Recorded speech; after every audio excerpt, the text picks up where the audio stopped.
Welcome to Fiction Audiobooks. If you enjoy the content, like and subscribing would be greatly appreciated. If you have any recommendations for novels, comment below. Please join my Patreon at https://www.patreon.com/fictionaudiobook. Chapter 782, The Sky Begins to Rain. Pokémon, Starmie, Light Blue. Gender, genderless. Level. Type, Water plus Psychic. Ability, Illuminate. Held item, none. Egg moves, none.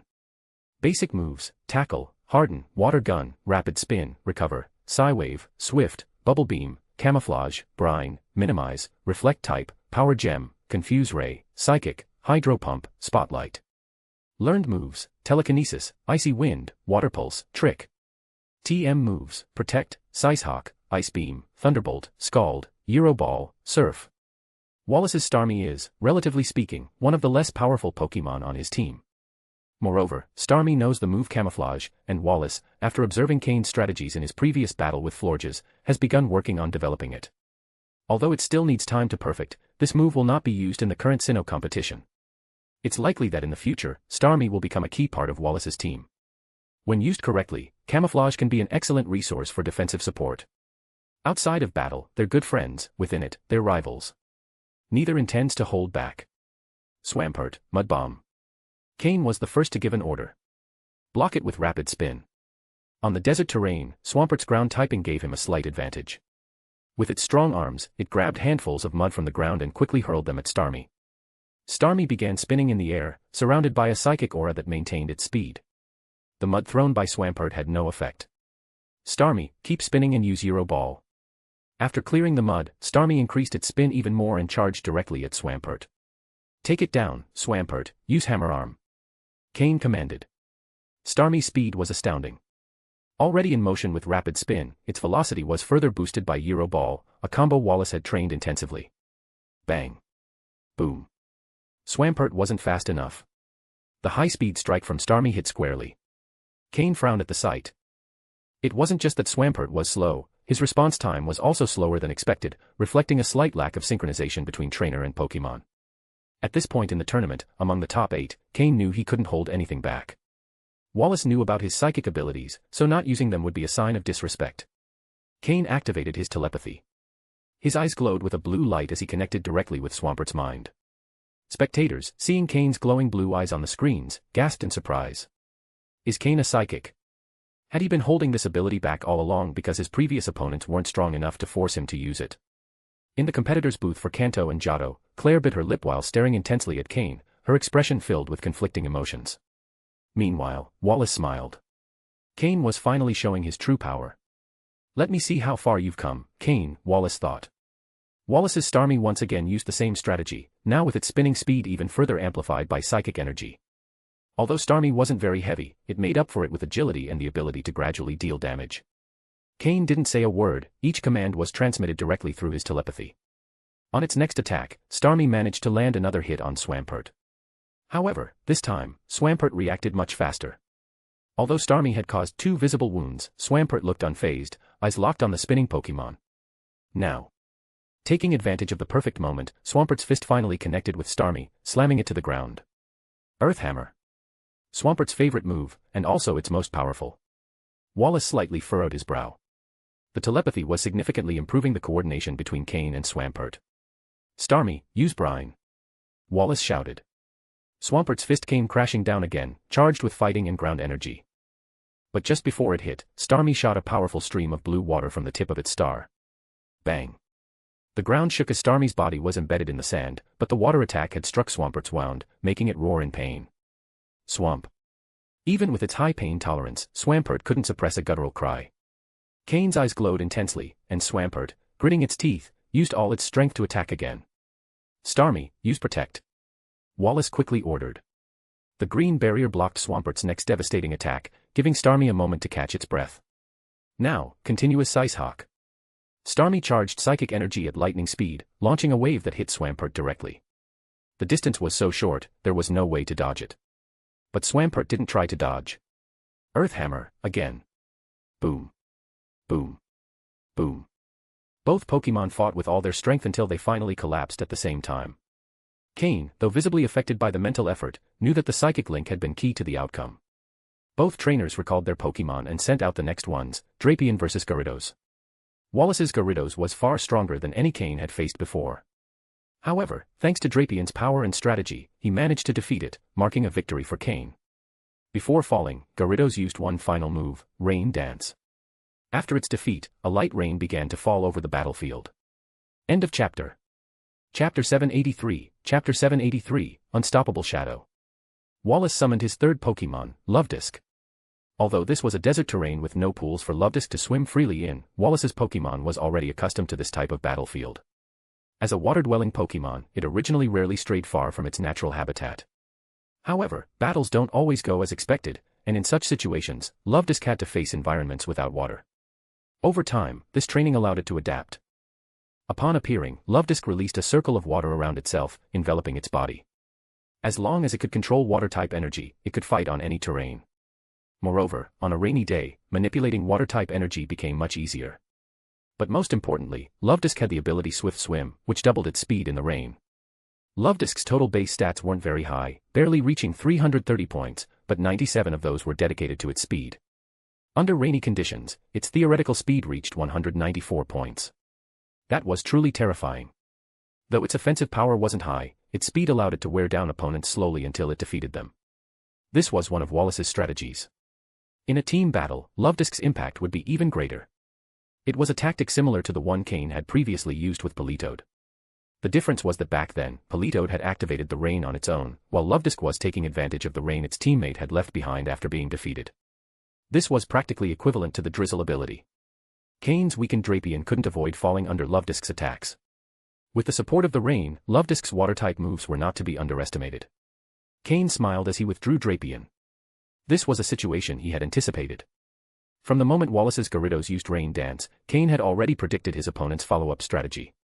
After all, Cain knew Wallace's Pokémon very well. Although these one-on-one battles allowed for a wide range of tactics, the current competition was aimed at trainers under the age of 18, which limited the implementation of more advanced strategies. The main focus was on strengthening the Pokémon, helping them reach their full potential as quickly as possible. Once Pokémon reached a point where their power could no longer improve easily, the only way to increase their combat effectiveness was through the development of more complex strategies. For example, weather timing, combinations with moves like Baton Pass and Swords Dance, among others. These would be areas of research for them in the future, making battles even more exciting. For now, they were still young, but perhaps, when they compete in the leagues as elite-level trainers, their confrontations would be completely different. Cain, knowing Wallace's strategy, had already thought of a countermeasure. Gengar. Cain's third Pokémon was Gengar. Upon appearing, Gengar used the move Skill Swap on Luvdisc. With a single move, Cain dismantled Wallace's strategy. Although Cain could have used Slowking for this purpose, the benefit that the Swift Swim ability offered Gengar was far greater. After the swap, Gengar acquired the Swift Swim ability, while Luvdisc lost its speed advantage. It's worth noting that Gengar's base speed is 110 points. With Swift Swim active, its speed doubled to 220 points. Now it truly embodied the definition of an unstoppable shadow. Without its speed advantage, Luvdisc was quickly defeated by Gengar, without even getting a chance to fight back. Wallace's expression darkened slightly. He hadn't expected Cain to dismantle his tactic so easily. It was clear that, as a gym leader specialized in water-type Pokémon, Cain was very familiar with rainy weather battles. After this match, Wallace felt inspired to further develop his own rain-based strategies. Who would ultimately control the rain, Cain or Wallace? Wallace had lost his third Pokémon. The battlefield changed at random. The new terrain gave Wallace a certain advantage, a combination of grass and a pond. Pokémon, Whiscash, Blue. Gender, Male. Level. Types, Water plus Ground. Ability, Oblivious. Held item, None. Egg moves, Whirlpool, Hydro Pump, Earth Power, Mud Shot. Basic moves, Thrash, Belch, Zen Headbutt, Tickle, Mud Slap, Mud Sport, Water Gun, Mud Bomb, Amnesia, Water Pulse, Magnitude, Rest, Snore, Aqua Tail, Earthquake, Muddy Water, Future Sight, Fissure. Learned moves, Icy Wind, Bounce. TM moves, Protect, Rain Dance, Scald, Stone Edge. Ever since Gengar evolved into its final form, Ground-type moves now dealt double damage, as it had lost its Levitate ability. After a prolonged terrain change and the passing of the rain's duration, it finally stopped. As a result, Jengar's swift swim ability was no longer active. However, Cain didn't order Jengar to swap abilities again. This prevented Wallace's Pokémon from being able to take advantage of the rain again. Upon Whiscash's entrance, Jengar began to sing a low, deep whisper mixed with a strange melody. Surprised, Wallace gave an immediate order, "Whiscash, dive into the water and use Earthquake." Upon hearing this, Whiscash ignored Jengar's chant and quickly submerged into the water. The move Jengar was using was Perish Song. If successful, Whiscash would be cursed and automatically lose the battle after a few minutes. Wallace remembered that Cain's Jengar didn't know Perish Song, which is what surprised him. Luckily, he commanded Whiscash to act before the effect could activate. Earthquake began underwater, creating ripples that traveled to the surface and across the ground. The grass on the field bent in all directions as Jengar, still singing, took the full brunt of the attack. End of chapter. Chapter 784, Chapter 784, Who is More Beautiful? The appearance of the grassy terrain with the pond put Cain in an unfavorable position. Cain's Jengar had learned the move Thunderbolt, but unfortunately, Whiscash, being a water and ground type Pokémon, was immune to electric type moves. Through the thick layers of water, Jengar, who was floating above, felt as though he had strength but couldn't use it. There was no other option. Whiscash simply stayed hidden in the water, refusing to surface, and Jengar could only resort to using a grass-type hidden power. Since the hidden power was grass-type, it had a 4 times effectiveness against Whiscash, allowing it to deal considerable damage. However, relying solely on a move like hidden power was not enough, as Jengar was not a specialist in grass-type moves. Therefore, the results were limited. Meanwhile, Whiscash could use a variety of moves. If Jengar floated in the air, Whiscash would attack with water-type moves like Hydro Pump. From its position in the water, it was difficult to predict the direction of its attacks. And if Jengar landed to dodge water-type attacks, it became vulnerable to Whiscash's ground-type moves. The combination of Earthquake and Earth Power was not exclusive to Swampert. Under the impact of both attacks, Cain's Jengar, who already had fragile defenses, quickly found itself at a disadvantage. It had to be admitted that this mixed terrain allowed Wallace to regain some advantage. Following his principle of not wasting moves, Cain ordered Jengar to use Destiny Bond before falling. Destiny Bond does not require sound propagation, so even though Whiscash was in the water, it couldn't avoid being affected. The moment Jengar fell, Whiscash also turned over and lost the ability to fight, floating to the surface of the water. Cain and Wallace each lost 1 Pokémon. Although on the surface Cain still had 3 Pokémon while Wallace only had 2, Cain's advantage was not as great as it seemed. Cain's Politoed was not suited for one-on-one battles. Without the swift swim ability active, its individual combat strength was even lower than Wallace's Lovedisk. Moreover, Politoed's current level was not suitable for this kind of battle. On the other hand, Wallace's 2 remaining Pokémon were Walrein, an ice and water type, and his trump card, Milotic. Neither of them was an opponent that Politoed could successfully face, sending it out would be like delivering it on a silver platter. Therefore, in reality, Cain could also be considered as having only 2 Pokémon left. The situation remained 60-40 in Cain's favor, with a slight advantage for him. Now came the decisive moment that would determine the winner, the key turning point of this battle. The Pokémon both trainers chose next would have a significant impact on the final outcome. Why? Because Cain still had Florges and Slowking. Florges, a fairy type, could use the move Camouflage to change its type to grass. If it faced Milotic, a water type, it would have a type advantage. But what if Florges faced Walrein, an ice and water type? If it changed its type to grass, both Pokémon would have type advantages against each other. Grass was strong against water, but ice moves were effective against grass types. Unless Florges didn't use Camouflage, Walrein's higher level would give it a significant edge. However, without using Camouflage, Florges' offensive capability would drastically decrease. Both trainers frowned.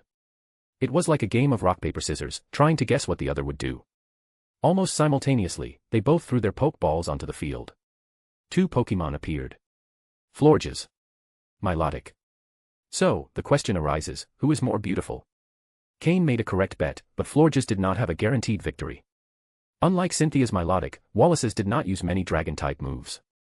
Pokémon, Milotic, light purple. Gender, male. Level. Type, water. Ability, Marvel Scale. Held item, none. Egg moves, Mist, Brine, Iron Tail, Dragon Pulse.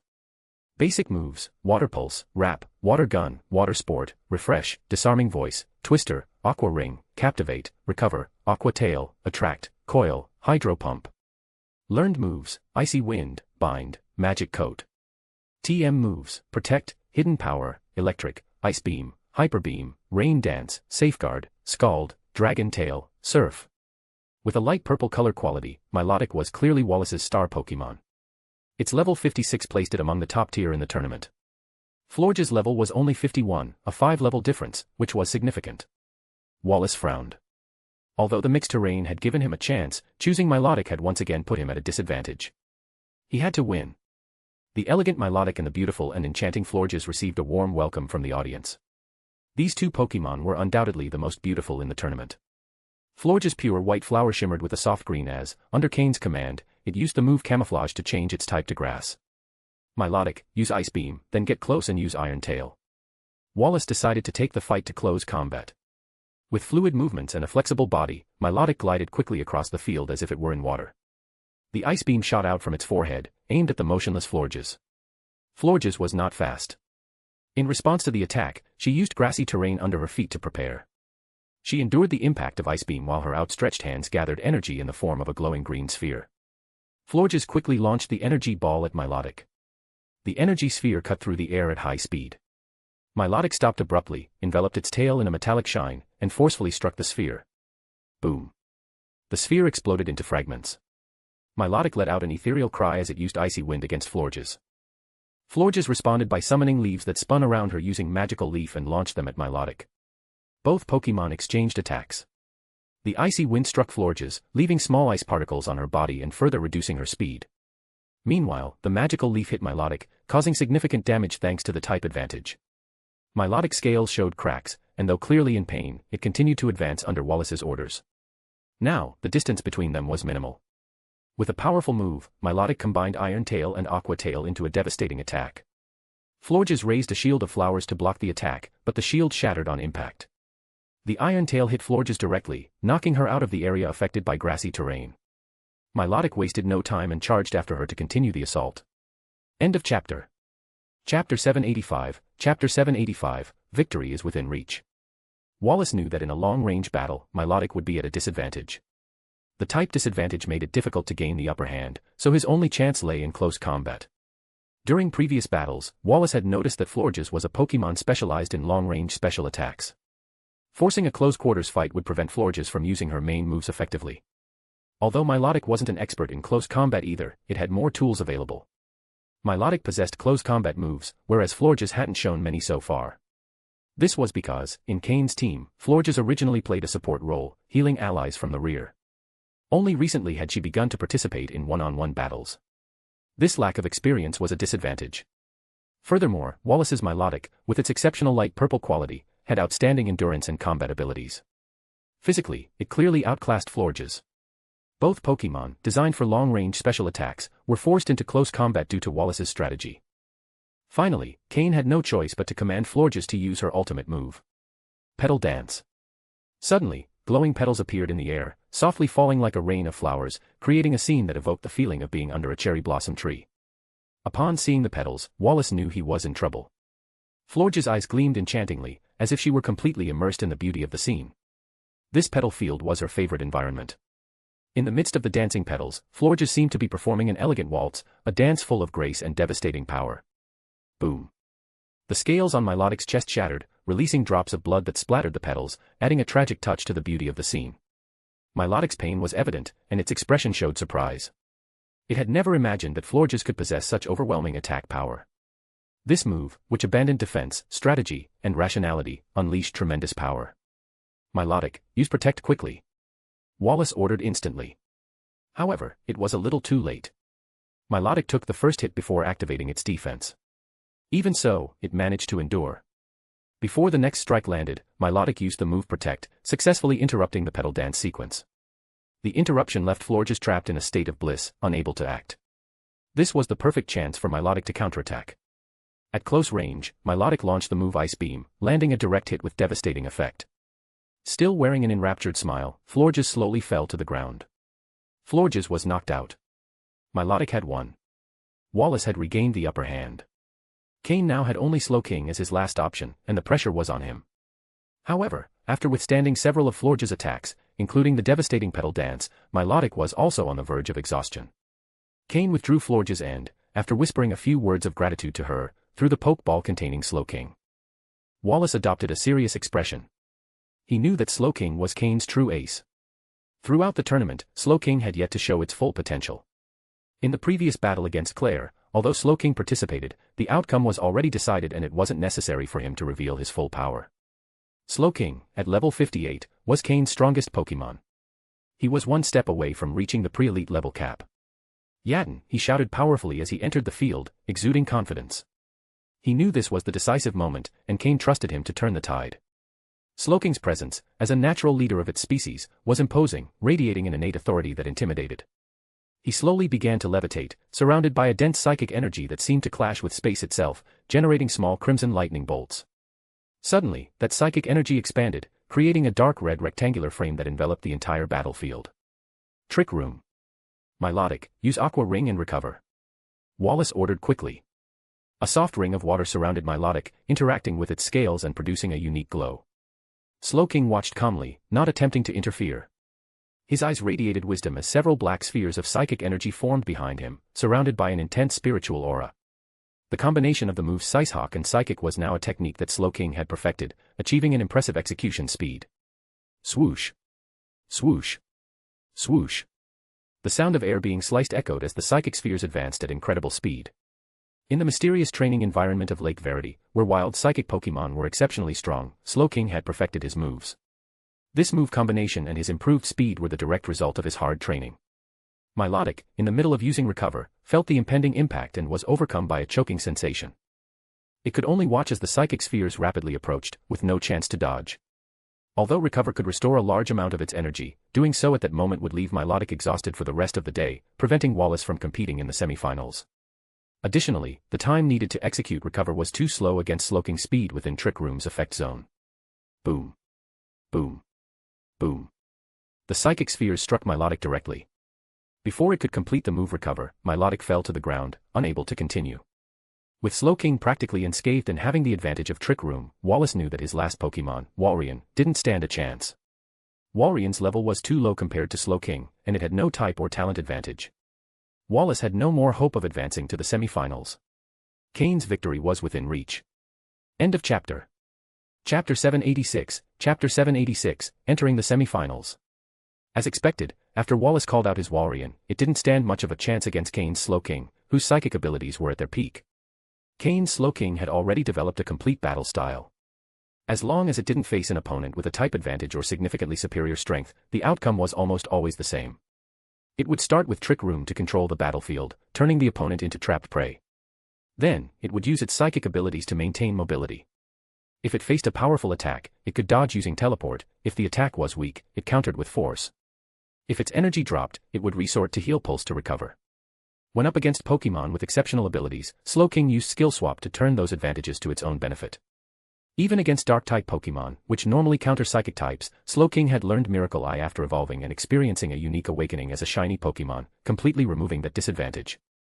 If the opponent used a finishing move, Slowking could protect itself with Protect, and then seal the move using Disable. For all these reasons, Slowking was currently Cain's strongest Pokémon in individual battles and the highest leveled on his team. Its strength was undeniable. Wallace lost. He lost against Cain's ace, but he didn't feel too discouraged. Facing Cain, whether winning or losing, was something he had already mentally prepared for. In fact, in terms of raw strength, Wallace wasn't inferior to Cain. In certain aspects, he might have even been slightly superior, as his team had no obvious weaknesses, while Cain still had Swampert and Politoed as vulnerable points. However, Cain had an advantage no one else possessed: information. There's a saying, know your enemy and know yourself, and you will win 100 battles. Before each match, Cain could learn the condition, abilities, and moves of the opponent's Pokémon. Moreover, he could deduce their strategies based on that information. This innate advantage made the difference. Without it, Cain's chances of winning against Wallace would have been only 40%. But with it, his chances rose to 60%. That's how important information was. After the battle, the two shook hands at the center of the field, showing mutual respect. It was then that Wallace, smiling, raised his voice and exclaimed, "Cain, go on. Make it to the finals and face Steven." Even though Wallace lost, he wasn't truly sad. His main passion wasn't battling, but Pokémon contests. Making it into the top 8 of the Sinnoh tournament was already a significant achievement for him. Cain didn't respond to his words. Make it to the final? Is this a joke? When you see who's in the semi-finals, you won't have such high expectations of me. The two of them returned together to the lounge reserved for Hoenn competitors. Steven and Phoebe had been waiting for quite some time. That was an incredible battle. Steven commented with a smile. No matter who won between Cain and Wallace, the Hoenn region already had a guaranteed spot in the semi-finals. For Steven, Cain winning was ideal. Though he had known Wallace since before the tournament, Cain was a close friend, and their relationship was tighter. Steven also hoped to face Cain in the final rounds to gauge his true strength. Sometimes, just watching a battle isn't enough to grasp an opponent's essence. You have to face them personally. Wallace smiled and shook his head without saying anything, sitting on the couch. Phoebe glanced at him with concern, wanting to comfort him but unsure of what to say. Her innocence made her hesitate. Ha ha ha. Phoebe, I'm not sad, nor am I pretending to be fine. Can't you see these two didn't even bother to comfort me? Wallace joked. Hearing this, Phoebe let out a relieved sigh, placing a hand on her chest. What a scare. My heart was beating so fast. The battle between Cain and Wallace was the first of the day and filled with excitement, being decided only at the end. The fact that Cain only used 5 Pokémon didn't draw much attention. Everyone knew the remaining Pokémon was Poliwhirl, whose strength wasn't significant and wouldn't have changed the outcome. The next match was Steven versus Will, a trainer from the Johto region. Steven, go. Avenge me, exclaimed Phoebe, raising her small fist in support. Steven waved confidently and smiled. Don't worry. In this battle, Steven didn't face any type disadvantage. Although Will was stronger than Seabold, for Steven, there wasn't much of a difference. From the beginning, Will failed to gain any advantage. He was completely dominated by Steven, who fulfilled his promise to avenge Phoebe. For Will, this battle was an unexpected disaster. But he had no one to blame, as Steven had simply shown his true level, albeit with slightly more intensity than usual. Also, Will's relationship with Lorelei was only superficial, so he had no one to complain to. Will, dressed elegantly and wearing a black mask, gave the impression of a magician on stage. With this victory, Steven advanced to the semi-finals. The Hoenn region now had 2 competitors in the semi-finals, which made Juan, the region's leader, ecstatic. Having 2 people in the semi-finals meant Hoenn was guaranteed a top 3 finish. And judging by Cain and Steven's performances, it was unlikely both would lose in the next round. Mission accomplished. After Steven's battle, the next match was Cynthia versus Caitlin. As the last remaining representatives of their respective regions, they were everyone's hope. However, the result surprised many. Caitlin, who usually lost control in battles, showed no signs of instability against Cynthia. But that didn't mean she could fight normally. What happens when a fangirl faces her idol? Caitlin turned into a full-on Cynthia admirer. The high-ranking officials of Unova were probably in despair watching this, but there was nothing they could do. Caitlin's talent was undeniable. She was the youngest competitor to reach the top 16 and had immense potential in psychic abilities, making her a treasure for a region. However, there was no way to pressure her. Cynthia couldn't do much about it either. Caitlin admired her deeply, and upon realizing she didn't lose control in her presence, that admiration only grew stronger. The last match of the day was the most anticipated, Lorelei versus Diantha. Who would prove stronger, the future Elite Four of Kanto or the future champion of Kalos? End of chapter. Chapter 787, Chapter 787, The Terror of the Dragon Slayer. Just like Cain and Cynthia, Diantha also used Pokémon without a fixed type. However, Lorelei specialized in Ice-type Pokémon, which gave her a considerable advantage in this battle. Interestingly, nearly half of Diantha's Pokémon were vulnerable to Ice-type moves, which only deepened her initial disadvantage. Although some matchups resulted in mutual weaknesses, the circumstances were not in Diantha's favor. The first Pokémon Diantha sent into battle was a Holucha, a fighting and flying type, a confident and egotistical Pokémon. Lorelei, for her part, chose Lapras as her lead Pokémon. Although Holucha had the flying type, it couldn't truly fly, only glide, limiting its ability to capitalize on that advantage. Furthermore, Holucha excelled at close combat, which made it even harder to fight against a Lapras that, with its ice and water typing, was a formidable opponent. Lapras managed to overpower and defeat Holucha. Diantha responded by sending out Aurorus, a rock and ice-type Pokémon, which succeeded in defeating Lapras. However, the effort took a toll, and Aurorus was weakened when facing Lorelei's second Pokémon, Dugong. Aware of the advantage water-type moves could provide, Lorelei used Dugong to take down Aurorus without much trouble. At this point, it seemed Lorelei had only a slight lead, as Diantha had lost 2 Pokémon. However, those who knew Diantha understood her situation was complicated. Of the Pokémon she had left, Tyrantrum, Gourgeist, Goodra, and Gardevoir, 3 were weak to Ice-type. While Tyrantrum, being Rock and Dragon-type, could offer some resistance, Gourgeist and Goodra were clearly at a disadvantage. With few options, Diantha sent out Gourgeist, hoping its grass-type moves could turn the tide against Dugong. The result was a tie, both Pokémon were knocked out. This left Diantha with only 3 Pokémon remaining, as the battlefield prepared for the next clash. In the second half of the match, Diantha chose to send out Goodra, a dragon-type Pokémon known for its high special defense. Lorelei responded with Mamoswine, who held a type advantage over Goodra. Despite that, Goodra managed to endure Mamoswine's attacks and defeat it, regaining some ground for Diantha. However, Lorelei then chose to reveal her strongest card, Cloyster, a Pokémon that had redefined the perception of its species and earned the feared nickname, Dragon Slayer. This Cloyster, carefully trained since its days as a Shelder, mastered the move Shell Smash, a technique that sacrificed physical and special defense to significantly boost physical attack, special attack, and speed. In addition, Cloyster possessed the Skill Link ability, which ensured that any multi-hit move would always strike the maximum number of times. This included moves like Icicle Spear, whose 25 base power per hit amounted to a total of 125 when landed 5 times consecutively, surpassing even Ice Beam or Blizzard in potential damage. Thanks to this lethal combination of ability and strategy, Cloyster earned its nickname and reputation. Against Goodra, Cloyster activated Shell Smash and began attacking with Icicle Spear. The speed and power of its strikes gave Goodra no chance to fight back, leaving Diantha visibly disoriented.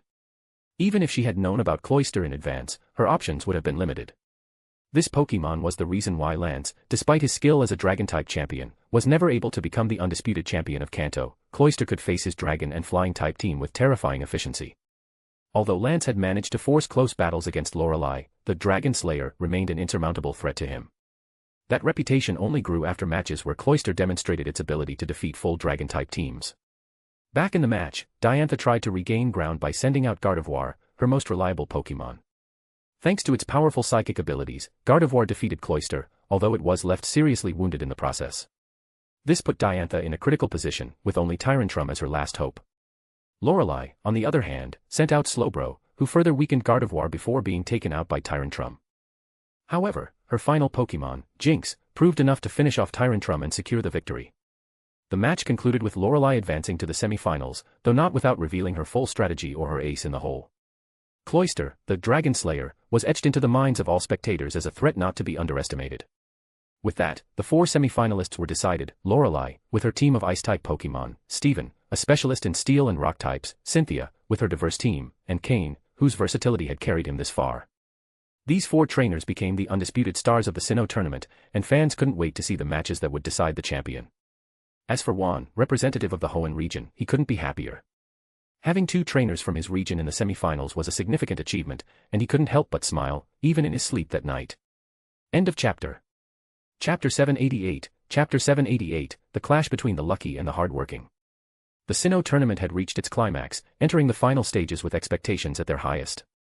The winners of today's battles would need to return to treat their Pokémon and prepare, as the semi-finals, scheduled for the following day, would bring a significant change in the rules. From the semi-finals onward, the format would change to a full battle. Each trainer could use 6 Pokémon, and all would be allowed on the field at different times. Victory would go to whoever managed to defeat all of the opponent's Pokémon. This change required meticulous preparation, especially for participants like Cain and Steven. Meanwhile, Wallace and Phoebe would only have to cheer from the stands. After tending to his Pokémon at the recovery center, Cain decided not to conduct any more training. Instead, he chose to give them a well-deserved rest. The ongoing high-intensity battles had been exhausting, even with the support of his healing abilities. Already lying in bed, Cain reflected on strategies for the next day. Now that Poliwhirl had evolved into Politoed, he faced a dilemma. He didn't have a Pokémon with the swift swim ability that could fully take advantage of the rainy conditions Politoed could create. This significantly reduced its usefulness in battle. Given this situation, Cain considered another option, leaving Politoed out and opting for Altaria. Although Altaria wasn't officially one of his Pokémon, after the incident with Regis, he had managed to establish a basic level of communication and control over her. As a high quasi-elite level Dragon-type Pokémon, Altaria could have a significant impact in battle, far greater than a rain-based team without its full potential. However, the lack of synchronization between Cain and Altaria was a difficult obstacle to overcome, even with the help of his telepathy. It wasn't so much the fear of criticism from other trainers, who might claim that using a Pokémon not technically his was cheating. Cain was more concerned with maximizing his performance in such a crucial battle. The Sinnoh tournament, after all, wasn't just a competition. It was an event designed by the League to mark the beginning of its expansion. While final placements weren't the only objective, they carried important symbolic weight for each region. For trainers like Cain and Steven, reaching the quarterfinals or semifinals was already enough to prove their worth. Cain understood that, beyond the result, the tournament was an opportunity for regional leaders to identify promising talent and decide how to allocate resources in the future. At this point, results mattered less than the evaluation of each trainer's potential. For example, even though Diantha didn't make it to the semifinals, her skill and potential were undeniable. Her loss to Lorelei didn't necessarily mean that Lorelei was better, circumstances had simply favored her. If Cain had faced Diantha, he estimated his chances of victory would have been less than 20%. Diantha not only had a team with a fully developed pseudo-legendary Pokémon, but also an exceptionally powerful Gardevoir. Luck, Cain thought, played a big role in the final rounds. However, this didn't diminish the merit of the trainers who had made it this far. To Cain, the tournament was more than just a battle for first place. It was an opportunity to refine his strategies and uncover the weaknesses of his team. With these thoughts clear, Cain allowed himself to relax and soon fell asleep. The draw to determine the semi-final matchups would take place the following day, ensuring fairness at this critical stage. Whoever his opponent would be, he knew the battle would be intense. The day of the semi-finals had arrived. Four giant balloons with the faces of the semi-finalists decorated the corners of the stadium: Cain, Steven, Cynthia, and Lorelei. Among the four, Cain had the most ordinary appearance, but his popularity was no less than the others. His story inspired many, especially young people from humble families, by showing that it was possible to reach great heights through effort and determination. The league, in its expansion strategy, sought to promote the participation of trainers from modest backgrounds. Cain had become the perfect example of this ideal, the representative of common trainers who had achieved greatness. Guided by tournament staff, Cain and Steven stepped onto the stadium's central stage. Opposite them, Cynthia and Lorelei also approached.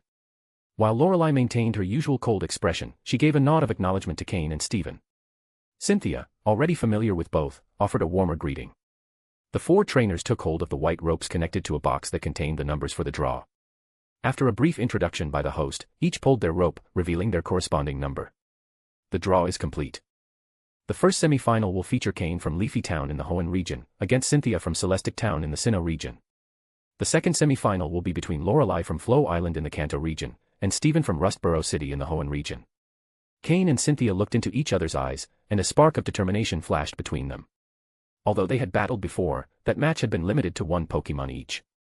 Cynthia had proposed a full battle at that time, but Cain had declined.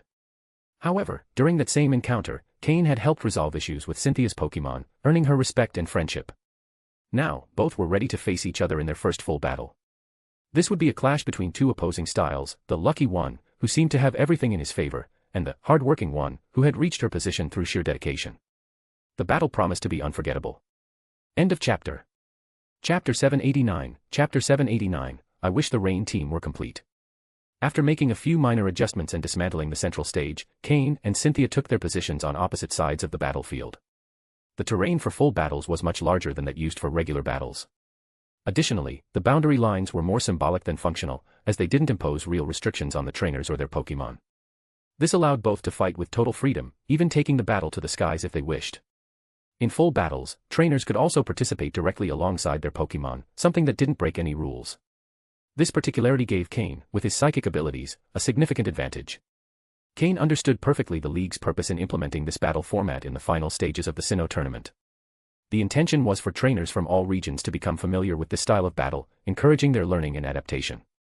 This not only prepared trainers for future competitions, but also gave them tools to face clandestine organizations, increasing their chances of survival in critical situations.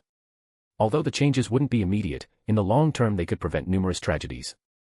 The League was thus demonstrating its determination to expand and renew itself, distancing itself from the image of a decaying institution that some attributed to it. Cain didn't know who had proposed organizing this tournament, but it was clear that this was someone extremely capable. If the event succeeded, that person would earn a prominent place within the League, ensuring its stability for at least 50 more years. Could this figure be connected to Giovanni's efforts to push Mew DNA research forward? Perhaps that same person had obstructed Team Rocket's expansion, forcing Giovanni to look for new strategies. Back to the battle. Cain and Cynthia each held 6 Pokeballs and launched them onto the field at the same time. The sky, which had been clear until then, began to darken with the appearance of thick black clouds that covered the sun. Lightning flickered among the clouds as the rain began to fall. In the end, Cain decided to include Politoed in his team. As soon as it appeared on the field, its drizzle ability activated, generating a rain that spread across the entire stadium. The magnitude of the storm was impressive, even reaching the stands. The spectators, prepared for any eventuality, pulled out umbrellas they had found under their seats and enjoyed a battle in the rain. Why did it start raining so suddenly? This doesn't look like just rain dance, does it? The storm is massive. In the suite reserved for the Hoenn representatives, Wallace was watching the field with a surprised expression. Through the glass, his eyes focused on Politoed, the green-skinned Pokémon next to Cain. "What is it, Wallace? Did you figure something out about this rain?" asked Phoebe, who was beside him. "Yes, the rain isn't the result of the move rain dance, it's from the drizzle ability." "I didn't expect Cain to keep an ace up his sleeve until now," replied Wallace, with a smile that combined admiration and resignation. Wallace hadn't seen Politoed during his match against Cain, which he now understood as a deliberate strategy. Using rain against a water-type specialist would have been a disadvantage. Plus, Cain didn't have a fully optimized rain team. "That Pokémon is Politoed," added Steven, also watching from the suite. Politoed was a rare Pokémon, comparable in rarity to Slowking. For a Poliwag to evolve into Politoed required both skill and luck. Finding a wild Politoed with the drizzle ability was unheard of. Cain always manages to surprise us. Had he also discovered the method for evolving Politoed? Wallace reflected. The relationship between Poliwhirl and Politoed was evident, but just like with Slowpoke and Slowking, the exact evolution process had remained a mystery for a long time. Though surprised, neither Steven nor Wallace seemed too shocked. After all, they were used to Cain's constant innovations. However, Cynthia, who stood facing Cain, showed a look of pleasant surprise on her usually calm face. "Cain, you've surprised me once again. Now I'm even more eager to battle you," said Cynthia as she brushed a strand of golden hair aside. Cain raised a hand to his forehead, feeling somewhat overwhelmed. If he could choose, he would prefer to avoid this battle. He had no guarantee of victory. Without a fully formed rain team, his chances against Cynthia were low. Even if his rain team were ready, he estimated his odds to be only 50%. In his current state, they barely reached 30%, and that was being optimistic. Cynthia's Pokémon were formidable. Her Garchomp, considered Sinnoh's pseudo-legendary, was level 57 and overwhelmingly powerful. Milotic, her most beautiful Pokémon, had reached level 58. Lucario, with his mastery of aura power, was also one of her main assets, at level 56. Roserade, a dangerous opponent for Cain's water types, was at level 55. Spiritomb, captured at the Hallowed Tower, possessed unique abilities and was also at level 54. Finally, Gastrodon from the West Sea, although it didn't have the Storm Drain ability, was still a formidable foe at level 54.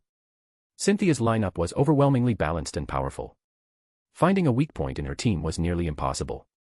Her only Achilles heel might be her lack of experience in full battles, a format in which Cain and his Pokémon excelled. As he observed the battlefield, Cain couldn't help but think, "I wish the rain team were complete." End of chapter. Chapter 790, Cain vs. Cynthia. The battle began. Cain unleashed all the psychic power he could, connecting with all of his Pokémon on the field. Now, Cain no longer needed Slowking's psychic abilities to fully direct the battle. The light drizzle in the sky began to intensify, showing signs of becoming a downpour. Water-type Pokémon felt particularly comfortable in these conditions. For example, Swampert, Milotic, and Gastrodon seemed revitalized by the rain. On the other hand, some Pokémon, like Garchomp, were not as comfortable. At their trainer's command, the Pokémon began to move. Slowking floated in the air, and its psychic power gradually expanded from its body, distorting the raindrops that fell near it. It was as if Slowking had created its own psychic domain in the air.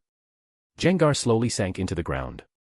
Before disappearing, it gave a mocking glance, as if it had a particularly fun trick prepared for its opponent.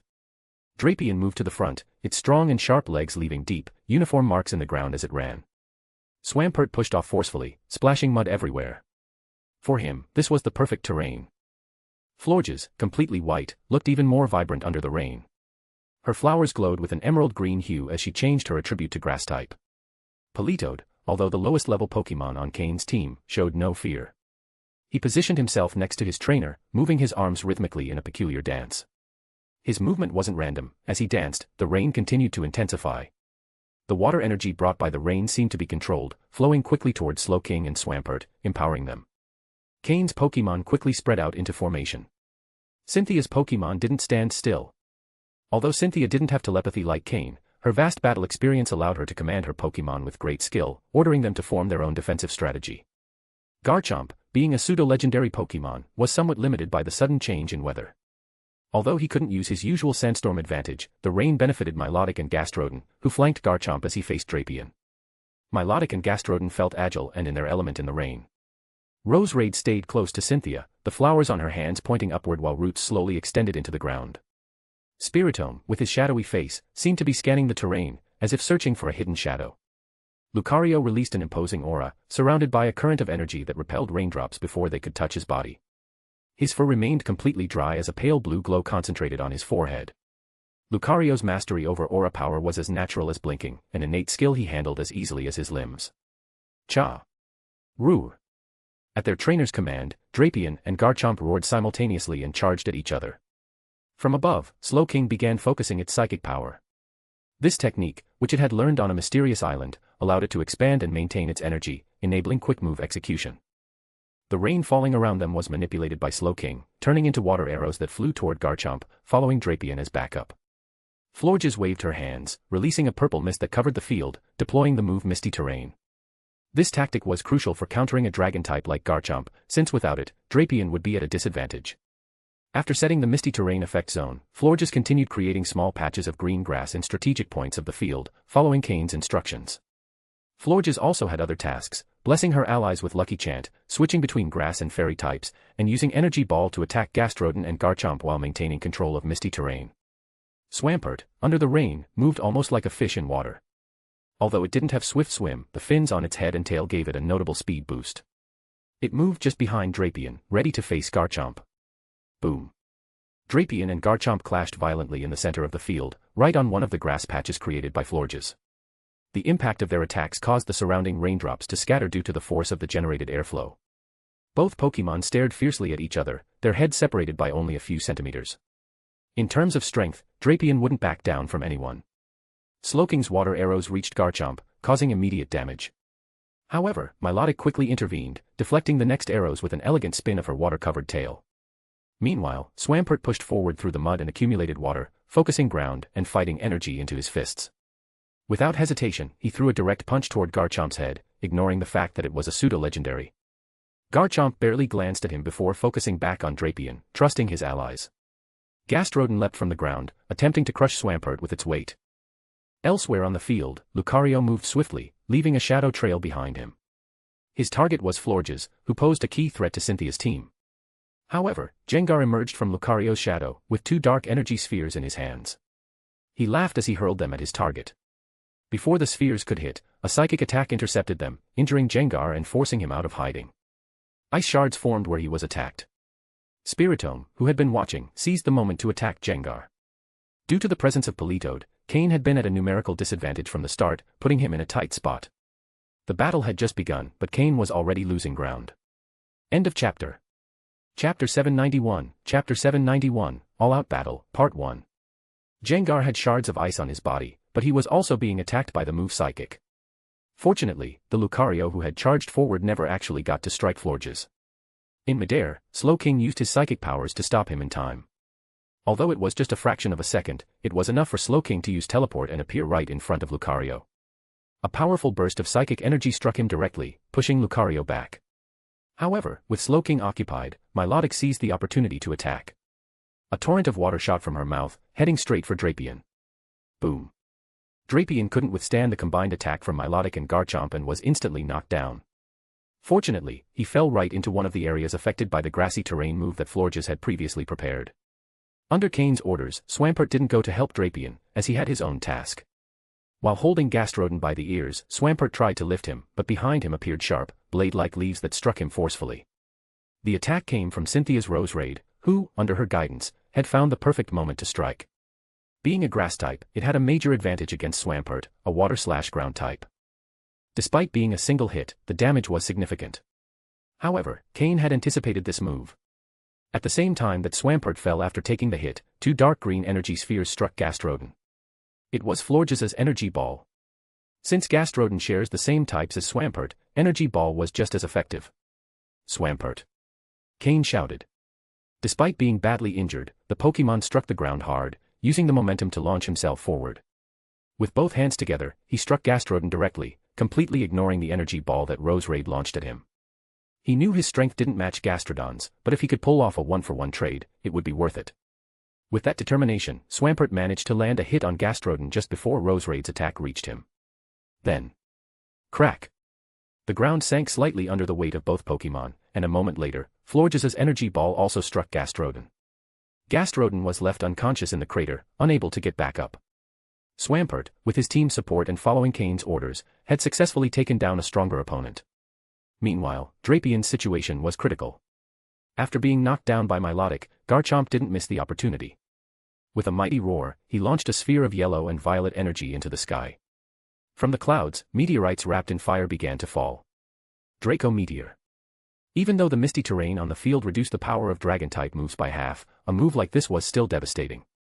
The meteorites rained down indiscriminately, but their main targets were the areas of grassy terrain that Florges had strategically spread across the battlefield.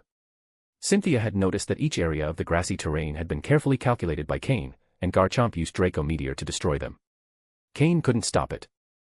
Milotic had already cornered Drapion, and although the rain was beginning to subside because Politoad's drizzle ability had ended, Cain didn't order for it to be extended. Doing so would also benefit Cynthia's Milotic. Once again, Drapion was struck by Milotic's Aqua Tail, sent flying back to Cain's side. Since fighting under Cain's command, Drapion had never been so cornered. He had always been the toughest and most reliable on the front lines, but against Garchomp and Milotic, he couldn't keep up. This left him visibly shaken. Still, this wasn't the time for reflection.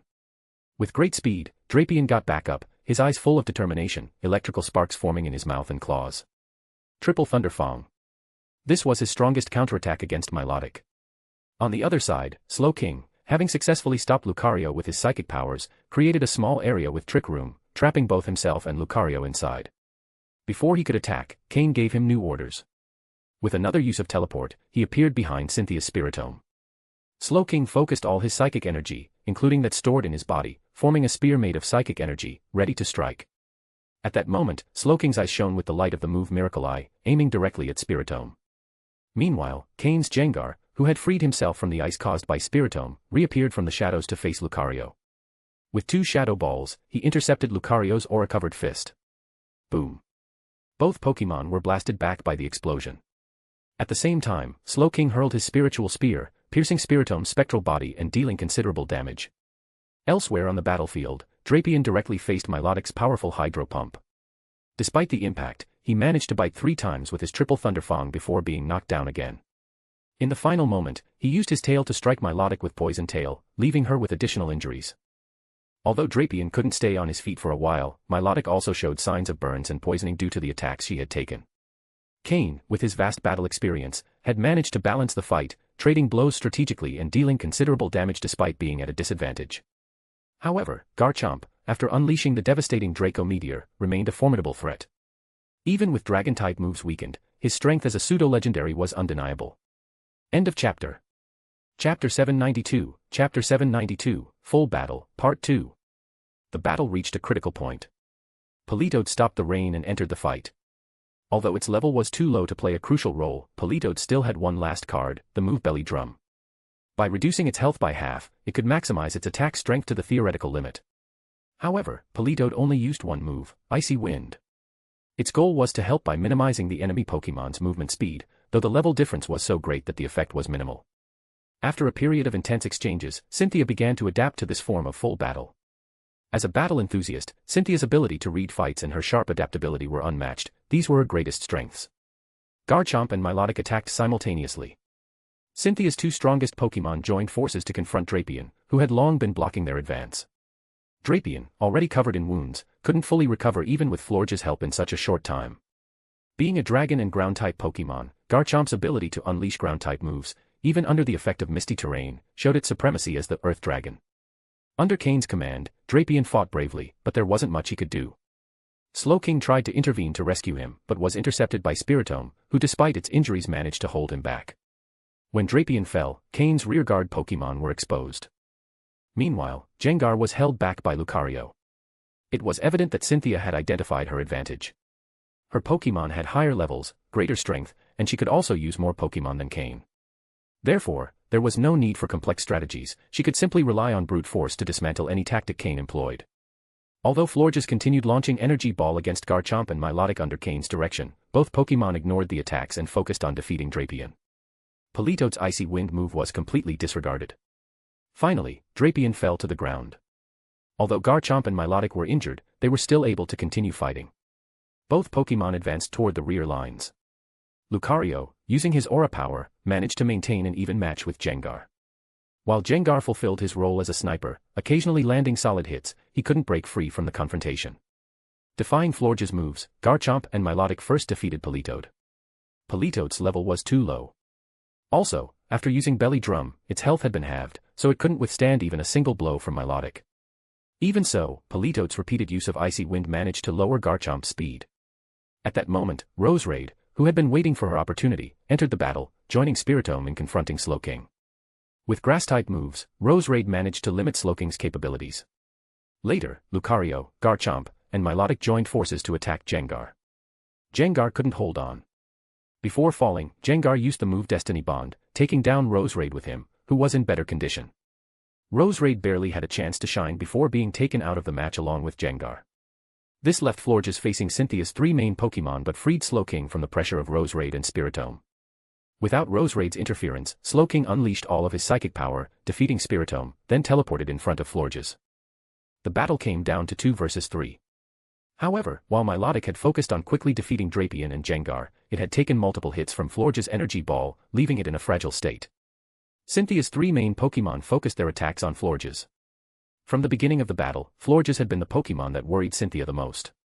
The presence of a Fairy-type Pokémon was a significant threat, and Garchomp hadn't been able to fully unleash its potential due to the misty terrain effect. In the stands, the audience held their breath, as if their breathing could influence the battle's outcome.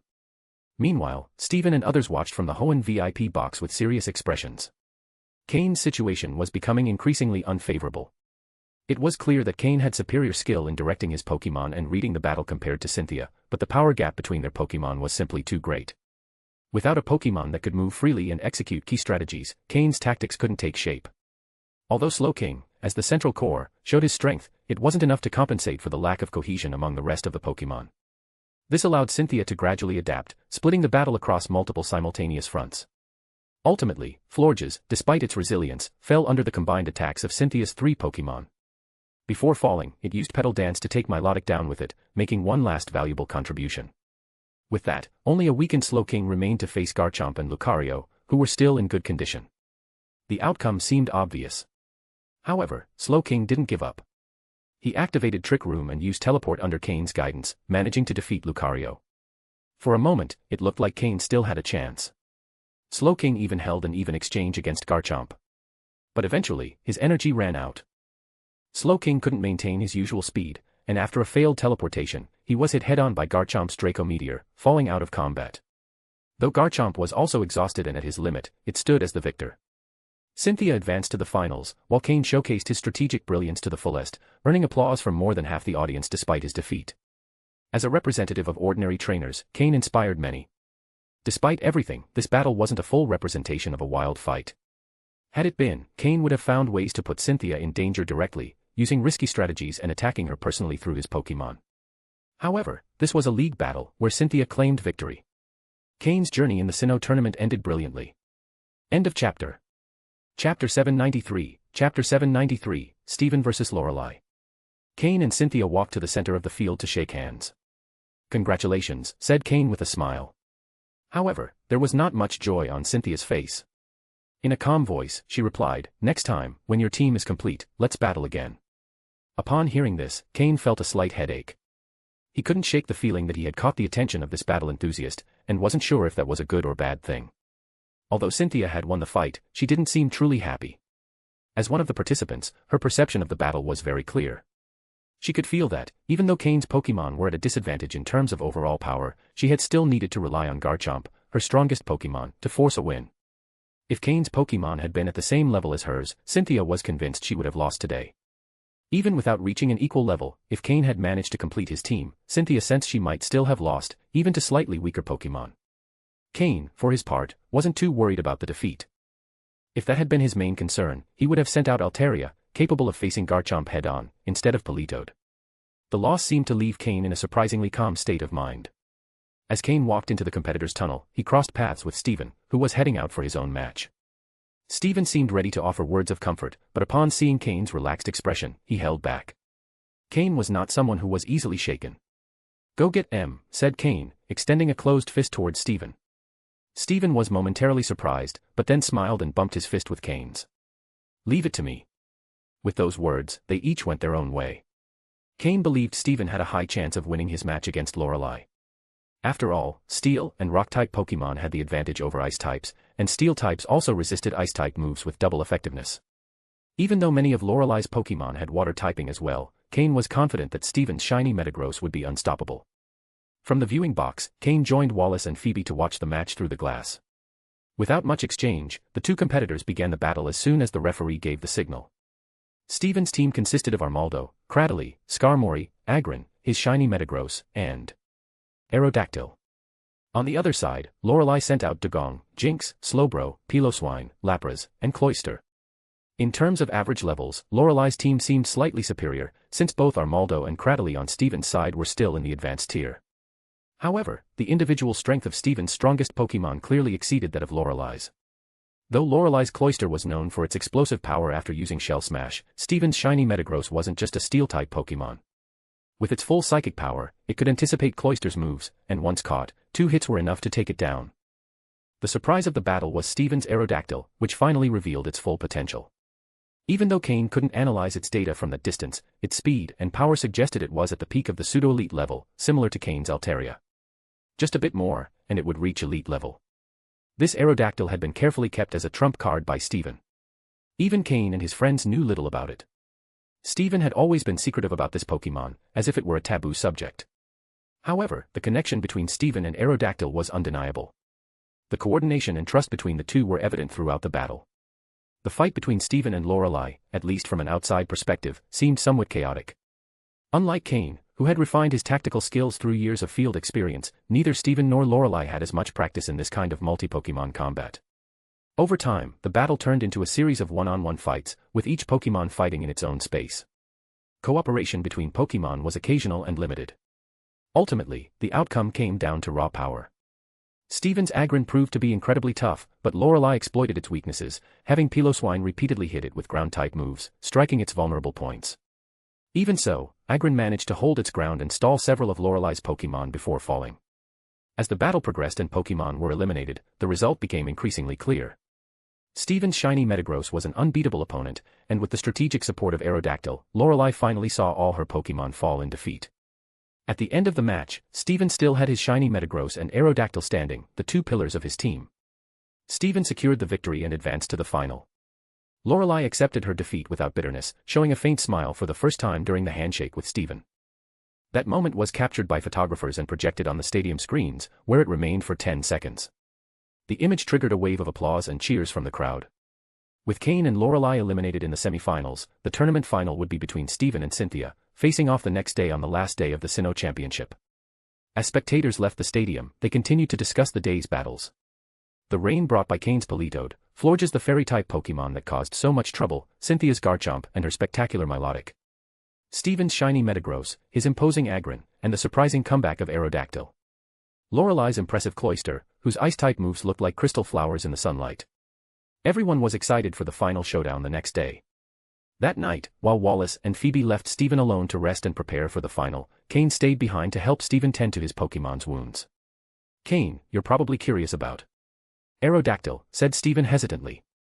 Without looking away from the Agron he was treating, Cain calmly replied, "There's nothing for me to be curious about. It's your Pokémon, it trusts you, and you trust it. That's all that matters." Steven was quiet for a moment before smiling. "You're right. That's enough. Even if Aerodactyl has certain issues, for now it seems everything is under control." End of chapter. Chapter 794, Chapter 794, Mega Aerodactyl. A problem. Cain was puzzled. Steven nodded, hesitated for a moment, and then directly threw a Pokeball. Steven's Aerodactyl appeared before them. Roar. Aerodactyl let out a soft roar upon being released from the Pokeball. As soon as Aerodactyl appeared, Cain immediately scanned its data. Pokémon, Aerodactyl, light purple. Gender, male. Level. Types, rock plus flying. Ability, rock head. Held item, none.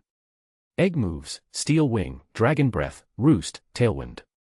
Basic moves, Iron Head, Ice Fang, Fire Fang, Thunder Fang, Wing Attack, Supersonic, Bite, Scary Face, Roar, Agility, Ancient Power, Crunch, Takedown, Sky Drop. Learned moves, Heat Wave, Earth Power, Dragon Pulse, Stealth Rock, Sky Attack. TM moves, Protect, Dragon Claw, Hyper Beam, Earthquake, Flamethrower, Rest, Stone Edge, Rock Slide, Sleep Talk, Substitute. Aerodactyl's basic information didn't exceed Cain's expectations. Being Steven's star Pokémon, its light purple quality perfectly matched his status as the heir of the Stone family. However, Cain couldn't understand why, despite Aerodactyl having already reached level 59, he had never seen Steven use it before. The system only had a basic scanning function, so Cain couldn't identify the problem with Aerodactyl. But soon, he noticed something unusual. This is. When Cain reached out toward Aerodactyl, Steven quickly reassured him. Aerodactyl had never interacted with anyone besides its trainer. With a look of surprise, Cain touched Aerodactyl's wings. Normally, even though Aerodactyl is a rock-type Pokémon, its skin feels relatively soft to the touch, though with a slightly rough texture. However, upon closer inspection, Cain noticed something surprising. There were small black rocky formations, sharp like a pinky finger, distributed in the muscles around its wings. These structures seemed to add an offensive aspect to the wings. These sharp rocks weren't originally there, Steven explained as he stroked Aerodactyl's head. But at some point, they started forming. At first, they could only be felt by touch, but now they're visible to the naked eye up close. With the system in standby mode, Cain couldn't access detailed information or determine the reason behind this change in Aerodactyl. However, even without the system, Cain managed to draw a few conclusions. Could this be a phenomenon related to Aerodactyl's mega evolution? A case of atavism or bond-induced evolution? Cain wasn't sure. However, what was clear was that Aerodactyl showed no signs of pain or discomfort from these changes. In fact, it seemed to be in perfect condition. Steven had avoided showcasing Aerodactyl due to its abnormality, but not out of fear that someone might try to take it, rather, as a measure of protection. In this Sinnoh tournament, Steven decided to use Aerodactyl because he couldn't gather 6 fully prepared Pokémon. To both of their surprise, the changes in Aerodactyl didn't cause much of a stir, and its performance in battle was normal. It doesn't seem to be a problem. It might be a case of atavism, said Cain as he examined Aerodactyl's wings. Atavism. Steven nodded. That's possible. However, he didn't dwell on the topic much further. After all, whether the change in Aerodactyl was positive or negative, no one could take it away from him. It was after the event in which they witnessed the sacrifice of Volcarona deep within ancient ruins that Steven decided to bring Aerodactyl out of retirement. With so much power, should it be confined to a corner of the Stone family? The vast world was Aerodactyl's true stage.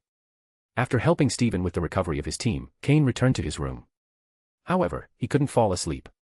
With the newly announced fairy type, was the topic of mega evolution already beginning to emerge? Fortunately, Aerodactyl's case only showed faint signs. Cain thought that to complete a mega evolution, a key item would be needed, the Mega Stone. It was clear he needed to speed up the search for those stones. The next day marked the final day of the Sinnoh tournament. All participants who had made it to the top 64 were present. In addition to the finals, prizes would also be awarded to the finalists, though the nature of the rewards had yet to be revealed. Without long introductions, the final battle began immediately after Steven and Cynthia entered the stage. The battle was even more thrilling than the previous days. Both had studied their opponent carefully and adjusted their strategies. Cynthia, with her well-balanced team, took the lead for much of the match. But when Steven's shiny Metagross showed its true potential, the tide turned. The final showdown was between Garchomp and shiny Metagross, 2 pseudo-legendary Pokémon. While Metagross's Steel-type resisted Garchomp's Dragon-type moves, it was also vulnerable to Garchomp's Ground-type attacks. However, thanks to the effect of the move Magnet Rise, Metagross avoided several critical hits, which allowed it to emerge victorious. Though Metagross could barely stay standing after the win, its final endurance made all the difference. With that, Steven was crowned champion of the Sinnoh tournament. Although Cynthia had more experience and a home field advantage, Steven's strategy and the surprise factor of his shiny Metagross were decisive. The tournament highlighted the importance of full 6-on-6 battles, a format the league began considering as essential for high-level matches, including those involving Elite Four members and champions. After the final battle came the most anticipated moment, the awards ceremony. End of chapter. Chapter 795, Chapter 795, Rewards. The host took the stage and welcomed the 16 qualified trainers, including Steven, Cynthia, and other standouts. It was time to announce the prizes for the top 16. A compartment opened from the stage floor, and from it emerged a device resembling a pyramid-shaped staircase. On each level of this structure was a series of Pokémon eggs. There were a total of 16 eggs, distributed across 4 levels, 1 at the top, 3 on the second level, 4 on the third, and 8 at the base. The spectacular display left everyone astonished. The exciting moment of the awards ceremony had arrived, but to be honest, many felt a slight sense of disappointment. The trainers who had reached the top 16 already had robust teams and numerous Pokémon in the process of training. For them, the idea of receiving a Pokémon egg didn't seem particularly novel. However, that perception changed after the host's explanation. Each of those eggs had been carefully selected by the League, gathered from the 6 main regions. After rigorous evaluation and selection processes, the 16 most exceptional eggs had been chosen, ensuring that each one was unique and extraordinary. The trainers would have the chance to choose according to their ranking, but there was an intriguing detail: the eggs had no labels indicating what Pokémon would hatch from them. The selection would depend entirely on each participant's intuition and luck. Although the eggs placed on the upper levels appeared to be the most valuable, that did not guarantee they were the most suitable for each trainer.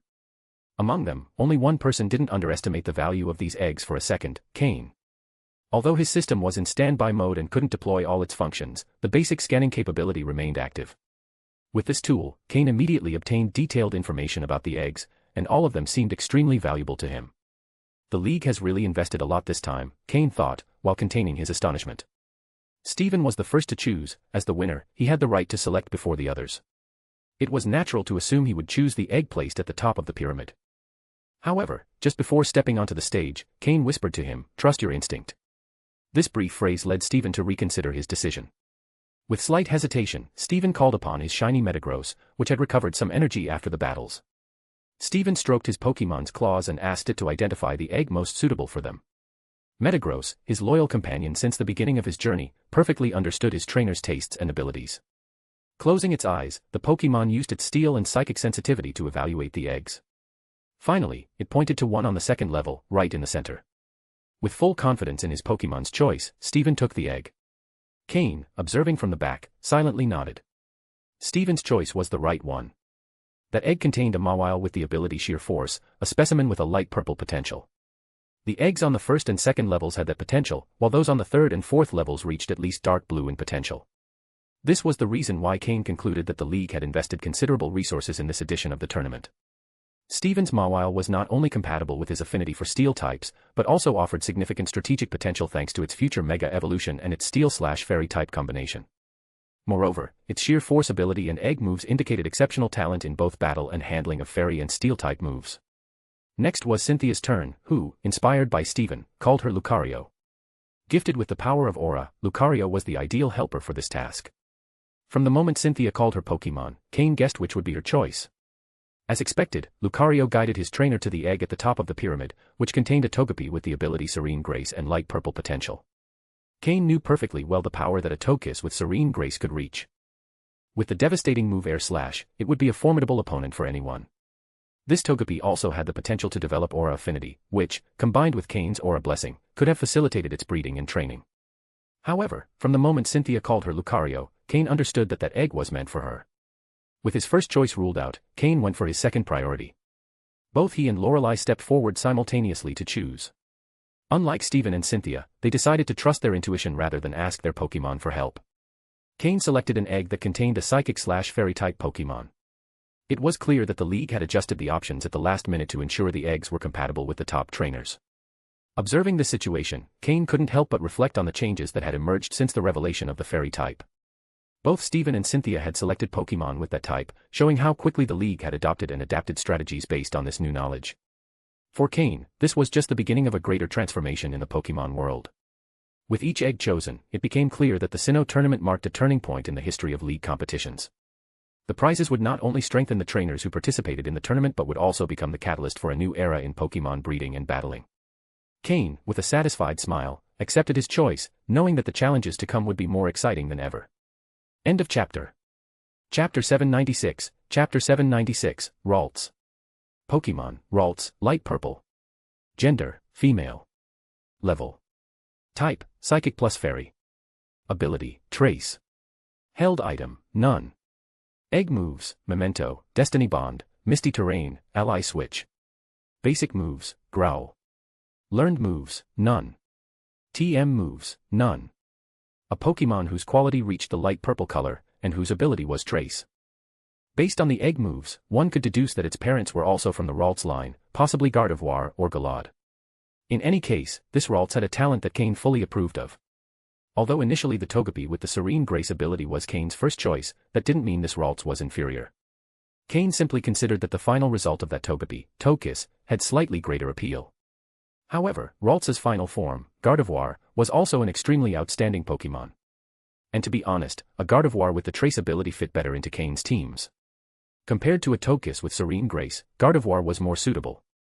Togekiss was formidable in single battles, but Cain already had many outstanding Pokémon for that purpose. With this egg in his possession, Cain felt no regret. He was completely satisfied. On the other hand, Lorelei, who chose at the same time as Cain, obtained the last of the 4 eggs with light purple quality, precisely selecting the one she needed most. A Alolan Sandshrew. Or, as it should be called, an Ice-type Sandshrew. Upon seeing this egg, Cain was a bit surprised. Did the appearance of this Sandshrew indicate that the League had already begun exploring new regions? Were they approaching the Alola region? The Kalos region had only just been incorporated into the League's map, Team Rocket had just retreated, and it already seemed like the League was eager to expand. In Alola, many Pokémon have changed their forms due to environmental differences, and this Ice-type Sandshrew is just one example. Cain knew there was also an Ice-type Vulpix in that region. If that egg had been of an Ice-type Vulpix instead of a Sandshrew, Cain might have hesitated. An Ice-type Ninetales, the final form of Ice-type Vulpix, was an Ice and Fairy Pokémon. A terrifying combination. Lance would cry if he found out.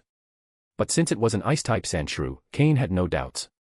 Alolan Sandshrew had a complete type change. If not for the visual resemblance to the original, it could be considered an entirely new Pokémon. Alolan Sandshrew is Ice and Steel type, while the original Sandshrew is Ground type. They're completely different. Even its ability, basic moves, egg moves, and everything else, were different.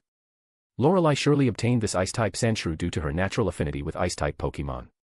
However, getting an unknown Pokémon isn't always an advantage. No one had experience raising these species, and everything would have to start from scratch. This would be a challenge for Lorelei.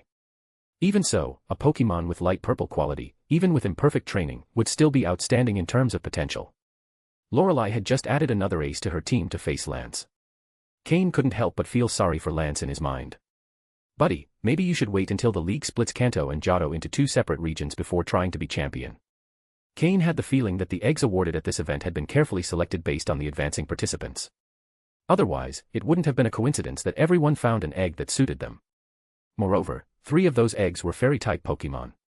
The League had truly put in great effort, trying to give the impression of fairness, when there had clearly been manipulation behind the scenes.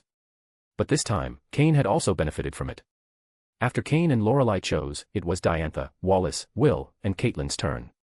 Wallace, guided by his intuition, ultimately chose a Lotad, a Pokémon with dark blue quality and the swift swim ability. When Cain saw Wallace pick this Pokémon, he knew Wallace would have an even more powerful team in full battles with Water-type Pokémon in the future. If Wallace managed to capture a Pokémon with the Drizzle ability, his team would be perfectly formed. After the first 8 selections, it was the turn of participants ranked 9th to 16th.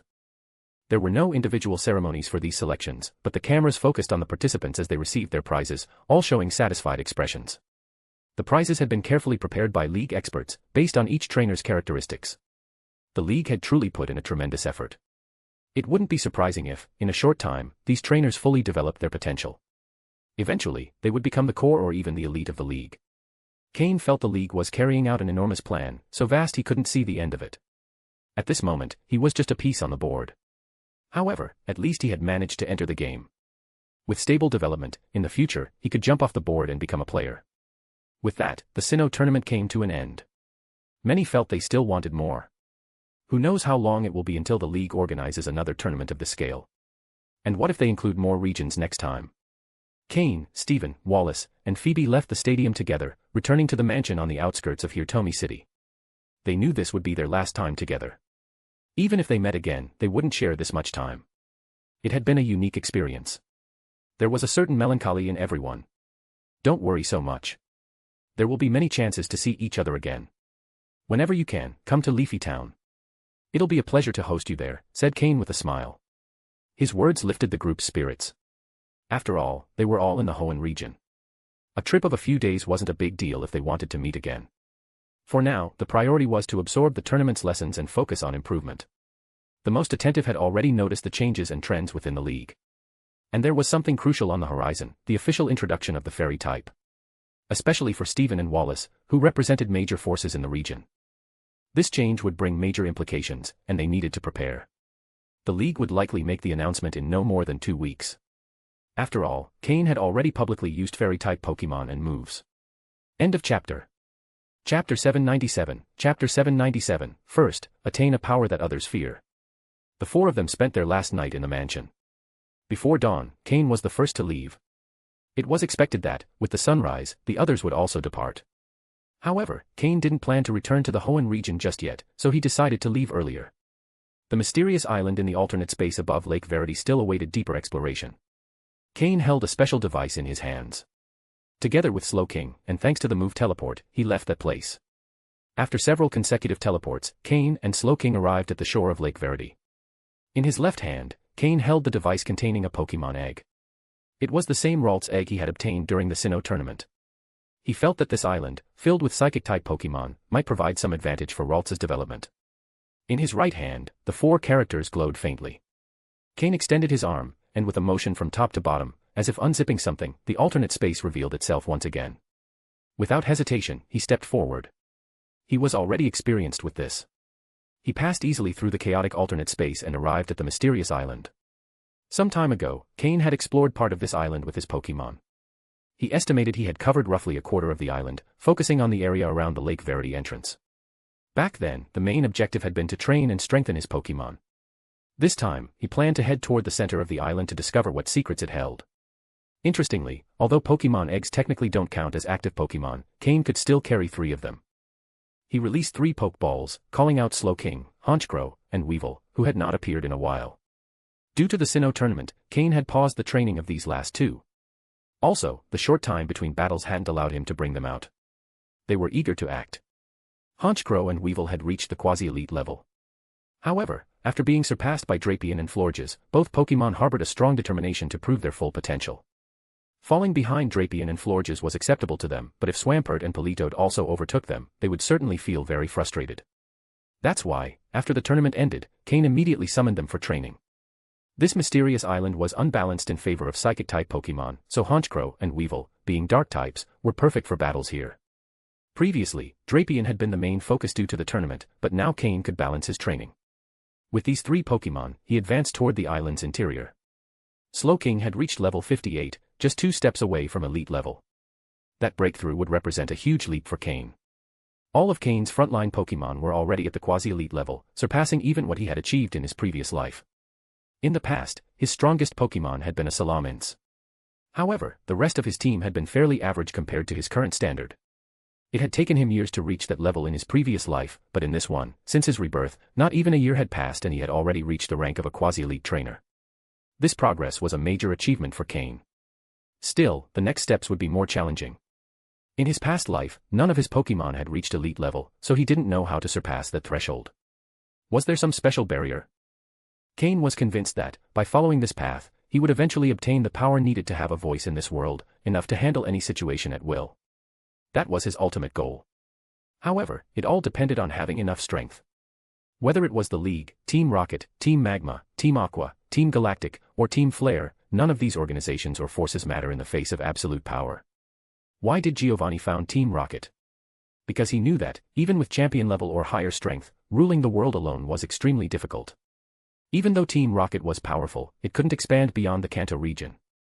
When an absolute power appears, others will unite to oppose it. That's why Giovanni was willing to sacrifice resources and efforts in other regions to start the Mutwo project.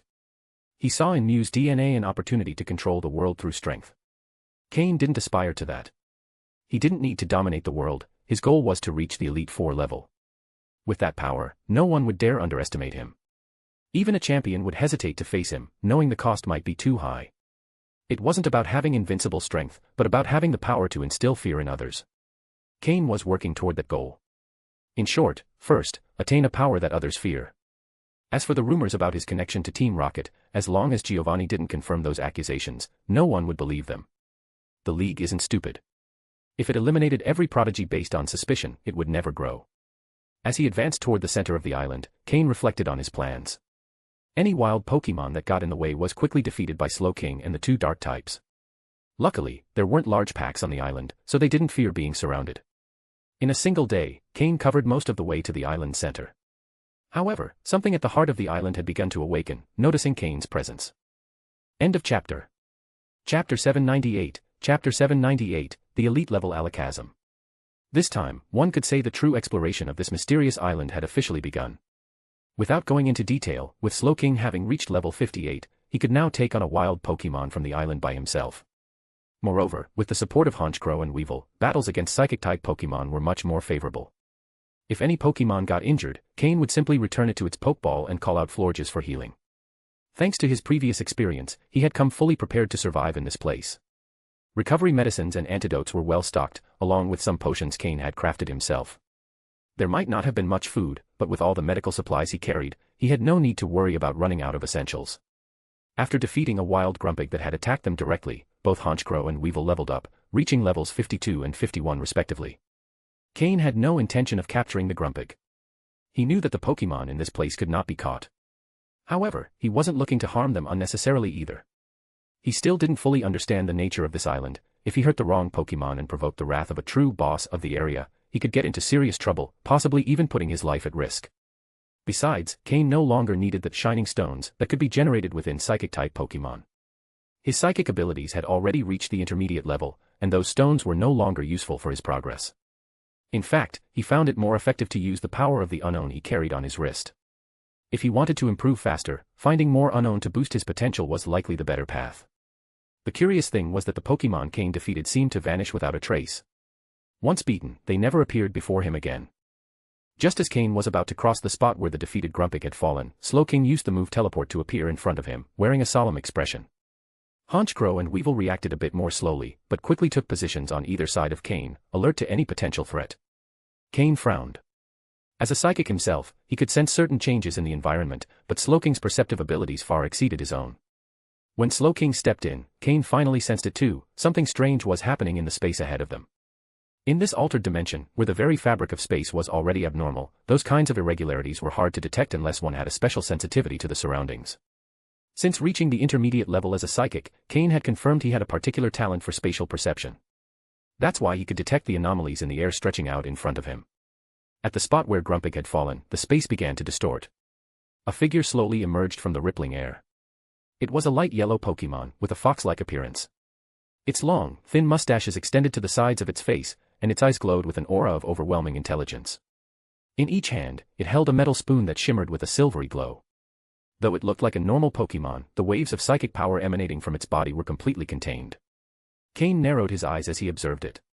One of the most intelligent Pokémon in the world. Alakazam. Pokémon, Alakazam, blue. Gender, male. Level. Type, psychic. Ability, inner focus. Held item, none. Egg moves, power trick, skill swap, psycho shift, psychic terrain. Basic moves, kinesis, teleport, confusion, disable, psybeam, miracle eye, reflect, psycho cut, recover, telekinesis, ally switch, psychic, calm mind, future sight, trick. Learned moves, ice punch, magic room, magic coat, wonder room, role play, gravity. TM moves, none. The information about Alakazam made Cain tense up. An elite level Alakazam. In an island where psychic-type Pokémon were already abnormally strong, this Alakazam was an extremely dangerous opponent. If Cain didn't handle the situation well, his entire team could be defeated. Even attempting to escape using Slowking's teleport would be extremely difficult. Fortunately, Cain still had one ace up his sleeve, Mismagius, hidden in his shadow. Alakazam didn't attack immediately upon appearing. This behavior contrasted with that of the other Pokémon on the island, who normally attacked Cain and his team as soon as they saw them. The Pokémon simply stared intently at the egg Cain was carrying in his arms. The atmosphere turned strange. When Alakazam finally reacted, it showed a somewhat uncomfortable expression, almost human-like. A faint current of psychic energy emanated from its body, but it didn't seem hostile. Still, Slowking raised his psychic power to protect Cain. However, Cain signaled for Slowking to stop. He allowed the thread of energy from Alakazam to approach him. It was an attempt at telepathy. "Young human, you've crossed a boundary. If you continue forward, you will awaken something you cannot face," said Alakazam's voice in Cain's mind. From the tone of the voice, it was clear this Alakazam was quite old. The warning confirmed several things. First, that this Alakazam had previous contact with humans, otherwise, it wouldn't have recognized Cain's youth. Second, that an extremely powerful entity resided at the center of the island. Third, that this entity was currently asleep, but could awaken if Cain kept advancing. Rather than relying solely on Alakazam's telepathy, Cain extended his own psychic energy to respond. When facing a Pokémon as intelligent and proud as Alakazam, demonstrating his own skill as a psychic was essential to earning respect and avoiding being underestimated. Is it? Azelf. Alakazam didn't respond immediately. Uncertainty began to grow in Cain's mind. End of chapter. Chapter 799, Chapter 799, Azelf. Upon hearing the word Azelf, a burst of intense psychic energy immediately exploded from Alakazam's body. The tall trees and nearby bushes shook violently, as if struck by an invisible gust of wind. In response, Cain showed no signs of concern. On the contrary, a small smile formed on his face. Gently patting the Slowking beside him on the shoulder, he calmly reassured it. As he expected, the being behind the warning was none other than Azelf, the god of willpower and member of the legendary Lake Trio. Several moments passed before Alakazam managed to control his energy and relax. He took a deep breath, and his voice echoed once again in Cain's mind, this time with a solemn and commanding tone, "Do not speak the name of the great lord so casually." Cain nodded calmly, not taking the warning too seriously. To him, it wasn't something that warranted such caution. After all, he had even explored Mew's dwelling. Compared to that, Azelf stood on the same level as the Regis, though clearly, the Azelf on this island appeared to be a true god, with an actual divine function. "I didn't come here by choice," Cain explained, raising his right arm and showing the symbols on his wrist. "These little ones are the ones who brought me to this island." The unknown. Alakazam fixed his gaze on the symbols forming the letters on Cain's wrist, frowning immediately. "Them again," Alakazam began, but abruptly interrupted his telepathy, as if something more important had come to mind. After a few moments of silence, his voice returned to Cain's mind, "If they brought you here, follow me." Cain was slightly surprised by the response but decided not to ask further. He nodded calmly and prepared to follow. However, he extended his own psychic energy to try and communicate with the four unknown, attempting to understand what had led them to this island. Their responses were confusing and fragmented, and he couldn't decipher their true purpose. From Alakazam's initial words, it was clear that this wasn't the first time the unknown had appeared in this place. Somehow, Alakazam knew them. "The Pokémon you carry is promising. Would you consider leaving her here to grow? This place would be ideal for her development, and her potential could fully blossom," Alakazam said, suddenly shifting the conversation toward the Ralt's egg Cain was carrying. Cain showed no signs of annoyance at the proposal. Ever since Alakazam appeared, its eyes hadn't left the egg, meaning it must have sensed the exceptional talent of the Pokémon about to be born. With a smile, Cain shook his head. "I'm sorry, but that won't be possible. This Pokémon is crucial to me, and in the future, she'll be a very important companion." Alakazam didn't insist. He had made the suggestion only because he could perceive a powerful psychic energy emanating from the egg, something extremely rare in an unborn Pokémon. "Prepare yourselves. We will teleport immediately," Alakazam announced, surrounding Cain and his Pokémon with his psychic energy. Before doing so, he made sure that Slowking wouldn't resist, as even the slightest opposition could cause the teleport move to fail. Alakazam wasn't just stronger than Slowking, he also had far greater control over his energy. With a flash, they all vanished. When Cain opened his eyes again, he stood at the edge of a great lake. The scenery had completely changed. This lake, located in the center of the mysterious island, was the most prominent location in the entire area. The energy radiating from the lake was immense. With his psychic sensitivity, Cain could feel that every drop of water contained a unique concentration of energy. In the center of the lake, floating less than a meter above the surface, was a pale pink cloud. The cloud looked light and soft, as if floating effortlessly in the air. Resting upon it was a small figure, a Pokémon that seemed fused with the cloud, using it as a bed. Cain fixed his gaze on the Pokémon and recognized it immediately. It was Azelf, the god of willpower and a member of the legendary Lake Trio, the one who embodied and represented the force of will. Azelf had a unique appearance, a blue, hood-shaped head crowned by a glowing red gem radiating energy. Its small gray body was accompanied by two long tails ending in fan-like shapes.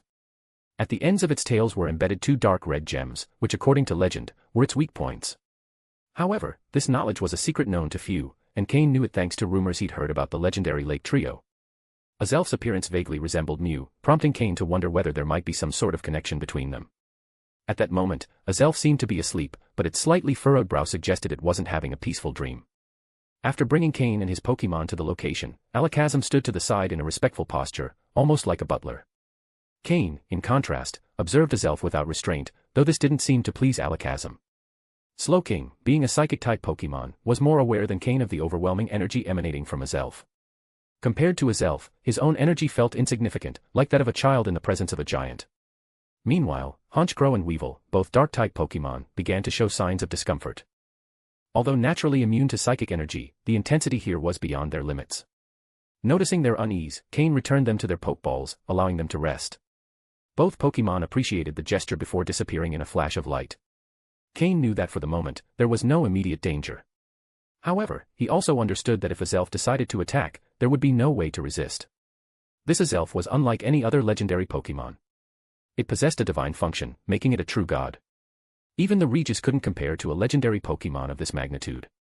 Seeing that Azelf remained asleep, Cain turned his attention to the lake and its surroundings, examining them carefully. There was something more to this place, something he still couldn't decipher. Who could possibly have their own island in such a mysterious dimension? Certainly not just anyone. End of chapter. Chapter 800, Divine Function.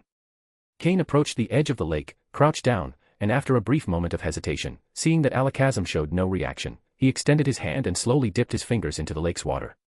A soothing freshness spread through his body from his hand. In his mind, he immediately felt an ethereal clarity, as if his consciousness had been cleared of all distractions. The lake's water contained a large amount of attribute-less energy. Just by touching it, Cain felt his body, tired from a series of consecutive battles, and his mind, exhausted, begin to recover significantly. He barely managed to suppress a soft sigh of relief. He opened his eyes again, carefully observing the lake's crystalline water. There was not a single impurity in it, not even the shadow of a Pokemon. This lake was truly peculiar. For a moment, Cain wondered if it would be beneficial to place the Ralt's egg in the lake water. However, he only considered it briefly, as he didn't dare make that decision without certainty. He pulled a canteen from his backpack. It had originally been filled with drinking water, and Cain had chosen not to store it in his item storage, preferring to carry it along with his basic supplies. The container was already empty, so Cain filled it with the lake's water. Perhaps he could analyze it later. The system had received a recent update, and Cain trusted that it might now be able to analyze something about the lake's water. Just as he finished filling the canteen and was about to stand up, he noticed a reflection on the water's surface. It was a small reflection, with large curious eyes staring at him intently, as if trying to decipher his intentions. Cain quickly lifted his head and saw that the reflection belonged to Azelf, who had awoken at some point. Their eyes met, large and small, with no words exchanged. Azelf's gaze held confusion. To the side, Alakazam wiped sweat from his forehead and carefully began transmitting, via telepathy, the events that had led to their encounter with Cain. Azelf tilted its head slightly, its expression showing that it was pondering what it had heard. Instinctively, Cain activated his system to analyze Azelf. Pokemon, Azelf, insufficient data, incomplete analysis. Please update the system and try again. Gender, genderless. Level. Type, psychic. Ability, levitate. Held item, divine function, god of will. Unique in the Pokémon world. Specific effects unknown. Please update the system for more information. Egg moves, none. Basic moves, natural gift, last resort, rest, confusion, imprison, detect, swift, uproar, future sight, nasty plot, extrasensory, explosion. Learned moves, fire punch, magic coat, wonder room, iron tail, signal beam, role play, skill swap, ally switch, trick, thunder punch, helping hand, magic room, ice punch, telekinesis, zen headbutt. TM moves, none. Cain felt his body tense as he reviewed Azelf's data. Level 89 made it the second strongest Pokemon he had ever seen. Only Professor Oak's Dragonite surpassed it. However, the system hadn't managed to gather all the data on Azelf, probably due to its current limitations in analyzing a Pokemon of such magnitude. Moreover, the item, divine function, especially caught his attention. It was the first time Cain had seen something like it, and he had no idea what its purpose or effect could be. As the system analyzed Azelf, the Pokemon suddenly seemed to notice something. Its eyes sparkled, scanning the surroundings before focusing on Cain. Are you trying to spy on me? A clear voice resonated in Cain's mind, impossible to identify as male or female. However, Azelf's youth was evident in the tone. Cain's heart skipped a beat. It was the first time a Pokemon had noticed the system's analysis. Not even Dragonite, a Pokemon capable of facing legendaries, had sensed the scan. Was the divine function item the reason? Before Cain could explain, Azelf shook its head. I must have imagined it. It's been so long since I've felt something like that. Besides, this human looks weak. The voice filled Cain's mind again. I know why you came, but what they're looking for isn't here. It knew why he had come. Cain was bewildered. He didn't even know the exact reason for his arrival. Was it referring to the unknown? Or something else? Azelf continued. Although, your Pokemon are interesting. One has exceptional talent, and the other carries the essence of Mew. Fascinating. That as elf could perceive Mew's energy in Slowking didn't surprise Cain. After all, they were both psychic type, and as elf, as a god, likely knew of Mew's existence. Azelf then began communicating telepathically with Slowking, excluding Cain from the conversation. During their exchange, Cain noticed Slowking's expression gradually become more astonished. At the same time, Azelf's gaze toward him took on a tone of surprise. I didn't originally plan to get involved, but Slowking says you're a good person. Someone who possesses a Pokémon with Mew's essence surely can't be a liar. With a flick of its tail, Azelf's red gem began to shine, and the 4 unknown on Cain's arm emerged and floated toward Azelf. After a few moments, the unknown returned to Cain's arm. What they seek is in the continent of time and space. If you get the chance, you should go, but be careful. Your current strength is pitiful. Then, Azelf emitted a soft blue light, which enveloped the Ralt's egg. I originally intended to give this to Slowking, but his connection to Mew makes it have little effect on him. This little one in your arms seems to need it more. Cain watched as the light completely surrounded the egg, radiating a comforting warmth. End of chapter. Chapter 801, Chapter 801, Azelf's Blessing. The blue light remained for 3 minutes before slowly fading away. The Ralt's egg now had a light blue line on its surface. When Cain used the system again to scan the Ralt's egg, he discovered that something new had appeared in the Held Item section, Azelf's Blessing. As a legendary psychic-type Pokémon, Azelf possessed the ability to bless other Pokémon of the same type. However, using this ability left it in a temporary state of weakness. Cain could clearly tell that Azelf seemed exhausted, barely able to keep its eyes open and swaying in the air. After yawning, it waved goodbye to Cain and returned to the center of the lake, lying once again on that pink cloud. It stretched lazily and resumed its slumber. At that moment, Alakazam approached and made a courteous gesture to indicate that Cain should leave. Almost imperceptibly, upon seeing the Ralt's egg in Cain's hands, a flash of envy crossed its gaze. As the god of willpower, Azelf's blessing didn't grant direct or obvious growth, but it significantly enhanced the willpower of the Pokémon who received it. Willpower is something hard to measure, but at times, it can be the deciding factor in achieving great things. Cain didn't linger there any longer. Azelf had already gone back to sleep, so staying served no purpose. However, he did have certain questions about the interaction between the unknown and Azelf. Alakazam waved the spoon it held, channeling its psychic energy to envelop Cain and his Pokémon, and in an instant, they were transported back to the place they had been earlier. The spoink that had previously lain on the ground was no longer there. Holding the Ralt's egg, Cain began walking back. Along the way, he encountered no more Pokémon. He extended his psychic energy toward his wrist, attempting to communicate with the unknown. Azelf had mentioned that what the unknown were looking for was in the continent of time and space. Did that refer to the continent created by Dialga and Palkia? Moreover, Azelf had warned him to be careful. Evidently, that continent was much more dangerous than where he was now. The main problem was that Cain didn't know where that continent was or how to get there. The 4 unknown appeared in Cain's mind and formed a series of words. Looking for something lost and came to ask Azelf for directions. Cain read what the unknown had said and couldn't help but feel frustrated. All this just to ask for directions. Besides, couldn't they do it themselves? Why did they have to come find him? Now he had 4 symbols that looked like tattoos on his wrist, something he still wasn't used to. You say you have a solution so I won't feel uncomfortable with you anymore. Cain was puzzled as he read this. How would they fix that? Then, just as Cain was preparing to leave the island, another unknown appeared in the alternate space. Without hesitation, it launched itself toward Cain's wrist, joining the others. Again, a message appeared in his mind. 4 are uncomfortable. Then let's be 5. Cain brought a hand to his forehead, feeling like he'd been getting too many headaches lately. Divine logic. Still, he had to admit that the arrival of the 5th unknown seemed to have slightly accelerated his ability to develop psychic skills. Even though the increase was barely noticeable, it was much faster than if he were relying solely on his own meditation. When he reached the edge of the island, Cain stepped into the alternate space, as if an invisible bridge lay beneath his feet. Then, he extended his right hand downward and opened a rift in space, stepping through it directly. Now that Cain had 5 unknown with him, he began to wonder whether all the unknown would eventually join him. Would he become some kind of humanoid Pokémon? In the alternate space, another unknown appeared, this time shaped like an exclamation mark with narrowed eyes. It observed the place where Cain had vanished, a glint of contemplation in its gaze. After lingering there for a moment, it too disappeared. Cain didn't notice this, as he was busy communicating with the unknown already with him. They explained that they had been searching for something for a long time without success, and that Azelf might know where to find it. That's why they had brought him here. When Cain asked why they couldn't do it themselves, the answer was that they simply weren't capable. Even though they offered many explanations, their words were hard to understand. Cain often had trouble following the unknown's manner of speaking. In short, to find what they were searching for, they needed the help of a human. And they had chosen Cain because their leader, the main unknown, had designated him. A Zelf owed them a favor, so it agreed to bless the Ralt's egg.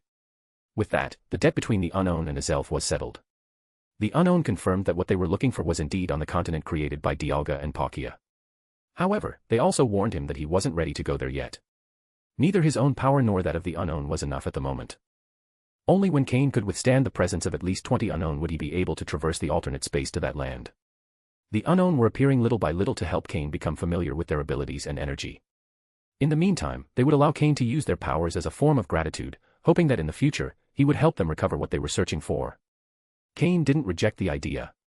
On one hand, the unknown were providing him with numerous benefits, and there didn't seem to be any negative consequences. On the other, Cain had always been interested in ancient ruins and unknown lands.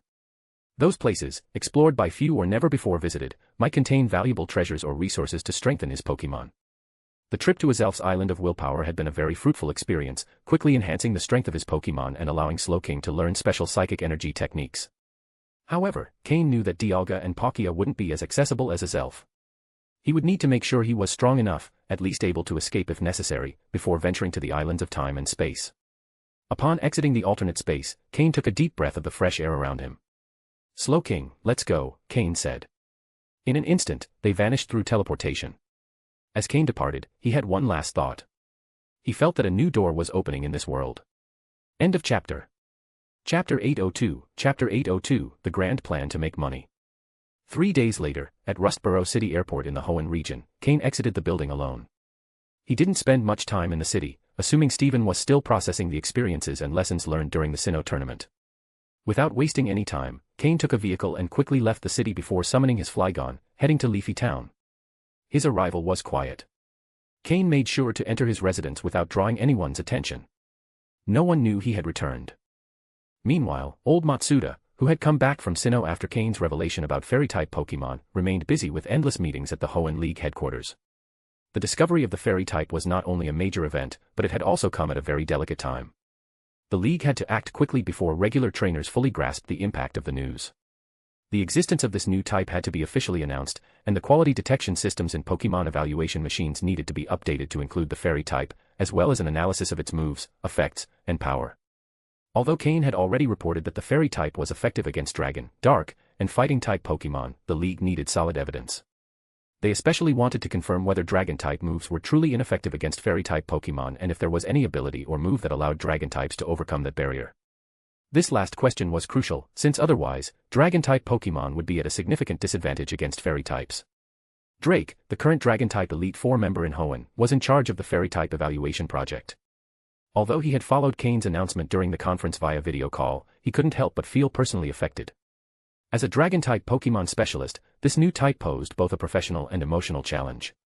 After investing so much time and effort in training his dragon-type Pokémon, discovering that a new type could easily overpower them was frustrating. However, he fulfilled his duty without complaint, aware that no one in Hoenn understood dragon-type Pokémon better than he did. Drake and Cain maintained a cordial relationship, and the former frequently turned to Cain to clarify doubts and gain additional information about fairy-type Pokémon. Although sharing secret details was something Cain was not comfortable with, he answered Drake's questions honestly, except for those that were too sensitive. This cooperation allowed Drake to save time on his research and make faster progress.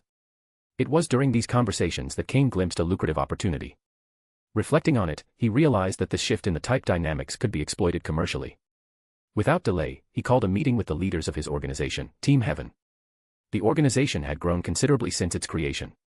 Cain implemented a strict recruitment policy. New recruits would only learn of their affiliation with Team Rocket after passing rigorous tests. He also instructed his lieutenants to instill unwavering loyalty to him, even above that of Team Rocket itself. His goal was to consolidate absolute control over Team Heaven and ensure the organization followed his orders strictly. The meeting took place at the main base. The key members, Sky, Miyamoto, Alec, and Karen, showed visible signs of progress in both their skills and their confidence.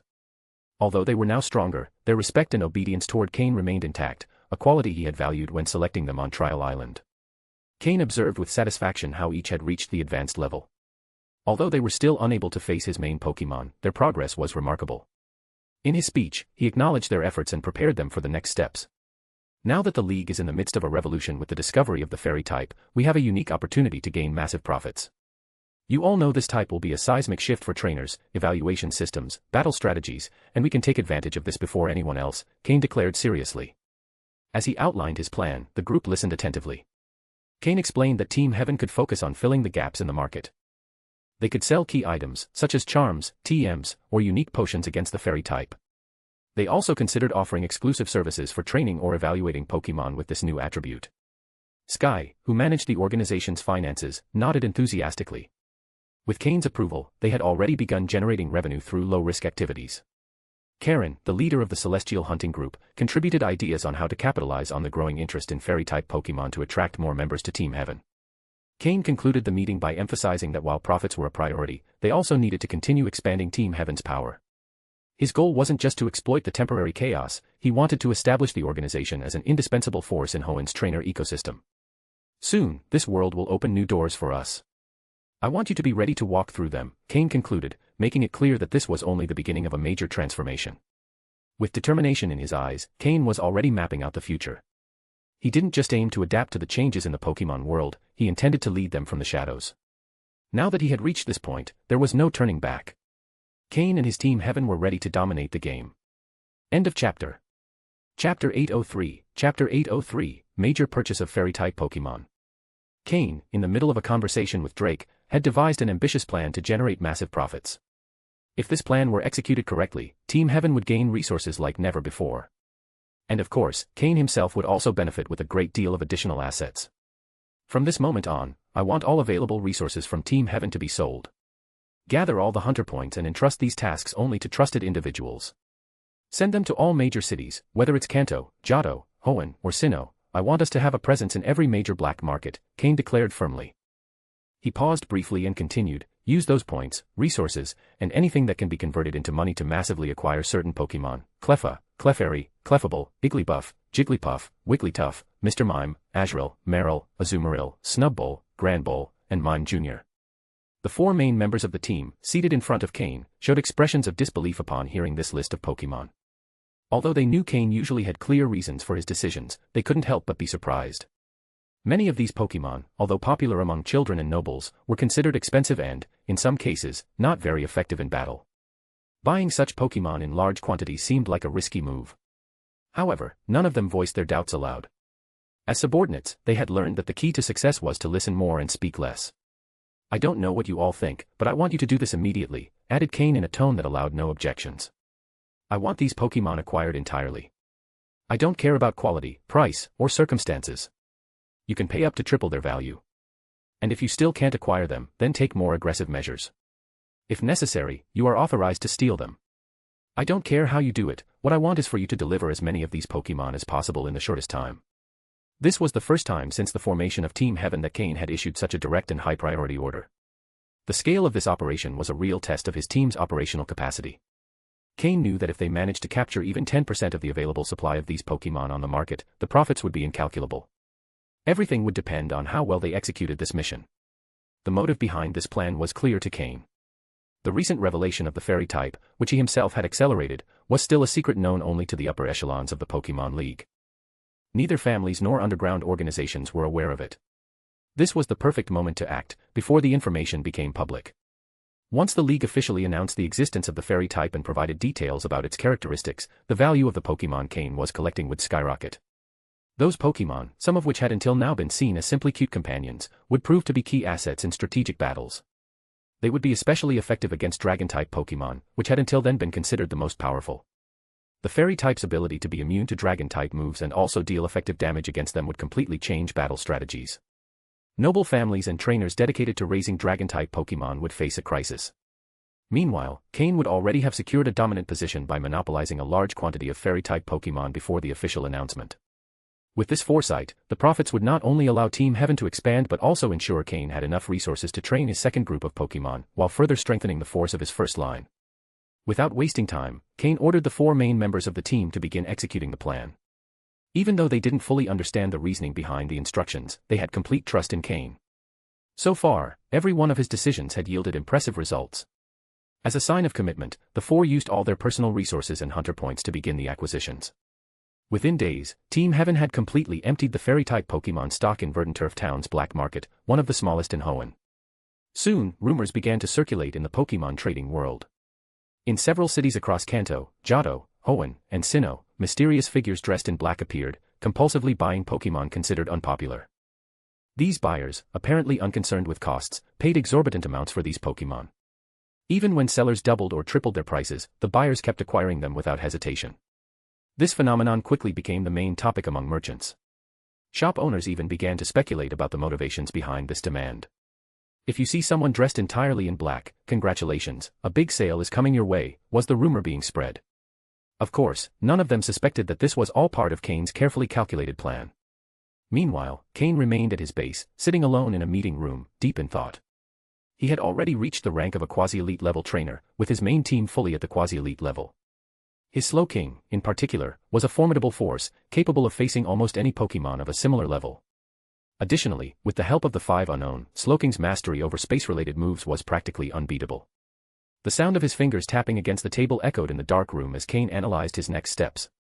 Now that his first line of Pokémon had reached solid development, his focus was on training the second group, ensuring his team had a robust foundation and enough resources for the future. Team Heaven's success in this mission would be a key step toward that goal. End of chapter. Chapter 804, Chapter 804, System Update completed. While Cain sat in place, lost in thought for about 30 minutes, a voice suddenly echoed in his mind. Beep. System update complete. The system is being restored. Please wait patiently. It was a mechanical voice. Cain immediately straightened up. Finally. The update was complete. He had waited a long time for this, and the system was finally ready. He remained seated, waiting patiently for the main system to finish its restoration. He couldn't help but wonder what improvements had been made in this new update. After waiting about 10 minutes, the system's voice rang out again. System restoration complete. All system functions have been restored and are now available. Thank you for your patience, user. The system's voice was still mechanical, but this time it sounded less rigid. Cain couldn't help but wonder if the system had learned something from its time interacting with Porygon. System, explain to me the improvements made in this update, Cain asked, full of curiosity and anticipation. In response, the system projected a virtual screen in front of him, displaying in detail the changes introduced with the update. From the very first glance at the screen, Cain could feel a clear difference. Although the system had always had a technological design, it previously gave the impression of being somewhat outdated, like computer monitors from the 1980s or 1990s. Now, it seemed to have made a qualitative leap, reaching a 21st century level of design. Of course, this was just a metaphor. It had never actually been that rudimentary, but the improvement was evident. Cain set aside these superficial details and focused on the functional upgrades listed on the screen. The first and most important point was that the system had managed to establish a fully independent subsystem capable of autonomous communication. This meant that as long as Cain was in a normal environment, i.e., not in ruins or alternate spaces, the main system could connect to the subsystem at any time. Currently, this subsystem was installed in Porygon's body. Originally, Porygon was simply a set of data, but now that data was linked to the subsystem, which was entirely under the control of the main system. Cain could destroy the subsystem at any time, and if he did, Porygon would cease to exist. With this change, Porygon had reached exactly the state Cain had hoped for, a balance between autonomy and complete trust. This also meant he could now fully entrust certain tasks to his Pokémon, which would also accelerate their development. If I could get a teleportation device, it'd be perfect. Cain thought for a moment, but decided to set that idea aside for now and focus on the other improvements. The second change was a significant increase in the system's data processing capacity. If previously the system had been like a dual-core computer, it had now become a quad-core. This meant it could process information much faster and more efficiently. He would no longer have issues with lag or crashes due to data overload. Cain knew this would be crucial for future missions, especially when he gained access to data related to Team Rocket's genetic research experiments. The third change was related to the system's discretion when scanning Pokémon data. Now, the system could analyze information much more stealthily, which would prevent situations like the time it was detected by Azelf. Unless the target Pokémon had a power level much higher than Azelf's, there would be no issues. Although this change didn't seem crucial, it was a useful improvement in certain circumstances. The fourth point in the update was an expansion of the system's scanning range. Previously, Cain had to be in physical contact with a Pokémon to obtain complete details about it. Now, he could gather basic information on any Pokémon within a considerable distance, although direct contact was still required for a thorough analysis. The fifth change was directly related to the system's general detection range. The scanning reach had increased significantly. Before, he had to be relatively close to analyze data like level, abilities, traits, and quality of a Pokémon. Now, he could do so from up to 100 meters away. Lastly, the sixth change was a new function called battle simulation. This function allowed the system to predict how a Pokémon would fight based on its information, abilities, and characteristics. The more information the system had about the Pokémon and its trainer, the more accurate the simulation would be. However, Cain immediately understood the risk of this new power. If he relied too much on the simulation function, he might grow lazy and lose his natural ability to analyze and battle. Therefore, he decided to use this function sparingly. Instead of relying completely on the system, he planned to use it as a learning tool, gradually integrating his opponent's strategies and abilities into his own battle style. After reviewing all the improvements, Cain was quite satisfied with the outcome. Although there wasn't a single feature that could be considered revolutionary, the system as a whole was now much more robust and efficient. If the system has already completed its update, then Porygon should be awake too, Cain thought, pulling out the Pokeball he had stored it in. Since Porygon was essentially data, it didn't need food to survive. However, giving it Pokeblocks could accelerate its development. Cain pulled out the luxury ball he kept in his pocket and looked at Porygon through the small window. Porygon's eyes locked onto Cain with full attention. With a smile, Cain said, "System, switch view to Porygon mode." He was curious to see how the world looked from his Pokémon's perspective, and this seemed like the perfect opportunity to try it out. End of chapter. Chapter 805, Chapter 805, Porygon. Porygon's perspective appeared on the screen in front of Cain. It was as if he were looking through a strange distorted crystal, seeing his own figure on the other side of the glass, reduced in size. It was a curious experience. Without paying too much attention to the view, Cain ordered the system to close the virtual screen and summon Porygon. However, just after calling it out, a white light suddenly enveloped Porygon. It was evolving. Cain watched in amazement as Porygon evolved following the system update. According to Cain's knowledge of this species of Pokémon, Porygon's first evolution normally required the use of the upgrade item to evolve. In this case, the evolution also made sense.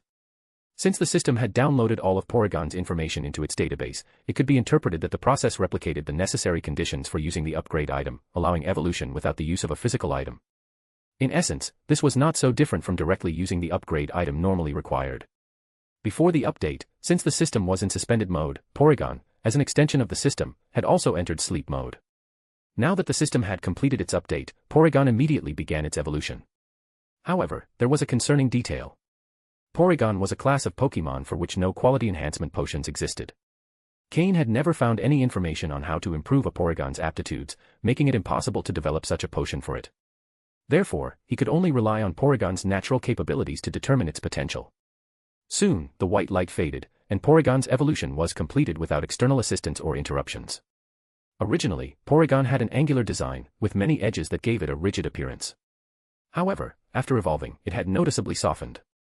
It was now Porygon 2. Although Porygon 2 still closely resembled its previous form, its edges were rounded, and the pattern on its chest had also softened, taking on a more curved shape. In appearance, it somewhat resembled a chubby bird. Nonetheless, it retained the characteristic red, blue, and yellow color scheme, which made it still recognizable as a Porygon. Most likely, this Porygon 2 is the first in this world to reach its second evolutionary form, Cain thought as he observed his evolved Pokémon. He immediately activated the system's new scanning function.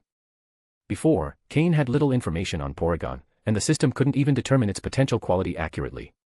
Now, with Porygon 2 integrated into the system, the measurement should be much more precise. Pokémon, Porygon 2, dark green. Gender, genderless. Level. Type, normal. Ability, analytic. Held item, subsystem. Egg moves, none. Basic moves, conversion, conversion 2, tackle, sharpen, psybeam, agility, recover, magnet rise, signal beam, defense curl, zap cannon, magic coat. Learned moves, ally switch, pain split, wonder room. TM moves, none. As expected, the system could now calculate Porygon 2's quality accurately. Although Porygon 2's quality was only dark green, that was enough for Cain. His Porygon 2 was essentially a support-type Pokémon designed to serve as an auxiliary tool, not for combat. Even the level 30 it had reached wasn't something Cain planned to interfere with directly. According to the system's calculations and analysis, the fastest way for Porygon 2 to level up was not through battles, but by continuously collecting data. The more data it collected, especially data it had never recorded before, the faster it would grow. The integration of the system with Porygon 2 resulted in mutual benefit. Porygon 2 could help the system collect massive amounts of information, while the system provided Porygon 2 with an incredibly enhanced capacity for evolution and data processing speed. Though they were technically now a unified entity, Cain still preferred to treat them as separate ones. System, test the visual projection and voice reproduction functions of Porygon 2, Cain ordered mentally.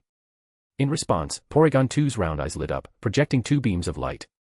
The light condensed in the air, forming the figure of Cain as he appeared at that moment. When Cain raised a hand, the projected figure imitated his movement. Although the projection couldn't physically interact with objects, it was nearly indistinguishable from Cain's real presence.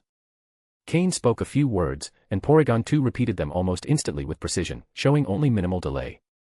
The system's and Porygon 2's ability to transmit information remotely was quite impressive. System, what's the maximum distance you can maintain with Porygon 2's subsystem? Cain asked. Communication is possible regardless of distance, as long as both are in the same space and timeline. However, the greater the distance, the greater the delay in image and sound transmission. At its peak, the delay will not exceed 3 seconds. Cain noticed that the system's responses were now smoother and more human-like, with less mechanical rigidity.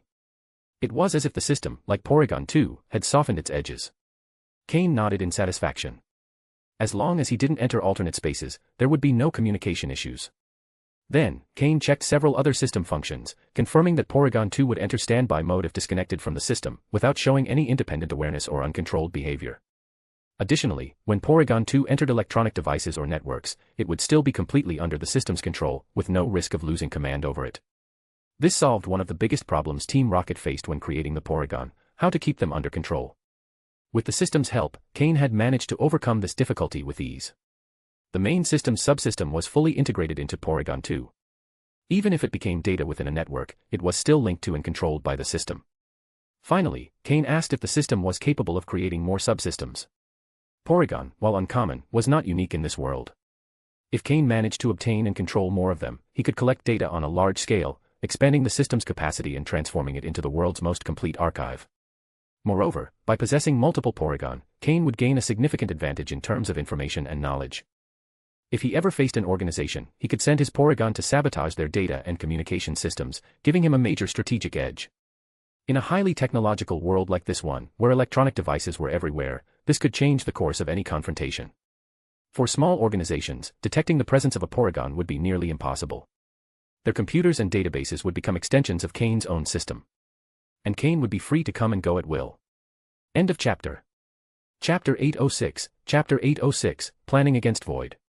For now, Cain had no intention of using Porygon 2 as a personal assistant, as he planned to stay in Leafy Town for a while to reorganize and rest. System, send Porygon 2 into the network. Have it gather information, with special attention to the entire database of the Void organization in Mobile City. I need every detail about them, Cain mentally ordered the system. Task created. Beginning execution. After hearing the system's confirmation, Porygon 2's eyes flashed before it transformed into a stream of blue and red data, immediately integrating into the computer in the living room. Networks and electronic devices would become its paths of exploration. Satisfied, Cain nodded slightly. The Void organization had shown interest in the growing development of Leafy Town. However, external pressures and internal conflicts had prevented them from taking definitive action. Previously, Cain lacked the resources or strength to face them, but now he was beginning to draft a plan to weaken and eventually assimilate them. The Void organization, being one of the main underground factions in Mobile City, possessed abundant resources. What Cain had previously taken from them had not significantly affected them. However, if he managed to dismantle them completely, he would obtain a massive amount of resources. More importantly, the Void organization controlled one of the main platforms of Mobile City's Battle Coliseum, which generated colossal annual revenue. Cain not only wanted to absorb the Void organization but also retain their influence over the Coliseum. That would be the best-case scenario, though difficult to achieve. Sending Porygon 2 to gather information was the first step of this ambitious plan. After organizing a plan with Team Heaven to monetize the upcoming revelation of the fairy type, Cain sent Porygon 2 to collect valuable data and then returned to his backyard. Now, this place was a paradise for Pokémon. In addition to his team members, many wild Pokémon that hadn't been captured also lived there, having grown accustomed to this safe environment. The group of Slowpoke was the main administrator of the garden, also acting as a guardian against intruders. The Slowpoke and Slowbro used their psychic powers to create a defensive radar that detected any unknown human or Pokémon presence approaching. Alongside them, the garden pond housed a large number of water-type Pokémon. In the nearby mountains, other Pokémon also chose to visit or even settle in the backyard, drawn by the security and freedom of the place. Among these visitors were the Botifley and Dustox that Cain had previously encountered in the mountains. Their leader, Florges, had created an exclusive area in the garden to grow her favorite flowers. Other residents of the garden included the Absol family, which Cain had previously met in the mountains. The little Absol he had rescued was now fully recovered, showing physical development far superior to its peers thanks to the special poke blocks Cain had created. These poke blocks not only cured its illnesses but also strengthened its constitution. Cain knew Absol could be useful in the future, so he cared for it with the same dedication he gave his own Pokémon. Similarly, the two young Swablu, whose mother Altaria had been absent for some time, also lived there. These two Swablu, now independent, diligently followed the tasks Cain assigned them daily. Thanks to this, their strength and spirit had noticeably improved, preparing them for the day Cain would integrate them into his team. Altaria was aware of Cain's plans and had no objections, recognizing his skill and good intentions. Additionally, Cain was helping her in her training, as she was ready to attempt reaching the elite level. In another area of the garden, Cain had released a large group of Poliwag and Poliwhirl he had captured at Lake Verity. Although the garden pond was already large, it was now crowded with water-type Pokémon, so Cain was considering expanding it again. In fact, the pond was no longer just a pond, it had practically become a small lake. In Leafy Town, there were two significant bodies of water, the lake in Cain's backyard and the large artificial lake next to the Leafy Town gym, which was owned by the gym. The gym's artificial lake, thanks to Cain's support, had become a thriving habitat for numerous water-type Pokémon not only from Hoenn, but also from Kanto, Johto, and even Sinnoh. This attracted trainers from all over who paid a fee to enter and catch Pokémon, though with limits on how many they could take. This lake had become a major source of income for the gym, as had the large commercial avenue Cain had helped establish in front of the gym in collaboration with the Devon Corporation. The commercial avenue's popularity quickly grew, generating taxes that strengthened the gym's finances. Currently, this avenue was the gym's main source of income. With the growing fame and development of Leafy Town, more people were visiting, whether to challenge the gym, as part of a journey, or even to move there.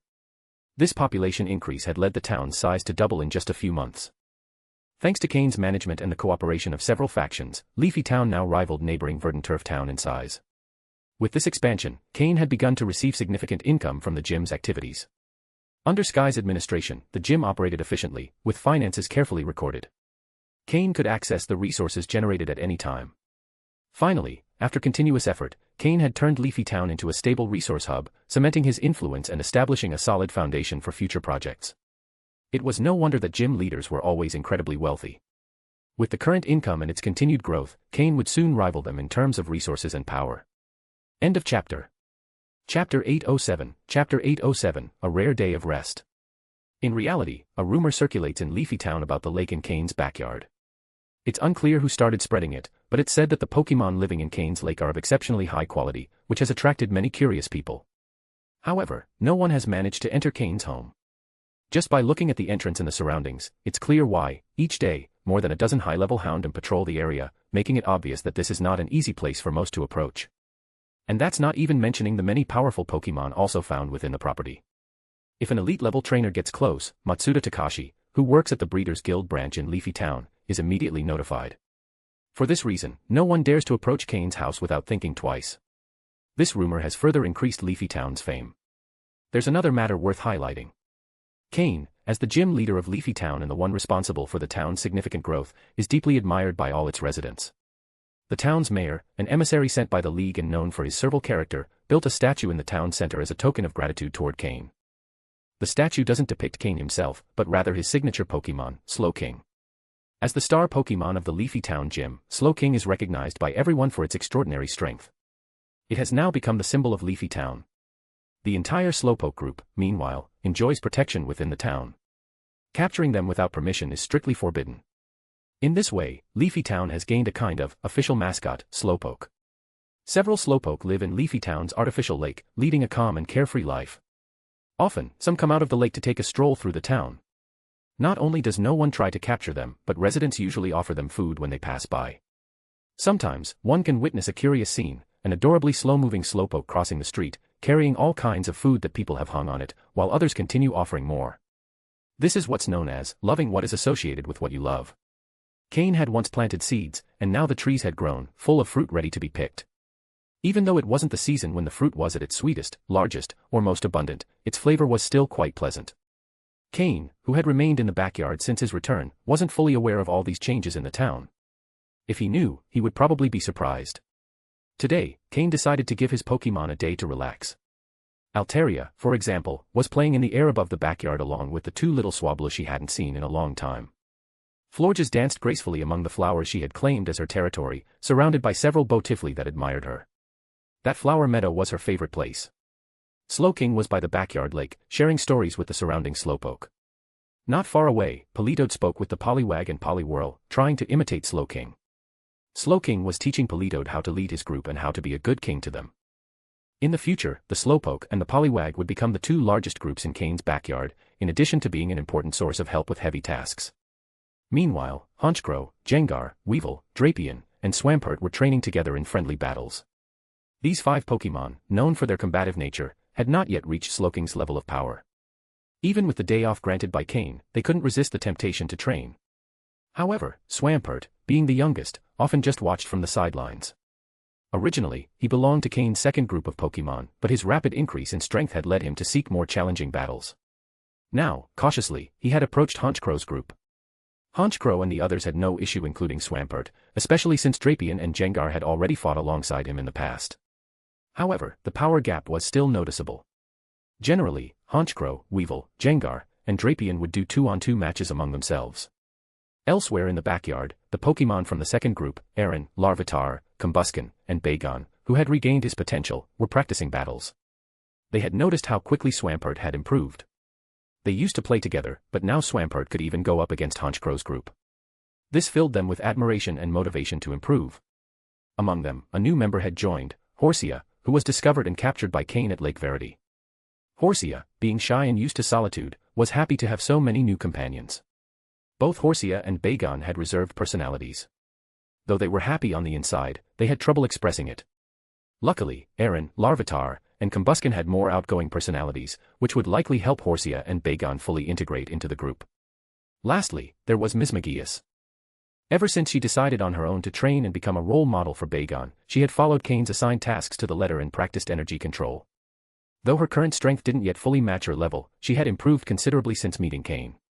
Cain, meanwhile, was resting on the soft grass in the backyard, enjoying the sunlight. In his arms, he held a Pokémon egg, feeling its warmth. That day, Cain not only allowed his Pokémon to rest, but also decided to take a break for himself. Since his rebirth, he had been under constant pressure. Now that he had finally regained the strength of his previous life, he could afford to relax a bit and recharge to continue growing. With his hands on the egg, Cain connected carefully with it through his psychic abilities, sharing emotions. The egg, which held a young Ralts, seemed to enjoy the sun and the warmth of Cain's embrace. Sometimes, in a life full of tension, putting everything aside for a moment and enjoying the happy emotions of the Pokémon around you is a true pleasure. Cain loved that feeling, but he couldn't forget that this world was a ruthless place. Even though he now had some power, he still walked a dangerous path. One wrong decision could cost him his position, both in the League and in Team Rocket. End of chapter. Chapter 808, Chapter 808, A Bold Gamble and Training. After resting the entire afternoon, Cain brought along the mutating Carbink that always accompanied him to the colony where the Carbink lived. During this time, although this Carbink didn't participate in battles, it was always by Cain's side. His initial intention was to closely observe the mutation process, but unfortunately, when the Sinnoh tournament began, the system entered sleep mode. Now that the system is active again, Cain can resume monitoring this Carbink. The blue crystal on its head now contains more pinkish hues than before. What was once barely visible now shows subtle reddish patterns. This Carbink is still undergoing mutation, but the progress is very slow. Now that the system is fully operational, Cain assigned it a long-term task, to analyze the reasons behind this Carbink's mutation. Even if the exact cause cannot be identified, it must at least seek effective ways to accelerate the mutation process. Cain has no intention of waiting 5 or 6 years for the process to complete naturally, that would be far too slow. Carbink has adapted well to its primary function. As it walked through the tunnels, it emitted a faint glow that lit the way. Although it hadn't participated much in building this place, it seemed to know it perfectly, thanks to the way its species carries out its work. Cain arrived at the Carbink territory and met with their leader, the Minister Carbink. The Carbink colony hadn't changed much since the last time. Its leader remained the same, but the walls of the place were now adorned with many more gems and precious minerals. These pieces came from materials the Carbink shed from their bodies and then used to decorate their surroundings. Thanks to the poke blocks that Cain provided them, the Carbink no longer depended on extracting nutrients from the soil and rocks. They now lived more comfortably and had less work, which resulted in them producing more gems and minerals than before. Without hesitation, Cain took all the accumulated gems and minerals from the storage room. Between him and the Carbink, there was a relationship of mutual cooperation. To them, these gems were little more than waste with no real use, and Cain simply ensured they didn't go to waste. The carving colony maintained a constant size, it neither increased nor decreased. This demonstrated that, without the presence of a Diancie, a carving colony couldn't expand and become a larger kingdom. Cain sold the collected gems and minerals to a store in Leafy Town owned by Stephen's family. The shopkeeper knew Cain well and gave him a fair price for everything, without trying to take advantage. With the money earned, Cain also added recent income from the Leafy Town gym and assigned most of the funds to Sky. His task was to purchase as many fairy-type Pokémon as possible, regardless of cost. Cain was placing a big bet. He knew that with rising demand from Team Heaven, the prices of these Pokémon were already climbing. However, compared to the surge in value he expected after the official announcement of the fairy type, that initial increase would be insignificant. Once everything was organized, Cain devoted his time to disciplined training with his Pokémon. Cain personally led the training of Pokémon like Aaron and Larvitar, while the stronger Pokémon were guided by Honchkrow and Slowking. These two figures held great authority among Cain's Pokémon. Slowking was the strongest on the team, while Honchkrow had the status of being Cain's first Pokémon, earning respect both for his experience and his seniority. Under their leadership, the training of the other Pokémon progressed without much need for Cain's direct involvement. Among the Pokémon that had recently joined the training were Altaria and Mismagius, both eager to further improve their skills. In addition, as the Pokémon progressed in strength, Cain adjusted the Pokeblock recipes to meet their specific needs. The new team members also required custom-designed Pokeblocks. Cain began to notice the advantages of being a leader of an organization. He could now delegate logistical tasks to his team, allowing him to focus entirely on training and growth. Aaron and Larvitar were sturdy Pokémon, and their daily diet of minerals and metals was essential. Their training focused on precise energy control in addition to physical exercises. Aaron had to extract metal from rocks using steel-type energy, while Larvitar worked on combining rock and ground-type energies to shape sculptures. Combusken, for his part, underwent intense training. Since his evolution, he was no longer as fragile as he was as a Torchic.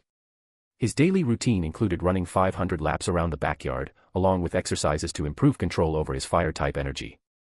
For example, he had to generate flames at specific temperatures and use them to melt the sculptures created by Aaron and Larvitar. If he couldn't melt them, Combusken had to rely on physical strength to break them, thus proving his capability as the only fire/fighting-type Pokémon on the team. Bagon, after consuming Pokeblocks that restored his potential for a time, had fully recovered his abilities. This Pokémon, with pure dragon blood, had a training regimen that was more physical than energetic. Cain prioritized strengthening his body to fully harness his lineage. Finally, Horsia, the most recent addition to the team, trained by swimming 500 laps daily around the backyard lake. At first, it resisted the regimen, but seeing the others' effort, it quickly adapted. The training of the stronger Pokémon followed a more structured plan, focusing on refining specific moves, as well as energy control and physical endurance. Cain was convinced that consistent effort always paid off. End of chapter. Chapter 809, Chapter 809, This Time I Struck It Rich. Cain also participated in his Pokémon's training, as he had not only reached an intermediate level in his psychic abilities, but thanks to his constant physical training, his stamina now exceeded that of an average person. Moreover, Cain had noticed that ever since the Unknown bonded with his body, he seemed to experience a slight increase in his physical capabilities. Although this change was barely noticeable and much subtler than the increase in his psychic power, the now fully functional system was capable of detecting these small variations in his body. The most interesting part was that, during training sessions, this improvement seemed to accelerate slightly. Now that he had enough resources, Cain made sure to consume high-quality food packed with energy, which significantly contributed to his physical development and made the training process easier. While the Pokémon carried out their regular training, Cain would run 10 laps around the area and then dedicate time to practicing and refining his psychic skills. These daily routines had become part of his new personal standards, with the goal of not becoming a weak link in the event of facing battles in the wild. This intense training lasted for an entire week, until something Cain had been waiting for finally happened. The big announcement from the League was officially revealed. The Fairy type. All regions and divisions of the Pokémon League simultaneously announced the official existence of this new type, publishing detailed information about it. However, Cain, who had been the first to discover the Fairy type and was now recognized as the lead researcher behind the discovery, was not publicly mentioned. In the Discoverer and Lead Contributor section of the League's official announcement, only the word Anonymous appeared. This was a specific request that Cain had made to the League. Except for the higher-ups within the organization, even most gym leaders had no idea who was truly responsible. The few individuals present on the day Cain revealed his findings about the Fairy type had signed strict confidentiality agreements. The reason was simple: the implications of this discovery were so massive that Cain could not afford to endure the attention or public scrutiny that would come with it. To understand the level of recognition he had turned down, one only had to look at the other researchers listed in the announcement. The renowned Professor Oak, Professor Birch, and many other prominent scientists were named in the second tier, while the term anonymous held the top spot. Such an honor was something Cain could not handle in his current situation. Had his name been revealed, he would have been placed directly in the spotlight, making many of his planned operations far more difficult. Setting aside that fame, although it hurt his pride, was a minor sacrifice compared to the benefits he would gain. Besides, as long as the league's top brass recognized his contribution, that was more than enough. As expected, the identity of the mysterious Professor Anonymous became a hot topic in the Pokémon world. Admirers and skeptics alike tried to uncover who was behind this major discovery. The rise of the fairy type had a devastating impact on dragon-type Pokémon. While it didn't eliminate them entirely, it significantly weakened their dominance, reducing their effectiveness by a third. In response to the revelation, the league also published a list of Pokémon that had been identified as fairy type. Although most of them originated from the Kalos region, some species from other regions were also reclassified. This news triggered a frenzy among trainers, who began actively searching for fairy-type Pokémon. Everyone quickly realized that raising a dragon-type Pokémon was far more expensive and complex than training a fairy-type one. However, these Pokémon were naturally rare, and finding them in the wild was not easy. Because of this, those familiar with gray markets or black markets rushed to seek fairy-type Pokémon for sale. To their surprise, they discovered that many of these Pokémon had already been purchased. Pokémon traders were also stunned. Over the past week, they had sold these Pokémon at high prices to buyers they had considered naive. Now, understanding the true value of those sales, they realized that they had been the real, naive ones. Furious, many traders began investigating who was behind these mass purchases, only to discover they were dealing with a group operating with exclusive insider knowledge, likely tied to the league's high-ranking officials. This realization left them speechless. They understood that they were dealing with an organization powerful enough to access privileged information and operate on a global scale. Faced with this, they chose to remain silent and accept their fate. Meanwhile, Cain, with the help of his organization's resources, Team Heaven, had managed to acquire nearly half of the fairy-type Pokémon available on the market. His personal investment, along with substantial loans from Stephen and Wallace, had made these acquisitions possible. In Cain's own words, this was a monumental gamble. If he won, the profits would be incalculable. If he lost, well, at least part of the money wasn't his. Fortunately, the gamble had been a resounding success. Cain now found himself in a secret Team Heaven base in the mountains behind Leafy Town, looking at endless rows of Pokeballs containing fairy-type Pokémon. His face showed satisfaction. This time, we really hit the jackpot, Cain thought. For the first time in his life, Cain was looking at a trove of resources that exceeded even his wildest dreams. End of chapter. Chapter 810, Chapter 810, Pokémon Monopoly and Sales. Can we trust everyone who has had contact with these Pokémon and Pokeballs? Cain asked as he observed the Pokémon neatly organized on shelves in front of him. His question was directed at the four people standing behind him: Sky, Alec, Miyamoto, and Karen. These four were the main individuals responsible for the operation and had been involved from the very beginning. They were also the ones who sent people to various regions to acquire the necessary Pokémon. If any of these subordinates failed to remain discreet, it could pose a significant problem for both Cain and Team Heaven. Don't worry, sir. These people are orphans we've taken in since we settled in Leafy Town. Their backgrounds are completely clean, and they've all undergone a specific indoctrination process. They are now part of the loyal members of Team Heaven, people who would never betray us, Sky replied respectfully. The other three remained silent, backing up their comrade's statement. For an organization to truly grow, it's essential to have individuals willing to sacrifice when needed. Upon hearing this, Cain nodded, relieved. Currently, Team Heaven was under the primary management of these four people. The downside of managing a large number of members is that internal relationships can become complex, with inevitable conflicts arising. However, this could also be an advantage. As long as the leader maintained balance among them, the organization would run smoothly. A leader's greatest fear is for subordinates to develop overly close camaraderie, as this could lead to conspiracies against them.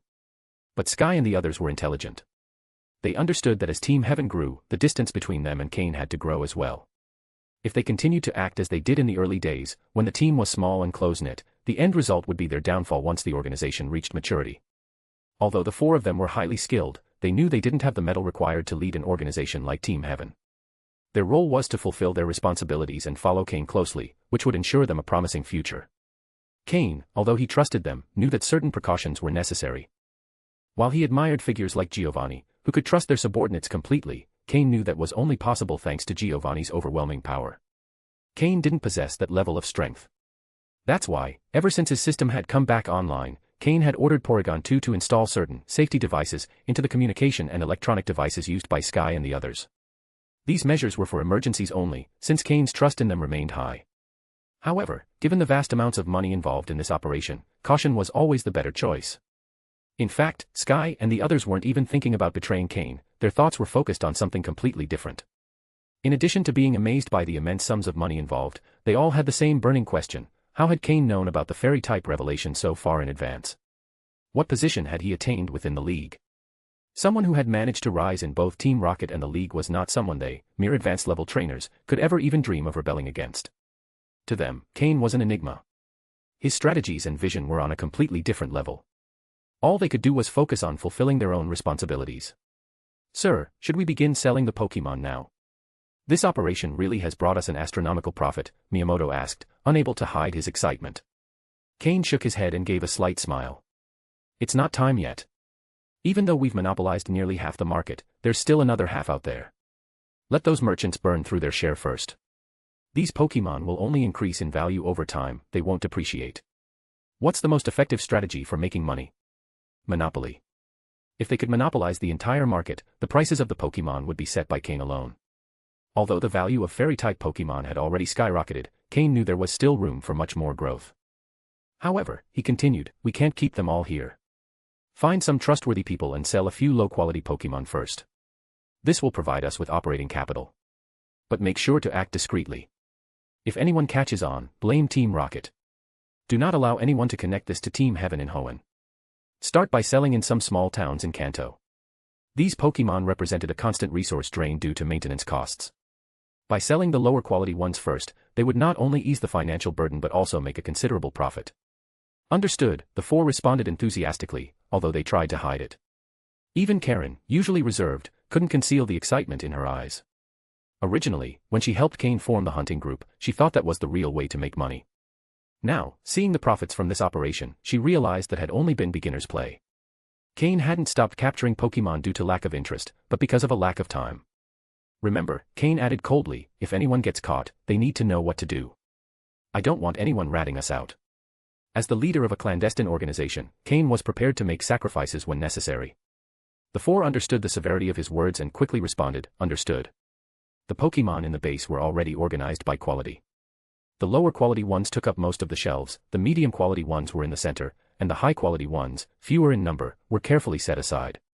Cain had no intention of selling the high-quality Pokémon or using them himself.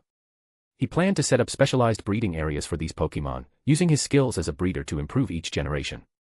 This would provide steady and sustainable income for Team Heaven. With this operation, Cain also planned to invest in acquiring more useful Pokémon, such as Zangoose and Breloom, whose combination was particularly effective. These two species could become the symbol of Team Heaven. Once the order was given, the entire Team Heaven base sprang into action.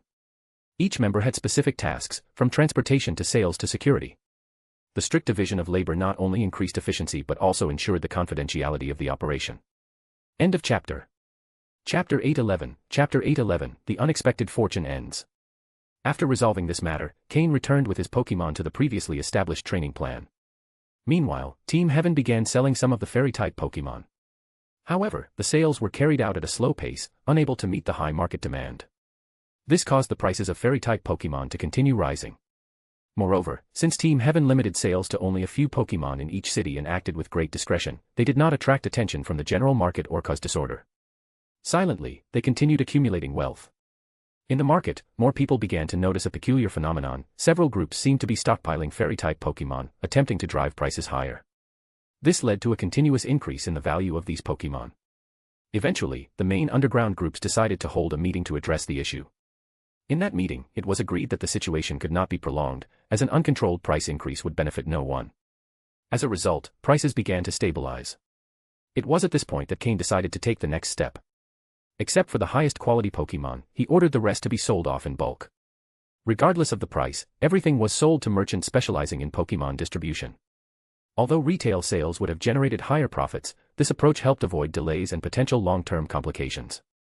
In a single night, merchants from different regions received a large number of fairy-type Pokémon. It was evident that almost half of the market had suddenly been supplied, causing temporary saturation and a drop in prices. Many merchants who believed they had acquired an exclusive resource were stunned. Pokémon that were once extremely rare suddenly appeared in large quantities. At this point, they realized they had been manipulated. However, it was already too late. Team Heaven had executed their operation with such precision and discretion that even their own members didn't fully know what was going on.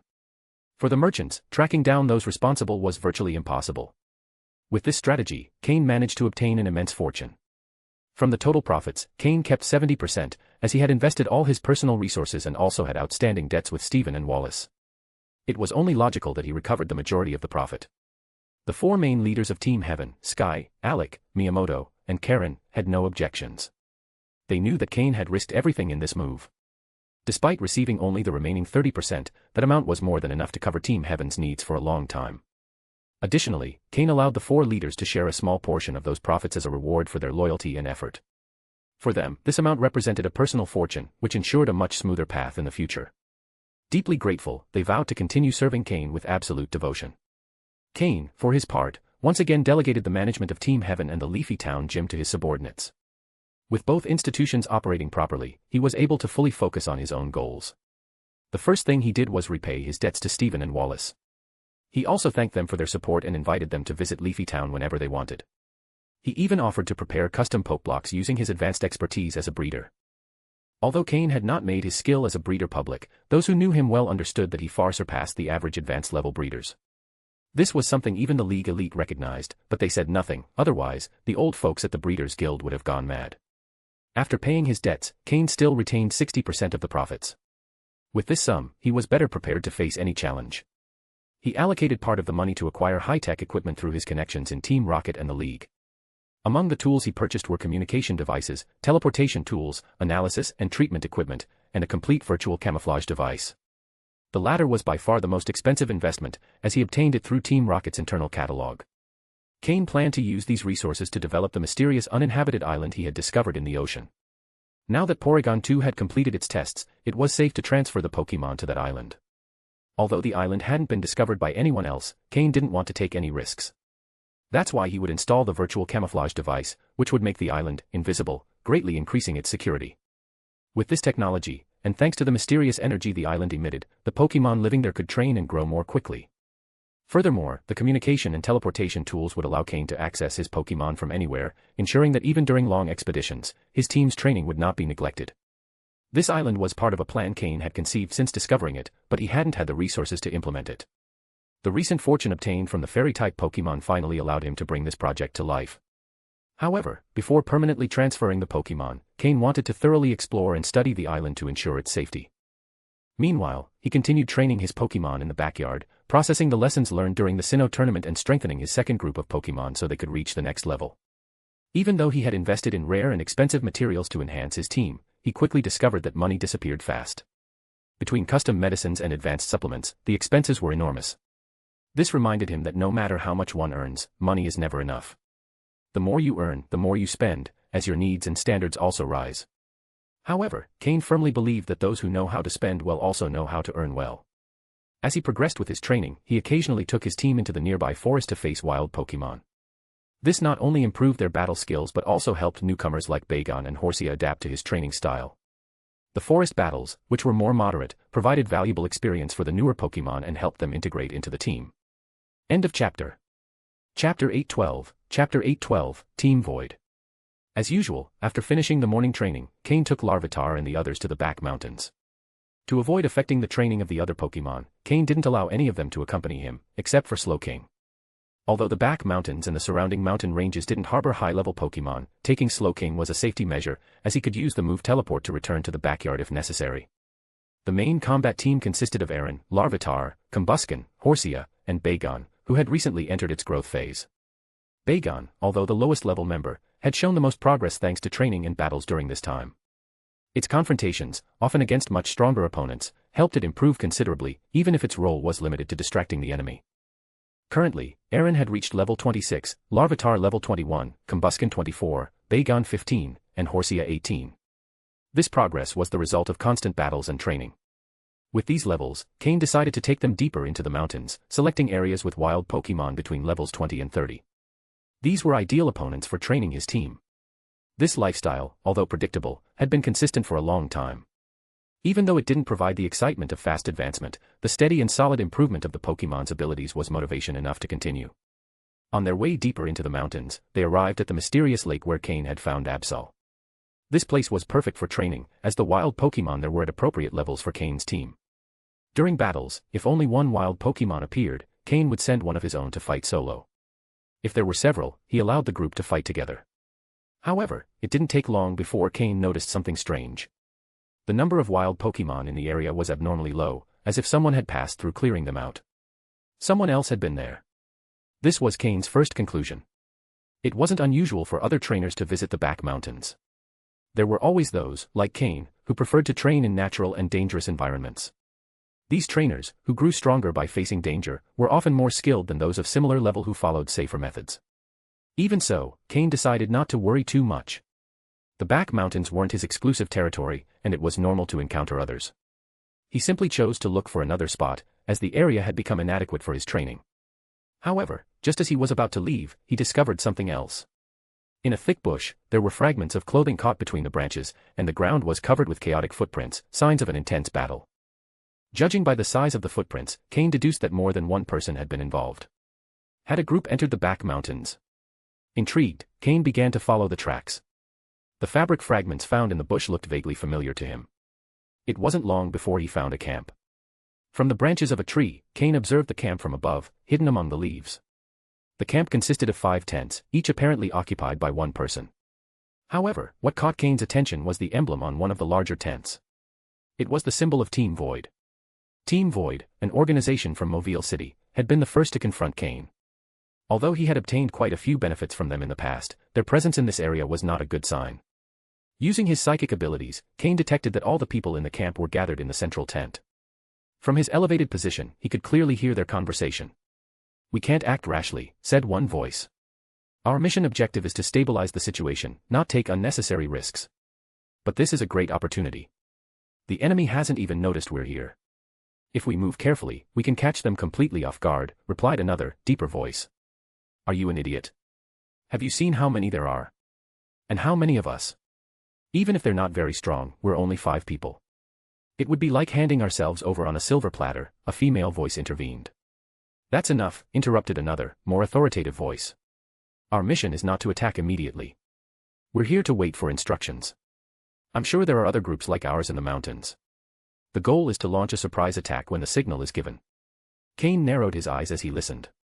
Team Void had set its sights on Team Heaven. The organization, apparently weakened by pressure in Mobile City, was looking to establish itself in Leafy Town. Team Heaven, with its rapid growth, seemed to have caught their interest. Cain watched as the camp members scattered to explore the surroundings. Looking at his Slowking, he gave a signal. In a flash, both disappeared from the tree. It was time to find out how strong these intruders were. Team Void, a target Cain had been monitoring for a long time, had finally revealed its hand. Although Cain had planned to wait until he reached a higher level before taking action, it seemed fate had decided to speed things up. End of chapter. Chapter 813, The Growth of the Little Ones. Slowking used the move Teleport along with Cain to catch up with one of the Team Void members who had separated from the group. This was the individual who had initially proposed launching a surprise attack on Team Heaven. As soon as the teleport move ended, Cain immediately began chasing him. The man was accompanied by a Seviper, keeping a safe distance to ensure his security. During that time, Cain gathered data on the opponent's Pokémon. It was a Seviper with green tier quality and at level 29. It hadn't even reached level 30. Where did this guy get the confidence to think he could attack Team Heaven? Perhaps they still viewed Team Heaven as if it were the old Black Snake gang. If that were the case, it might make a bit of sense. But could today's Team Heaven really be compared to the former Black Snake gang? The leadership was completely different. For someone as insignificant as that individual, it wasn't even necessary for Slowking to intervene. Cain didn't bother to attack by surprise. Instead, he openly stepped into his path. When the Team Void member saw Cain appear out of nowhere, he reacted quickly. Without saying a word, he ordered his Seviper to attack while calling out the rest of his Pokémon. This showed that, although the Team Void member lacked great power, he did have some survival skills in the wild. Cain, of course, was already prepared. This opponent's Pokémon would serve as practice for Larvitar, Aaron, and the others. When the Team Void member summoned his 4 Pokémon and saw the ones Cain sent onto the battlefield, he was completely stunned. What had he just seen? A Larvitar and a Bagon, both pseudo-legendary Pokémon, accompanied by an Aron and a Horsia, both extremely rare species, and a Combusken, one of Hoenn's starter Pokémon. The moment he saw them, the man's eyes filled with greed. To him, Cain looked like a young league trainer, possibly from a powerful and prestigious family. A trainer carrying two pseudo-legendary Pokémon couldn't possibly be of ordinary origin. If he could steal those Pokémon. Immediately, his mind began to craft a plan. If he could steal those Pokémon, who would care about Team Heaven or Team Void? He could vanish, travel somewhere remote, and train quietly. When those Pokémon evolved, he would be a master in his own right. The greed in his eyes intensified. Cain, observing his expression, understood exactly what was going through his mind. With a slight smile, he thought, this guy might know how to survive in the wild, but he's clearly not very smart. Even if Cain were just an average young league member, someone with Pokémon like those would never be without protection. Shaking his head, Cain stopped wasting time. The opponent's 4 Pokémon began advancing toward him, and Cain gave his commands. Larvitar, use Stealth Rock and then Rock Slide. Aron, go in with Metal Claw. Combusken, charge with Flame Charge. Bagon, attack with Dragon Breath. Horsia, use Water Gun. Cain had trained his Pokémon to work as a perfectly coordinated team. 4 of them could use Dragon-type moves, a clear sign of the dragon blood running through their veins. Some trainers thought that the introduction of the Fairy type was a devastating blow to Dragon-type Pokémon. However, what many overlooked was that the true strength of Dragon Pokémon didn't lie solely in their powerful moves, but also in their incredibly resilient bodies. Larvitar, who had the greatest energy control thanks to the fragment of Groudon's armor it carried, was in charge of deploying Stealth Rock. This move slowed the enemy Pokémon's advance. Aron, the toughest of them all, led the front line with Metal Claw, facing off against the Seviper without fear. Combusken, who had significantly improved its speed during daily training, used Flame Charge to further boost its agility. Bagon, though still young, showed impressive control over Dragon Breath, one of its most reliable moves at this stage. Finally, Horsia, although used to battling in water, demonstrated its ability to adapt to the terrain and launched precise attacks from solid ground. Cain's team was a perfectly synchronized machine. Even though the enemy Pokémon looked physically larger, they were no match for the strength and strategy of Cain's team. The opponents fell one after another. This battle left Cain's Pokémon excited. Larvitar, in particular, showed overwhelming enthusiasm and seemed eager for more fights. Cain, on the other hand, eliminated the Team Void member without hesitation and used the ability of the Unknown to create an alternate space to dispose of the body. This space wasn't only useful for storing objects, but also for erasing evidence. An invaluable ability for someone in his position. With each battle, Cain's little Pokémon continued to grow and display extraordinary progress. End of chapter. Chapter 814, Chapter 814, Larvitar's Little Habit. Cain patted each of his Pokémon on the head and offered them several Pokeblocks as a reward. Sensing their enthusiasm, Cain smiled and said, "Don't get too excited, there are still plenty of battles ahead. Be ready." Larvitar cried out with excitement, clenching his tiny fists as he jumped for joy. Suddenly, he seemed to remember something and began searching through his small red backpack. Aron, seeing what Larvitar was doing, happily ran over to him. Just as Cain expected, Larvitar pulled out 2 small diamonds, each about the size of a thumb, from his backpack. He kept one for himself and bit into it immediately, while the other he offered directly to Aron. Under Cain's guidance, Larvitar had learned how to share. When Combusken, Bagon, and Horsia observed this interaction, they looked surprised. Larvitar, noticing this, dug once more into his backpack and pulled out 3 more diamonds, placing them in front of them with a gesture indicating they shouldn't worry and should go ahead and take them. Cain couldn't help but feel a bit embarrassed at the scene. Larvitar had a very peculiar habit, or rather, a curious obsession. He loved to hoard food. He always kept leftover diamonds in his backpack, making sure he had something to eat when he got hungry. Judging by Aron's reaction, who eagerly approached, it was clearly not the first time they had done something like this. Combusken took one of the diamonds but then returned it to Larvitar, smiling awkwardly and saying it wasn't necessary. Seriously?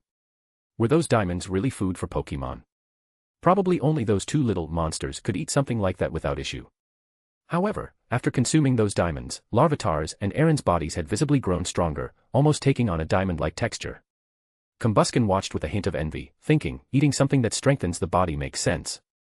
Bagon, who had never tried anything like that before, decided to give it a try out of curiosity. He had seen Larvitar and Aron enjoy diamonds before, but those were food given by Cain. Now, with Larvitar offering it directly, Bagon couldn't resist and decided to try biting the diamond. Crack! Don't get it wrong, that wasn't the sound of a diamond breaking, but of Bagon's teeth taking the hit. With slightly teary eyes, Bagon looked at the diamond in his hand, still completely intact, and was on the verge of crying. Fortunately, his strong-willed nature allowed him to hold back the tears. Still, his teeth really hurt. Watching Larvitar and Aaron enjoy themselves so much, Bagon thought maybe he just wasn't strong enough yet. When I'm stronger, I'll definitely be able to eat diamonds, the little dragon told himself. For now, he simply handed the diamond back to Larvitar. Combusken, who was nearby, covered his mouth to keep from bursting into laughter. Meanwhile, Horsia, being the oldest and most experienced of the group, immediately recognized that it wasn't something she could eat. She thanked Larvitar but politely declined the offer, suggesting he enjoy it himself. And so, after Larvitar and Aaron each consumed 2 diamonds, their little snack time ended happily. Cain watched the whole scene with a smile, not saying much. He knew that this kind of interaction among his Pokémon helped strengthen their bonds and improve their teamwork. At the very least, Larvitar now knew how to share and cooperate with the others, which was great progress. After a short break to recover energy, Cain set off again with his team. There were still 4 Team Void members left to eliminate. Cain also planned to interrogate the leader of this group to find out exactly what Team Void was planning. With the help of Slowking's teleport move, the enemies had no chance of escape.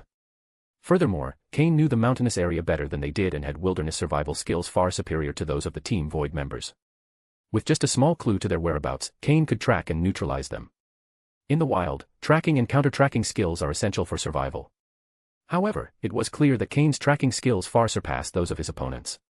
In no time, Cain located and eliminated the 3 members who had gone out to explore the area. Only the leader remained, waiting for news at the base camp. Unfortunately for him, no reports would arrive. Instead, the only thing that showed up was Cain, who destroyed the camp with the help of Larvitar and Aaron before confronting him directly. Although the leader was more experienced than the others, his strength wasn't much greater. He was probably just a mid-tier member within Team Void's hierarchy. Even though he put up some resistance and inflicted minor injuries on Cain's team, the final outcome was inevitable. After healing his Pokémon, Cain proceeded to interrogate the last remaining member of Team Void. At first, the man tried to resist, but when Cain called Slowking to threaten him with a strong mental hold, his resistance crumbled. Now terrified, the men confessed everything. The group of 5 was an advance team sent by Team Void to explore the mountainous area and gather information about Team Heaven. Although Team Void despised Team Heaven, some of its leaders were cautious and preferred to act carefully. It turned out that this group had been assembled from members sent by different Team Void leaders, which explained their internal conflicts. Team Void's plan was to retreat from Mobile City toward Leafy Town, which had been secretly taken over by one of their leaders, Cain. This man had proposed using the town as an operations base, hoping to solidify his position within the organization and increase his influence. As Team Void weakened in Mobile City, their enemies began probing their weaknesses, noticing that their only elite-level trainer had disappeared long ago. The final Team Void member's confession allowed Cain to better understand the situation. With a smile, Cain opened a portal to an alternate space and ordered Larvitar to throw all the enemy camp supplies inside. This act left the leader completely stunned. Without wasting time, Cain grabbed him by the neck, placed his hand on Slowking, and teleported to Team Heaven's mountain hideout. There, he threw the prisoner in front of the team members and ordered, "Gather all the team leaders. I need them in the conference room." Cain calmly made his way to the room, leaving the others in shock. End of chapter. Chapter 8:15, Chapter 8:15, Preparation to reach elite level. When that member of Team Heaven reacted, Cain had already disappeared from the meeting room. He rushed out quickly, leaving behind the captured member of Team Void. In any case, he was tied up and couldn't escape for now. Besides, this was Team Heaven's headquarters. If they allowed a stranger to escape, how could they maintain their reputation? The 4 leaders of Team Heaven, Sky, Alec, Miyamoto, and Karen, received the message and immediately left their tasks to return to the team's base. Cain was already seated at the head of the meeting room table, waiting patiently. The 4 entered hastily and, upon seeing Cain, quickly ran toward him. Cain gestured with his hand, signaling them to sit down. That simple gesture eased their worries. They had feared something had caused Cain's displeasure. "I just found a group from Team Void in the mountains. I've already taken out the rest and captured the leader," Cain said calmly. The 4 leaders frowned upon hearing this. Team Void was no stranger to them. After all, Leafy Town had been taken from one of their top commanders. Since then, Team Heaven had considered them a formidable enemy. The fact that Cain had found a Team Void group in the mountains meant something big was about to happen. No need to guess. Team Void is planning an attack, Cain stated directly, without sugarcoating it. He didn't have time to waste on long explanations. Currently, Team Heaven was one of Cain's main sources of resources, so he couldn't afford to ignore them. Moreover, Team Void was also one of his top priorities. Upon hearing this, the 4 leaders straightened up, becoming serious. Team Void wasn't a small group. In the Hoenn region, they were a mid-level organization with a certain reputation, especially in Mobile City, where they were a major power. Facing an attack from Team Void would be a complicated problem for Team Heaven. "Sir, what should we do?" Sky asked. "Double the patrol range and send in specialized combat teams to investigate the mountains. Search for other hidden Team Void squads. If you encounter enemies that can't be defeated, be ready to call for reinforcements," Cain ordered as he assigned the tasks. "However, don't worry. The enemies with quasi-elite level strength won't be involved yet." Upon hearing these instructions, the 4 leaders nodded solemnly. "Understood," they responded in unison. Cain remained seated for a while without saying anything, and the 4 didn't dare move or speak. "There's something else," Cain said suddenly. "Within Team Heaven, there are infiltrators sent by other factions of Team Rocket. Whether it's one or several, you must find them." These words sent a chill down the spines of the 3 leaders responsible for recruitment, Sky, Alec, and Miyamoto. Cold sweat ran down their backs. Recruiting members was their responsibility. If there were infiltrators, it was clearly their failure. The 3 immediately stood up. "Sir." Cain raised his hand to stop them. "I'm not looking to blame anyone. I know your loyalty. The problem isn't you, but that this person hasn't caused any visible damage so far, which makes them hard to identify. However, from now on, stay alert. I'd rather you make a mistake eliminating someone than allow one of these traitors to continue. Anyone showing signs of betrayal or identified as an infiltrator must be eliminated immediately. Don't hesitate." For Cain, traitors could not be tolerated. Harsh measures were necessary to prevent others from following their example. "Understood," the 3 leaders replied, wiping the sweat from their brows. After giving these instructions, Cain left the room. Currently, Team Heaven had several thousand members, and it was inevitable that other organizations would attempt to infiltrate. Cain could tolerate a certain number of spies, since even large organizations like Team Rocket or the Alliance were vulnerable to infiltration. However, someone inside Team Heaven had leaked information about his whereabouts to Xenon, and that was unacceptable. He had been so busy training his Pokémon and generating income that he had almost forgotten about this issue. The encounter with Team Void reminded him it was time to address this problem. That traitor had to be eliminated.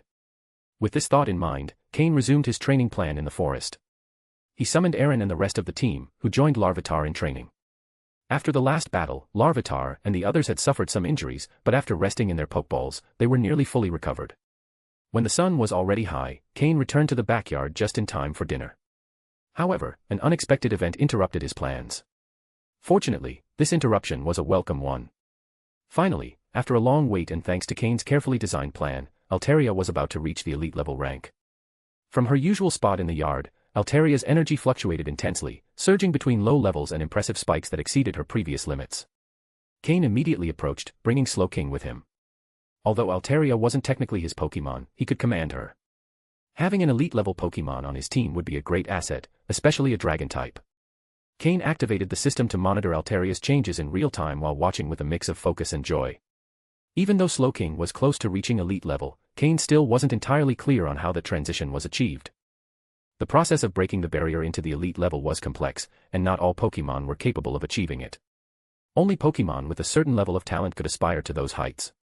Just as Pokémon with light purple quality could reach champion level, Pokémon with light blue quality were needed to reach elite level. Of course, quality ratings aren't the only factor, it's just theoretical. There are Pokémon with dark green quality that can reach elite level, and Pokémon with blue quality that can reach champion level. All of this is possible. It's just that there are relatively few, so most people tend to ignore them. Altaria, with a dark blue quality rating, shouldn't have any issues evolving. However, she had remained at her current level for a long time, making this moment truly special. Cain arrived just as Altaria was reaching a critical point. End of chapter. Chapter 816, Chapter 816, Analysis on the Advancement to Elite Level. Cain wore a serious expression as he activated the system to monitor in real time. He slowly walked toward Altaria, who was undergoing a critical moment. At that moment, Altaria kept her eyes closed, releasing dense waves of dragon and flying-type energy. Cain pulled out several potions from his storage space, ones he had prepared in advance, hoping they would help Altaria during her breakthrough. Sensing someone approaching, Altaria suddenly opened her eyes. A fierce intensity gleamed in them. As a Pokémon who had spent most of her life in the wild, that instinctive reaction reflected her untamed nature, which hadn't completely disappeared despite the time spent with Cain. However, upon realizing it was Cain approaching, the aggression in Altaria's eyes quickly faded, showing a more peaceful expression. Cain reached out and gently stroked Altaria's feathers. His fingers emitted a faint psychic energy that helped calm the Pokémon. At the same time, he opened the potions one by one and carefully administered them into Alteria's mouth. With the potions absorbed, Alteria's energy began to intensify further. For about 10 minutes, her aura fluctuated violently until it reached a climax, at which point the oscillations fully stabilized. After being stuck at the threshold of the quasi-elite level for so long, Alteria had finally made the leap. She had reached the rank of an elite-level Pokémon. Alteria expressed her joy by approaching Cain and rubbing her head against his face in a loving gesture. Afterward, she spread her wings and let out a jubilant cry. Her two little Swablu flew excitedly around her, celebrating their mother's achievement. They too understood how much effort Alteria had put in to reach this level, and even though it had once seemed like an unattainable dream, she had finally done it. "System, did you record the entire process?" Cain asked mentally while sharing in Alteria's joy. It was the first time he had closely witnessed a Pokémon break through to the elite level. Although the process hadn't caused much of a stir, Alteria's exceptional potential made the case worthy of study. "The entire process has been recorded," the system replied. "Analyze the reasons why Alteria took so long to break the barrier and the specific conditions that enabled this breakthrough. Also, evaluate whether the administered potions had a significant impact on the success of the process," Cain instructed the system. Analysis in progress. Please wait patiently. The recently updated system was now capable of processing data with greater speed and accuracy. As he waited for the results, Cain reflected on the impact of this advancement. Alteria's success not only represented a power boost for his team, but also provided Cain with invaluable experience for better understanding the process of a Pokémon's advancement to higher levels. Cain began to consider that Alteria's difficulty in breaking the limit might have stemmed from a lack of pressure. During her time on Mythical Island, Alteria had been a dominant figure. Even the elite-level Pokémon on the island avoided confronting her due to her flying ability and her peak quasi-elite strength. However, this comfort may have led her to stagnate. Only after leaving the island with Cain and facing challenges such as battles against Team Void and threats from legendary Pokémon like Regis did Alteria finally feel the pressure needed to advance. As Cain pondered this, he left Alteria and her little Swablu to enjoy their moment of triumph. The time and space were theirs to celebrate. With Alteria now at the elite level, Cain felt his overall plans had more foundation. This advancement significantly improved the viability of his future strategies. Alteria's energy accumulation for this breakthrough had taken just under a month, raising questions about whether this time frame was specific to Alteria or if all Pokémon required similar durations. Cain gathered his thoughts as he returned to the backyard, where he resumed his routine of preparing dinner for his Pokémon, something he did daily, no matter how busy he was. The number of Pokémon under his care had grown considerably, and preparing meals for all of them was not a task he could manage alone. Fortunately, he had the help of several reliable companions. Miltank, one of Cain's earliest allies, now enjoyed a peaceful life in the backyard. She had gained some weight due to her carefree lifestyle, but she remained a key player in the daily meal preparations. Alongside her, other Pokémon such as Florges, Jengar, Honchkrow, and Weevil also played important roles in these tasks. The younger Pokémon, like Aaron and Larvitar, used this time to relax and play. Over the past few weeks, Cain had implemented a mix of training, friendly battles, and mountain skirmishes for them. Although Aaron was ahead in terms of level, the recent inclusion of Pokémon like Bagon had slightly slowed his initial progress. Despite this, Cain had high expectations for his team. The members of his second combat line were showing steady progress, displaying skills both in individual fights and in group strategies. Preparing dinner was a labor-intensive and time-consuming task, but Cain saw it as an opportunity to strengthen bonds with his Pokémon. He used high-tech tools to process the ingredients and cook, making the job easier. After about an hour, dinner was ready, a hearty and nutritious meal that everyone enjoyed. Although the process was demanding, Cain never saw it as a burden. For him, cooking for his Pokémon was a way of thanking them and building a deeper relationship. Every time he saw his Pokémon enjoying their food or the Pokeblocks he made, he felt a deep sense of satisfaction. In those moments, the pressure of survival faded away, leaving him with a feeling of peace and gratitude. Thus, in the small routines of his daily life, Cain found great rewards. End of chapter. Chapter 817, Chapter 817, Dad. After finishing dinner, Slowking immediately ran toward Cain. Seeing the expression on Slowking's face, Cain already knew what it was about. He instantly showed a joyful expression, and they both disappeared together in an instant. In Cain's room, on a table, there was a device holding Ralts's Pokémon egg. At that moment, the incubator's timer had reached 0, and large amounts of psychic energy were emanating from the egg. Slowking had sensed the psychic energy escaping from the egg, which is why he quickly alerted Cain. Ralts was about to hatch. Cain opened the incubator. Without the device's barrier, the psychic energy leaking from the egg intensified, mixed with a special energy that seemed to be fairy type. Crack. Crack. The eggshell began to fracture. Small cracks appeared on its surface and grew larger. A kind of energy mist, composed of psychic and fairy-type energy, emerged from the fissures, as if the egg were exhaling a soft breath, quickly dissipating into the air. The cracks in the shell became more pronounced until a small white hand emerged from the gaps. Bit by bit, the fragments of the egg fell away, revealing the figure of the Pokémon inside. Green hair covered most of its head like a bowl, with two red, flat, crescent-shaped horns, one facing forward, the other backward. It is said that these horns are the receptors Ralts uses to activate its psychic abilities and sense the emotions of others. When it lifted its head, its large red eyes could be seen beneath the hair, along with a small mouth. Its entire body was white, except for the hair and the horns, giving it the appearance of wearing a kind of white cloak. Ralts lifted its head and looked at Cain, who was standing directly in front of it, watching. "Rills," it murmured with a soft, melodic voice. Cain smiled, seeing how well the hatching had gone, much better than he had imagined. However, he quickly noticed something peculiar about Ralts. It wasn't a shiny Pokémon, but among its thick green hair was a lock of light blue that stood out. "What is this?" Cain was stunned. Could it be a mutation? Or perhaps the result of a Zelf's blessing? A Zelf, being a legendary Pokémon, had blessed Ralts to strengthen its willpower.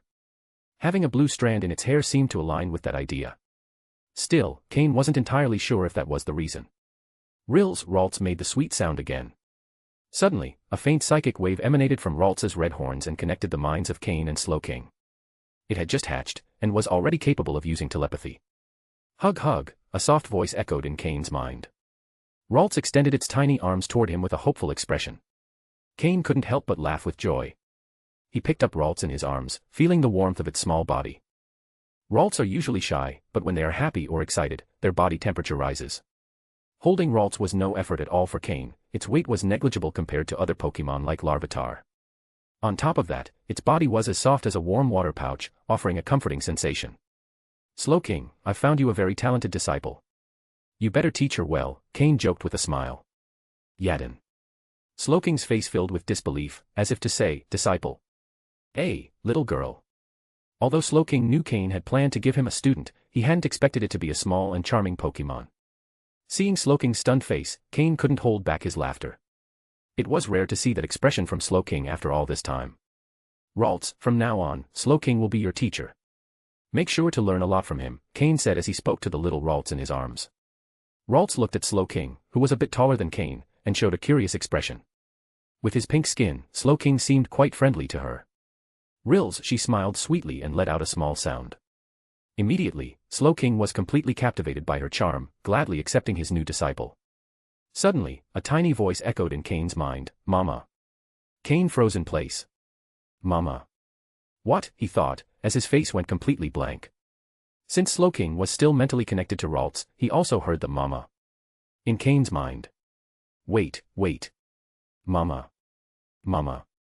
Cain nearly choked on his own saliva. Off to the side, Slowking covered his mouth, trying to hold back laughter as his body trembled from the effort. "Ralts.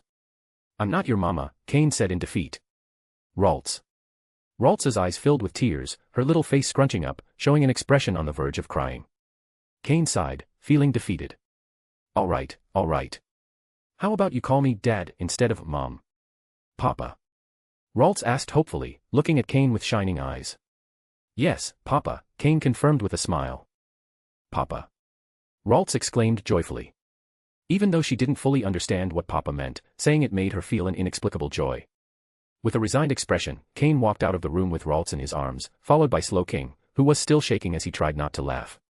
Upon seeing Ralts, the other Pokémon who were playing after dinner quickly gathered around. They knew Cain had a Pokémon egg about to hatch, but they hadn't expected it to happen that very day. A new companion had joined the group. Ralts, though initially shy when faced with so many Pokémon, quickly adapted thanks to the warmth of the others. She was still a baby, so she couldn't run and play much yet, but moving around a little was fine, especially after drinking the milk Miltank had prepared for her. Until then, she hadn't eaten anything, and seemed completely unaware of the eggshell pieces she had left behind. End of chapter. Chapter 818, The Pokémon's Power Advancement. Altaria reached the elite level rank, and Ralts successfully hatched. 2 surprises in a single day. However, after the joyful moment, the routine of intensive training and rigorous daily battles once again set the pace of life. In these battles, Larvitar and his teammates learned and grew a lot. When a Pokémon's level increases, it's necessary to prepare the appropriate potions to enhance their potential. Fortunately, Aaron and Larvitar's quality enhancement potions were nearly ready, but Cain had yet to prepare those for Combusken, Bagon, and Horsia. Luckily, the popularity of the fairy type when it was introduced brought Cain a great profit. With that income, he now had enough money to purchase the materials, though some of them were not easy to obtain. Because of this, Cain decided to slow down the pace of battles and focus more on physical training, energy control, and move practice. A month passed. A whole month. It had been just under 2 months since the Sinnoh tournament ended. During this time, Cain's first team of Pokémon hadn't increased their levels significantly.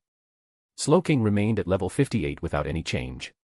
However, Honchkrow had reached level 53, Jengar rose to level 54, Drapion also reached level 54, Weevil got to level 52, and Florges rose to level 53.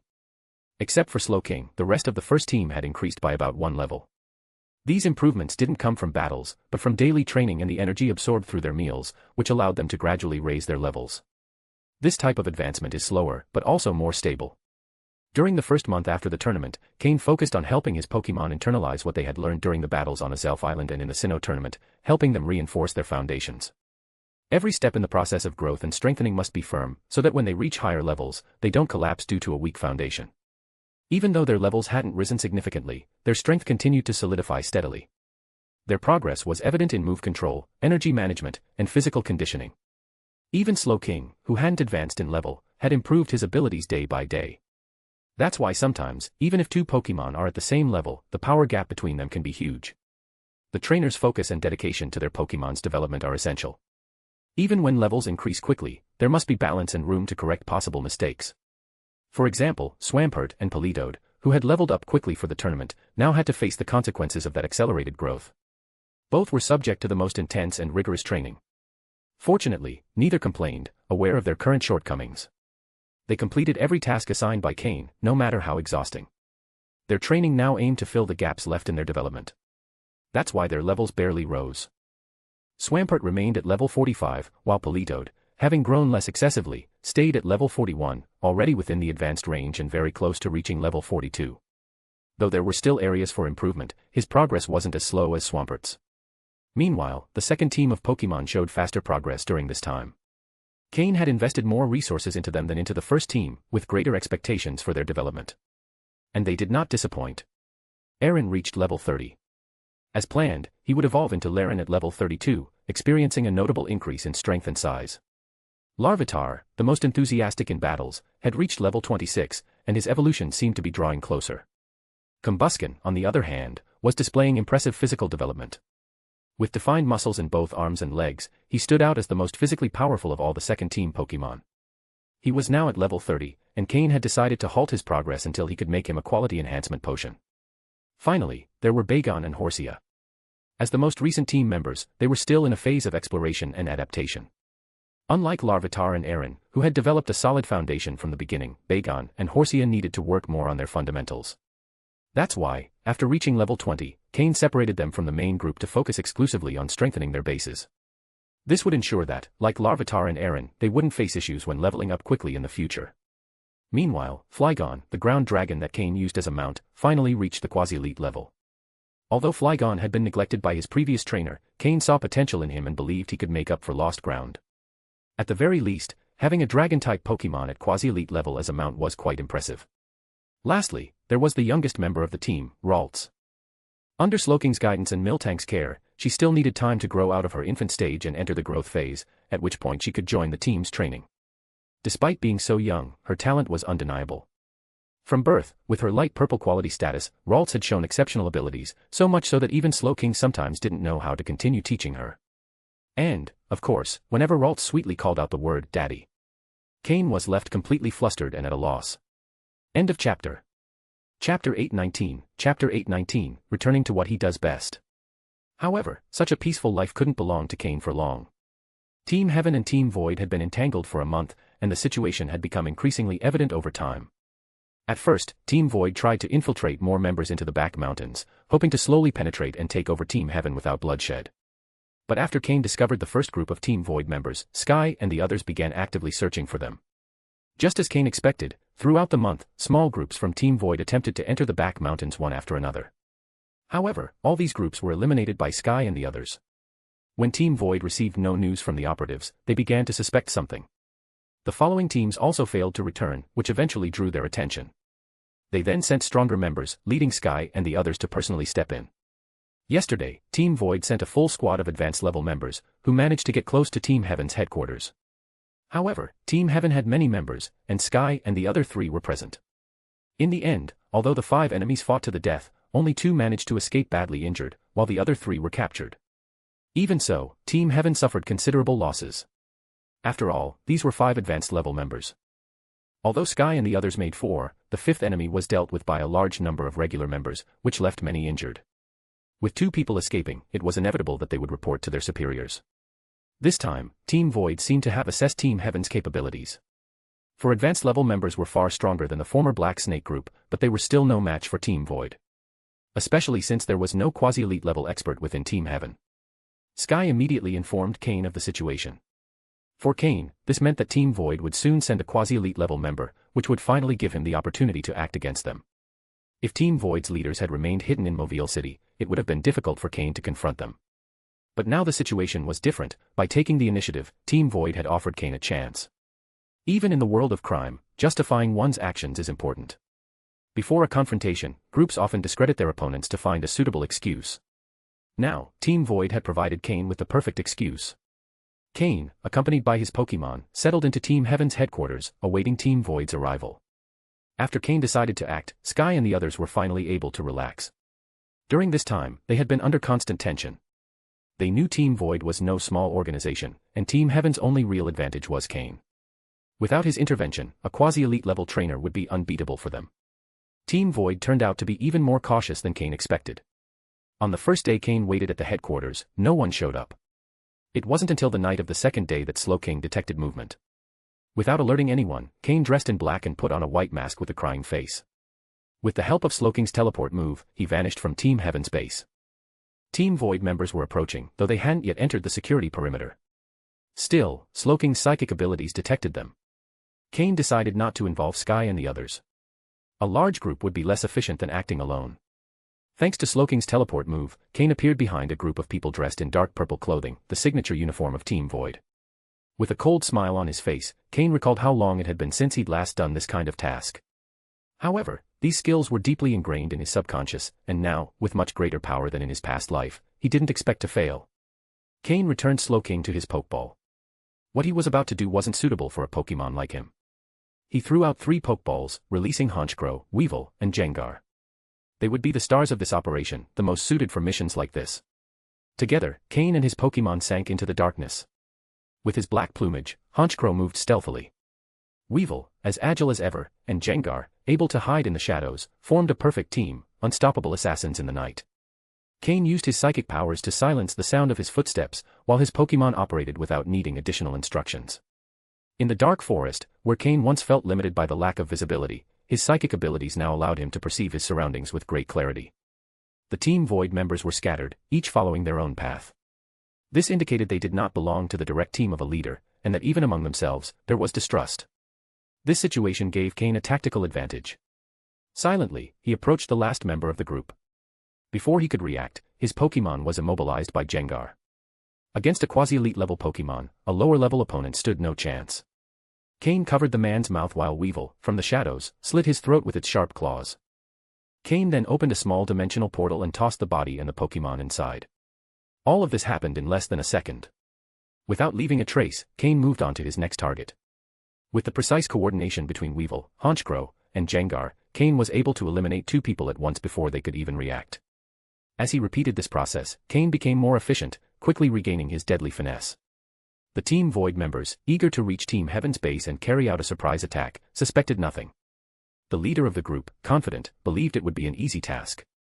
He thought that without a quasi-elite level Pokemon, Team Heaven wouldn't pose a challenge. With that in mind, he had only brought a small squad, fewer than 30 people, to infiltrate the back mountains. Just 10 minutes from Team Heaven's base, the leader ordered his men to stop and prepare for battle. But as he turned around, he realized there was no sound behind him. End of chapter. Chapter 820, Chapter 820, Mediocre Enemies. Attention everyone. We're about to enter combat. Call out your main Pokemon immediately, I don't want anyone becoming a burden later on. The group leader gave the order firmly. Facing off against the opposing team's base patrols wasn't something he considered worthy of his personal intervention. After all, he had brought all these subordinates precisely to handle such trivialities. However, when he received no response from his men, his expression darkened immediately. Just as he was about to demand an explanation, a familiar voice came from behind him, his closest subordinate. But before the sentence could be finished, the voice was abruptly cut off. "Sir. G.I. Gibson, it seems like something's not right." The man named Gibson, a high-ranking officer of Team Void, turned around with a frown, only to witness a scene that left him stunned. His subordinate was vanishing before his eyes, swallowed by a spatial rift that was closing rapidly. Next to that rift stood a hooded figure wearing a white mask shaped like a weeping face, staring directly at him. Surrounding this figure were 3 Pokémon, a shadowy, winged creature, a sleek, agile one, and a third floating with a sinister grin. He looked around in growing desperation. All his subordinates, who had been there just minutes earlier, were gone without a trace. This couldn't be real. Just 5 minutes ago, he had personally confirmed that no one had strayed from the group. Now, the only explanation was that this masked figure had managed to eliminate them all in that brief span. Gibson's expression turned grim, but he didn't lose his composure. As a veteran of the underworld, he knew that giving in to panic was not an option. With a swift motion, he slid 3 Pokeballs from his sleeve, expanding them to full size before tossing them to the ground. A 4th Pokemon, a Swalot, was already by his side. Cain's analysis system activated instantly, providing data on the Pokemon before him. It came as no surprise that all 4 were in the quasi-elite level, though their individual levels weren't particularly high. The Swalot, at level 52, was the strongest of the group, followed by another Pokemon at level 51, and 2 more at level 50.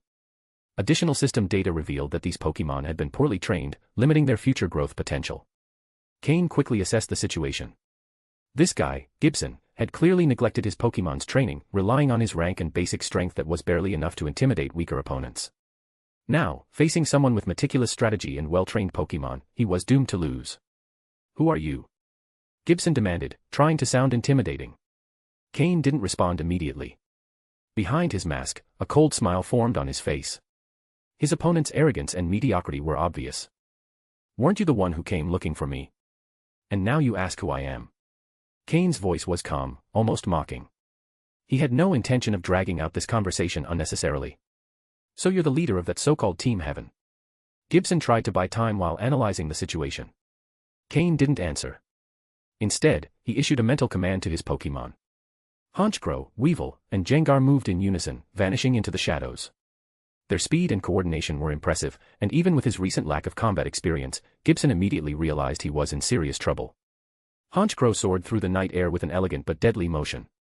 Weevil darted between the trees with feline agility, while Jengar sank into the ground, leaving only a mocking laugh in the air. The tension was palpable. Gibson began to sweat. Though he hadn't participated in serious battles for a while, he could still recognize the power of enemy Pokemon. His own, while impressive in appearance, weren't up to the task. Desperate, he decided to take the initiative. He ordered his Swalot and another of his Pokemon to attack Cain directly, while keeping the remaining 2 close for protection. His strategy was simple: if he could eliminate the trainer, the Pokemon would lose direction. But Cain was no easy target. Before Gibson's Pokemon could get close, Honchkrow and Weevil intercepted with precise moves. Honchkrow's first strike, a flawlessly executed sky attack, sent one of the Pokemon flying. Weevil, with Ice Punch, neutralized the other. Gibson tried to react, but Jengar appeared beside him, forcing him to step back. The Ghost-type's grin was a clear warning: there was no escape. The battle was brief but decisive. Gibson's Pokemon fell one after another, unable to withstand the coordinated assault of Cain and his allies. In the end, Gibson tried to flee, but Jengar stopped him with ease. Cain watched him indifferently as he stripped him of his Pokeballs and equipment. Without wasting time, he cast him into the same dimension where he had sent his subordinates. With the threat eliminated, Cain turned toward Mobile City. It was time to end the rival organization once and for all. He sent a message to his allies, ordering them to advance toward the city. That night, Cain had a clear objective: to eradicate Team Void and seize total control. End of chapter. Chapter 821, Chapter 821, today, Team Heaven will replace Team Void. Cain traveled most of the way to Mobile City riding on Flygon, trusting that Slowking would identify the psychic coordinates he had previously left along the route to Mobile City. Eventually, when Slowking sensed the exact point, he was able to teleport them to Mobile City. From the sky, Cain returned Flygon to its Pokeball and, during the fall, vanished into the darkness of the night along with Slowking. When they reappeared, they were in a secluded corner of Mobile City. The last time Cain had visited the city, his goal had been to eliminate small branches of Team Void to earn some money to buy the ingredients for the quality enhancement potion for Marshtomp and Poliwag. However, this time his objective was far more ambitious, to completely eradicate Team Void.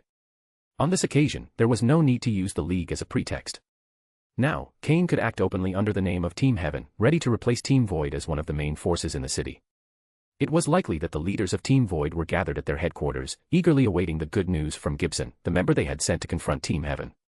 Although Cain had grown immensely in strength and skill, facing a group of quasi-elite level leaders alone was still an impossible task. However, he had an advantage: the leaders of Team Void were not a united group. Heading to one of the secondary Team Void bases he had visited previously, Cain found that the place had somewhat recovered since his last attack. However, restoring that base had required many resources, as Team Void had always been marginalized by other forces in Mobile City. The base was now well guarded, but for Cain, that number of guards posed no challenge. The last time, it hadn't taken much effort for him to destroy the place, and now his power was even greater. Inside the main office of the base, Cain grabbed the strongest officer there, an advanced level member, by the neck and lifted him off the ground with ease. After all, if he could carry Larvitar without issue, holding a man was a trivial task, especially with the help of his psychic powers. "Call your superior," Cain ordered coldly. "Make up whatever excuse you want, but get him here." The man, terrified, didn't dare to disobey. Once Cain released him, he hurried to use his communication device to contact his superior, fabricating an excuse to summon him. The superior, who was in a meeting at the main headquarters, responded angrily, shouting insults through the communicator. However, the base officer shut off the device and, resigned, focused on pleasing Cain, offering him tea and sitting quietly in a corner, hoping to survive. Cain didn't judge him for his behavior. At least this man understood his situation and knew how to act to save himself, which made him intelligent. It wasn't long before the superior arrived at the base, furious, only to be met with a devastating attack from Cain. Though Cain had questions for him, the fight was brief. The base leader had no chance to resist. Cain's Pokémon, led by Honchkrow and Weevil, enjoyed the battle, thrilled to fight together again after so long. Despite the inferiority of their opponent, Cain didn't underestimate the situation and directed the battle precisely through telepathic communication. The result was clear: the enemy's Pokémon were mercilessly defeated, and the base leader himself was subdued.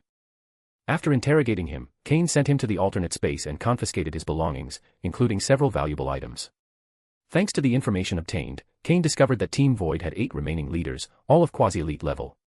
With Gibson already eliminated and another leader captured, only 6 remained. Among them, Kanan, whom Cain remembered well, was mid-level, while the strongest was a man named Robert.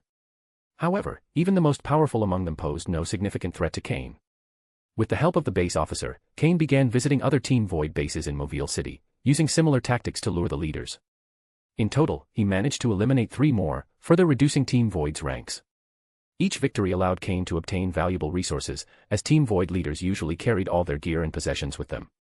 Although many Pokémon were severely injured in the battles, some were strong enough to be reused as tools or to train Team Heaven's subordinates. With only 3 Team Void leaders remaining, Cain knew they would no longer fall for his traps. It was time to face them directly at their main headquarters. With the base officer as his guide, Cain headed openly toward Team Void's headquarters. He didn't try to hide his movements, allowing other organizations to detect his actions. Today, Team Heaven was not only aiming to eliminate Team Void but also to establish itself as a new dominant force in the city. End of chapter. Chapter 822. Chapter 822, the escape was truly spectacular. Cain quickly arrived at Team Void's headquarters. It was a modern building that stood out in the urban landscape. At the entrance, a few members tried to stop him, but with Honchkrow, Weevil, and Jengar at his side, no one dared to approach. Even the subordinates of Team Void, under orders from their superiors, didn't dare confront him. They knew well there was no point in fighting someone so vastly superior in strength.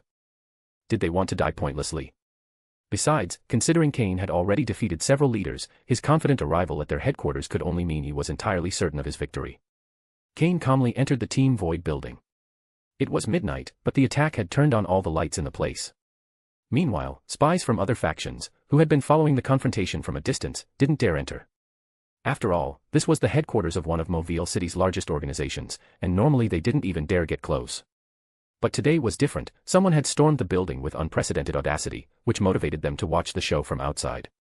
Even though Team Void had been marginalized by the other factions in the city, it was still a powerful organization. Even in its decline, its influence far surpassed that of these smaller groups. Cain advanced through the building, while Team Void members stepped back with every step. Honchkrow, Weevil, and Jengar openly displayed their energy and presence, making it clear they weren't there to play.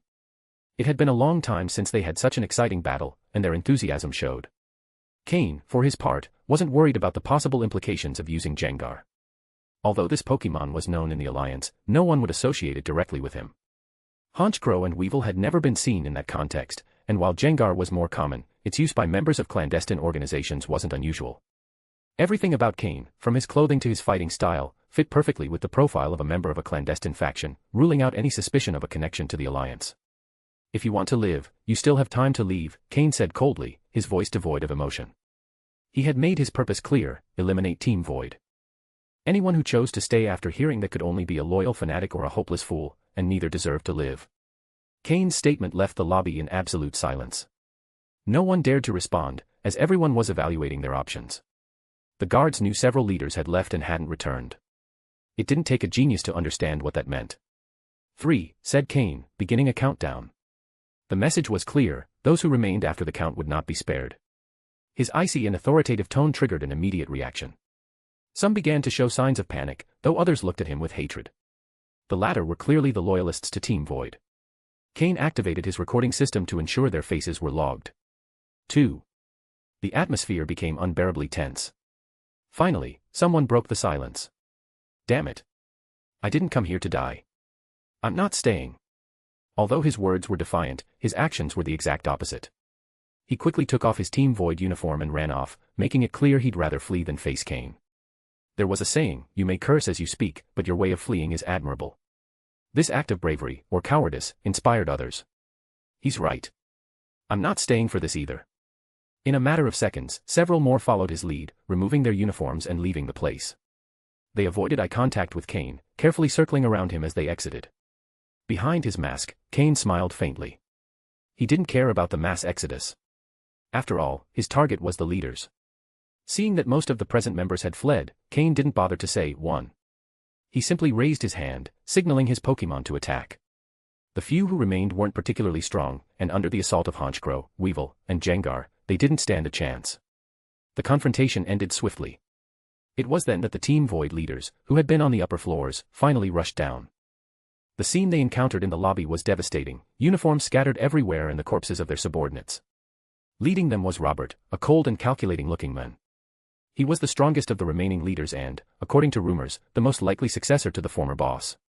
Beside him was Kanan, the man Cain had long marked as a target, and an attractive-looking woman whose strength was comparable to Gibson's.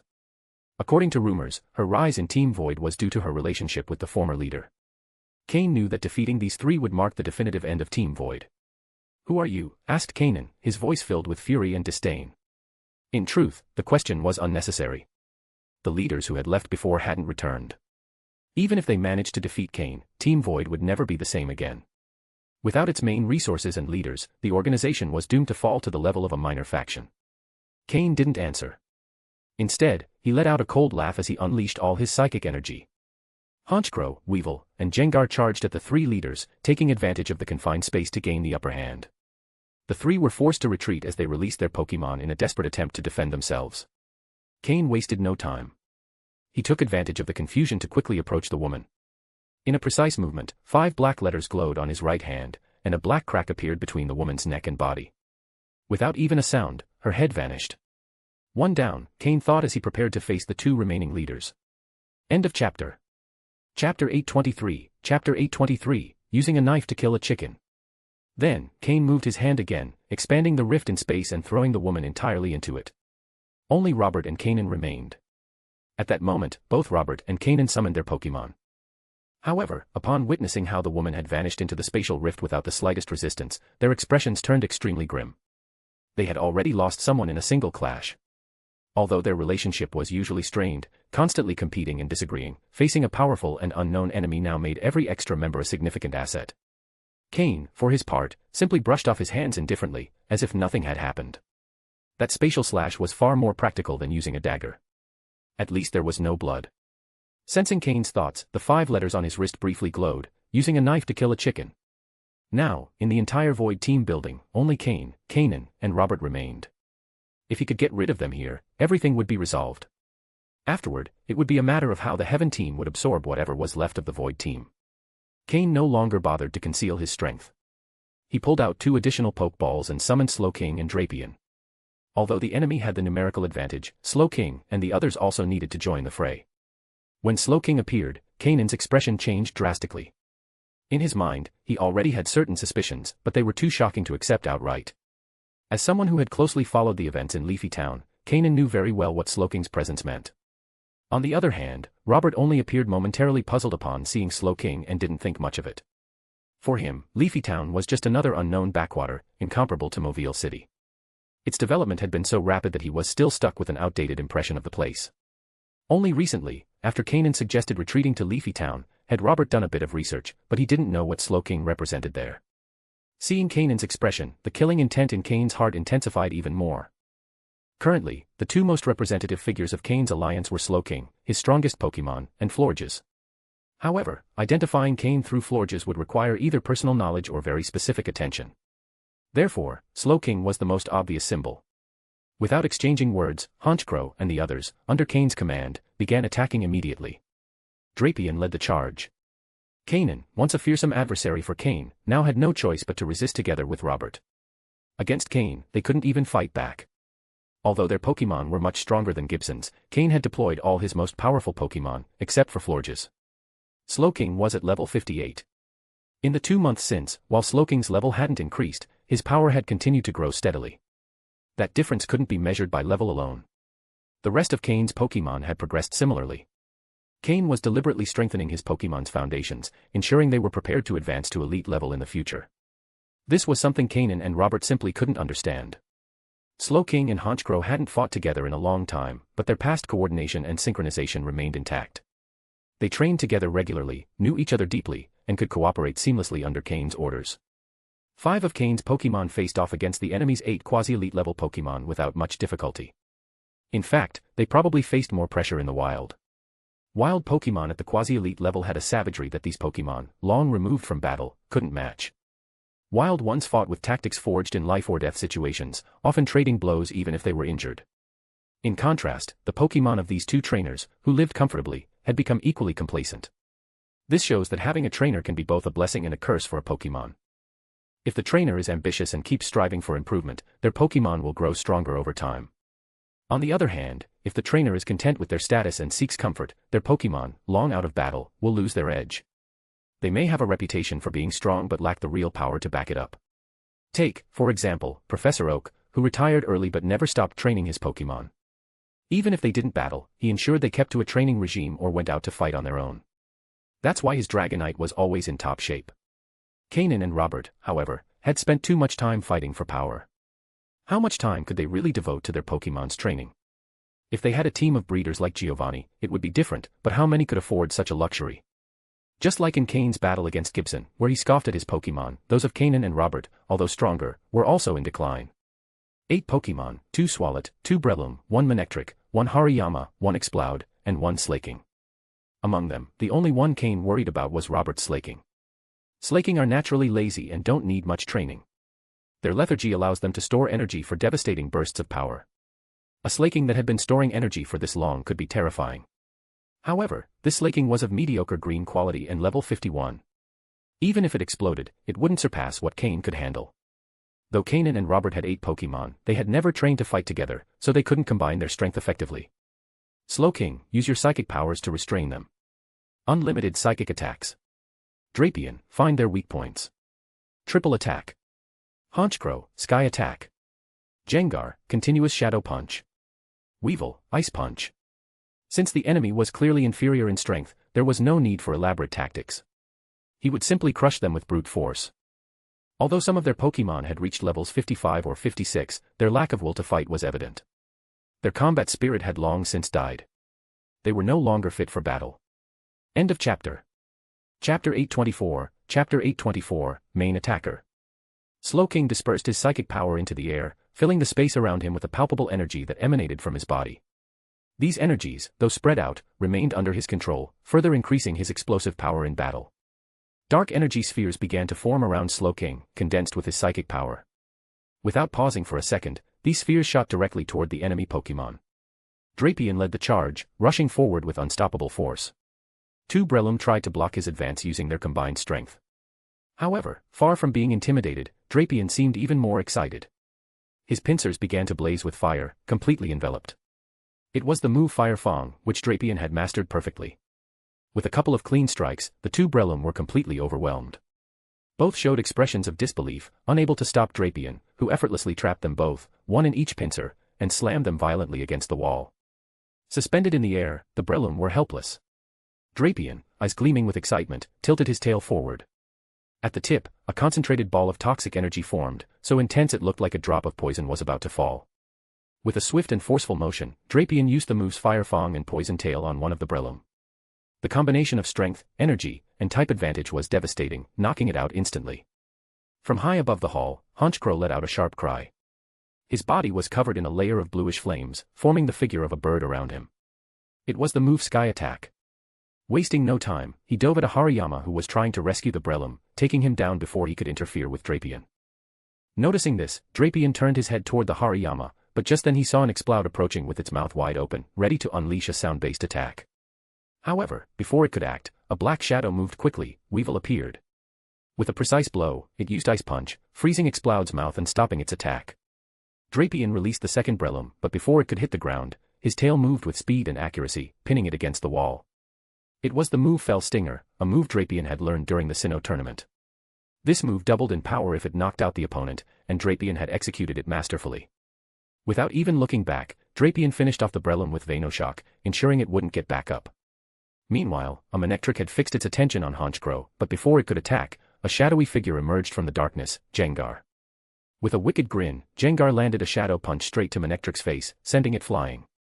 Not giving it time to recover, Jengar reappeared in front of it, his eyes glowing with a hypnotic light. Manectric, caught in his gaze, fell into a deep sleep. Jengar began to use Dream Eater, feeding on the enemy Pokémon's dreams while weakening it even further. On another front, the two Swalot, who seemed to be the strongest Pokémon on the enemy team, had already been neutralized by Slowking. The move Psychic targeted them, exploiting their weakness to Psychic-type moves. Although the two Swalot tried to resist, their lack of regular training in battles had weakened them. Just enduring Slowking's attacks was a monumental task for them. In the midst of the chaos, a Slaking lay on the ground, yawning indifferently. Though Robert was giving desperate orders, Slaking didn't seem in any rush to act. Finally, with a lazy attitude, it stood up and locked eyes on Drapion, the only Pokémon without a direct opponent. Suddenly, Slaking's eyes lit up with determination. It had been storing energy the entire battle, and now it was ready to release it. With a mighty leap, Slaking lunged at Drapion, shattering the floor tiles beneath its feet. Drapion, noticing the attack, smiled eagerly. He took a defensive stance, ready to measure strength with Slaking. The clash was spectacular. Drapion's pincers met Slaking's arms, generating a shockwave that made the ground tremble. Even the cement cracked beneath them, creating a crater at the site of their battle. Both seemed evenly matched in strength. Robert watched in awe. He had placed great hopes in Slaking, feeding and caring for it throughout its development.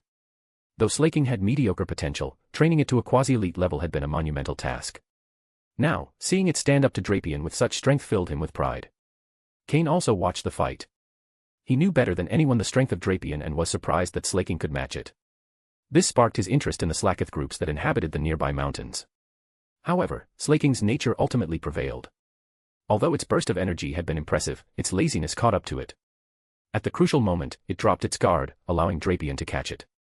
With a swift move, Drapion threw it against a wall, bringing it down. Slaking was buried under the rubble, too lazy to try to free itself. The rest of the enemy Pokémon also fell one by one. Honchkrow, Jengar, Weevil, and Slowking worked together to finish off the remaining opponents. In these types of battles, where the number of enemies was high, Honchkrow's Moxie ability proved extremely useful. Jengar, taking advantage of the situation, moved between the weakened enemies, making sure he landed the finishing blow. In the end, Jengar became the main collector of heads. Although the other Pokémon didn't complain, it was clear Jengar enjoyed the role. Isn't it the main attacker's job to land the decisive blows? Slowking, main attacker. Drapion, me. End of chapter. Chapter 825, Chapter 825, Elite Level Strength Ranking. All of Kanan and Robert's Pokémon were defeated by Cain. Both of them were completely stunned, unable to accept it. Sometimes you can foresee something happening, but when it actually does, it always catches you off guard. That's exactly how Kanan and Robert felt now. In reality, this didn't happen because of Cain's sudden appearance, but rather from the moment the true leader of Team Void disappeared. Even then, they could already predict something like this might occur. However, they held onto a false hope and thought that, once they completely took control of Team Void, they would reorganize and develop it to reach a higher level. The end result was that no one was willing to submit to another. Everyone competed to the end, obsessed with the struggle for power and benefits, forgetting how to fight or train their Pokémon. They forgot what it really takes to be a member of a territorial force. Power. That's the true core of everything. If, after the disappearance of Team Void's leader, someone had seriously dedicated themselves to training their Pokémon and invested all the resources they collected into training, resisting the temptations of luxury, then it wouldn't matter how much the others fought for power. Even if they eventually chose a leader, in the face of absolute power, all others would be made a mockery. Unfortunately, no one understood that. Or perhaps some did, but chose not to act. Outside the Team Void building, rushed footsteps could be heard. 4 people entered through the main door, Sky and the other 3, who had hurried over along with all official members of Team Heaven after receiving Cain's message. This clearly meant they were preparing for all-out war. However, the 4 who entered at the end seemed a little surprised. Had Cain really crushed such a powerful force as Team Void all by himself? Although Team Void's leader had vanished, there were still several quasi-elite level experts remaining. When they saw Kanan and Robert standing there with blank expressions, and noticed the Pokémon scattered disorderly across the floor, some still breathing, some not, they couldn't help but be shocked. All of these Pokémon were genuine quasi-elite level. Even if they were weak, their foundations were still impressive. Capture that one over there and finish off the weaker one, Cain ordered when he saw the 4 enter, still wearing his mask and outfit. But upon hearing Cain's voice, the 4 immediately recognized it. Yes. Alec replied respectfully. Since Kanan had deduced part of Cain's identity, it was better to eliminate him to avoid trouble. However, Robert could still be useful, especially regarding information about the missing leader of Team Void. The rest was not something Cain needed to worry about. Sky, Miyamoto, you 2 will be in charge of taking over all of Team Void's territories and establishing a base there, Cain instructed the 2. Understood, they both replied respectfully. Oh, and remember, you can recruit people, but the selection standards remain the same as before. Quality over quantity. Cain added as a reminder. Understood. After speaking, Cain pulled out several Pokeballs from his pocket. These contained the Pokémon that still had battle potential after his sweep, including some that belonged to the high-ranking members of Team Void. They were quasi-elite level Pokémon. Although they were lacking vitality, with some training, they could recover their basic strength. For Team Heaven to quickly absorb such a powerful force like Team Void, Sky and the others' current combat capabilities weren't enough. With these Pokémon, at least they'd be able to defend themselves. Finally, Cain didn't assign Karen any specific task, leaving her a bit disoriented. Let's go. You'll come with me to meet the leaders of the other forces in Mobile City, Cain said calmly as he headed toward the door. Karen followed him. Before leaving, Cain recalled Slowking and Drapion, leaving only Honchkrow, Weevil, and Jengar behind. These 3 Pokémon wouldn't reveal his identity. Outside the Team Void building, many members from other forces were already waiting. When Cain entered, the spies from those forces could no longer follow him, but they had predicted what would happen. So, they immediately notified their superiors, who then relayed the report to the leaders of each force. Team Void, as one of the 6 great powers of Mobile City, had attracted the attention of the other 5 leaders at that moment. There were 5 of them, all barely considered elite level, at the lowest end of the spectrum. Mobile City, being one of the major cities in the Hoenn region, was under the supervision of one of the current Elite 4, Watson. Yet it still housed 6 underground forces, whose leaders were all elite level. This showed just how poorly Watson was managing his position. It was no wonder one wanted to replace him in the Elite 4.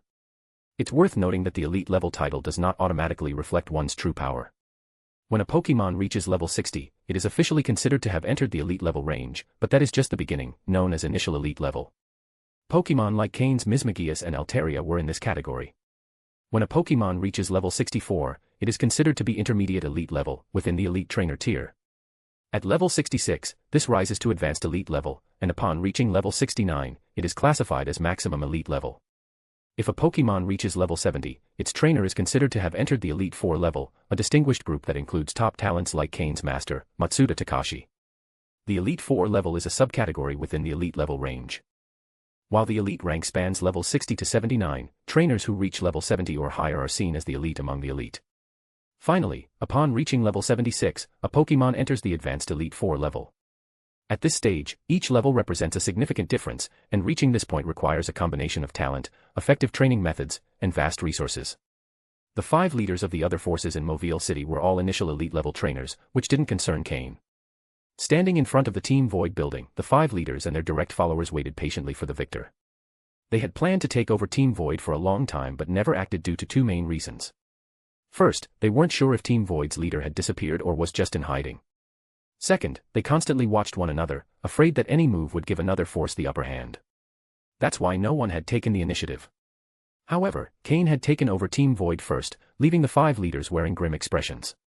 Dressed in a black robe and white mask, Cain walked toward them with Karen by his side. His first words were, "From today onward, everything that belonged to Team Void will be absorbed by Team Heaven, including their spot in the Battle Coliseum." Even in front of 5 elite-level leaders, Cain showed no fear. End of chapter. Chapter 826, Chapter 826, Displaying Power. When they heard Cain's words, the 5 people in front of him couldn't help but lose their composure. Did someone really expect to swallow up the entire territory of Team Void, the result of their long-standing schemes, and allow an outsider to intervene in Mobile City? A piece of meat was originally meant for 6 people. Although none would starve, who wouldn't want a little more to be fully satisfied? Wouldn't it be better to turn 6 portions into 5? After all, the eliminated party could also be part of the feast. However, now, instead of dividing the eliminated one among themselves, someone had taken the opportunity to devour it in one bite, and even dared to propose sharing the meat with them. This was no longer just a slap in the face. The 5 leaders of the other factions observed Honchkrow, Weevil, and Jengar, who stood beside Cain. The energy they emitted was impressive, and their combat ability didn't seem weak either. But no matter how strong they were still quasi-elite level Pokémon. They knew well that they themselves possessed genuine elite level Pokémon. Even if they had just reached that level, they were still elite level Pokémon. That was not something lower tier Pokémon could easily challenge. Moreover, those who reached the elite level weren't just any trainers, they were individuals with talent and clear goals. Unlike the members of Team Void, who barely trained and indulged in leisure, these trainers never neglected combat or preparation. With a quick exchange of glances, the 5 quickly agreed on a plan. They would not allow outside intervention. First, eliminate the intruders, then decide how to divide the spoils among themselves. One by one, they drew out their Pokeballs and summoned their Pokémon. In total, 5 elite-level Pokémon appeared. 5 elite Pokémon combining their energy, radiating powerful presence. Cain looked at the 5 trainers and their Pokémon, and used his system to record the information. On the far left, a man with gold-rimmed glasses who looked scholarly summoned a Cacturn with blue-tier quality at level 62. Second from the left, a woman in a red cloak with exaggerated makeup released a Seviper with blue-tier quality at level 62. In the center, a bulky man with bulging muscles all over his body, though his expression didn't suggest he was just a brainless brute, seemed to be leading the group.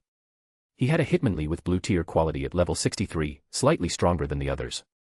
Second from the right, a burly man with multiple rings on each finger and a cigar in his mouth revealed a Rhydon with blue-tier quality at level 62. Finally, on the far right, dressed in a black robe similar to Cain's, a man with cold eyes under his hood summoned a Dusclops with blue-tier quality at level 62. 5 people, 5 elite-level Pokémon. Clearly, these were their main weapons. To Cain, their blue-tier quality was entirely logical and expected. Only Pokémon with light blue-tier quality had a real chance of reaching elite level. And those with blue tier had a significantly higher probability than those with light blue. If a major organization's leader didn't even have a blue tier Pokémon, that would be truly strange. The message was clear, they planned to crush Cain with brute force and turn his team into another feast. But Cain was already prepared. If he planned to take on Team Void and secure a place on Mobile City's battlefield, displaying power was an essential part of the plan. Calmly, he drew a Pokeball from his pocket and tossed it into the air. Altaria appeared. The Pokémon spread its wings and let out a clear, resonant cry. Its energy was fully unleashed. It was Altaria, who had recently ascended to the elite level. As a dragon and flying-type Pokémon, its level 60 wasn't at a disadvantage against these opponents. In fact, Altaria's quality was even more outstanding than theirs. When the 5 trainers felt its presence, their expressions darkened. An elite-level Pokémon. The moment Altaria appeared, it was clear it had reached that level. Do you think summoning a newly elite Altaria is enough to devour all of Team Void and also take over the battlefield spot? Asked the burly man in the center. With his words, the other 4 began to regain their composure. Of course. A single newly elite Pokémon wasn't enough to intimidate them or make them give up such a juicy opportunity. The man in the center was sizing Cain up carefully. In his experience, enemies who hid in the shadows were far more dangerous than those who showed themselves openly. When Cain saw they still intended to fight, he shook his head and smiled. Heh. What if I add one more Pokémon to the equation? From Cain's shadow, a dark figure floated up to his side, revealing itself to the 5. It was Ms. Magius. An elite-level Mismagius. Since beginning to train under Cain, Mismagius had fully regained its strength, reaching a level similar to Alteria's, though its aura was far more intimidating. The appearance of Mismagius froze the expressions of the 5 trainers. Even their Pokémon began to show unease. Altaria had already made them nervous, but Mismagius added overwhelming pressure. The Dusclops in particular looked almost paralyzed in the face of Mismagius's presence. Cain knew that both Altaria and Mismagius were his strongest cards in this operation. Even if they couldn't unleash their full potential, sometimes simply showing up was enough to make a difference. The 5 trainers hesitated. Cain could focus his attack on one of them, and the others probably wouldn't help. In fact, they might take the opportunity to gain something. Gradually, their expressions changed. They no longer thought of fighting, but of how to maximize their benefits under Cain's new rules. Seeing this, the men in the center sighed. Without another word, Cain stepped aside and introduced his companion. For now, everything related to Mobile City's battlefield will be managed by her. End of chapter. Chapter 827, Chapter 827, Conclusion of the matter. After hearing Cain's arrangements, the leaders of the other factions showed no reaction. Since Cain had demonstrated sufficient strength, he could now take over what Team Void had left behind. As one of the parties responsible for the battle arena in Mobile City, Team Void had now been replaced by Team Heaven, and it was logical that someone would need to handle the daily operations. Assigning one person to that task was the most natural choice. It didn't matter whether it was a man or a woman. In the world of underground forces, gender didn't matter, only strength did. Cain represented that strength within Team Heaven. How strong his subordinates were was irrelevant, what mattered was him. In the presence of the 5 leaders and their subordinates, Cain introduced Cain as the appointed person in charge. This was not a decision made out of preference, but necessity. There were only 4 key figures in Team Heaven: Sky, who managed the Leafy Town gym, Miyamoto and Alec, who oversaw the overall structure of the team, and Karen, who led the hunting group. However, during this period, the hunting group wouldn't be very active. The priority would be to absorb and digest everything Team Void had left behind. Once Team Heaven solidified its position in Mobile City, Cain would find someone to replace Karen, allowing her to return to her preferred activities. For now, she would only need to manage the battle arena for a while, observing how the other 5 factions handled their respective responsibilities. As for Leafy Town, Cain had decided to change his initial plans. The town's development was going smoothly, and with old Matsuda maintaining order, Cain no longer saw the need to maintain underground forces in that area. Team Heaven's presence in Leafy Town could increase the risk of Cain being discovered. Moreover, without a black market, the team lacked a major source of income. Establishing a black market in the town wasn't viable, since the Devon Corporation had built a large shopping center near the gym, with prospects for continuous expansion. This commercial area was already a considerable source of revenue for Cain, and he didn't want to disrupt that stable flow. Therefore, Leafy Town would become a clean town, entirely under the control of the Pokémon League. If the League realized the potential of Leafy Town as a model of a clean and prosperous town, it would likely double its support efforts. Even in Rustboro City, the largest city in the Hoenn region, underground groups were deeply rooted. So, having a future city free of negative influences would be a significant achievement for the League. Naturally, Cain would remain responsible for Leafy Town, but underground forces would no longer be necessary. With Team Heaven integrating into Mobile City as one of the 6 major factions, its expansion was moving to a new level. The team's ability to assimilate Team Void's operations would be decisive. Although it was a challenge, in the short term, it was enough to fuel the team's growth. Cain also obtained substantial gains. With income from participation in the battle arena's operations, Team Heaven would have a steady revenue stream, easing Cain's financial pressure for training his Pokémon. After introducing Karen, Cain gathered Sky, the other 3 leaders, and the key team members in the meeting room of Team Void's former base. The main goal was to outline the steps for taking full control of operations and define the team's development strategies. The Pokémon Cain had confiscated from former Team Void members were distributed among Sky and the other leaders. The strongest ones were assigned to them, while weaker ones were given to other members with potential, allowing them to quickly raise their combat level. However, to continue improving, they would have to rely on their own effort in training their Pokémon. For now, the acquisitions were enough to strengthen the team's ranks and face immediate challenges. Additionally, Cain formally promoted Sky and the other 3 leaders to executive rank within Team Heaven. Other members also received promotions, such as moving from captain to officer. Although some lacked the necessary strength, the integration of Team Void's resources would make up for that gap in no time. On another front, the resources obtained during the fairy-type incident had also elevated the team's capabilities. It wasn't hard to imagine that the team would soon reach, and even surpass, Team Void's original scale. The most important thing was external perception. Cain was now seen as an elite-level trainer. The presence of such a Pokémon in Team Heaven far exceeded the threat posed by Team Void, which had no Pokémon of that level. Finally, Cain authorized the recruitment of new members into the team, delegating the details to Sky and the other officers. Looking at the leaders in the room, Cain reflected that he would soon need to identify and promote more people to take on key roles. If the team continued to expand, the current human resources would not be enough. After finalizing the arrangements, Cain left the rest in the hands of his subordinates and withdrew. He opened a window on the upper floor of the building and jumped into the void. On the back of Flygon, Cain vanished into the night. Once away from the city, he summoned Slow King, who used the move teleport to take him back to the backyard of his house in Leafy Town. That night, Cain praised Altaria and Mismagius for their excellent performance, promising them a special reward. Honchkrow, Weevil, and Jengar also enjoyed an intense battle, something they hadn't experienced in a while. After releasing his Pokémon to rest, Cain went to sleep. With everything settled in Mobile City, he could now focus on his next goal, a mysterious island located between the Hoenn and Kanto regions, an island he had visited before but hadn't been able to fully explore. With Team Heaven taking control in Mobile City, Cain knew the time was right to venture to that island, where he planned to establish a secret base. End of chapter. Chapter 828, Chapter 828, The Earth's Membrane and the Crimson Rock. Cain remained in the quiet Leafy Town for another half-month, waiting for Team Heaven to gather the materials needed for his plans. Although this amount of time would have been insufficient for the old Team Heaven, now, as one of the main factions in Mobile City, the situation had changed. While it would still take time to fully assimilate the city's resources, the items required by Cain had been prioritized from the beginning. Additionally, some contacts within the League were helping gather materials, significantly speeding up the process. During this period, Cain had already completed the quality-boosting potions for his second team. Despite the ingredients being complex, the wide reach of his network made the work easier. The key item for Aaron was acquired directly from Stephen Stone. Horseas came thanks to Wallace and the rich aquatic history of the Sootopolis City Gym, while the ingredients for Bagon, even rarer, were obtained through Drake. The more common materials were efficiently collected by Team Heaven. However, crucial components for Larvitar and Combusken were still missing, complicating the creation of their potions.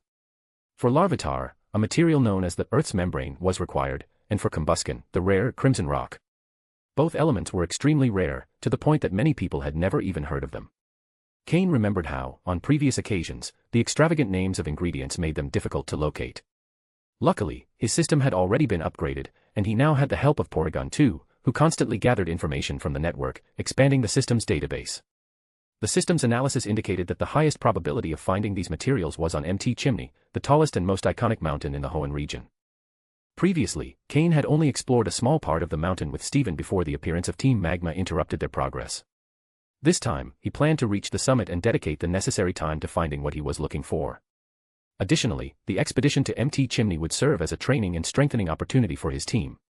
As long as he carefully managed his Pokémon's level, he could even use Larvitar in battle without issues. After final preparations and completing Bagon's potion in just 3 hours, Cain decided to depart without further delay. He had spent enough time in Leafy Town, and now it was time to move forward with his mission. He called Flygon, climbed onto its back, and set off toward Mt. Chimney, bringing all his Pokémon with him.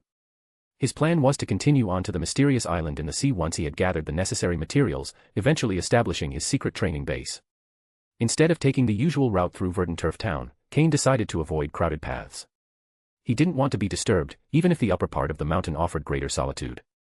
Moreover, he planned to begin his ascent from the mid-slope of the mountain, where the level of wild Pokémon was more suitable for his team. Flygon, now at quasi-elite level, flew faster than ever. The journey from Leafy Town to Mt. Chimney Slope took only a few hours. Upon landing, his presence commanded respect among the wild Pokémon, who quickly scattered, aware of Flygon's power. Flygon had fully regained its confidence after reaching this level, leaving behind its image as a mistreated dragon. Even Altaria, who had recently reached elite level, now looked at it with respect instead of mockery. Altaria, after its breakthrough, hadn't shown arrogance. Instead, it had become more cooperative and willing to follow Cain's commands in battle, which was a major step forward. Mismagius, on the other hand, had also shown remarkable progress after several months of training under Cain's strict guidance. Though it wasn't a Pokémon raised from the beginning, its simple nature and dedication to Cain had made it a valuable and obedient team member. Mismagius carried a Soothe Bell, which had greatly strengthened its bond with Cain. Although its upbringing hadn't started from scratch, its lack of previous combat experience allowed Cain to shape it to his battle style from the outset. Now, Mismagius was an elite-level Pokémon, fully synchronized with Cain on the battlefield. Along with Altaria, Cain now had 2 elite-level Pokémon on his team. Though they weren't among the strongest of their rank, Cain felt he could now face other elite-level trainers without fear of being easily defeated. As Cain advanced through Mt. Chimney, his mind focused on the mission. Finding the Earth's membrane and the Crimson Rock wouldn't be easy, but the reward was worth the effort. He knew that, with his current team and the support of his network, he was closer than ever to reaching his goals. In the days to come, MT Chimney would witness his determination, and the mysterious island in the sea awaited him as the next step in his ambitious plan. End of chapter. Chapter 829, Chapter 829, Carnivine. After entering the forest, Cain decided to return Flygon to its Pokeball. In this area, the level of wild Pokémon was considerably suitable for Larvitar and Aaron to battle and train. Cain released Larvitar and Aaron. Larvitar still needed to gain 4 more levels before evolving, while Aaron's quality boosting potion was already complete, so there were no concerns there. The wild Pokémon around level 30 in this area were perfect for these two little ones. Cur. As soon as Larvitar and Aaron came out, they were incredibly excited. During this time, both had noticed their growth in strength, and by observing the surroundings, they immediately knew this was a new training opportunity. That made them very happy. Larvitar, Aaron, do your best in battle and behave. If you don't listen, I'll have to call Combustion. Cain smiled as he spoke, watching how both Pokémon responded energetically. Larvitar replied firmly, raising its small hand toward its head in a gesture that looked like a military salute, although due to its short arms, it only managed to touch its nose. Aaron, watching Larvitar, tried to imitate the gesture, but its short legs and quadrupedal stance left it confused and unsure how to proceed. Seeing Aaron's clumsiness, Cain couldn't help but burst out laughing. Ha ha ha. Both Pokémon, who in their final forms would be imposing and fearsome, were absolutely adorable at this early stage. It was hard not to smile at their behavior. Larvitar, once evolved into Tyranitar, would be as impressive as a mini Godzilla, while Aaron, once it became Agron, wouldn't fall behind. Moreover, Cain already had a Mega Stone for Agron, the only one he had found so far that would work with his team. Aaron's already high potential promised to become something worth witnessing once it reached its final form. Well then, time to move. Let's explore the mountain and look for what we need, said Cain, heading toward the ascent with the two little Pokémon closely following him. Thanks to their compact size, Larvitar and Aaron didn't attract much attention. The presence of a human like Cain didn't pose a significant threat to the wild Pokémon either, so it didn't take long before some decided to attack. The first to try to take advantage of the situation was a Carnivine, a Pokémon originally registered in the Sinnoh region. This Carnivine, level 32 with light green potential, launched itself from the trees toward Cain with its mouth wide open, ready to attack. Larvitar, use Rock Slide to stop it. Aaron, get ready to use Headbutt. Cain gave the instructions calmly as he watched Carnivine's charge. Larvitar and Aaron were no strangers to battle. Through daily training, they had gained experience and developed strong synchronization with Cain. Larvitar raised its little hands, and rocks of various sizes appeared in the air, falling directly into Carnivine's path. Boom, boom, boom. Carnivine, unable to dodge while airborne, took the full brunt of the impact.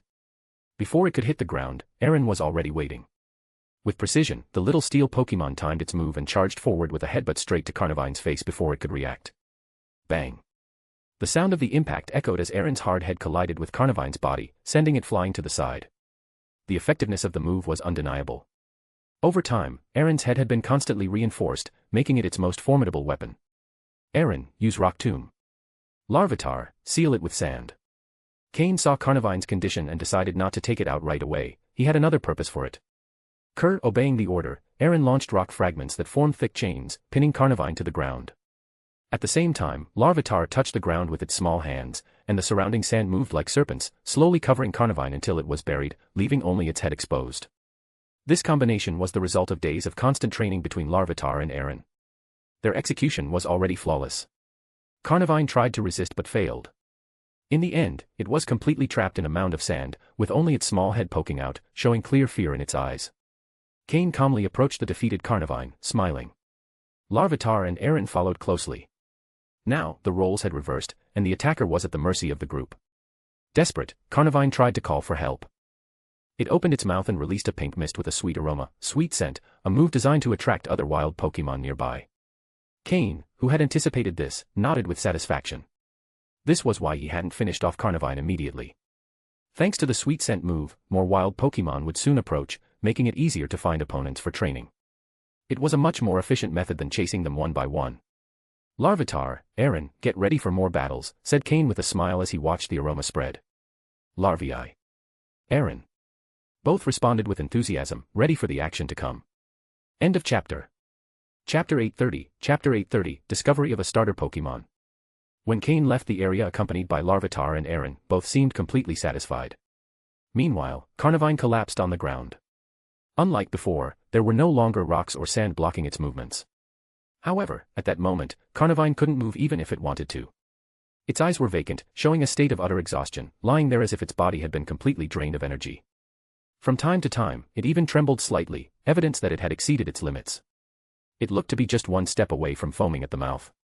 On the other hand, Larvitar and Aaron wore satisfied expressions on their faces, with a light blush visible on their cheeks. What an intense battle. Sometimes, an intermittent fight can't compare to a long and sustained one. The latter are usually more pleasurable and productive. Larvitar and Aaron, now with diamonds in their mouths, walked with small hops, almost as if they were humming a song of happiness. What was that saying again? A diamond after effort is worth more than anything else. Cain left the forest area with his Pokémon. Due to the effects of the move sweet scent used by Carnivine, nearly all the Pokémon in that part of the forest had been drawn to the spot. If he wanted to keep training, he would need to move toward higher ground.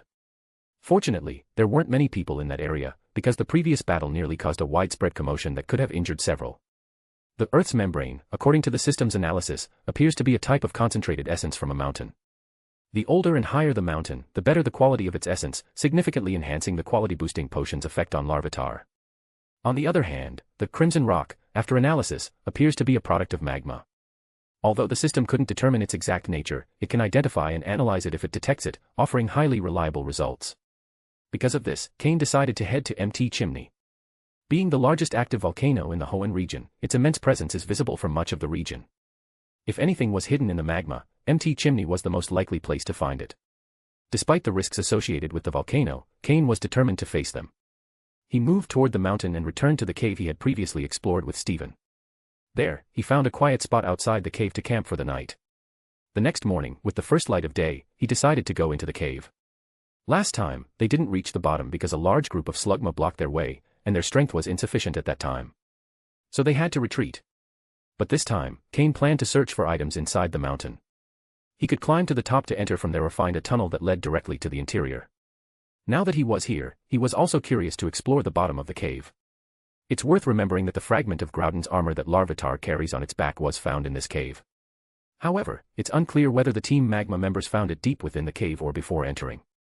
If it was found here, could it mean that more fragments are still hidden in this place? A small fragment of that armor had already granted significant benefits to Larvitar. Larvitar had always had excellent control over ground and rock-type energy, but thanks to this armor fragment, its control over ground-type energy had started to surpass that of rock-type.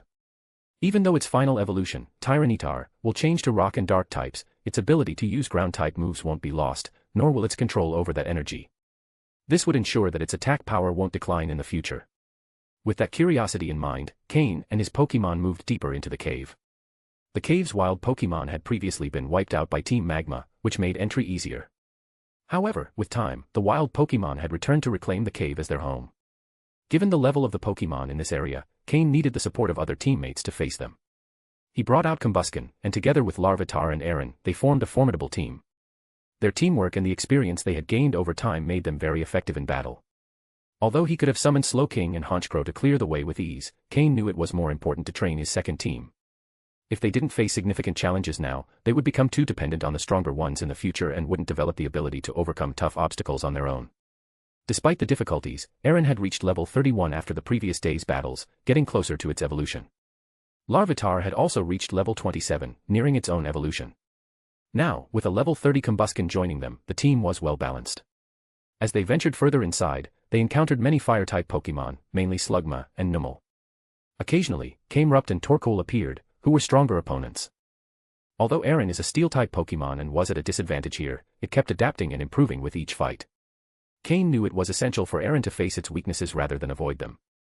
Training under adverse conditions now would reduce suffering in the future.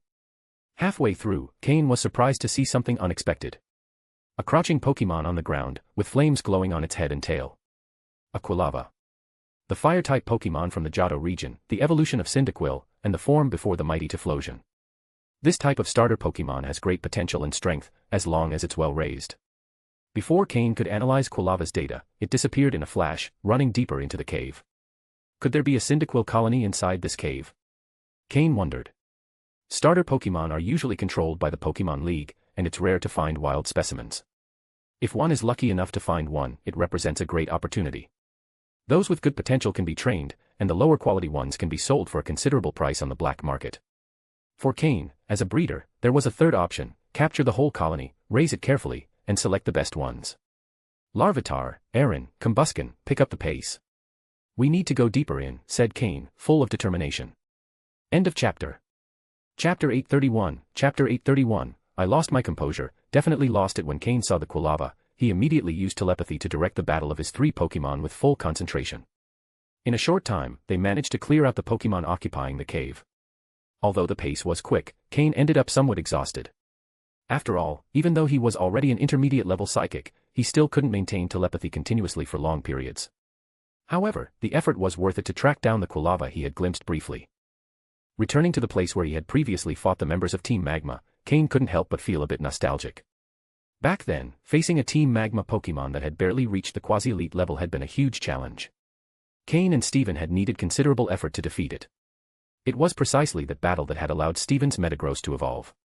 Now that Cain was back in this place, he was no longer the same. He had become a quasi-elite level trainer, and not just any quasi-elite, but one who was beginning to touch the domain of true elite level trainers. The wild Pokémon in the area now only presented a suitable challenge for Cain's secondary team. Carefully examining the Pokémon tracks on the ground, he found many footprints, all jumbled together. But one of Cain's standout skills in his previous life was tracking and counterintelligence, which allowed him to identify Quilava's tracks amidst the chaos. Thanks to the system's analysis and scanning, the process was even more efficient. Quilava's tracks were fresh, not yet erased by other Pokémon, which made tracking much easier. The tracks led deeper into the cave. They matched the direction Cain had already planned to take, so he didn't think twice and continued forward. The main battle team consisted of Aaron, Larvitar, and Combusken. However, what he found inside the cave didn't match his expectations. The area once full of Magcargo now hosted only a few scattered Pokémon, mostly Slugma instead of Magcargo. The difficulty level had dropped drastically. Cain frowned. Could someone have passed through here already?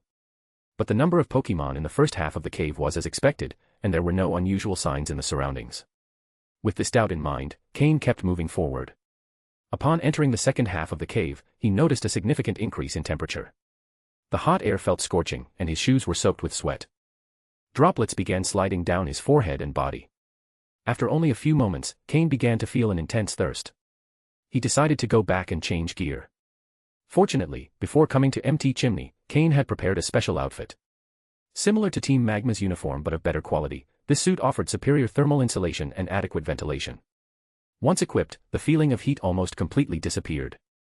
With that resolved, Cain continued deeper into the cave with his 3 Pokémon. For Larvitar, the heat didn't seem to be a big issue.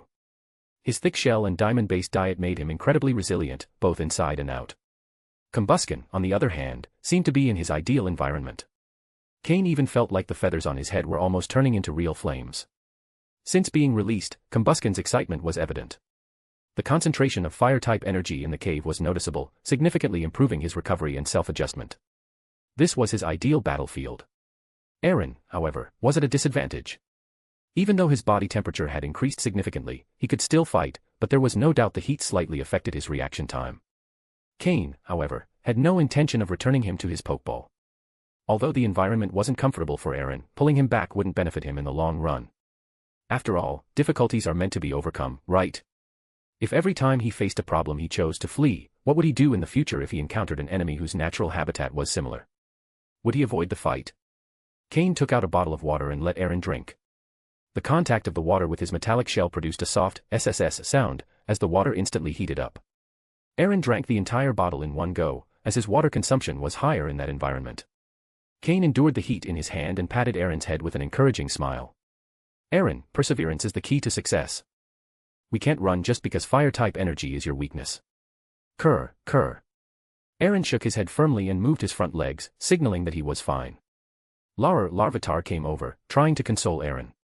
Imitating Cain, Larvitar placed his hand on Aaron's back, attempting to give him a few pats. As good friends, it was a supportive gesture. However, Larvitar's palm, being his most sensitive spot, wasn't prepared for Aaron's shell temperature. Layerer. Larvitar suddenly shouted. At first, he didn't feel anything upon touching Aaron, but after a moment, he felt a burning pain in his palm. Looking at his hand, he found it completely red. Foo. Larvitar urgently blew on his hand, trying to ease the burning sensation. Cain, seeing Larvitar's adorable reaction, couldn't help but burst into laughter. Kurr, kurr. Aaron joined in the laughter too, while Combusken was already on the ground, clutching his stomach from laughing so hard. Despite being the heaviest on Cain's team, Larvitar was also the most mischievous. Nevertheless, he had an excellent relationship with the others, who treated him like a younger brother. Larvitar, embarrassed, scratched his head. He had definitely lost his composure. This little incident was just a fun moment in Cain and his Pokémon's adventure. The Slugma in the area showed no intention of attacking Cain, as long as he carefully avoided the lava that occasionally spilled from their bodies. The cave didn't seem to house many more Pokémon, mostly just Slugma. At the end of the second half of the cave, Cain reached a huge space that resembled a lake, though this lake was filled with lava. The surrounding rocks were a deep red, and the lava's surface was dotted with bubbles. When those bubbles burst, they released hot air currents upward. Above it was the summit of Mt. Chimney, the volcano's crater. Have I reached the heart of Mt. Chimney? Cain thought. Just as he was reflecting, a black shadow emerged from the lava and, as if it had found its target, launched itself straight at Cain. Busk. Combusken reacted instantly, stepping in front of Cain in a defensive stance. End of chapter.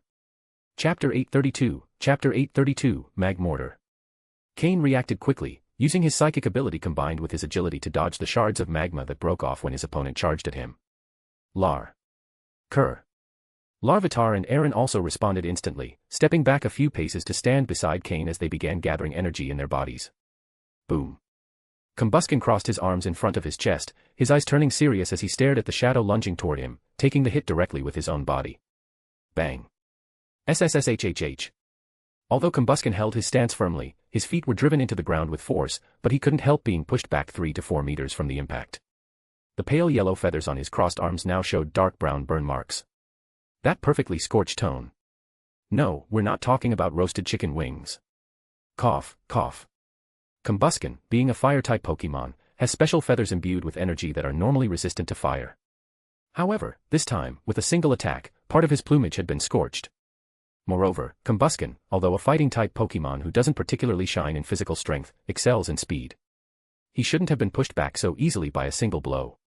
When Cain finally got a clear view of the enemy Pokémon, his expression turned to astonishment, quickly shifting into a mix of surprise and interest. Encountering a Pokémon like this in such a place was, without a doubt, unexpected. A Pokémon capable of living in magma. Definitely a fire type. Although, this Pokémon was a bit ugly. Magmortar. Standing before them was a chubby-bodied Pokémon. Its massive fist was still extended, clearly the one that had struck Combusken, and a mocking smile spread across its face, just begging to be punched. Its mouth was wide, and its lips were thick. None of that was appealing. The system in front of Cain quickly displayed the information about this Magmortar. Pokémon, Magmortar, light blue. Gender, male. Level. Type, fire. Ability, flame body. Held item, none. Egg moves, Mega Punch, Dynamic Punch, Flare Blitz, Focus Energy. Basic moves, Thunder Punch, Smog, Leer, Ember, Smokescreen, Faint Attack, Fire Spin, Clear Smog, Flame Burst, Confuse Ray, Fire Punch, Lava Plume. Learned moves, Heat Wave, Iron Tail, Low Kick, Focus Punch. TM moves, none. This Magmortar was the one responsible for pushing Combusken back with that powerful attack. That Magmortar could live within magma made sense to Cain. What puzzled him was why a Magmortar was here in the first place. Magmortar normally evolves when Magmar is exposed to a special item called the Magmarizer. It's true that, later on, the discoverer of Magmortar's evolution method published this information, which was accepted by the Pokémon League and included in the official Pokédex. However, Cain had never personally witnessed a Magmortar evolve in that way. Occasionally, certain evolution methods can be replaced by other factors. For example, Phoebus can evolve into Milotic through 2 methods, using a specific item or by increasing its beauty. Perhaps something similar happens with Magmar. Some Magmortar might evolve naturally in the wild, and this one could be such a case. Cain thought this theory was the only logical explanation for why there was a Magmortar here. What caught Cain's attention the most was the Pokémon's level. It wasn't particularly high, only level 38. Compared to the levels of the Magcargo that Cain and Steven had seen inside the volcano during their last visit, this Magmortar should have been at a disadvantage. Yet it seemed to be the strongest Pokémon in the area at the moment. Something must have happened here, Cain thought. A slight sense of unease settled in his heart, as if someone else had already arrived before him. But now, the priority was to defeat this Magmortar. A Pokémon with the Flame Body ability was valuable, even if its strength or potential wasn't outstanding. For someone like Cain, with advanced breeding skills, such a Magmortar could be an excellent assistant for breeding and selection. The Flame Body ability wasn't just useful in battle, causing burns to opponents who made physical contact, but it also had another function. When a Pokémon with this ability is near eggs, it significantly speeds up hatching time, by as much as 50%. Cain planned to establish a breeding base on his secret island.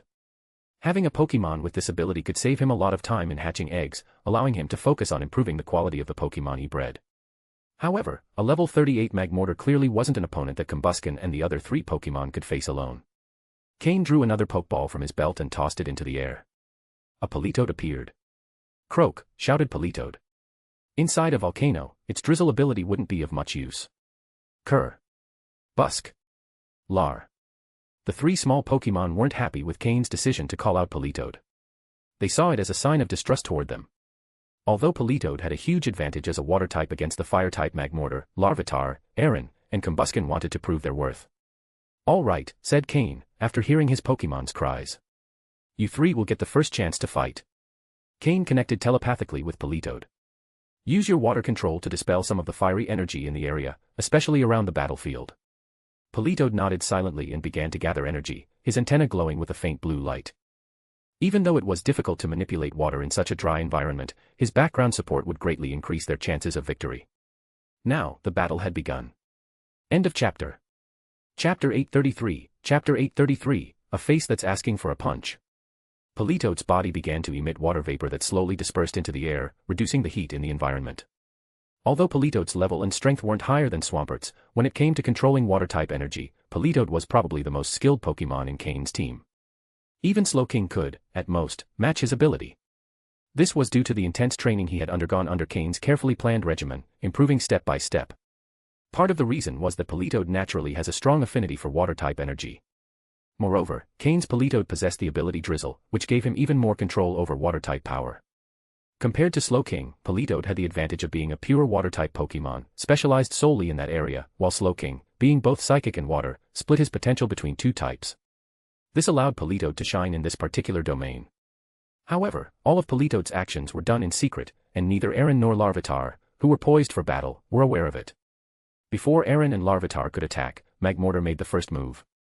The arm it had kept raised changed. The surrounding flames dissipated, revealing a dark barrel, like the muzzle of a large weapon. Small yellow sparks began to flash inside the barrel, and a fire-wrapped projectile shot directly at Combusken, who had blocked its earlier attack. Magmortar's mocking expression didn't waver for a second. However, Combusken didn't panic. Cain had already given him instructions through their telepathic link. With a powerful jump, Combusken nimbly dodged the fireball. Yet, when it crashed into the ground, the fireball disintegrated, producing a shower of sparks that partially scorched Combusken midair. Even so, these fire attacks weren't very effective against Combusken, given he was also a fire-type Pokémon. Meanwhile, Aaron and Larvitar didn't waste any time. Larvitar extended his hands, and the green horn on his head began to emit an earthy glow. Rocks started to materialize inside the cave, but shortly after, they became invisible. Aaron, on the other hand, braced his paws on the ground. Suddenly, 2 rocky chains erupted from the floor, stretching out to entangle Magmortar. Magmortar, his red eyes gleaming, noticed the invisible rocks but didn't move. He faced the rocky chains with his fists, which immediately flared up with fire. Each punch shattered one of the chains before they could trap him. However, just as Magmortar seemed ready to flash a victorious grin, a shadow loomed above his head. It was Combusken, who had evaded the previous attack and now dove from above with a powerful kick. Instinctively, Magmortar crossed his arms in front of his face to block the attack, just as Combusken had done earlier. Bang!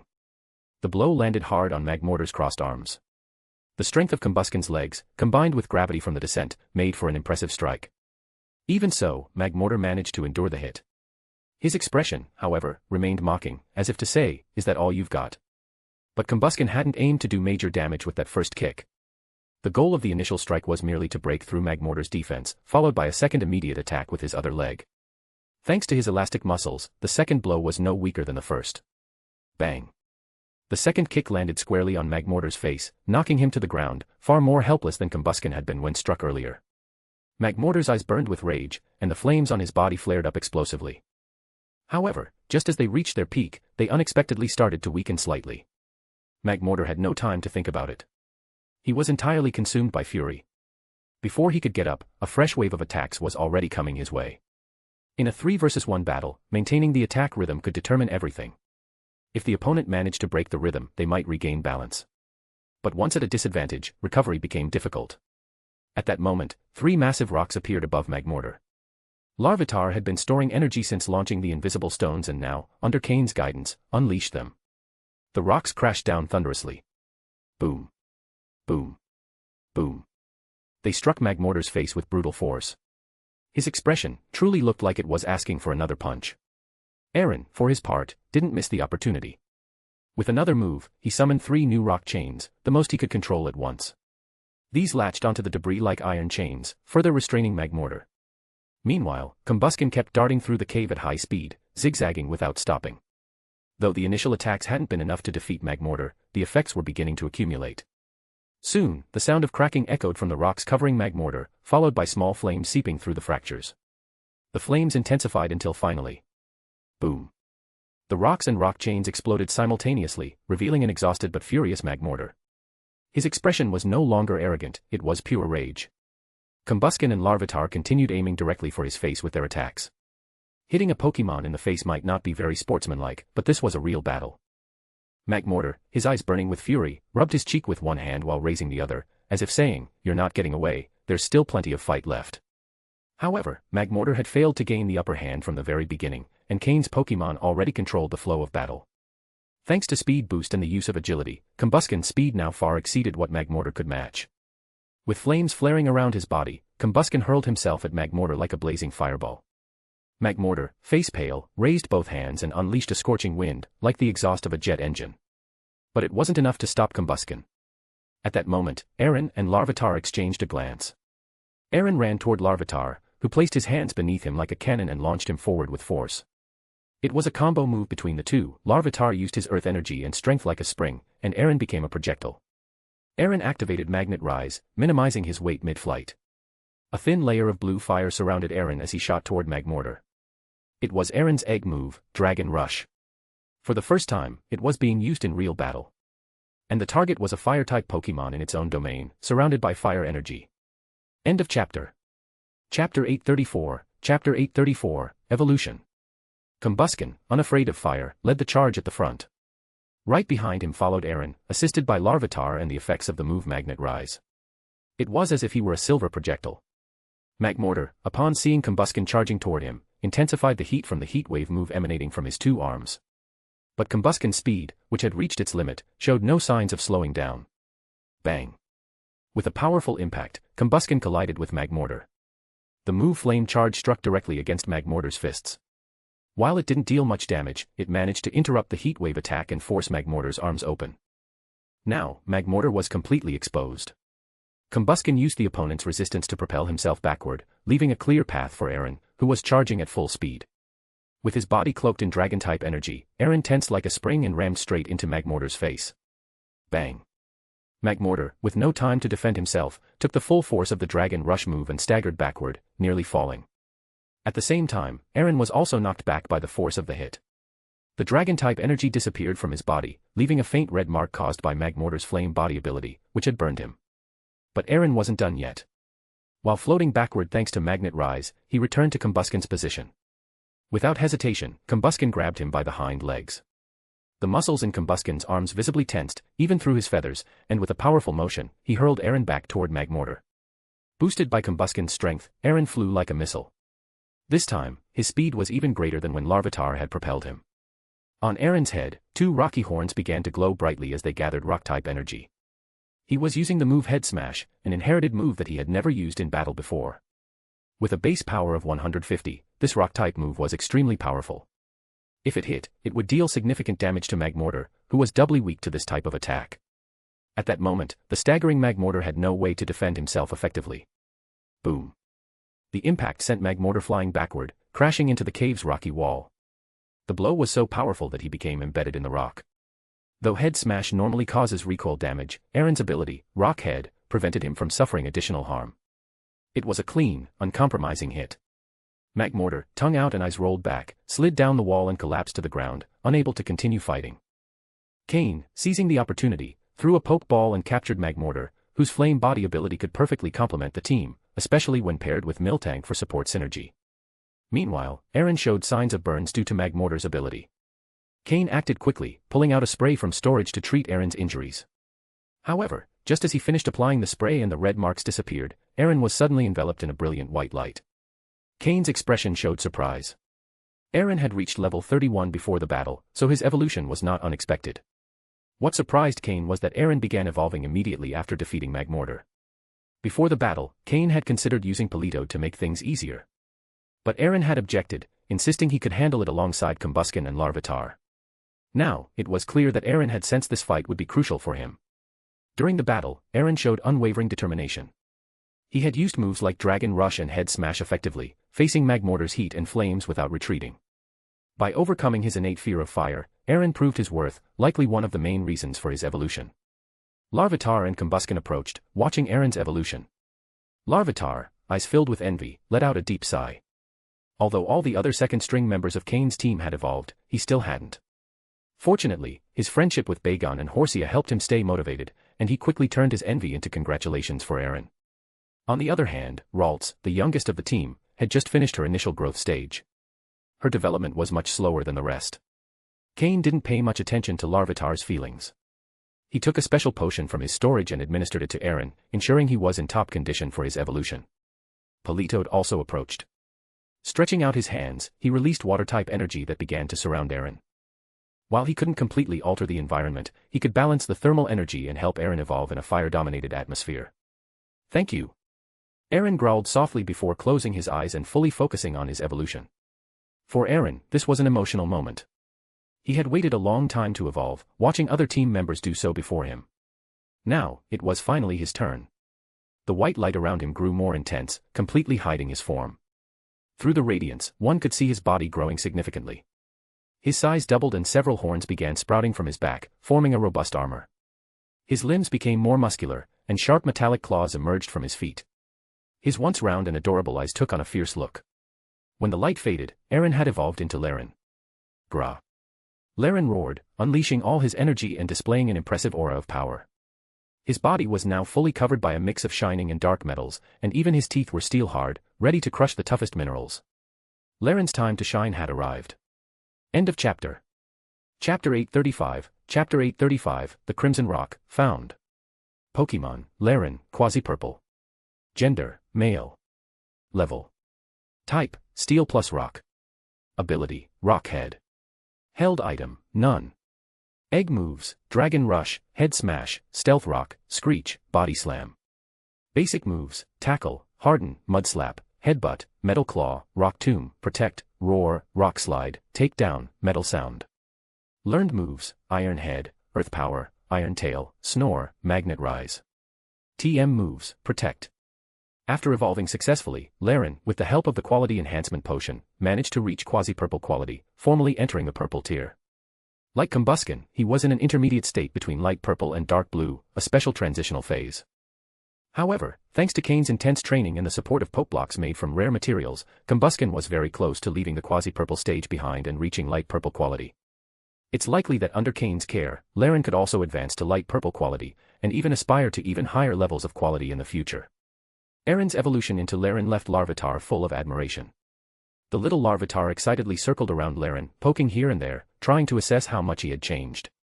Transforming from a cute Pokemon into a fierce and imposing one not only fascinated Larvitar but also made him daydream about what he might look like after evolving. Grah! Laren roared proudly at Larvitar. Larvitar, who had been investigating Laren's changes, stopped immediately. He walked up, turned around, and began rummaging through his small red backpack. Laren had said he was hungry and wanted something to eat. As a good teammate, Larvitar couldn't ignore the request. After searching for a moment, he pulled out a diamond. Laren opened his mouth, signaling for Larvitar to toss it right in. However, Larvitar looked at the size of the diamond in his hand, then at Laren's mouth post-evolution. It seemed the diamond was far too small to satisfy that appetite. With no other choice, Larvitar dug back into his bag and found 3 more diamonds. Along with the first, he threw all 4 into Laren's mouth. Crack! Crunch! Laren happily crunched them down, while Larvitar, feeling the slight drop in his backpack's weight, sighed with mild sadness. He eats more than I do, Larvitar thought with resignation. Laughing, Cain patted Larvitar's head and pulled out a handful of diamonds, refilling the little one's backpack. Immediately, Larvitar's eyes sparkled with joy, turning into little crescent moons. After eating the diamonds, Laren regained a bit of energy. Nevertheless, the side effects of the quality enhancement potion were still lingering, so he'd need proper rest over the next few days. Cain returned Laren to his Pokeball and released Politoed to accompany him. In an area with such high concentrations of fire-type energy, Politoed's presence helped ease the heat a bit. Just as Larvitar finished adjusting his backpack, he lifted his head and pointed to something on the other side of the lava river. Cain followed Larvitar's gesture, and he saw it too. It was the silhouette of the Quilava they had been chasing. The Quilava stood at the entrance of a small cave. It looked at Cain for a moment before ducking and disappearing into the tunnel. Cain squinted. He hesitated for a moment, but he wasn't ready to give up. Since they had come this far, they had to not only search for the ingredients for the quality enhancement potion but also explore this mysterious place. Cain threw a Pokeball, summoning Flygon. As soon as Flygon appeared, the beat of its wings greatly eased the stifling heat. Cain picked up Larvitar and leapt onto Flygon's back. Combusken jumped up agilely, while Politoed was temporarily returned to his Pokeball to be summoned again once they reached the other side of the lava river. Guided by Cain, Flygon soared across. Though used to the scorching heat of the desert, even Flygon had never experienced temperatures like these, surrounded by flowing lava. The hot air rising from the lava river was like the inside of an oven, and Cain and his team were the food being cooked. The lava's temperature exceeded 1,000 degrees. It was astonishing that Quilava could survive in such an environment. However, besides Quilava, Cain also spotted several Slugma and Magcargo moving through the lava. For Pokémon whose inner body temperature surpassed the lava itself, this place was like a refreshing pool. Lava bubbles occasionally exploded, releasing hot bursts of air that could severely burn human skin on contact. Luckily, Cain wore a protective suit and used his psychic powers to maintain a barrier around himself. Even so, his underwear was soaked with sweat from the extreme heat. Stop here. When Flygon was above the center of the lava river, Cain gave the order to halt. The system had triggered an alert. Crimson Rock found. Since entering this area, the system had been working in the background, constantly scanning for the materials Cain needed.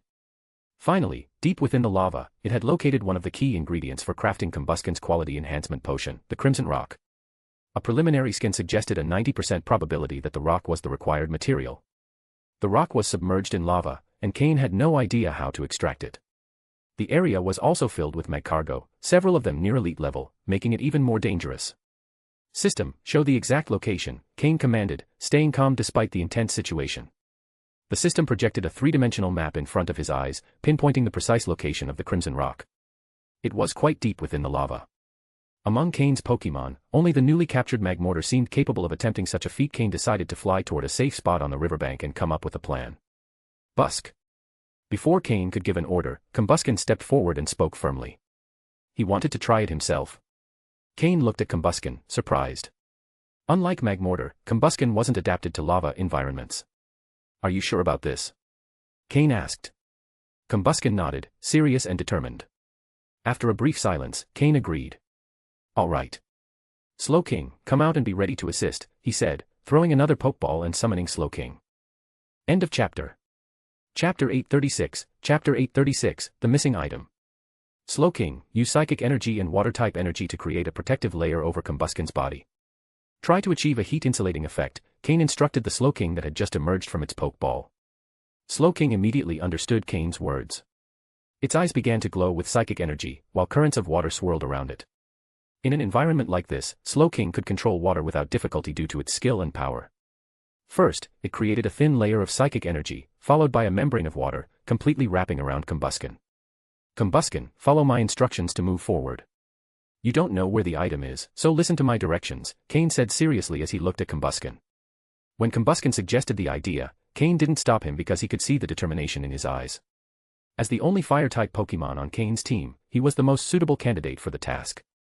Moreover, his level wasn't too high, which would prevent the nearby Magcargo from perceiving him as a threat if he entered the magma.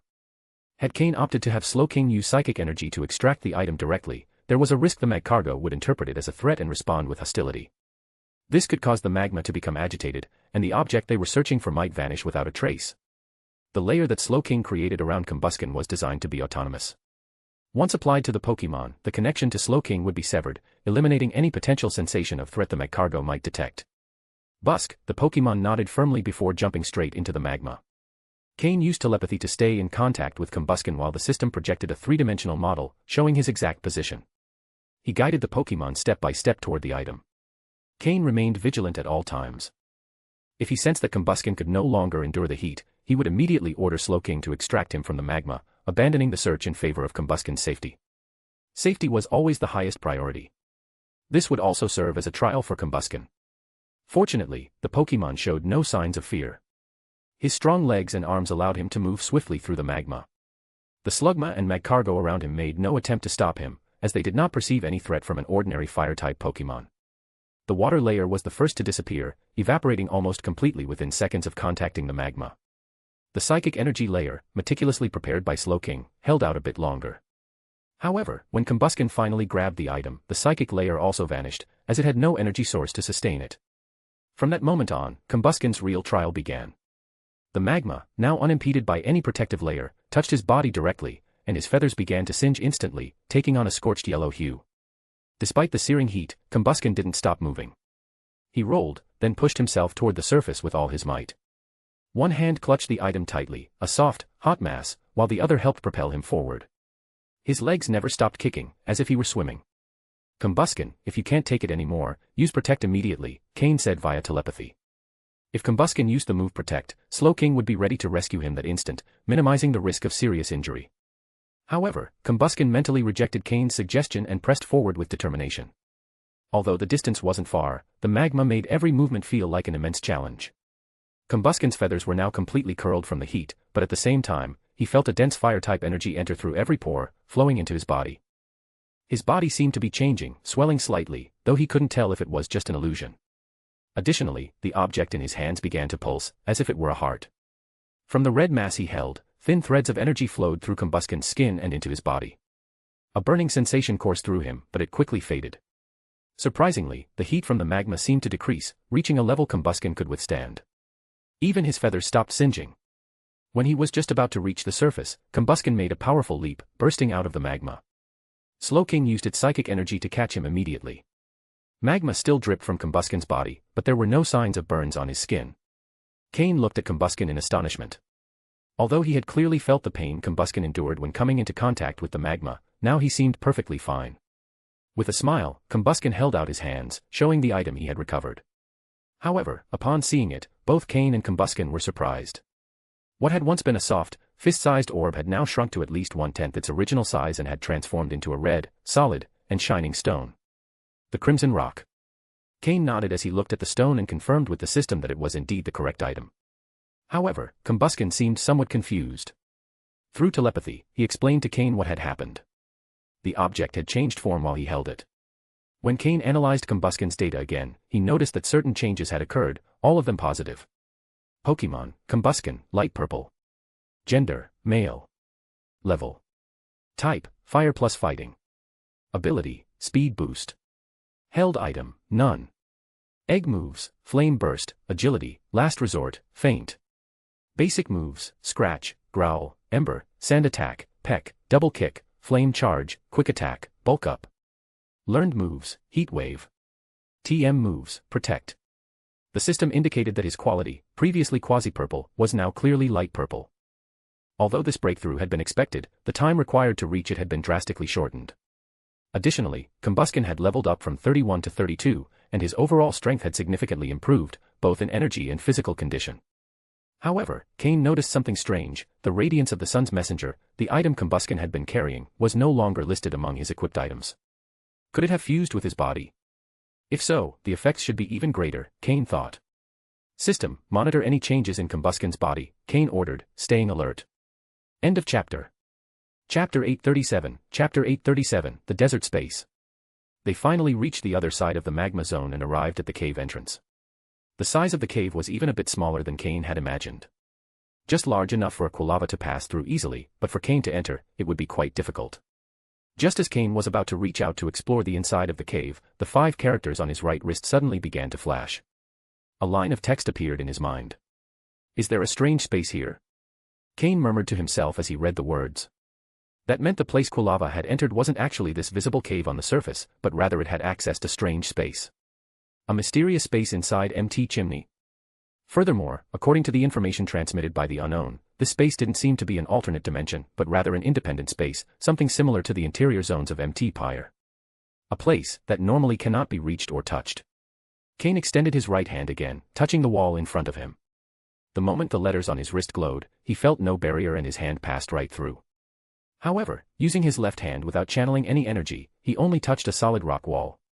The Pokémon world was truly full of strange spaces like this. Every place Cain went seemed to hide one of these mysteries. Without further hesitation, he decided to enter with his Pokémon to take a look. If it turned out to be a small place, he'd explore it quickly and then leave, as what he was searching for could be inside. On the other hand, if the place was larger than expected, then perhaps there could be more interesting things to discover. Maybe even some valuable resources hidden within. Once he made up his mind, Cain acted without delay. Even if he only managed to catch a few Cyndaquil or Quilava, it would already be worth it.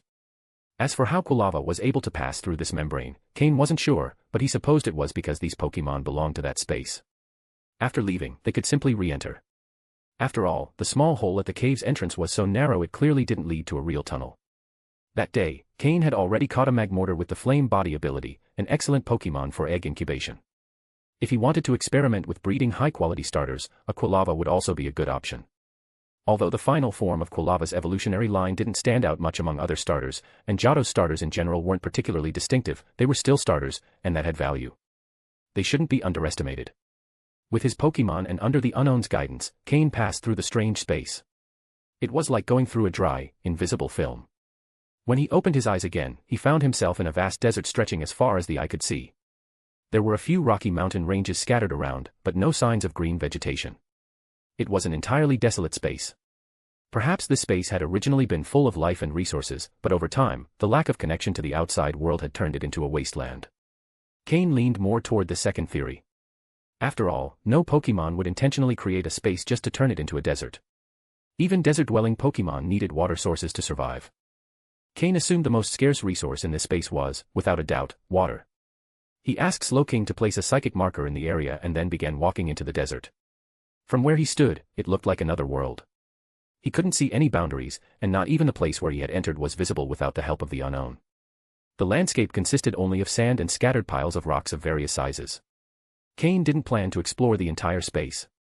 Capturing a few Cyndaquil or Quilava would be enough. In the sand, he could see Quilava footprints. However, while following those tracks, Cain noticed something else. Human footprints. He stopped, surprised to see those marks. There were clear signs of human boots, though slightly faded. Had others been here before? And not too long ago. This space had no wind or sun, meaning the sand didn't shift and the footprints could remain intact for quite a while. However, any activity like a Quilava moving could partially erase these tracks.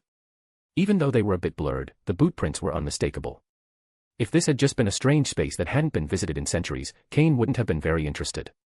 But human footprints changed everything. System, analyze these footprints and record them to determine more details, Cain ordered. Analysis complete. Based on the remaining footprints, it is estimated that at least 10 people were here, the system reported. Cain narrowed his eyes at this information. 10 or more people entering a place like this. Could it be Team Magma? Team Magma's headquarters weren't far from MT Chimney. The Alliance didn't know this, but Cain did. Still, it wasn't the right time yet to face Team Magma directly.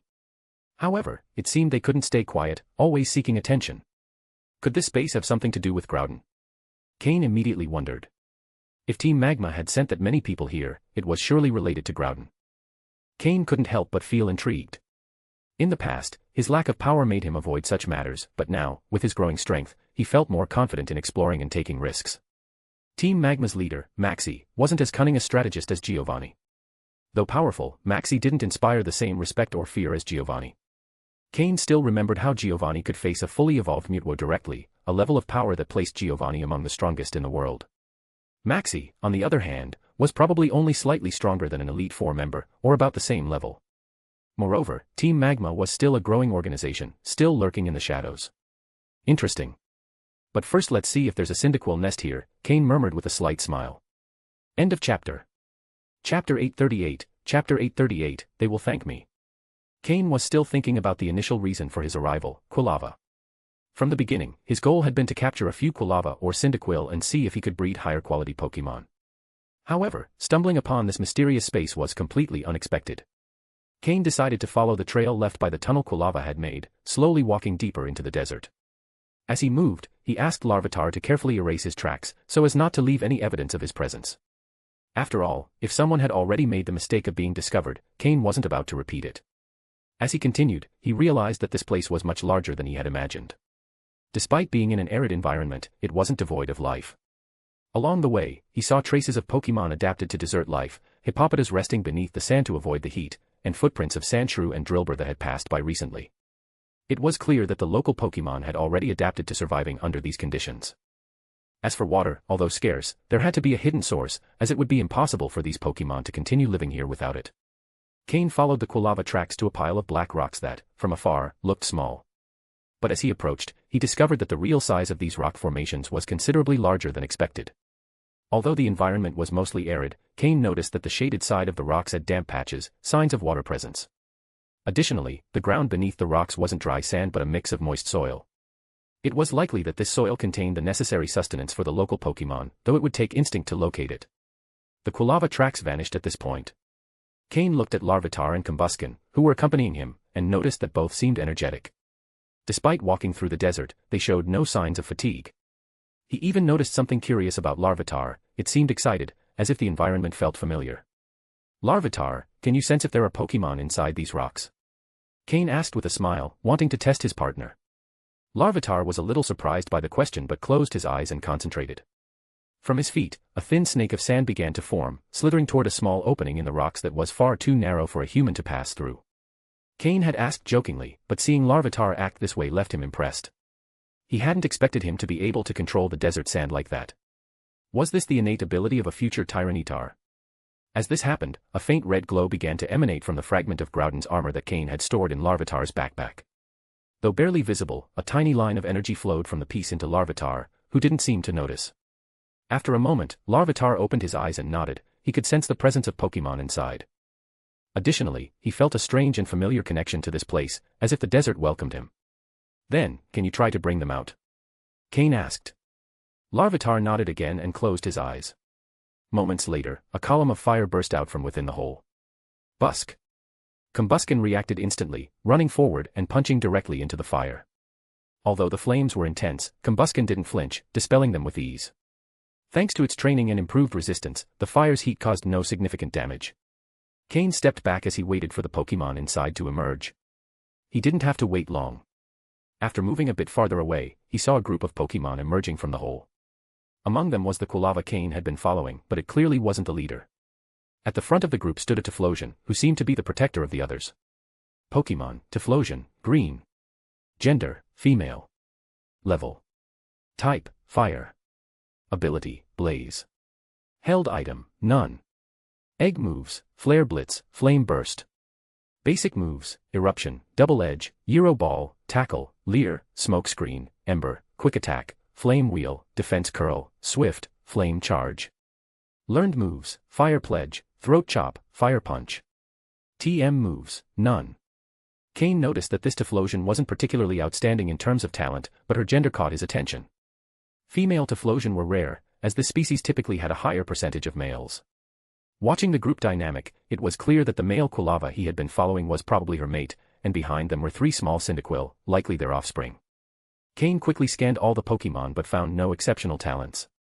The best among the Cyndaquil had a decent dark green potential. Even so, Cain wasn't disappointed. From the beginning, his goal had been to capture these Pokémon for breeding.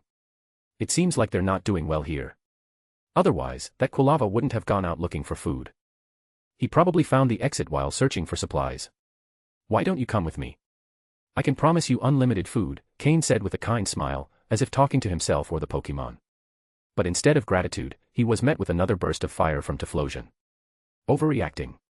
Cain muttered as he stepped back again. Then he threw another Pokeball, calling out Politoed. Politoed appeared just in time to meet the incoming flames. Without hesitation, it countered with a powerful stream of water, completely extinguishing the fire. The moment water and fire collided marked the start of the battle. Cain ordered Combusken and Larvitar to attack Typhlosion and Quilava. Did he feel guilty about attacking in front of their young? No. Cain was convinced that by capturing them, he was offering them a better life. In the future, they'll understand, Cain thought with a faint smile. They'll thank me. End of chapter. Chapter 839, Groudon. Half an hour later, Cain had 5 more Pokeballs in his hands. He had captured the Typhlosion and her partner, the Quilava, along with their 3 Cyndaquil offspring. Although those Pokemon had gone through a tough experience that day, Cain was convinced they would have a better life in the future. They'll thank me, he thought with satisfaction. Cain nodded with a smile, pleased with the outcome. It was a good harvest. Over time, this could become a steady source of Fire-type starter Pokemon. Also, having a Pokemon with the Flame Body ability greatly sped up breeding, allowing for results in less time. Still, starting with only 5 Pokemon to build something big would require patience. But it was better than nothing. At least we have something to start with, Cain said to himself for motivation. Lar. Suddenly, Larvitar tugged at Cain's pants leg, pointing toward a spot in the distance with a serious expression. Cain followed the direction Larvitar was pointing and, through the hazy desert air, he could make out a towering mountain on the horizon. Though he couldn't tell if it was purely a rock formation or if it had some vegetation, it was clear Larvitar felt something special about that place. You're saying you feel like something is calling you from that mountain? Cain asked, using telepathy to communicate with his Pokemon. Larvitar confirmed with a firm nod. When they had entered this place, Larvitar hadn't shown any particular reaction. But after the battle with Typhlosion and her family, that sensation suddenly emerged, as if something or someone had sent him a signal. Cain furrowed his brow, trying to piece the puzzle together. MT Chimney. Team Magma. Larvitar feels something. Wait. Larvitar feels something. Cain thought, and soon realized a crucial detail. They had been in this area for some time, but Larvitar had only started to feel that connection after the battle. That meant something. Cain immediately crouched down and opened Larvitar's red backpack. He reached inside, looking for something specific, and soon found it. But what he saw shocked him. The fragment of Groudon's armor, which was normally the size of a palm, was now much smaller, having shrunk to half its size. Cain checked that special fragment regularly to make sure Larvitar wasn't absorbing it too quickly, which could cause a violent reaction. On his last check, right after Laren's evolution, the fragment had been in perfect, nearly intact condition. Larvitar had been absorbing that fragment very slowly up until now. However, in this short time within the desert, half the fragment had disappeared. It can't have just disintegrated, Cain thought. Larvitar must have absorbed it. Cain placed a hand on Larvitar and asked the system to perform a full scan of his body for any abnormalities. Larvitar looked at Cain curiously. Larvitar, do you still feel something from that mountain now? Larvitar first shook his head, then slowly nodded. There's still something, though weaker and different, right? Cain narrowed his eyes, intrigued. This is getting interesting. Groudon. Or something related to him. Cain started to understand why Team Magma had shown so much interest in this place. Could it be that they were searching for something related to Groudon? If so, he had to proceed carefully, especially if someone powerful, like Maxie, was involved. Though Cain didn't hold Maxie in high regard, he was well aware that he stood no chance in a direct confrontation. As Cain pondered this, the system completed the scan of Larvitar and displayed the results. Body density has increased again. The thickness and hardness of his armor have also improved. But most notable is, the ground-type energy inside him has grown significantly. It even seems to be accelerating his evolution, Cain observed. There were no negative signs in Larvitar. Every change pointed toward a major improvement. Incredible. On this expedition to MT Chimney, Laren evolved, Combusken improved its potential, and now Larvitar is rapidly absorbing the fragment of Groudon's armor, strengthening his body. This is going better than expected. Cain stored the remaining fragment of the armor back in Larvitar's backpack and zipped it up carefully. Clearly, this place was accelerating the absorption process. With already outstanding talent, Larvitar could reach impressive levels by the time he finished absorbing it. Though the sky remained clear, Cain figured it was lunchtime. He found a quiet, secluded spot, brought out his Pokemon, and prepared a simple meal for them. My Pokemon are the reason I can keep going in this world, Cain thought. Even in urgent situations, he always prioritized their well-being. Besides, there was no need to rush at the moment. Team Magma had been here for a while, which meant they hadn't yet reached their objective. Intervening too soon could put Cain in danger, especially if he ran into a high-ranking Team Magma member.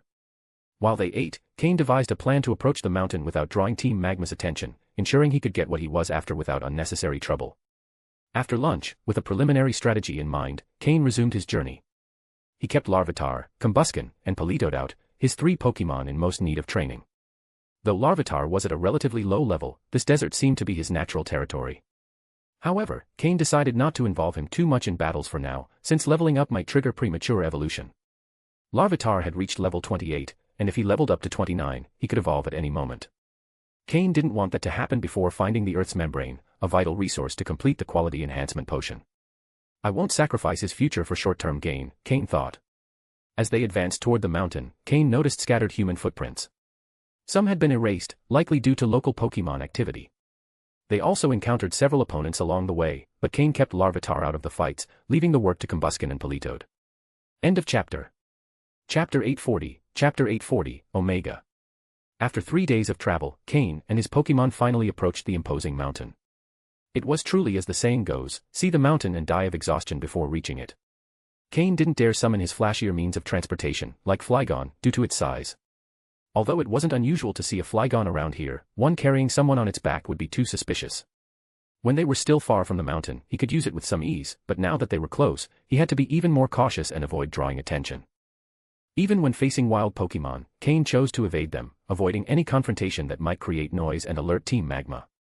Only upon reaching the base of the mountain did he realize how truly tall it was. However, this mountain was different from those he had encountered before, which were made solely of rock. If this mountain were made entirely of rock, it would be impossible for it to reach such height. Had he known that the mountain and its surroundings were so vast, he wouldn't have acted so cautiously. During the past few nights, Cain used the time to finish crafting the quality-enhancing potion for Combusken. The blood-red stone he had found turned out to truly be the Crimson Rock. After the system analyzed the resulting potion, no anomalies were detected. However, it was still a mystery what those viscous fluids were that had vanished before the rock solidified, as Combusken had mentioned. During the battles over these 3 days, Cain deliberately controlled Larvitar's growth, keeping it at level 28. Though it seemed close to reaching level 29, the energy within it was still highly concentrated. According to the system's calculations, it wouldn't take more than 10 days to reach the next level. In addition, the fragment of Groudon's armor that Larvitar carried in its backpack had once again shrunk. Although the absorption rate wasn't as fast as before, it was still considerably higher than under normal conditions. Cain was considering whether it might be wise to remove the fragment for a while to avoid excessive absorption. As for Combusken, Cain had no intention of limiting its growth. Since the quality-enhancing potion was ready, Combusken was in a condition to evolve. Currently, Combusken had reached level 34. Although Larvitar felt anxious seeing the other Pokémon improving so quickly, it knew that Cain hadn't yet finished preparing what was necessary for it. Missing that opportunity would be a lifelong regret, so it could only endure the wait in silence. In any case, it could always console itself by eating more diamonds. After 2 days of rest, Laren finally recovered from the side effects of the quality-enhancing potion. By the 3rd day, Laren was already accompanying Cain. The current environment was practically ideal terrain for Laren. However, because Cain had reduced the frequency of battles on the last day, Laren didn't level up. After evolving, Laren was mainly adapting to its new body. Although its strength and other abilities had significantly improved, it had also suffered a decline in certain areas, such as speed and agility. At this moment, Laren was more comparable to a heavy tank. To Larvitar's consolation, there was finally another Pokémon that outweighed it. However, it was also somewhat discouraged, as Laren's appetite had increased considerably. Now, Larvitar hesitated to share its food reserves with Laren. It simply wasn't enough.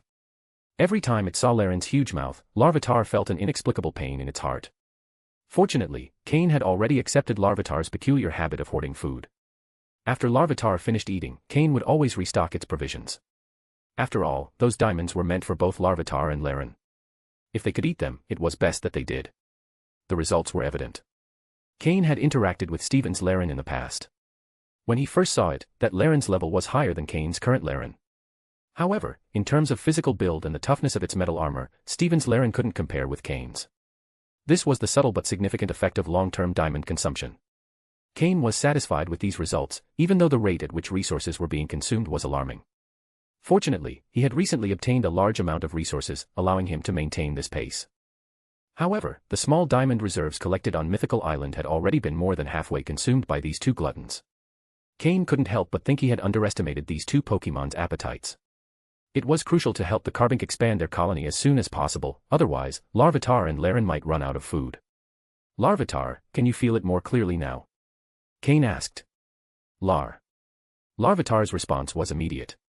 Now it felt it with complete clarity. Inside this mountain, there was something it needed.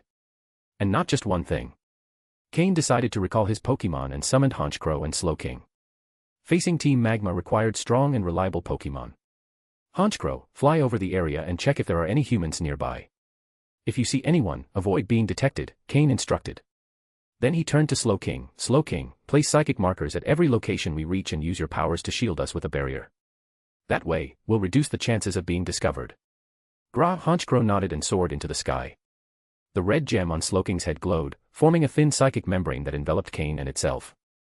This not only helped avoid unnecessary noise, but also concealed any scent that other Pokémon might detect. Team Magma was in a visible position, while Cain remained hidden.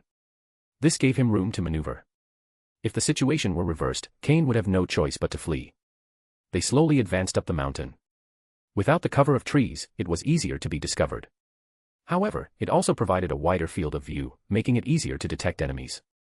As he walked, Cain pondered what Team Magma could be searching for. After so many days, they still hadn't left. That left only two possibilities: either they hadn't found what they were looking for, or they had been completely annihilated. Either scenario required Cain to act with caution. After walking a stretch, Cain noticed something strange. On a moss-covered rock, there was a symbol carved, Omega. Judging by the state of the engraving, it seemed recent.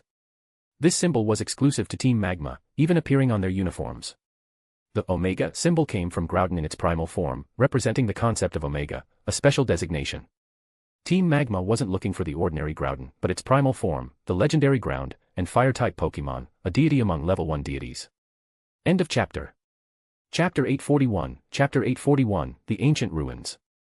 Cain stared at the Omega symbol carved into the rock before him and couldn't help but shake his head with an ironic smile. Well, it seems everything ties back to Groudon, he murmured in a self-mocking tone. The use of that symbol indicated that Team Magma had sent at least one elite officer. Not just anyone was authorized to use it, not even standard officers. An elite officer. This could get complicated, Cain thought as he felt a slight headache coming on. As little as he respected Team Magma, anyone who had reached the rank of elite officer in an organization of that caliber was likely an elite-level trainer. And not the mediocre kind he had encountered in Mobile City. Slow King, have you detected any traces of psychic energy? Cain asked. The Slow King beside him nodded and made a soft sound, transmitting his answer directly into Cain's mind. So there are psychic markers here as well. At least they don't appear to have been placed by an elite-level psychic-type Pokémon, or this would be a much bigger problem, Cain reflected, relieved by Slow King's report. At that moment, Honchkrow returned from its aerial patrol. Cain extended his arm for the Pokémon to perch on. After months of training, his arm could handle Honchkrow's weight with ease. Grah! Honchkrow exclaimed, reporting what it had observed. Cain narrowed his eyes as he processed the information. According to Honchkrow, it had spotted a few people near the summit of the mountain. Additionally, there was a structure that looked like ancient ruins. However, due to the guards posted at the entrance, Honchkrow hadn't gotten too close to avoid being noticed. An ancient structure. That could mean this place was inhabited by humans in ancient times, perhaps during the era of early civilizations, Cain mused. Although he initially considered sending Honchkrow back to maintain aerial surveillance, he quickly changed his mind. A Pokémon like Honchkrow was too conspicuous in this environment. Cain released another Pokeball, summoning his Flygon. This Pokémon, which had recently reached quasi-elite level, was a much more suitable choice for desert terrain. He ordered it to patrol from the air and raise an alarm if anything unusual was detected. In a desert region, the presence of a Flygon wouldn't draw as much attention, so long as it wasn't carrying anyone. With Flygon airborne, Cain continued climbing the mountain with Slow King and Honchkrow. According to Honchkrow's report, only 2 people were guarding the entrance to the ruins, meaning the rest of Team Magma was likely occupied inside. This gave Cain more room to maneuver. As he advanced, something caught his attention. Near a pile of rocks, a Heatmer was foraging. This Pokémon, known for feeding on minerals and metals, was not an unusual sight in such an environment. Though officially recorded in the Unova region, its presence had also been documented in volcanic and high-temperature zones in other regions. What truly intrigued Cain was the direction in which the Heatmer fled upon noticing him. The Pokémon moved toward a pile of rocks and began shifting them, revealing a small passage before slipping inside. Once inside, the Heatmer repositioned the rocks, sealing the entrance. Interesting. If it had just entered a hole, I wouldn't have thought much of it. But sealing the entrance afterward? That's something worth investigating, Cain thought. Wasting no time, he released 3 of his Pokémon, Drapion, Laren, and Larvitar. Drapion began clearing the rocks with its powerful claws. Meanwhile, Laren and Larvitar used earth energy to reinforce the tunnel walls as they progressed. Cain also recalled Flygon. He couldn't afford to ignore what might be underground. If Team Magma was searching for something in this region, this hidden tunnel might also lead to something important. To Cain's surprise, the tunnel did not ascend toward the mountain's summit but instead descended into the depths. At first, he thought he might have made a mistake, but as Drapion moved ahead, the passage grew wider. Eventually, they found themselves in what appeared to be a natural tunnel reinforced with clay bricks. This wasn't made by Pokémon. Looks like the work of ancient humans, Cain observed as he inspected the tunnel walls. As they continued, Larvitar tugged at Cain's clothes, signaling something up ahead. Cain stopped and looked to Slowking, who extended its psychic energy to scan the area. After a moment, Slowking nodded, confirming the path was clear. Shortly after, they emerged into a large space. A powerful sense of antiquity filled the air. The smell of rotting wood and a slight acidity invaded their senses. It wasn't unbearable, but it was intense. The light from Cain's torch revealed a vast underground hall. But what truly left him breathless was the massive structure at the center of the chamber. The building, constructed directly into the cavern, stretched all the way to the ceiling, fitting perfectly without leaving any gap between the surfaces. Its scale rivaled that of modern buildings, but its design lacked any contemporary technology, making it all the more impressive. Most striking of all was the enormous Omega symbol carved into the main door of the structure, covering its entire surface. An ancient civilization that worshipped Groudon. And not just any Groudon, but its primal form, Cain thought, completely mesmerized by the discovery. End of chapter. Chapter 842, Galark. It was no surprise that Team Magma had come here. This place was practically a sanctuary for them. In ancient times, there was already a group of people who worshipped Groudon, and they may have even served it directly. These ancient people are, in a sense, the predecessors of Team Magma. It is very likely that they left behind numerous artifacts or valuable knowledge that Team Magma could take advantage of. However, judging by the scent that permeated the air, it seemed this place had been sealed for a long time.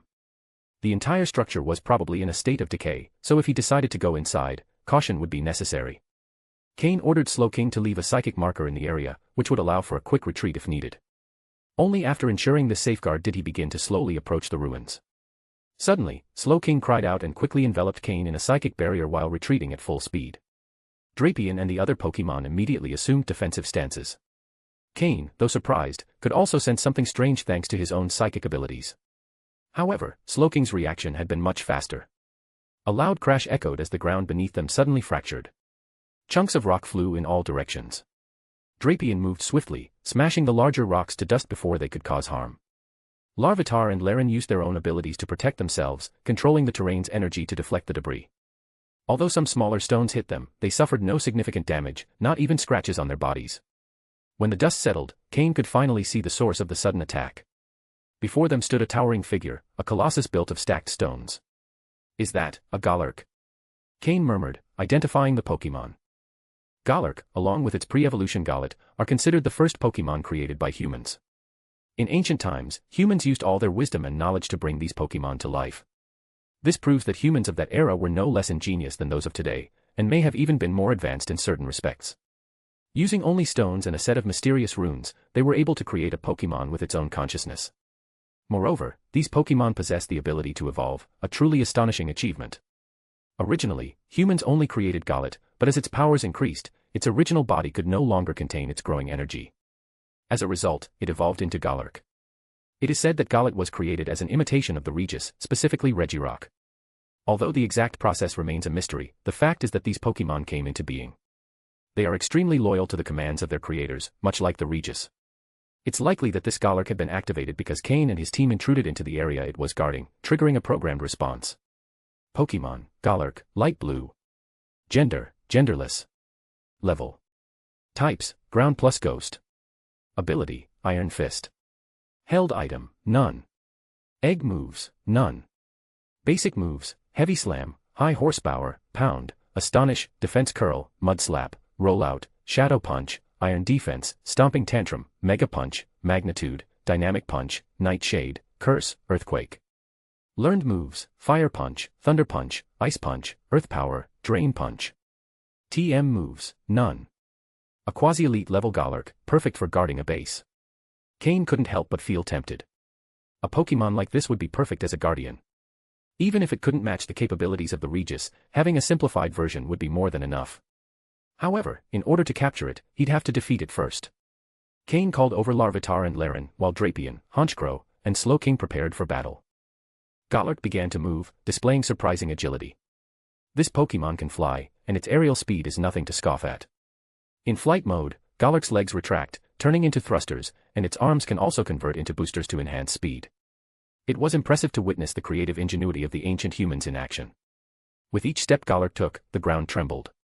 Its speed rapidly increased as it charged toward Cain's team. Drapion didn't hesitate and launched itself at Galak to confront it head-on. The massive Galak, standing 2.8 meters tall, was even more imposing than Drapion. Nevertheless, Drapion didn't back down. Slowking summoned several black spheres of psychic energy that transformed into arrows and fired them at Galak. Honchkrow flapped its wings, generating gusts of wind that surrounded both itself and Drapion, increasing their speed. Then, Honchkrow quickly ascended, preparing to use the move Sky Attack. Galak charged its fist with flames, while Drapion cloaked its claws in fire, ready for the clash. When their attacks collided, the impact was deafening, raising a cloud of dust and shaking the ground. Although both Pokémon appeared evenly matched in strength, Slowking seized the opportunity to launch a powerful psychic attack that struck Galak directly, causing the glowing runes on its body to flicker as if it were stunned. Drapion wasted no time and used all its strength to lift Galak and pin it down. Honchkrow, having been charging Sky Attack from the air, descended engulfed in blue flames and struck Galak squarely, slamming it to the ground. Though Galak seemed incapacitated, Cain remained alert. He ordered his Pokémon to continue attacking. Slowking launched another psychic, Honchkrow fired off a Dark Pulse, and Drapion added to the assault with Shadow Ball. After a minute of continuous attacks, Galak finally stopped moving. The runes on its body completely dimmed, confirming its defeat. Galak was a formidable Pokémon, immune to normal, fighting, and electric types, and resistant to rock and bug. However, its weakness to ghost, water, grass, ice, and dark types had been its downfall in this battle. As he looked at the defeated Galak, Cain couldn't help but once again admire the skill of the ancient humans, able to create something so impressive with the limited resources of their time. End of chapter. Chapter 843, Chapter 843, Earth's Membrane. Seeing that the mysterious runes on Galak's body had completely shut off, Cain slowly approached with his Pokémon. However, just when he was halfway there, Larvitar suddenly stopped. Cain looked at him with some surprise, noticing that Larvitar had become completely still. In his vision, the system showed Larvitar's data flicker momentarily. Did it level up? Cain murmured, a bit puzzled. He had been keeping Larvitar's level in check to avoid it progressing too quickly, but he didn't expect it to level up at that moment, especially considering it hadn't participated in the last battle. Now Larvitar had reached level 29, just one level away from 30, which meant it was about to evolve into Pupitar. Suddenly, something crossed his mind, and his expression changed as he approached Larvitar. He opened his backpack and began searching quickly. After a careful inspection, he discovered that the fragment of Groudon's armor he had been storing was no longer there. It had been completely absorbed by Larvitar. That probably explained why it had unexpectedly leveled up.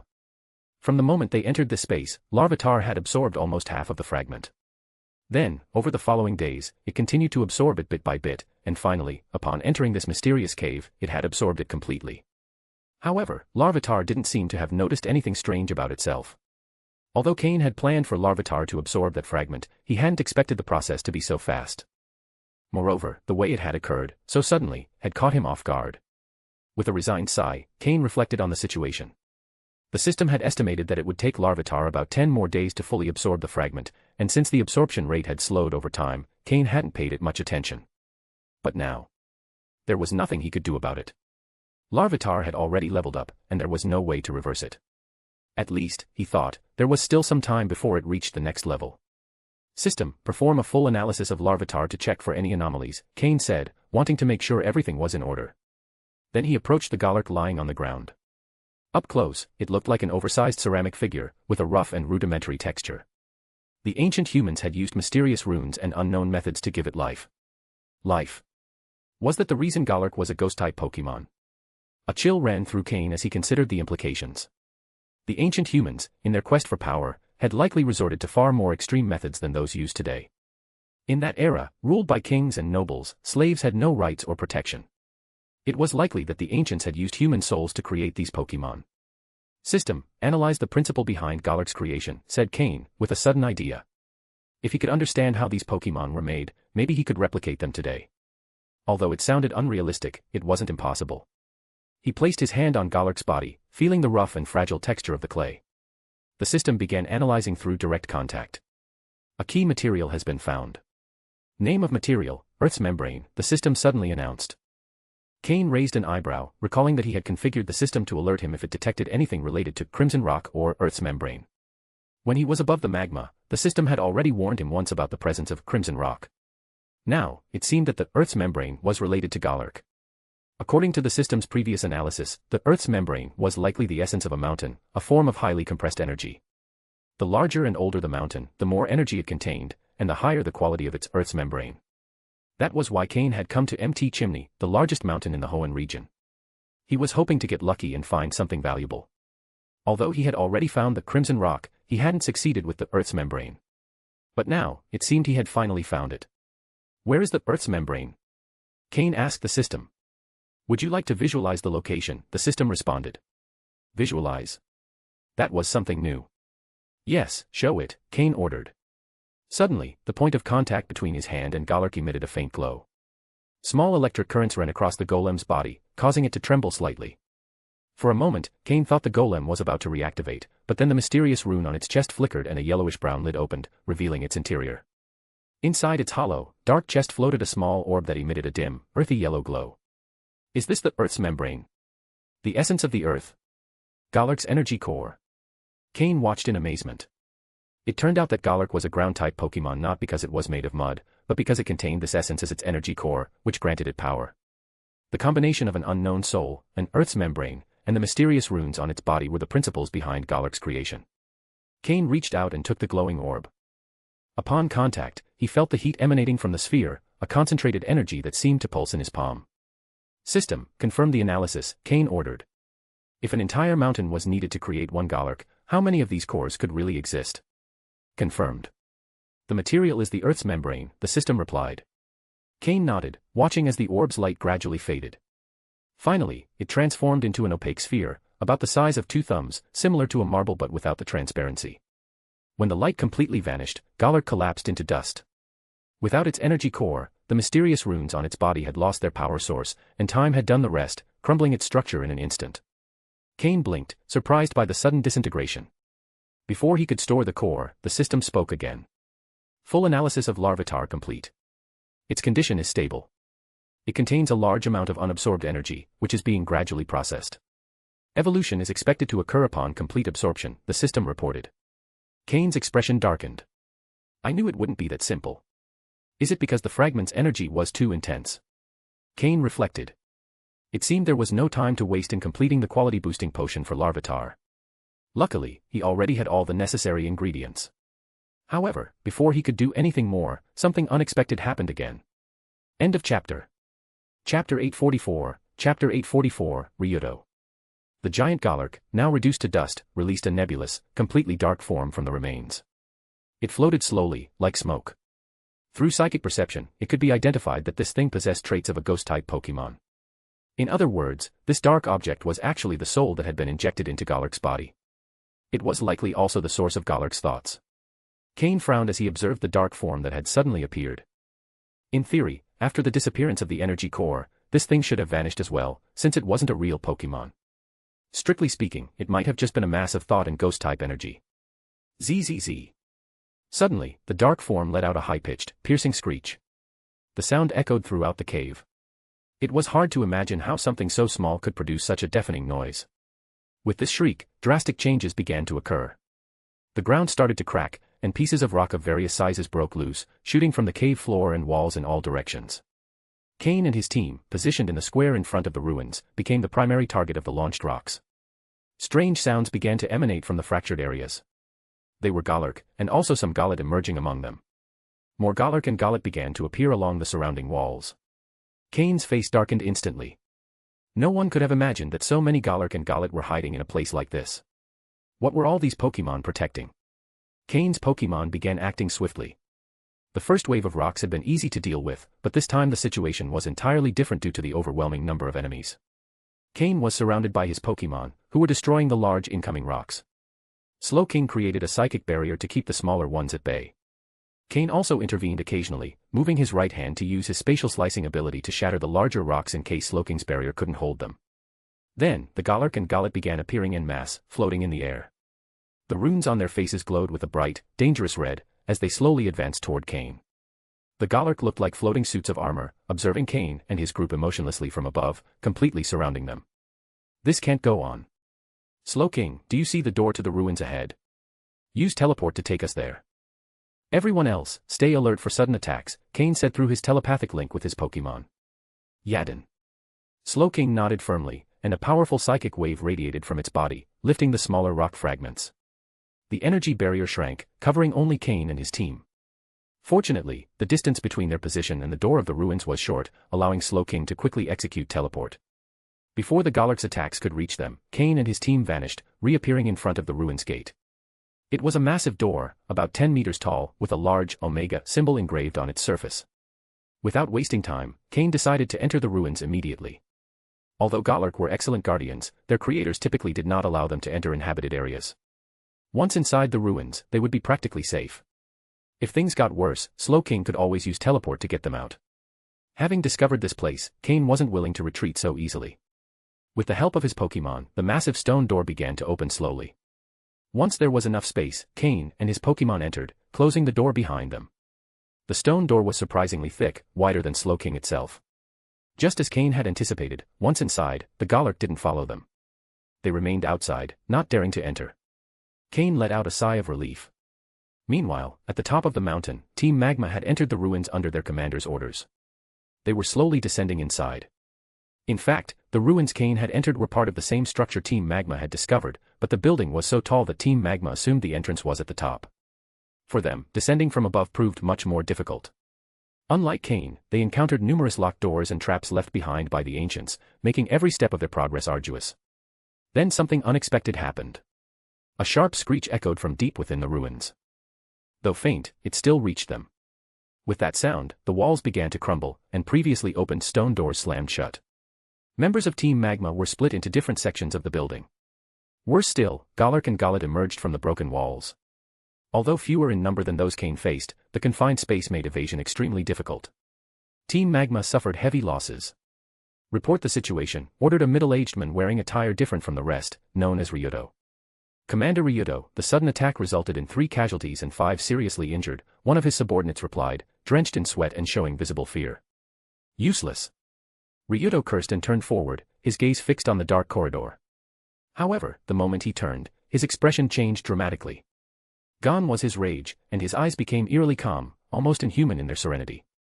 Regaining his composure, Ryudo issued new orders, determined to press on deeper into the ruins. End of chapter. Chapter 845, Chapter 845, Groudon. Inside the ruins, after the doors closed, the place didn't fall completely into darkness. The entrance seemed to trigger a mechanism, and the torches and lamps placed on the pillars began to light up. Though, due to the passage of time, only a few still shone brightly enough to illuminate the place. Still, it was enough to faintly perceive the surroundings. The space resembled an ancient palace. Behind the door, a hall opened up, and at the back, some stairs led to a platform where a chair was placed. From a distance, it was impossible to make out the details of this chair, but the atmosphere suggested that this hall had once been a meeting room or a place of worship. Perhaps it was a site where a leader once sat on the chair, or where others came to pay homage to whoever, or whatever, was there. On the pillars around the hall, ancient carvings could be seen, with drawings and inscriptions. Wasting no time, Cain ordered his system to scan all the inscriptions, to later analyze and compare them with the data in its database, with the aim of translating them. Meanwhile, Cain sat on one of the steps of the hall. At that moment, his priority was to prepare the quality-enhancing potion for Larvitar. If Larvitar were to evolve without this preparation, it would be a waste of its potential, something he could not allow. Although the earth membrane obtained from the Golurk did not seem to be the best possible material, its quality was sufficient. After all, Cain had noticed that the other Golurk that appeared afterward were clearly of lower level than the first one they fought.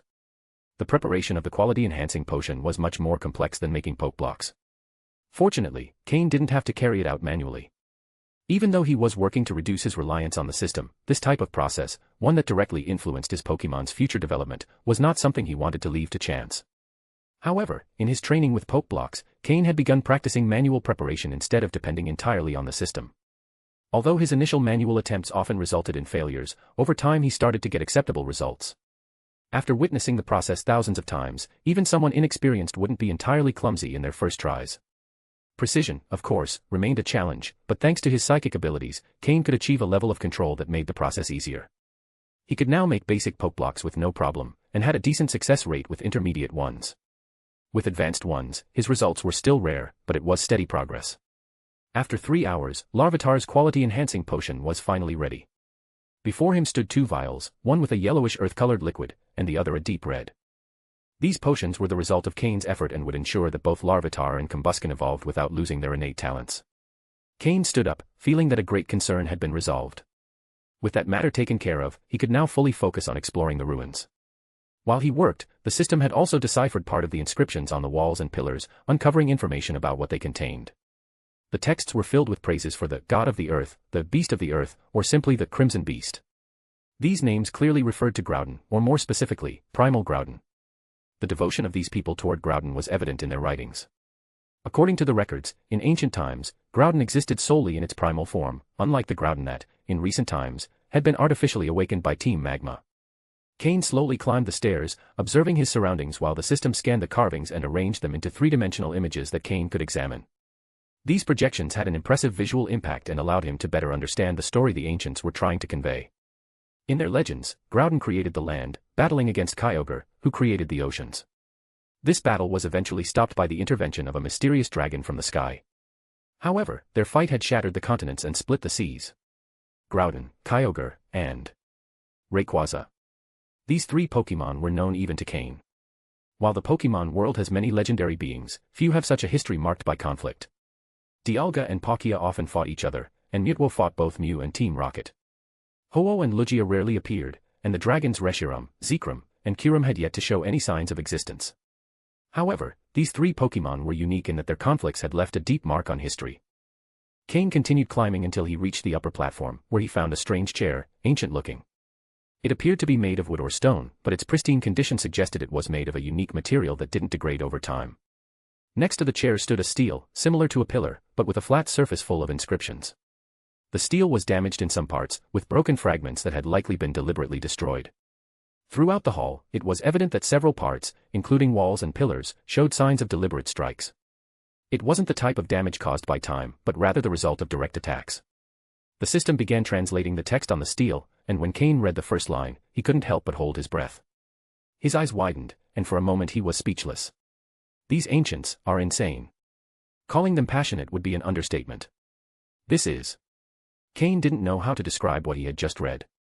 The first translated line read, "If souls, combined with Earth essence and glyphs, can create Earth Guardians, then is it possible to combine the consciousness of the God of the Earth with its energy and the glyphs on its body to create a new God of the Earth controlled by humans?" The Earth essence seemed to refer to the Earth membrane Cain had found inside the Golurk, and the Earth Guardians were the Golurk themselves. But the most shocking part was that the ancients had attempted to use Groudon's consciousness and energy, along with its glyphs, to create an artificial version of the legendary Pokémon.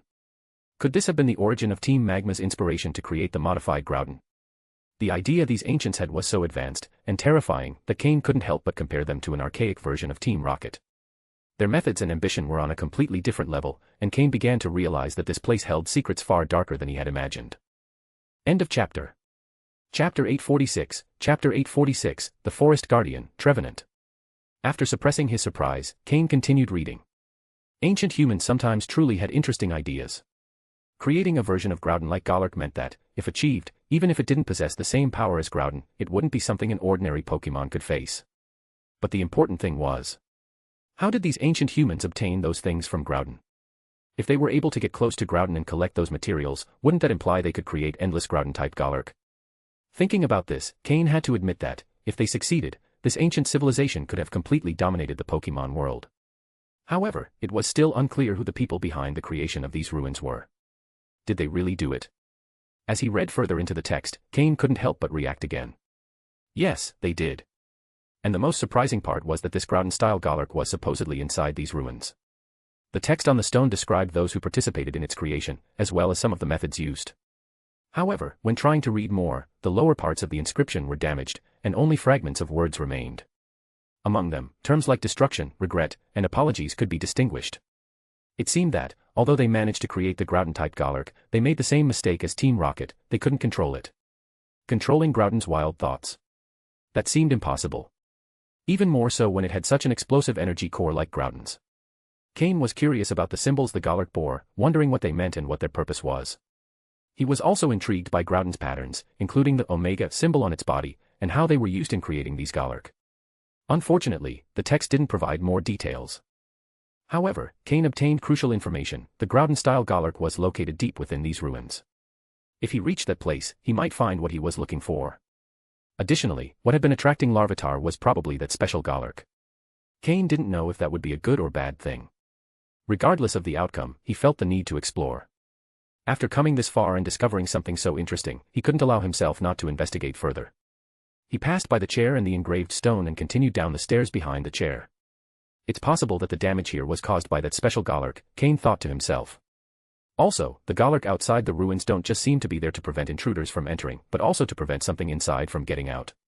How far did the mastery of these ancients go for them to fear their own creation so much? Perhaps it was also an act of reverence towards Groudon, a way to apologize for defiling its existence by trying to replicate its power. But the most unsettling thing of all, how did they acquire those materials from Groudon in the first place? With every step he took down the stairs, more questions arose in his mind. If he wanted answers, he would have to go deeper. Upon reaching the end of the stairs, he found another door.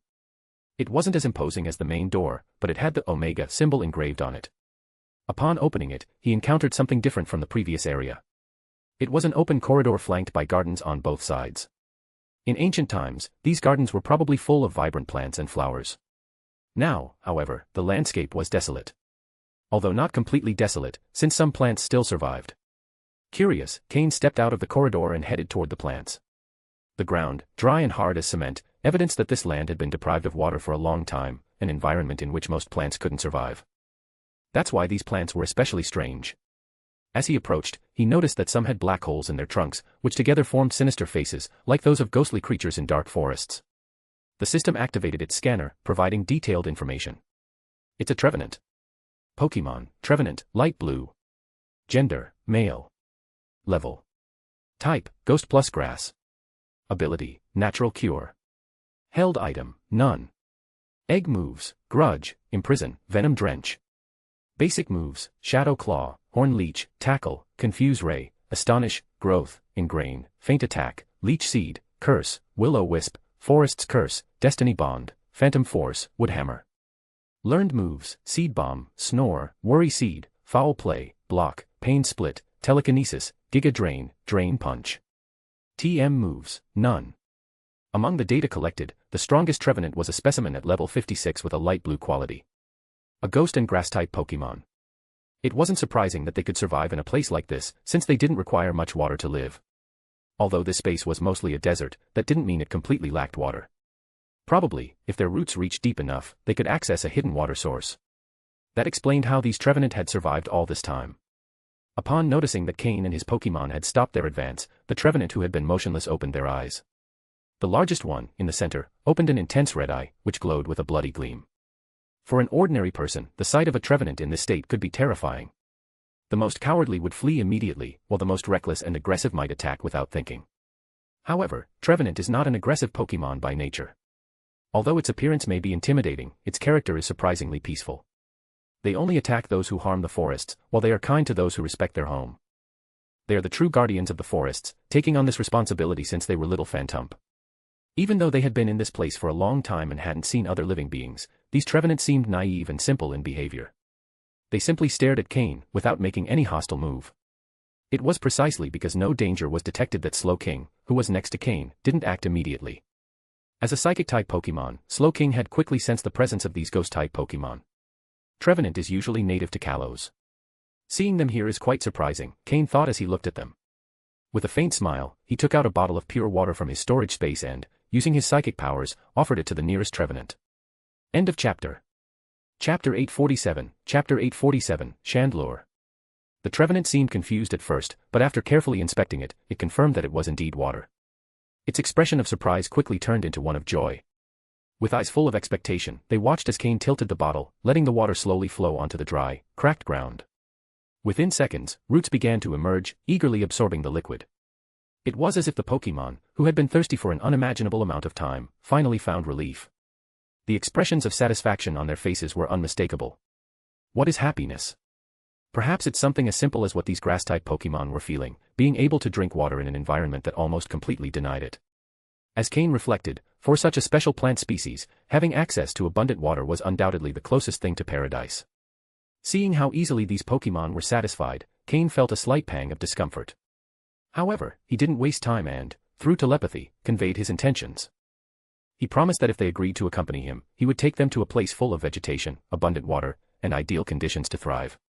The leading Trevenant, who seemed to be the group's leader, quickly showed interest. The other Pokémon, being innocent and simple in nature, barely hesitated. For generations, they had remained isolated in this place, knowing no other living beings besides their own. Trusting Cain, who offered something as valuable as water, seemed like a natural decision. With a satisfied smile, Cain threw his Pokeballs, capturing the 10 Trevenant and the 8 Phantump that made up the community. Although they weren't particularly aggressive fighters, these forest guardians would be invaluable for protecting the forests on the island Cain had designated as his base. By providing them with a nutrient-rich and well-cared-for environment, there was no doubt these Pokémon would work enthusiastically, transforming the forests into lush vegetation. It was an unexpected but meaningful acquisition. After securing the group in their Pokeballs, the garden was left completely desolate, with no signs of plant life remaining. Cain proceeded down the long corridor that led him to a slightly open door. The door gave access to a large reception hall. The antique and elegant wooden furniture had been reduced to rotting fragments that filled the air with a pungent smell of decay. However, something curious caught his attention. The lights in the hall were still on. But they weren't ordinary lights. The flames that lit the space didn't glow with the warm radiance of a normal fire, instead, they emitted a faint but eerie purple hue. The atmosphere, already unsettling, filled with a penetrating chill that seemed to seep from the floor to the marrow of the bones. Frowning, Cain assessed the situation. As an experienced psychic, he was extremely sensitive to the energies of his surroundings. It didn't take long to identify the predominant energy signature, ghost-type energy. His partner Slowking, who remained alert at his side, detected the same. Surrounded by a fluctuating psychic aura, it prepared for anything. Looking more closely, Cain realized that the lights coming from the walls weren't just decorations. Each wall sconce held a small white wax candle. The purple flame that burned on each one swayed slightly, casting eerie shadows on the walls. Larger antique-style lamps hung throughout the hall, and in the center of the ceiling stood out an immense chandelier. It was a classic rustic-style chandelier, adorned with elegant details. In the center, a violet flame crackled more intensely, while 4 smaller flames surrounded it, creating a lighting effect that, although cold and strange, remained hypnotic. Cain quickly understood what he was seeing. These weren't ordinary lights, they were Pokémon. The chandelier in the center of the ceiling was none other than a chandelure, accompanied by several lampant and litwick hanging from the sconces and lamps on the walls. Activating the system's scanner, Cain focused his attention on the majestic chandelure in the center of the hall. The Pokémon specifications appeared on screen. Pokémon, chandelure, light blue. Gender, female. Level. Type, ghost plus fire.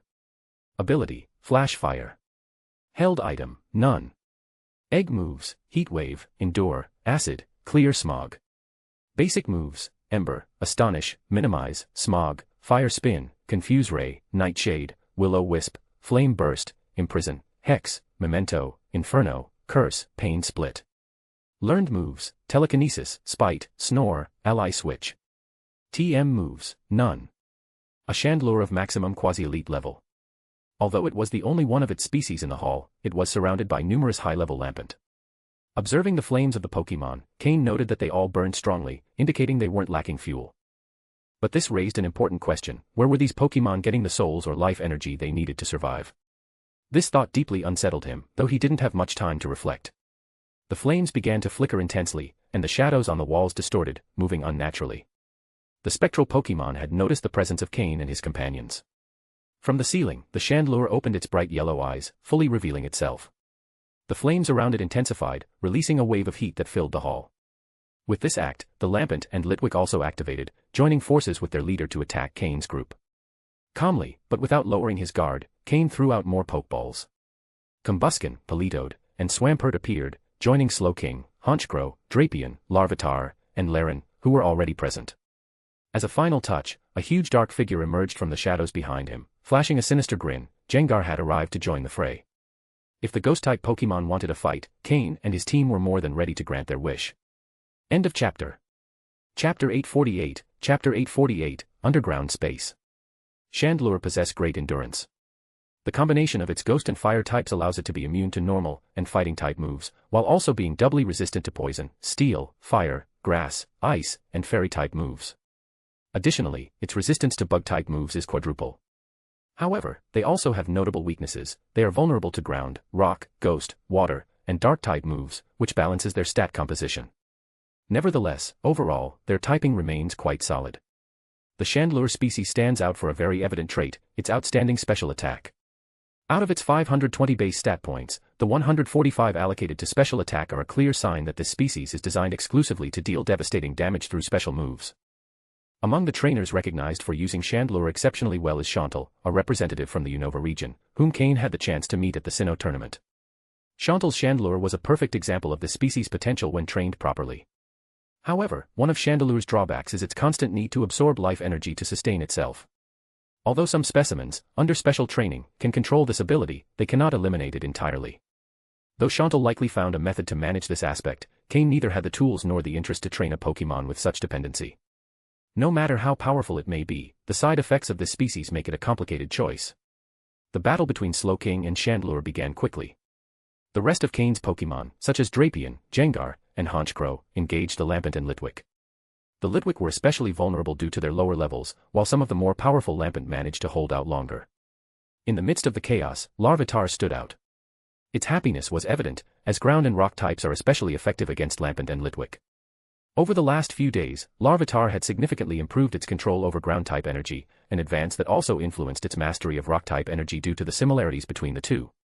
Although the progress in using rock-type energy wasn't as notable, the improvement was undeniable compared to its state before arriving at MT Chimney. Additionally, Larvitar's body continued to strengthen thanks to the full absorption of the fragment of Groudon's armor. The effects of this transformation would manifest more evidently in the future. The most intense battle was taking place between Slowking and Chandelure, suspended in the air. Although Chandelure's level was one higher than Slowking's, its experience was undeniable after years of existence. Slowking had evolved significantly during the time spent on Azelf's Island, learning new and complex techniques in the use of its psychic power. To gain an advantage, Slowking began the fight using the move Skill Swap, replacing its own ability with Chandelure's Flash Fire. Though this ability wasn't particularly useful in direct combat, it did allow Slowking to become immune to Chandelure's Fire-type moves, limiting the opponent's offensive options to Ghost-type moves. Then, Slowking activated Trick Room, reversing the speed priorities. Although Chandelure wasn't especially fast, this strategy granted Slowking an even greater edge. With each move, Cain's Pokémon demonstrated its mastery by combining water energy with psychic power, increasing both the strength and speed of its attacks. With Cain's guidance, and after several strategic exchanges, Chandelure began to show signs of fatigue. Its purple flame, which had burned brightly at first, began to weaken. Across the battlefield, Honchkrow, Drapion, and Gengar, following Cain's occasional instructions, methodically defeated the Lampent and Litwick. As time passed, only a few Lampent remained standing, while the Litwick lay defeated. Still, Chandelure continued to fight with determination. Cain and Slowking didn't let their guard down, well aware of the danger posed by this species' curse-based attacks and special abilities. Moves such as Imprison, Curse, Memento, and Pain Split could easily turn the situation around if precautions weren't taken.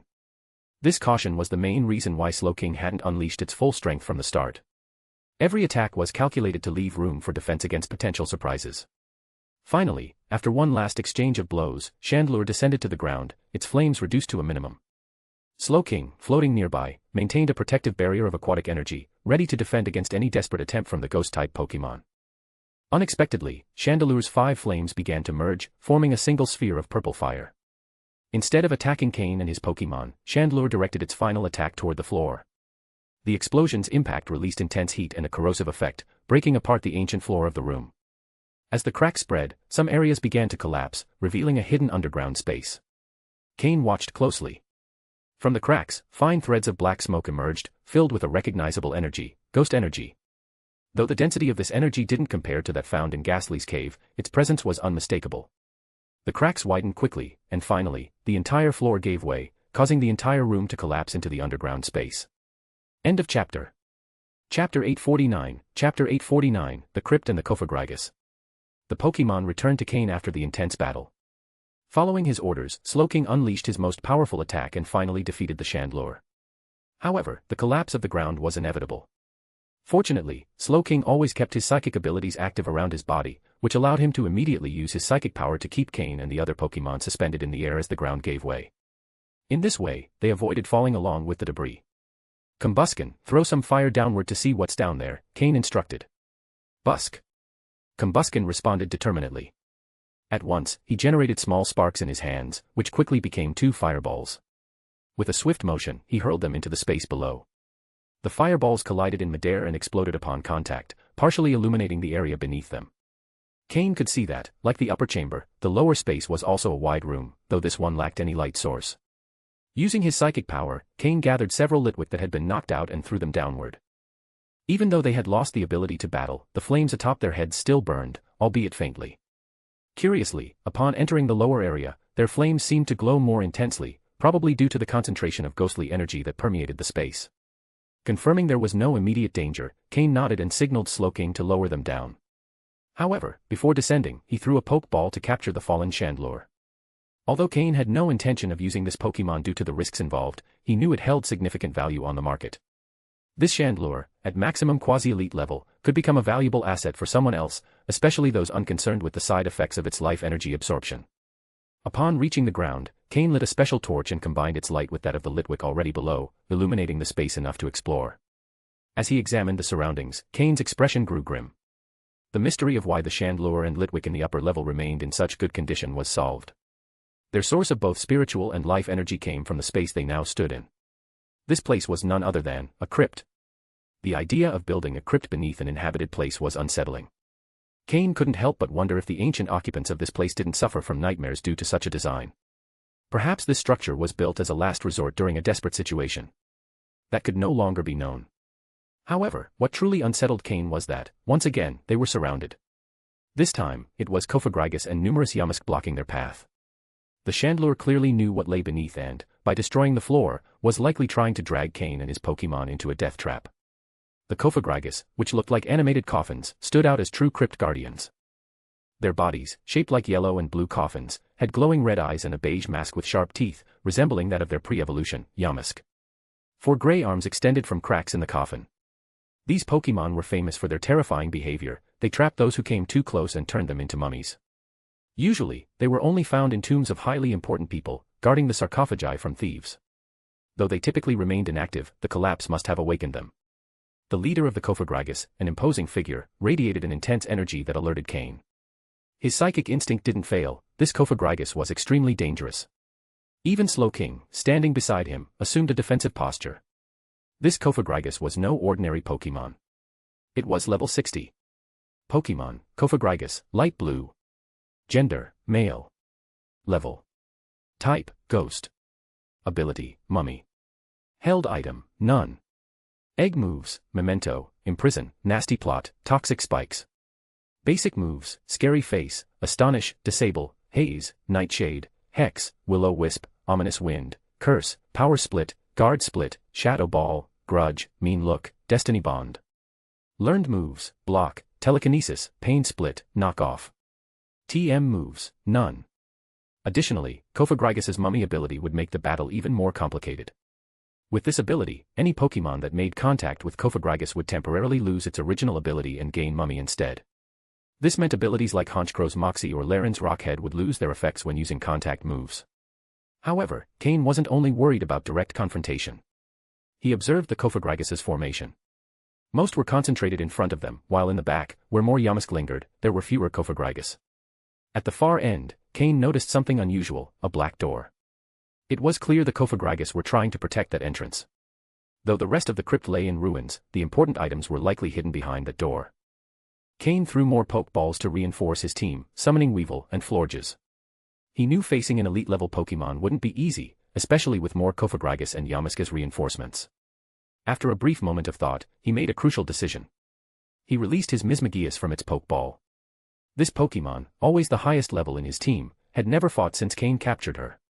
Today, against a worthy opponent, would be her debut in battle. Mias, she floated beside Cain, rubbing affectionately against him before staring fearlessly at the Cofagrigus leader. Mismagius's energy began to gather, and her excitement to take part in her first battle was evident. Though it was her debut, her prior training had prepared her for a challenge like this. The air grew heavy with tension. The confrontation was about to begin. End of chapter. Chapter 850, Chapter 850, Mismagius' first battle impressive. Mismagius, ready for your first battle? Asked Cain. Mias, replied Mismagius softly, her delicate voice paired with a gaze full of determination. In that case, Gengar, use roleplay to copy Drapian's ability, and Mismagius, use skill swap on Gengar. Drapian's sniper ability could be a huge advantage for Mismagius right now.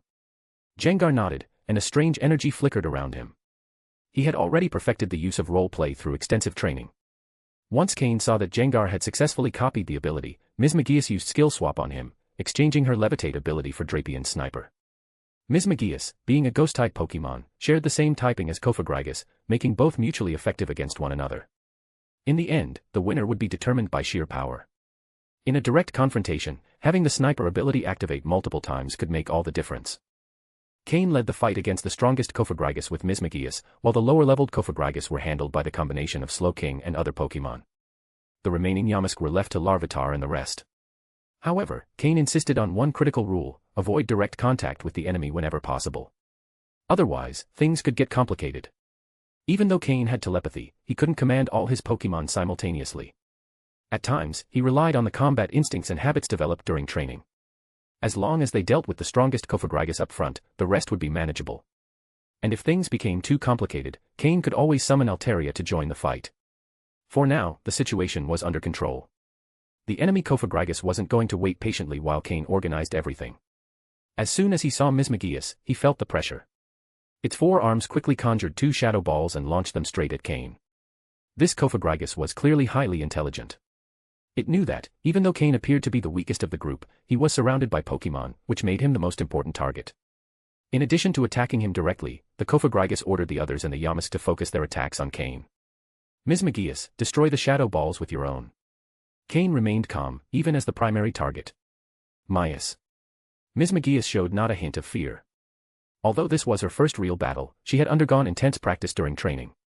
The 3 red gems on her chest glowed, generating 3 shadow balls of varying sizes, one larger in the center and 2 smaller ones on the sides. Under Ms. Magius' control, the 3 shadow balls were launched simultaneously. The 2 smaller ones moved faster, tracing curves through the air. They intercepted the enemy's shadow balls mid-flight, causing energy explosions that destabilized the area. The larger shadow ball, traveling at a slightly slower pace, passed through the chaotic zone after the blasts. And just as it cleared the impact area, it suddenly accelerated under Ms. Magius' control. Boom. Direct hit. This difference in strategy highlighted the advantage of a trainer-trained Pokémon over a wild one. While wild Pokémon had their own methods, they couldn't compete with the refined strategic approaches developed by a trainer like Cain.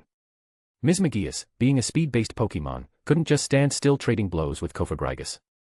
Since the enemy had targeted Cain, Ms. Magius only needed to keep it distracted so it couldn't focus on attacking him.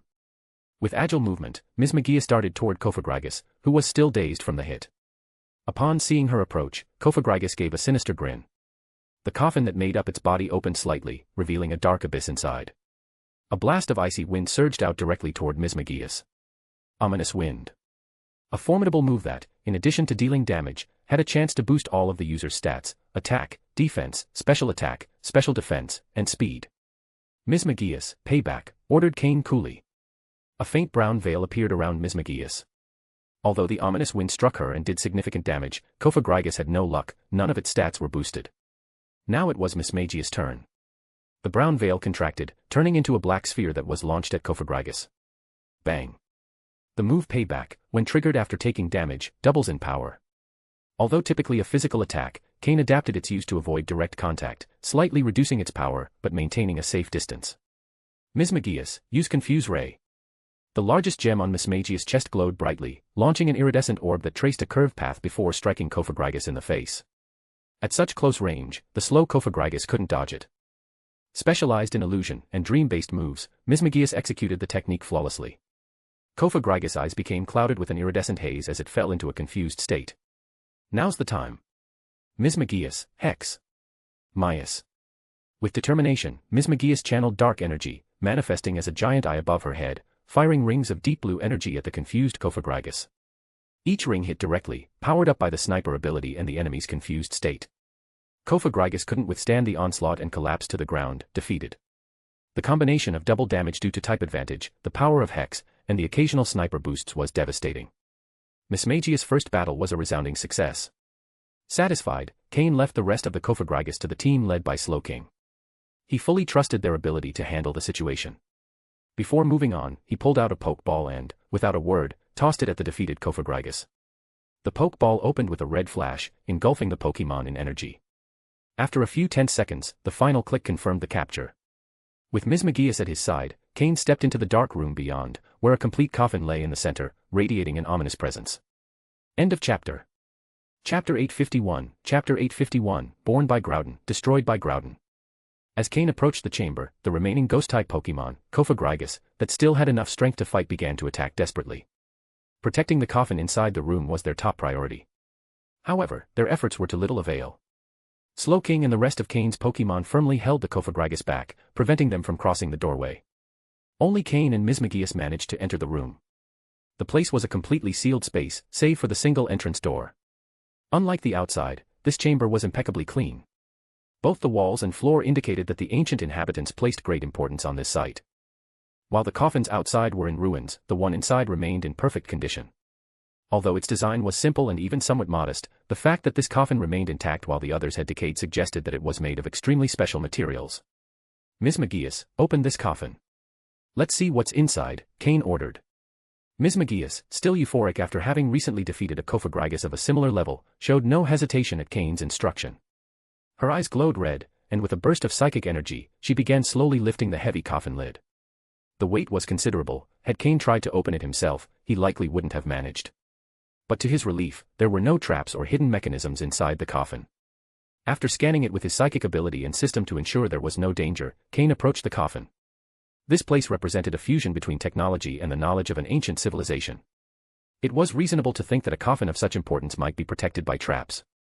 However, all Cain found inside was a fine layer of dust and a sheet of special paper. Though it looked like ordinary paper at first glance, it was clear that the material was not common, given that it had withstood the test of time. Using a layer of psychic energy to avoid damaging it, Cain carefully lifted the sheet. What the Cofagrigus had been so fervently protecting wasn't the coffin itself, it was the knowledge written on that sheet. After scanning the characters with his system, Cain noticed they were identical to those he had seen engraved on the walls of the grand entrance hall. Using the system's translator, he managed to interpret the text preliminarily. The sheet contained details directly related to the creation of the Groudon-inspired Golurk previously mentioned in the monolith inscriptions. But unlike those superficial records, this document included precise instructions for the construction process. Of course, many of the materials mentioned seemed exclusive to that era. Some of the material names were completely unknown, and they might no longer even exist. Thus, replicating this creation process today would be impossible. However, as he read further, Cain found new and crucial information. After countless failed attempts, the Groudon-inspired Golurk had finally been successfully created.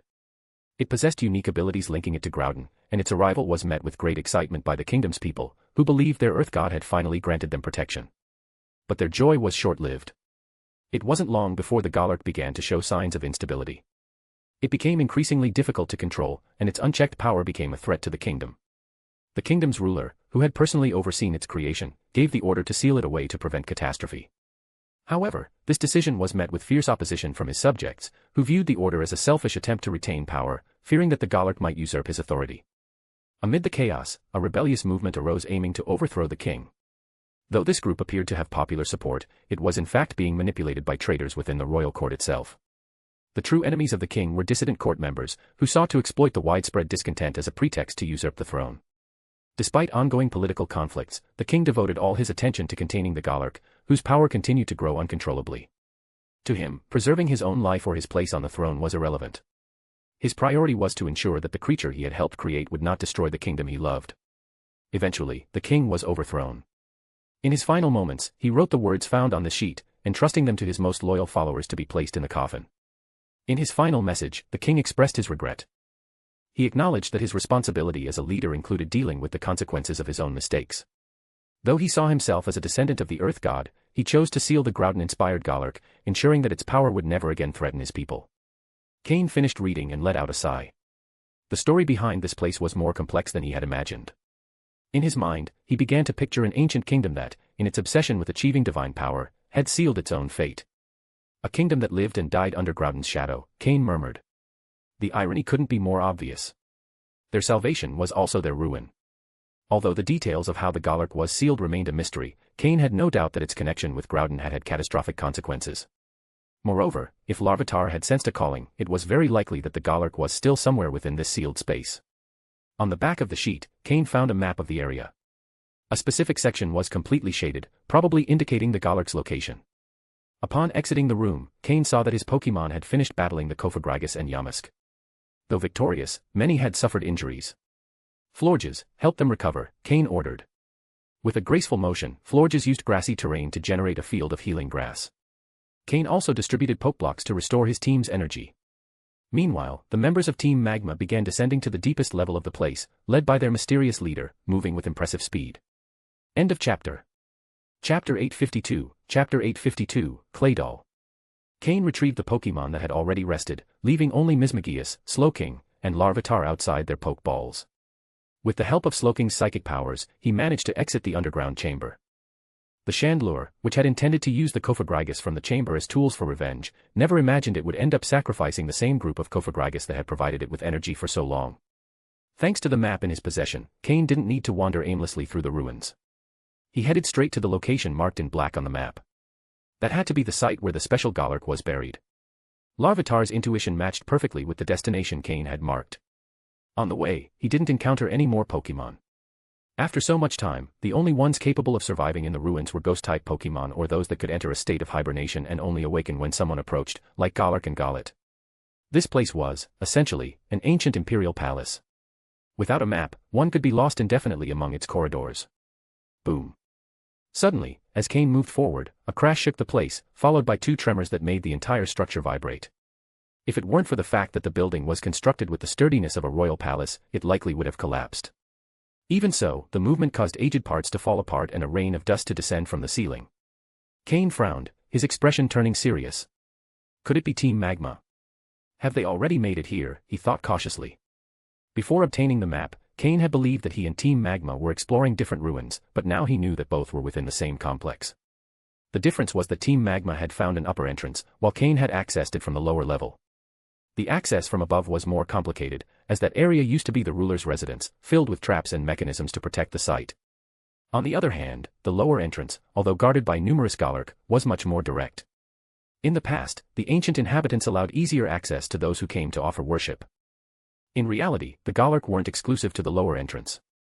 According to descriptions of the site, these Pokémon were a permanent military force of that ancient kingdom. At their peak, they could be deployed in overwhelming numbers. However, Groudon's arrival had sealed them underground, in the rock and soil. That's why, upon approaching the ruins, the Golurk would emerge from the ground to defend the place. Although the ancients didn't have modern weapons, they had followed a different path to develop their strength, achieving formidable power. It wasn't surprising that some ancient kingdoms still existed. Even if the Pokémon League found them, they preferred not to attack, as it was impossible to know what secrets or hidden weapons they might possess. However, only the wise kingdoms that cooperated with the League had a chance to survive. Otherwise, the League would not hesitate to eliminate them discreetly, even if their hidden cards were strong. A power that could rebel at any moment would be eradicated before it grew too much. The kingdoms that managed to collaborate with the League offered valuable knowledge, ancient technology that helped scientific progress and maintained social order in their regions. This strategy of coexistence allowed the League to gradually absorb these local forces, integrating them as internal departments. It was a slow but effective process, a policy of peaceful assimilation. Cain set aside these thoughts as he quickened his pace. He was about to reach the place marked on the map. However, judging by the fading battle noises from outside, it seemed Team Magma had finished dealing with the Golurk. Cain could only hope the Golurk could delay them a bit more. Although they were numerous, the truly powerful Golurk were few, and none reached elite level. Speeding up was his only option. He began to run. He passed through several narrow hallways and circled around paths blocked by fallen debris. Even with a map, it was difficult for him to progress. Finally, after 10 minutes of running, he arrived at the door to the room indicated on the map. In front of him was a huge stone door, thick and heavy, secured with two giant chains of an unknown material that kept the place firmly sealed. Cain didn't rush to approach. In front of the door stood two statues. They weren't simple sculptures, but petrified Pokémon. Two Claydol.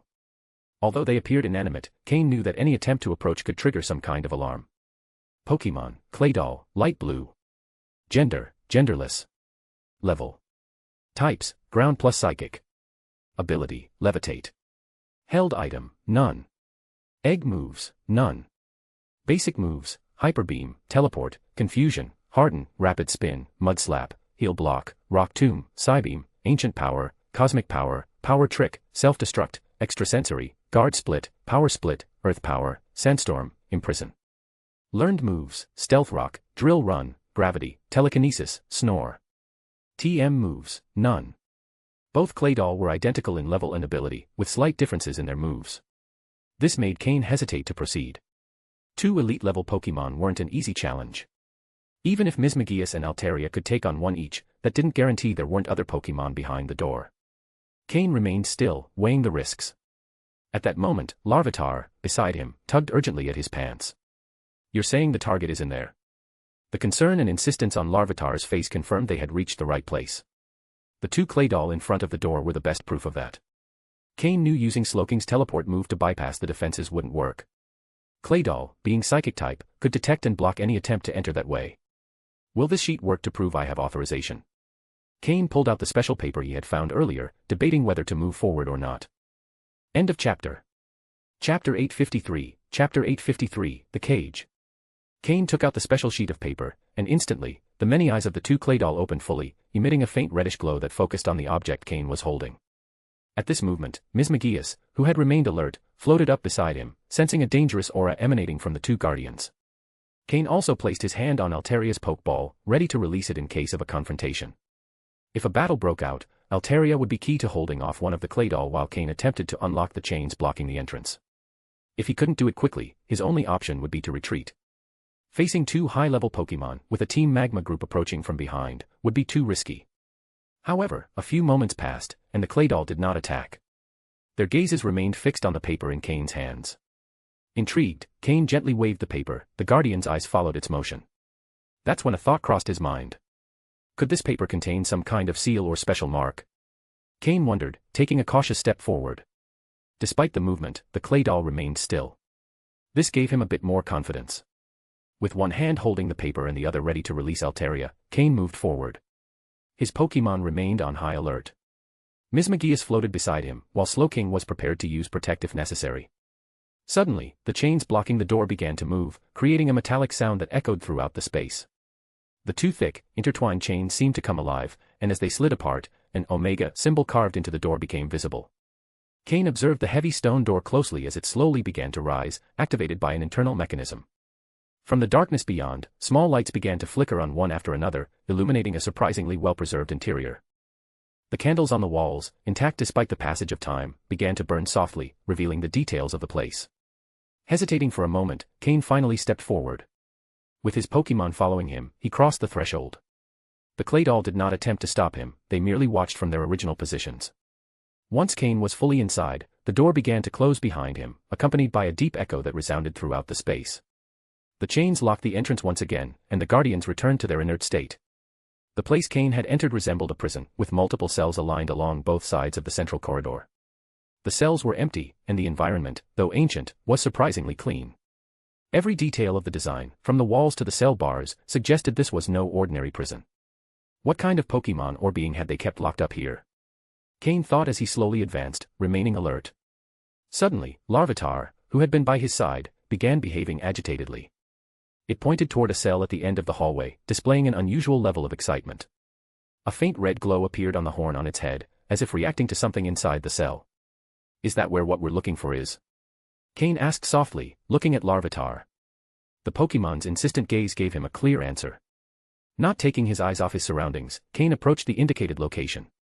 When he reached the cell, he found that although it appeared empty, its walls were covered with inscriptions and symbols that resembled complex calculations and ancient formulas.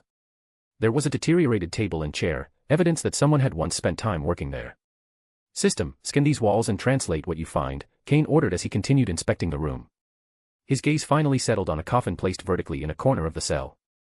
This sarcophagus was enormous, over 3 meters tall and 2 meters wide, secured with multiple chains and a metal pendant bearing the Omega emblem. Every detail of its design suggested it was no ordinary object. Cain attempted to use his psychic power to probe its interior but was unable to penetrate the sarcophagus's material. An effect that blocks special abilities, this is more than it seems, he thought, observing the container with growing interest. Larvitar, by his side, showed signs of impatience, eager to interact with the mysterious object. As Cain analyzed the inscriptions on the walls, the system quickly processed the information. The translations revealed that this place served not only as a prison but also as an improvised laboratory. The formulas and texts described theories related to the creation and control of a Galark based on Groudon. This Groudon-type Galark was a project that had become uncontrollable, leading the ancient king to seal it in this place. The writings explained that the king had designed this space as a final line of defense. Here, the sealed Pokémon would remain trapped until its energy was completely drained or a way to control it was found. Southwest, this place was built to contain a threat too great even for its own creator. Cain reflected. Before he could delve further into his thoughts, the pendant on the sarcophagus's chains made a dry sound and fell to the ground, breaking. A crack began to form on the surface of the metal. Larvitar, now wrapped in a reddish glow, stepped forward, his eyes reflecting the same intense light. Cain, aware of what was about to happen, prepared his Pokémon, knowing that the situation was about to change drastically. End of chapter. Chapter 854, Chapter 854, The Red Orb. Larvitar. Cain noticed Larvitar's unusual reaction and called out firmly. Larvitar, upon hearing Cain's voice, seemed to regain control. Its eyes, which had started glowing a strange red, returned to normal. Lar, it asked in confusion, looking at Cain as if it didn't understand what had just happened. This isn't just energy, it feels like something much deeper, Cain murmured as he kept his eyes on the pendant, which was slowly beginning to disintegrate. Once the pendant had completely broken, the chains binding the mysterious coffin began to slide off and fall. In a short time, the coffin was entirely free of restraints. A dry sound echoed as a cloud of dust rose. A thin crack appeared on the surface of the coffin, from which a faint red vapor emerged. Cain slowly stepped back, bringing his Pokémon with him. Although the ancient king's calculations suggested the coffin should be safe, no one could truly guarantee what was about to emerge after so long. A soft clink broke the tense silence. Something fell from the coffin to the floor and rolled until it stopped at Cain's feet. It was a small red crystal orb that, as it settled, reflected a warm and gentle glow. Larvitar's eyes lit up instantly at the sight of the orb. It even seemed like drool was beginning to gather at its mouth. Cain cautiously crouched to pick up the orb. As he took it, he felt a soft warmth emanating from it. Inside the orb, the Omega symbol could clearly be seen in a pale yellow hue. Cain immediately recognized its resemblance to the red orb that, in the future, would be coveted by Team Magma, although this version was noticeably smaller. Lar. Larvitar murmured, its voice filled with impatience and desire as it stared at the orb in Cain's hands. Scan this orb, Cain ordered the system in his mind, holding the orb in front of him without handing it over to Larvitar just yet. Item name, Red Orb, Small. Description, contains a significant concentration of energy from the legendary Pokémon Groudon, known as the God of the Land. Effect, can provide a large amount of energy to Pokémon, with a small chance of granting Groudon's unique moves. Warning, excessive use could result in loss of mental control. The analysis confirmed Cain's suspicions. This small orb had properties similar to the authentic Red Orb, but with less power. While it couldn't summon or control Groudon like the original, it did contain energy that Pokémon could absorb. Cain reflected on the possible moves Larvitar could gain from the orb. Groudon was known for its immense power, with the move Precipice Blades being one of its most iconic. According to legend, Groudon developed this move to overcome its inability to fly, allowing it to strike airborne enemies with devastating ground-type power. A loud bang. Bang. Interrupted his thoughts. Something else seemed to be emerging from the coffin. Cain looked up and saw massive legs, similar to Groudon's, slowly coming out of the coffin. The same Omega symbols adorned their surface, though they lacked the golden glow characteristic of primal Groudon. Instead, the markings were black, and the rest of the body was covered in a deep red hue. Gradually, a full figure emerged from the coffin. Cain instinctively stepped back upon seeing what stood before him. For a moment, he almost believed it was the real Groudon. The Pokémon had the same imposing design, the head, limbs, and tail were identical to the legendary Pokémon. However, upon closer inspection, Cain noticed critical differences. The creature's chest was decorated with strange runes, similar to those seen on a Golurk, and a protective panel protruded from its torso. It was evident that this compartment housed its energy core. It was a Golurk with Groudon's appearance. Its eyes weren't real, but rather a pair of glowing symbols meant to simulate eyes. Although its size was smaller than the real Groudon, its presence was just as intimidating. Cain quickly analyzed the situation while his system scanned the Pokémon. Pokémon, Golurk, Groudon type, unknown. Gender, genderless. Level. Type, ground plus fire. Ability, none. Held item, Groudon Energy Core. Egg moves, none. Basic moves, Heavy Slam, High Horsepower, Pound, Astonish, Defense Curl, Mud Slap, Rollout, Shadow Punch, Iron Defense, Stomping Tantrum, Mega Punch, Magnitude, Dynamic Punch, Nightshade, Curse, Earthquake, Hammer Arm, Focus Punch.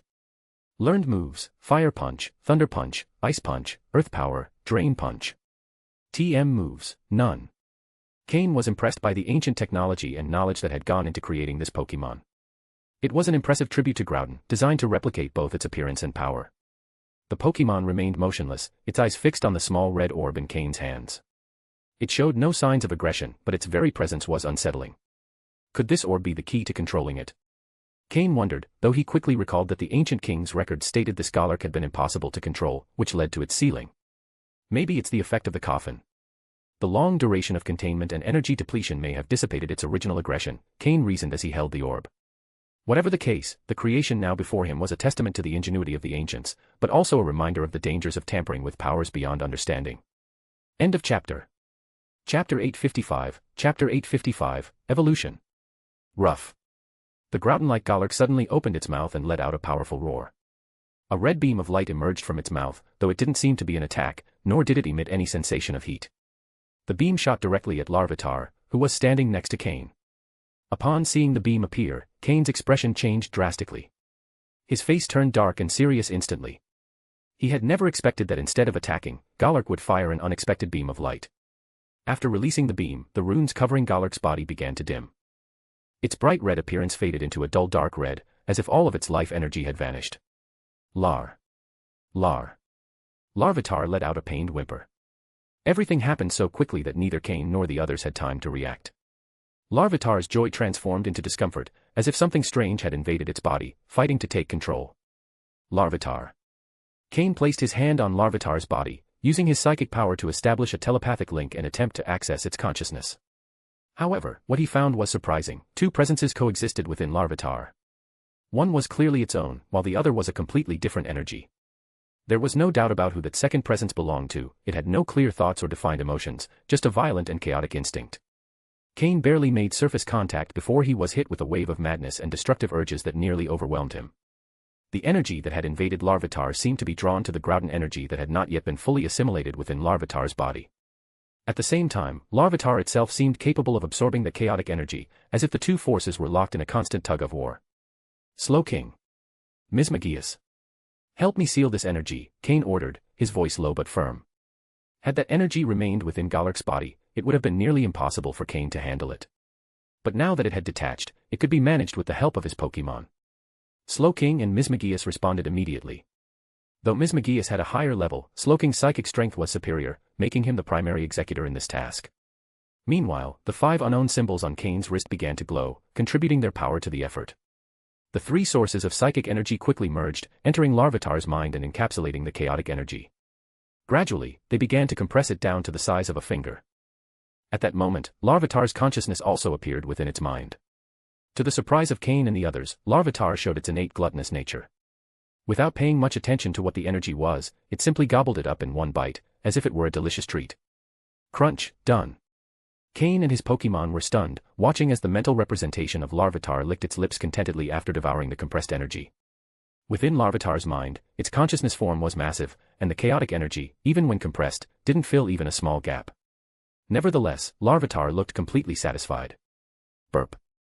A loud burp echoed in Larvitar's mind, followed by a small cloud of reddish-black smoke that was expelled and eventually vanished. Plop. After feasting, Larvitar flopped to the ground, rubbing its belly with a gesture of complete satisfaction. Though it had only ingested a small amount, it felt surprisingly full. At that instant, it seemed to realize it had learned something new, though it couldn't quite explain it. Lar. It finally noticed the presence of Cain and his companions in its mind. In comparison, they looked tiny, and even sitting, Larvitar had to lower its gaze to look at them. Cain didn't know what to say. After all the worry, the problem had been solved with a simple bite from Larvitar. With nothing more to do there, Cain withdrew his telepathic connection, as did his Pokémon, all returning to reality. To his relief, Larvitar no longer showed any signs of pain. All traces of red energy had vanished from its body, as if nothing had happened. Larvitar, full of joy, leapt excitedly, trying to tell Cain about its strange dream. It had eaten something delicious and seen a tiny version of Cain and Slowking. However, before it could continue, its body began to glow intensely, emitting a white radiance that rapidly increased in brightness. Is it evolving? Cain reacted immediately, pulling out the quality-enhancing potion he had prepared in advance. Fortunately, he was ready, otherwise, Larvitar's sudden evolution could have caught him off guard. Perhaps it was due to the Groudon energy it had absorbed, or simply the fact that it had accumulated enough strength. Larvitar had finally reached the necessary threshold to evolve. Delighted by the flashes of light, Larvitar seemed initially a bit confused, but quickly remembered what it meant. Its eyes sparkled with excitement. With astonishing speed, it gulped down the potion Cain had prepared and then stood still, ready to experience the transformation. The light intensified, fully enveloping Larvitar as its body began to change. It hunched over, while its tail expanded and wrapped around its body, taking the shape of a cocoon. At that moment, the sound of footsteps and human voices came from outside, followed by 2 booming explosions. Team Magma had arrived. Cain's expression hardened. He couldn't allow them to interrupt Larvitar's evolution. He could only trust that the clay doll at the entrance would be able to hold them off long enough. Shortly after, the glow around Larvitar began to fade, revealing a bluish-gray cocoon. Larvitar had evolved into Pupitar. However, one detail stood out: the central horn on its head was red. "Pup!" it exclaimed excitedly, letting out a low cry as it tried to adjust to its new form. Suddenly, a burst of air shot from beneath its body, lifting it off the ground. It had gained the ability to use the compressed gases inside its body for propulsion. Cain immediately scanned Pupitar's new capabilities with his system, and what he saw left him stunned. Among its moves, one stood out. Precipice Blades. An incomplete version. End of chapter. Chapter 856, Chapter 856, Pupitar.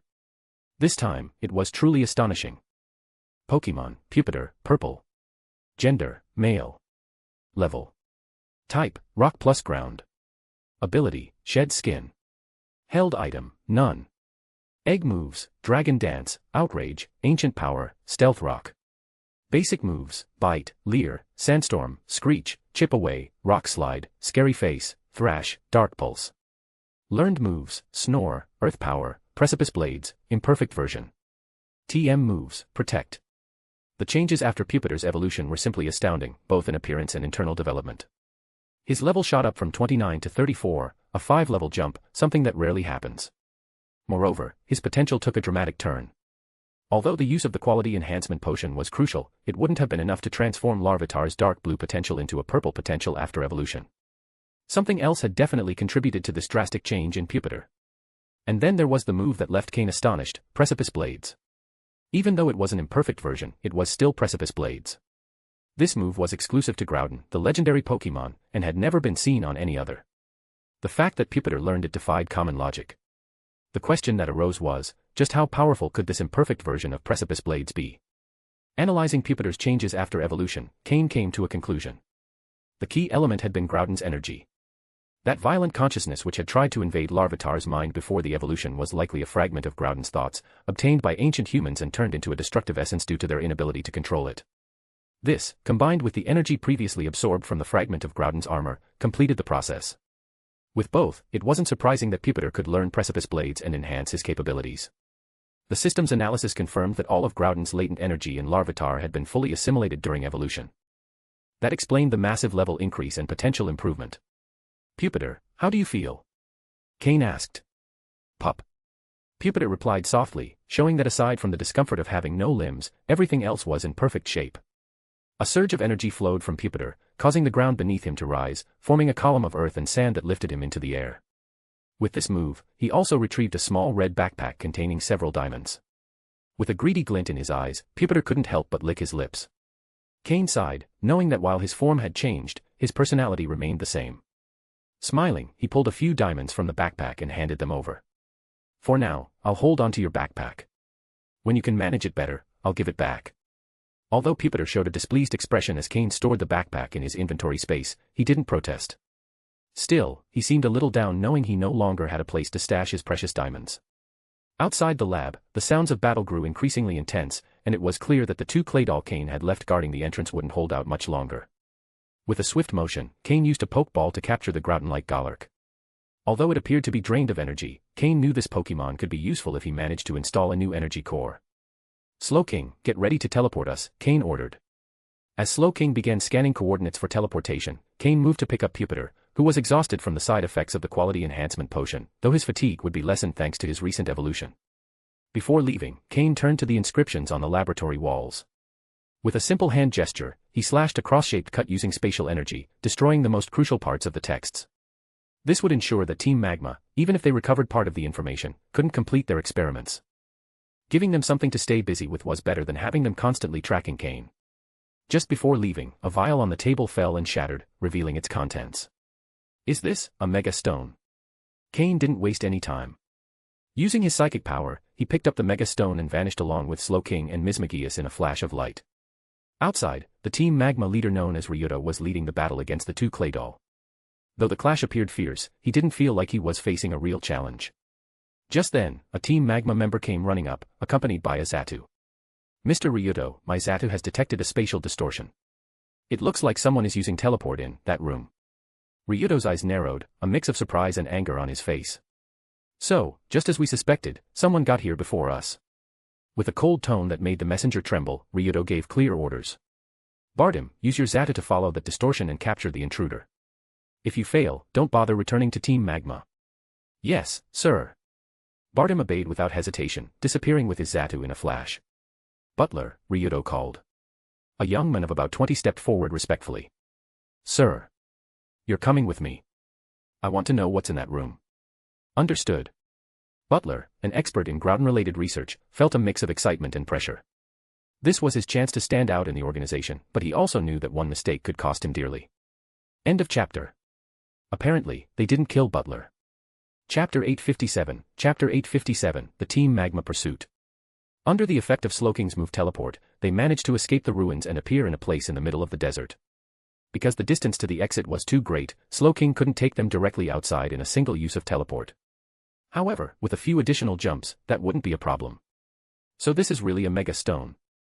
I wonder which Pokémon this particular Mega Stone belongs to, Cain murmured as he observed the peculiar rock in his hand, which emitted an unusual glow. He had been lucky to accidentally bump into the jar on the table before leaving the ruins, otherwise, he never would have imagined that it contained a Mega Stone. Finding a Mega Stone in such ancient ruins was unexpected, and far more exciting than he had anticipated. If it also turned out to be a Mega Stone compatible with one of his own Pokémon, even better. The last Mega Stone he had found belonged to Agron, but his Aron had only recently evolved into Laren. It would still be a long journey before Laren could evolve again. And, of course, even when a Pokémon evolves, it doesn't mean it can use a Mega Stone immediately. The bond between trainer and Pokémon is a crucial factor to unleash that power. Yadin. While Cain was still deep in thought, Slowking let out a warning cry, a serious expression on its face. Shortly after, using telepathy, it conveyed what it had detected. Oh. Someone's following your teleportation path. Understanding Slowking's message, Cain reacted immediately. The first possibility that came to mind was that it was a Team Magma member with a Psychic-type Pokémon. While trapped, he had used Slowking's teleport to escape, which was likely detected by the enemy Psychic-type Pokémon. Still, while Pokémon of similar levels could detect the move, without proper preparation or if they were too far away, they wouldn't be able to stop Slowking's teleport. The fact that they could trace their position meant the enemy's Pokémon had outstanding talent in space-related moves. Cain pulled out Alteria's Pokeball. If the Team Magma leader had joined the pursuit, he'd need to be ready to flee. However, if it was just a subordinate, there was no need to worry too much. Shortly after, a ripple in space announced the arrival of a trainer and his Pokémon. Before Cain appeared a man accompanied by a Xatu. Seeing that no one else was with them, Cain calmly returned Alteria's Pokeball to his belt. He narrowed his eyes slightly as he watched the Team Magma member approach with a smile on his face. Beside him stood Xatu, radiating confidence. Among the Pokémon of the world, Xatu, Alakazam, and Gardevoir are the most skilled in using the move teleport. This is because the move is deeply rooted in their blood, and as soon as they reach a sufficient level, they master it naturally. This explained how Xatu had been able to trace Slowking's teleport. Cain decided to analyze Xatu using his system. Pokémon, Xatu, Dark Blue. Gender, Male. Level. Type, Psychic plus Flying. Ability, Synchronize. Held item, None. Egg moves, Quick Attack, Feather Dance, Refresh, Roost. Basic moves, Air Slash, Tailwind, Teleport, Peck, Leer, Nightshade, Lucky Chant, Stored Power, Ominous Wind, Confuse Ray, Wish, Psychic, Miracle Eye, Psycho Shift, Future Sight, Power Swap, Guard Swap, Me First. Learned moves, Pain Split, Telekinesis, Laser Focus, Clear Smog. TM moves, Protect, Sicehawk, Light Screen, Shadow Ball, Dream Eater, Trick Room. A level 57 Xatu. No wonder it was able to trace Slowking. However, Cain knew that although its level was high, it didn't reach elite level. Therefore, he didn't need to rely on his strongest Pokémon, like Mismagius, to face it. Xatu seemed unable to detect Mismagius's presence, since Mismagius had perfected the ability to conceal its energy. Had the Team Magma member's Pokémon sensed its presence, it probably would have fled immediately. Cain decided to take the opportunity for his Pokémon to get some practice. He threw a Pokeball and released Weevil, whose current level was 53. Although the level difference was notable, Weevil's Dark/Ice type moves were a huge advantage against a Psychic/Flying type like Xatu. The Team Magma member, named Bardim, maintained a confident smile as he advanced. A thief who teleports. You probably got something valuable from that mysterious room. If I defeat you here, everything will be mine, said Bardim with a mix of arrogance and greed. As he spoke, he dropped a small device into the sand without Cain noticing, letting it become partially buried. I don't care who you are. Give me what you got in that room, and I'll spare your life, he declared with contempt. Cain smiled slightly. Is this what you're looking for? He asked, holding the mega stone in front of Bardim and waving it lightly. Bardim's eyes sparkled upon seeing it, though he kept a facade of calm. Xatu, use Miracle Eye, he ordered, intending to nullify Weevil's type advantage. Interesting, Cain murmured. Weevil, respond with Shadow Ball and then use Agility. The battle was about to begin. Cain, calm as ever, was ready to face whatever threat might come his way. End of chapter. Chapter 858, Chapter 858, The Pioneer of Surprise Attacks. Wheel. Weevil was excited and let out a cry as it charged 2 dark balls in its claws and launched them directly at Xatu. Fly, Xatu. However, the 2 shadow balls were not aimed at the same point. One targeted the Xatu using Miracle Eye, while the other was headed directly above its head. If Xatu took too long to use Miracle Eye, it would be hit by the first shadow ball. But if it tried to fly to dodge it, it would get struck by the second one waiting above. Following the command to fly, Xatu managed to dodge the lower shadow ball but ended up taking a direct hit from the one above. Never put all your eggs in one basket. The shadow ball was highly effective against Xatu's psychic type, dealing significant damage. Xatu, use Psychic. Though surprised by Cain's strategy, Bardim didn't flinch. He knew that Xatu's strength lay in its ability to fly, giving it control over the terrain. After launching Shadow Ball, Weevil began running swiftly across the ground, kicking up a cloud of sand that started to obscure Xatu's vision. Although the psychic attack hit Weevil, it didn't deal much damage, and Weevil kept running, stirring up even more sand and making it harder for Xatu to see. While Xatu could use its psychic powers to sense its surroundings, Weevil, as a dark-type Pokémon, wasn't easy to track. Weevil, use Icicle Crash. Bring him down and close in. Cain ordered calmly. Fighting a flying opponent could be annoying, but if he brought them down, things became much simpler. Suddenly, a massive icicle appeared above Xatu's head, ready to fall. However, Xatu was prepared and used Teleport just before the impact to evade the attack. But Weevil's Icicle Crash strategy didn't rely on just one icicle. The moment Xatu reappeared after using Teleport, another icicle manifested right above it, plummeting at high speed under Weevil's control. This time, Xatu couldn't dodge in time and took a direct hit.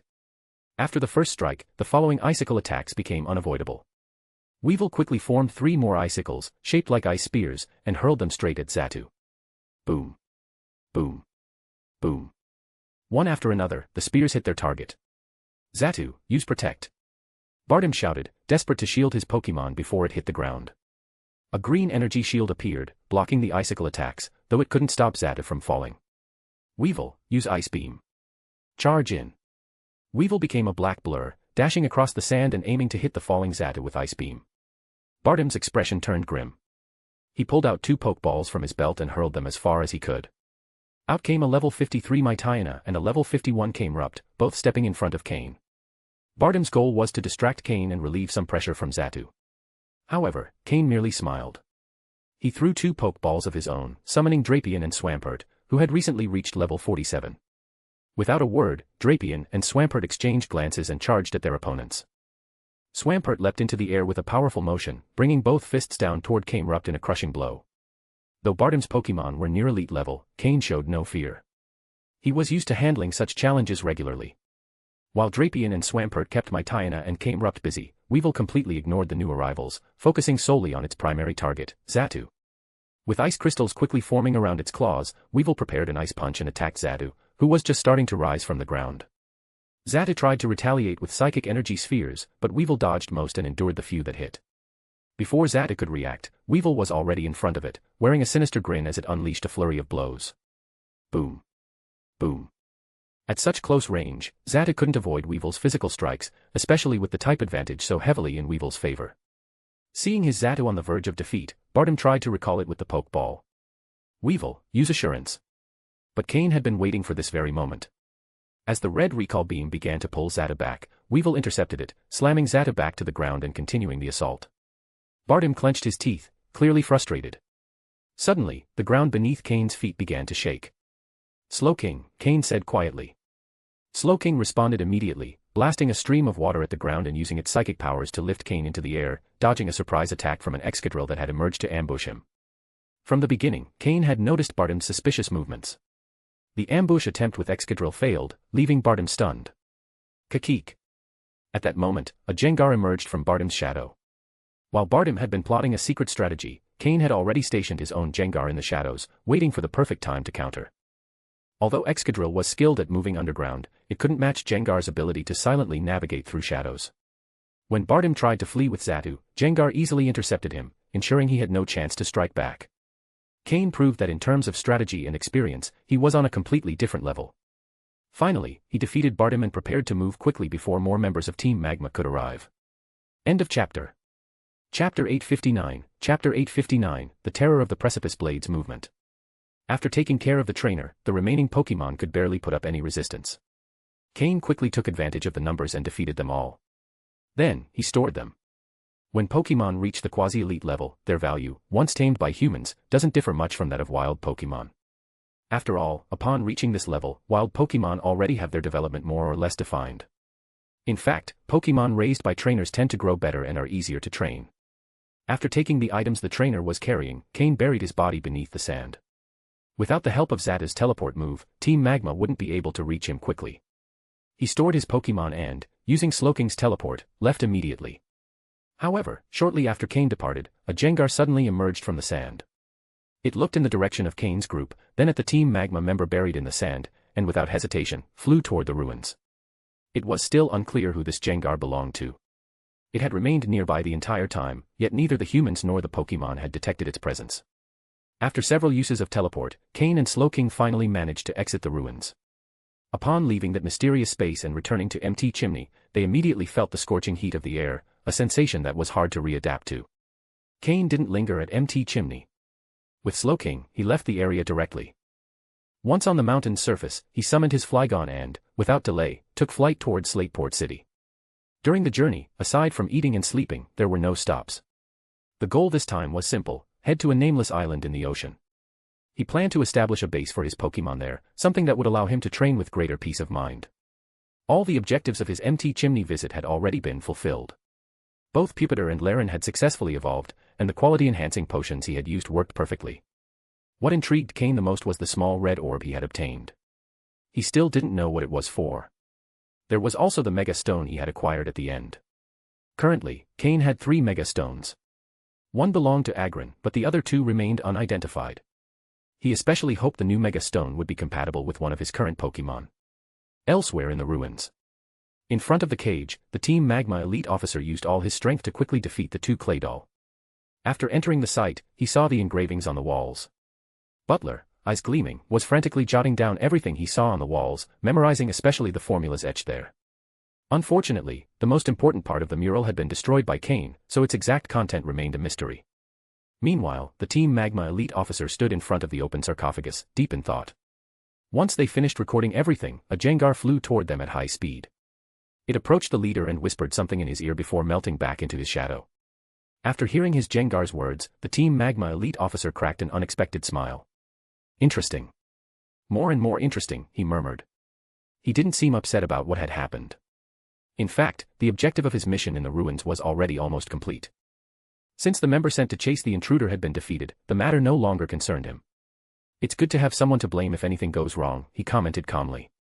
Let's go, we're heading back to headquarters, he ordered as he left the area with determination. The Team Magma members, impressed by their leader's strength, didn't dare question him and followed obediently. Cain had no idea what was going on with Team Magma. Even if he did, there was nothing he could do about it. He had already gotten what he came for. 3 days later, he arrived at the coast of Slateport City. Prepared for another sea journey, he felt a comforting sense of familiarity as he set out once again. He had gathered everything he needed. All that remained was to reach the island and start building his base. Since Flygon had reached the quasi-elite level, its endurance had improved significantly. Moreover, a Flygon of this level as an aerial mount drew a lot of attention. Currently, Cain was a well-known figure in the Hoenn region, so he always made sure to disguise himself when going out, even without official plans. Before sunset, Cain and Slowking returned to the island. The place hadn't changed much since his last visit. Although there were more Pokémon on the island, their number was still small compared to his first arrival. After thoroughly cleaning out the 4 major Pokémon clans on the island, only the Botifly group remained relatively strong. Many Pokémon had also come to the island, but their levels were low. This didn't pose a significant obstacle for building his base. Since the sun was about to set, he decided not to work that day. He would spend the night recovering and begin the next day. He released all his Pokémon so they could rest. They had been traveling for several days, and keeping them inside Pokeballs for so long wasn't ideal for their development. Pupitar, for his part, had fully recovered from the side effects of the quality-enhancing potion. After dinner, Cain sat beside the campfire and said to Pupitar, "Pupitar, try using the move Precipice Blades." Although Pupitar now lacked limbs, he could use the compressed gases in his body to propel or fly, something he was beginning to get used to. However, he still needed Cain's help to eat, as he couldn't open his small food compartment on his own. Pup. Pupitar nodded and looked toward an arid part of the island. The red tip of his central horn glowed as a spine shot up from the ground at high speed. The spine rose 2 meters before stopping, looking sharp and dangerous. Though his version of the move Precipice Blades resembled Groudon's version in appearance, its power was considerably lower. However, Cain was sure that with practice, the move would become much more effective. A move that attacks directly beneath an opponent's feet certainly hits a weak point. The idea made Cain instinctively press his legs together, feeling a shiver. He finally understood why the move Precipice Blades was so terrifying. End of chapter. Chapter 860, Mega Evolve, Altaria. At that moment, the energy of Groudon residing within Pupitar had already been completely assimilated, and its level had reached 34. With this advancement, it surpassed Laren and Combusken, becoming the strongest among Cain's second team. Moreover, it had now learned the move Precipice Blades. Although this version was incomplete, it was the only one Pupitar could perform, otherwise, it wouldn't be Pupitar, but Groudon itself. Even a newly awakened Groudon could only use an incomplete version of Precipice Blades, only its primal form could unleash the move's full potential.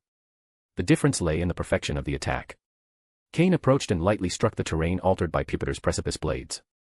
It was considerably solid, though there was still room for improvement, something that would require constant training. After testing the move's capabilities, Cain pulled out one of the Mega Stones from his collection.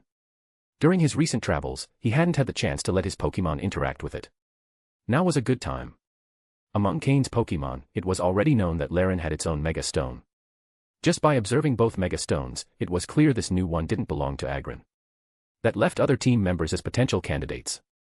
The Pokémon in Cain's current team capable of Mega Evolution included Gengar, Swampert, Blaziken, Combusken's Final Evolution, Tyranitar, Pupitar's Final Evolution, Salamence, Bagon's Final Evolution, Altaria, Diancie, Carbink's evolved form, and Gardevoir, Ralts's Final Evolution. Additionally, Cain had Pokémon like Absol in his base in Leafy Town, who were also capable of Mega Evolution. But even without Absol, Cain's team already had 7 or 8 potential Mega Evolution candidates. All that remained was to find the specific Mega Stones for each of them, which would undoubtedly boost their abilities enormously. With help from his monitoring system, Cain let each Pokémon approach and interact with the Mega Stone. He started with Gengar, one of his oldest and most reliable Pokémon. Their bond was unshakable, and if the Mega Stone belonged to Gengar, it could Mega Evolve immediately. Cain already had a key stone in his possession, which meant he was ready to activate this transformation at any moment. However, to his disappointment, the Mega Stone didn't react to Gengar. Although Gengar didn't show discouragement, Cain felt a twinge of frustration. Next up was Pupitar. If the Mega Stone belonged to this Pokémon, its power would be immense, as pseudo-legendary Pokémon like it reached their true potential in their final stage. But again, the Mega Stone showed no reaction. Cain continued with Swampert and Combusken, 2 of Hoenn's most iconic starters. Both could Mega Evolve and were key parts of the team. But once again, the Mega Stone remained inert. Next was Bagon, who would eventually become Salamence, another pseudo-legendary Pokémon. Cain had high expectations, but once more, there was no reaction. Only 3 Pokémon remained, Altaria, Carbink, still in the process of evolving, and Ralts, who had just entered its development stage. All 3 shared one trait, the Fairy type. Altaria, though currently a Dragon/Flying type, would become a Fairy type upon Mega Evolving, turning into a direct threat to other Dragon-type Pokémon. It wasn't surprising that, after this trait was discovered, some nicknamed Altaria the Dragon Clan's traitor. Its type combination was devastating, immunity to Dragon-type moves and double damage from both Dragon and Fairy-type moves. Altaria was the next to attempt interaction with the Mega Stone. As she approached, Cain noticed a spark of interest in her eyes. Like many Dragon-type Pokémon, Altaria had a natural inclination toward shiny objects.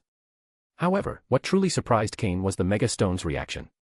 As Altaria drew near, the Mega Stone began to emit a faint vibration, and the system confirmed that it was indeed Altaria's Mega Stone. Cain could barely contain his excitement. He had finally found a Mega Stone he could use immediately. There was no need to test with Carbink or Ralts, Altaria's compatibility was confirmed.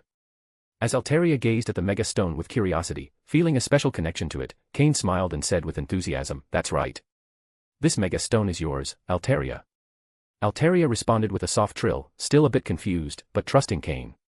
He placed the mega stone on Altaria and pulled the keystone from his inventory. Now, it was time to attempt something Cain had never experienced firsthand, even after 2 lives in the Pokémon world, Mega Evolution. "Let's give it a try, Altaria," Cain said, his voice full of excitement. Although Altaria didn't fully understand what giving it a try meant, she trusted her trainer completely. Since Cain had taken her in, her life had changed for the better, and he had always worked to strengthen and protect her. So, when Cain raised the keystone and synced it with the Mega Stone, Altaria closed her eyes, ready for what was to come. "Mega Evolve, Altaria," Cain exclaimed with determination. End of chapter. Chapter 861, Mega Evolution. Cain held in his hand a keystone, the same one he had obtained from Steven, and which he was now going to use for the first time. When Cain uttered the words, Mega Evolution, a strange energy emerged from the keystone. With great speed, that energy flowed from Cain's hand into his body and then projected toward the Mega Stone that Altaria carried, generating a peculiar and invisible wave. Upon sensing the wave coming from the keystone, the Mega Stone emitted a brilliant glow that completely enveloped Altaria. At that moment, Altaria vaguely sensed Cain's thoughts, and her own began to transmit to her trainer's mind. However, both perceived a slight barrier, as if something thin separated them, preventing Altaria and Cain from fully feeling each other's emotions. Due to this disconnection, the glow of the Mega Evolution that enveloped Altaria began to dissipate little by little. All the other Pokémon were watching closely the changes happening to Cain and Altaria, without understanding what was going on. Even Altaria seemed confused, not entirely grasping what had happened. The only thing Altaria managed to sense was that, had she achieved a complete connection with Cain, her power would have reached a new level. Moreover, while she was surrounded by that bright light, Altaria felt the presence of a new energy, different from the dragon type and flying type she already possessed. It was an energy that, under normal circumstances, she would have found uncomfortable, but within that light, it felt warm and familiar to her. Finally, the glow on Altaria's body completely disappeared and returned to concentrate within the Mega Stone she carried. "It seems that Mega Evolution isn't possible, is it?" Cain murmured with a slight hint of disappointment, though at the same time he wasn't surprised by the outcome. From the beginning, Cain had considered that this outcome was possible. After all, Altaria was a Pokémon that had joined his team at a later stage, and still couldn't be considered fully his partner in the deepest sense. The bond between Cain and Altaria still wasn't strong enough to trigger Mega Evolution. Despite this, Cain made sure to record everything that had happened using his monitoring system. He wanted to analyze that strange energy that allowed Pokémon to Mega Evolve, and also investigate why, in the future, Ash's Greninja would be capable of achieving a type of Mega Evolution based solely on emotional connection. The phenomenon of Mega Evolution was something that, even after having lived 2 lives, Cain had never directly experienced. Although the Kalos region had known of the existence of Mega Evolution for a long time, until now it was considered simply as a mysterious manifestation of the bond between a trainer and his Pokémon, without having been officially categorized or thoroughly studied. It was thanks to Professor Sycamore from Kalos that Mega Evolution finally received its official name and was established as a completely new and unique system. Cain knew that even if Altaria had managed to Mega Evolve at this moment, he would not have used that power unless he were in a life-or-death situation.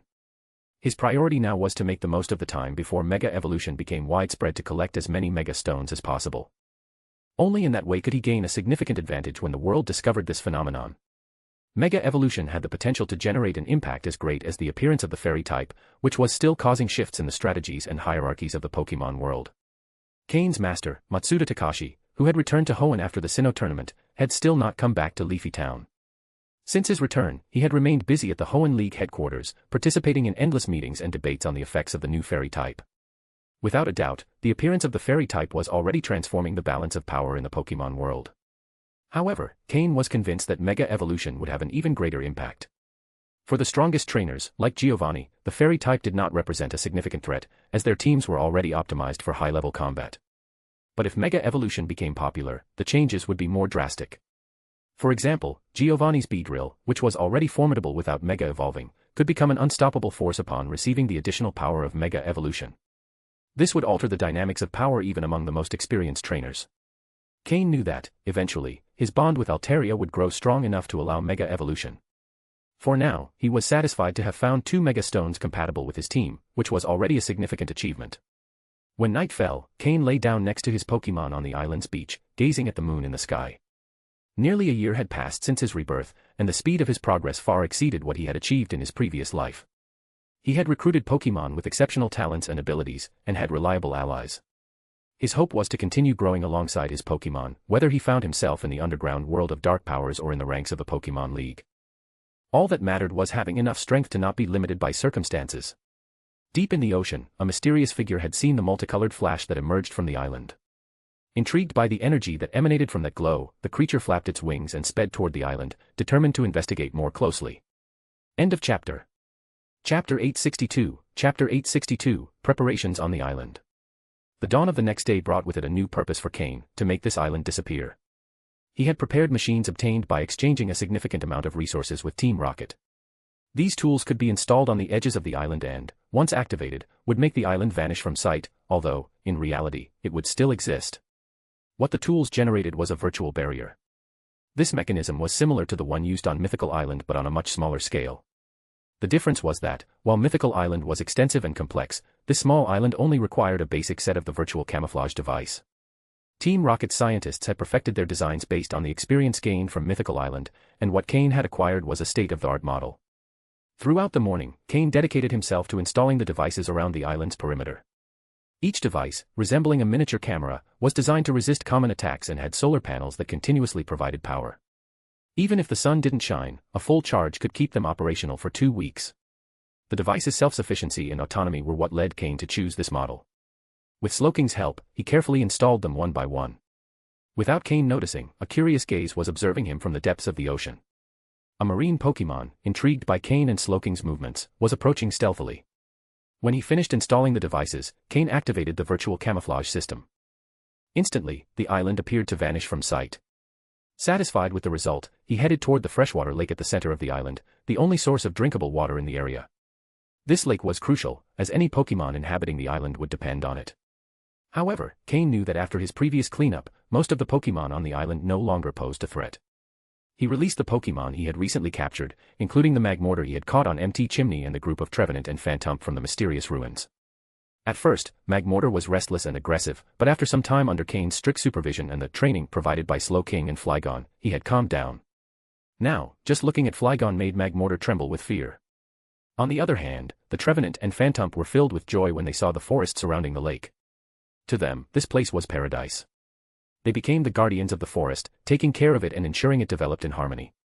Meanwhile, Magmortar was assigned a specific area near the lake. Although it wasn't his ideal environment, he accepted it resignedly. Cain planned to use his special ability to incubate Pokémon eggs, making his role on the island essential. He also released the Typhlosion family he had captured in the mysterious space. These Pokémon, accustomed to the harsh conditions of the desert, found in this island a perfect place to thrive. Cain encouraged them to reproduce, with the intention of overseeing their future generations and ensuring a stable production of Pokémon with high potential. Cain considered relocating Carbink and its group here, but he knew this place was too small for a clan that would eventually be led by Diancie. Therefore, he decided to leave them in the mountains near Leafy Town, where they would have more space to grow. Lastly, Altaria and her 2 hatchlings were brought to the island. Although this place was much smaller than Mythical Island, the tranquility and natural environment made it perfect for them. Cain knew that Altaria valued peace and serenity, and this place met her expectations. In the center of the island, near the lake, Cain began building a basic camp. Although he didn't plan to spend much time here, he wanted to ensure that the Pokémon had continuous access to necessary resources. He installed a basic teleportation device that allowed not only the transportation of Pokémon but also the delivery of essential supplies. He also set up a device for the production of Pokeblocks, which would be operated by Porygon 2 with the help of Cain's system. Porygon 2, under the control of Cain's system, could perform maintenance tasks, manufacture Pokeblocks, and monitor the status of the Pokémon on the island. It could even transmit images and audio, allowing Cain to supervise the island in real time, as if he were physically present. The connection between Porygon 2 and the system ensured that information about the Pokémon's growth and development was always up to date. This would allow Cain to adjust his training and breeding methods as needed. Thanks to this setup, Cain could divide his efforts between his usual work and the development of the island, accelerating his progress and moving more quickly toward his goals. Surpassing Steven and Cynthia no longer seemed like an unattainable dream. The teleportation devices also offered flexibility, as they allowed Cain to retrieve or send Pokémon from any location, as long as he had access to a compatible device. This functionality gave him a significant advantage over other trainers. After finishing the installation of the devices, Cain allowed himself a moment to admire the result of his work. He had created a self-sufficient and safe refuge for his Pokémon, a place where they could grow and thrive under his indirect supervision. Although the road ahead was still long, Cain knew he had taken a major step toward his ultimate goal, becoming an influential figure in the Pokémon world, free from restrictions and capable of exploring everything this vast world had to offer. End of chapter.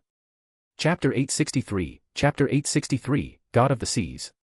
After installing all the devices, Cain activated them across the entire island.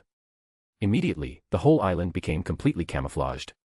From the inside, Cain and the others noticed no difference, everything looked the same. However, from the outside, the island had vanished completely into the ocean. Under normal circumstances, this action wouldn't have drawn any attention, since this island held no significance to anyone who might spot it, whether human or Pokémon. But today wasn't just any day. The previous night, while Altaria attempted to achieve Mega Evolution, a flash of light had attracted special attention. Whoever had noticed it remained outside the island, not daring to enter. He remembered well his mother's warnings and restrained himself from acting impulsively. However, curiosity gnawed at him. He wanted to know what had caused that bright light he saw the previous night. That's why he spent the whole night circling the nearby waters, unable to decide whether to leave. But what he patiently waited for was not an answer to his questions, but an even more astonishing scene: the entire island vanished without warning. He was left completely stunned. He had spent his entire life in the ocean and had never seen anything like this. He had witnessed islands destroyed by storms or erosion, but never a disappearance so sudden, without any disturbance in the water. Combining what he had seen the night before with this event, his curiosity reached an unsustainable level. His mother's warnings were completely forgotten. Flapping his large wings underwater, he quickly rose to the surface without making many waves and hovered in the air. His wings not only allowed him to move skillfully in the water, but also to fly freely through the sky, which was extremely useful. He extended his wings and cautiously approached the area where the island had disappeared. Then, something incredible happened. As he brought the tip of his wings near the spot, they vanished from his sight. Frightened, he pulled them back quickly, but upon doing so, he confirmed he was unharmed. He breathed a sigh of relief. He tried again and saw the tip of his wings disappear once more. This time, he felt intrigued instead of scared. It was fun. Determined to explore, he extended both wings and moved forward. Before long, not only his wings but also his head passed through that invisible barrier. He blinked and, to his amazement, his head was now inside the island. He looked around. The island hadn't disappeared. It was merely hidden behind a barrier that made it invisible from the outside. He turned his head to look at his own body. As long as he was inside the barrier, he could see himself clearly, but pulling his head out made the island vanish again, replaced by the vast expanse of ocean. Instead of calming his curiosity, this scene only fueled it further. Determined to find out more, he flapped his wings powerfully and passed completely through the barrier. In the blink of an eye, he was inside the island. Upon confirming that his body was still unharmed, he let out a sigh of relief and began to explore. He observed that the field hiding the island seemed to emanate from a strange object installed on the ground. An island that had once seemed irrelevant to him now felt like a new world full of mysteries. Meanwhile, Cain, who had just activated the camouflage field and the devices, was getting ready to rest when he received an alert. Something, or someone, had passed through the barrier and entered the island. At first, Cain didn't think much of it. There were no ships nearby, so it could only be a sea Pokémon. With so many Pokémon in the ocean, it wasn't unusual for one to enter by accident. But soon the alerts repeated. Again and again. This was too much. It was one thing for a Pokémon to enter, but why cross the barrier so many times? Annoyed, Cain, accompanied by Slowking and a sleepy Ralts in his arms, decided to head to the shore where the alerts were coming from. Using Slowking's teleport move, they quickly arrived at the location. When Cain opened his eyes again, he was completely paralyzed. He saw the Pokémon playing at the edge of the barrier. It was a Pokémon he couldn't believe he was seeing. Its body was mostly white, with a light blue shade on its abdomen. It had blue protrusions on its back and around its eyes. Its wings, which looked like a mix between arms and wings, spread out to let it fly gracefully. A sturdy tail and strong legs completed its imposing figure. From a distance, it could be mistaken for a bird, but on closer inspection, its body had unique characteristics. There was no doubt, the Pokémon in front of him was Lugia, the legendary god of the seas. Lugia was known for its immense power, able to cause 40-day storms with a single flap of its wings. For this reason, it chose to hide in the depths of the ocean. Though astonished, Cain soon noticed that this Lugia was different from the one described in legends. The Lugia from the stories was a huge Pokémon, over 5 meters tall. However, this one was much smaller, barely exceeding 2 meters. The conclusion was clear: this was a young Lugia. Cain remembered stories about a small Lugia that would later be captured by Team Rocket. This confirmed his suspicion: the Pokémon in front of him was that young Lugia. A bold thought crossed Cain's mind. Capture it. tame it. The true god of the seas was unattainable, but this young Lugia was different. It seemed to notice Cain's intentions, for it stopped in the air and looked directly at him, with a reflective expression. Cain felt all his thoughts vanish under the Pokémon's gaze. It was like facing death itself. End of chapter. Chapter 864, Chapter 864, The Power of the Legendary Pokémon. Even if it was a young Lugia, it was still a Lugia. No matter how small it was at the moment, it had a fearsome parent. Even an organization as large as Team Rocket, after capturing a young Lugia, had been forced to release it when the real Lugia appeared to retrieve it. If the adult Lugia were to find out that Cain had tried to capture its offspring, he would be doomed. Faced with this situation, Cain decided to put aside the idea of capturing it. However, he couldn't help but wonder just how powerful this legendary Pokémon truly was. It was the first time Cain had encountered one of the most powerful entities in the world, a rank 1 legendary Pokémon. Even though this young Lugia didn't hold a divine status like other legendary Pokémon, its very existence was exceptional. Lugia once again showed a doubtful expression. It had felt a faint trace of hostile intent from Cain, but that feeling had quickly disappeared. Had it been a misunderstanding? With a gentle flap of its wings, Lugia flew toward Cain and stopped right in front of him. It was the first time Cain had observed a Pokémon of this level up close.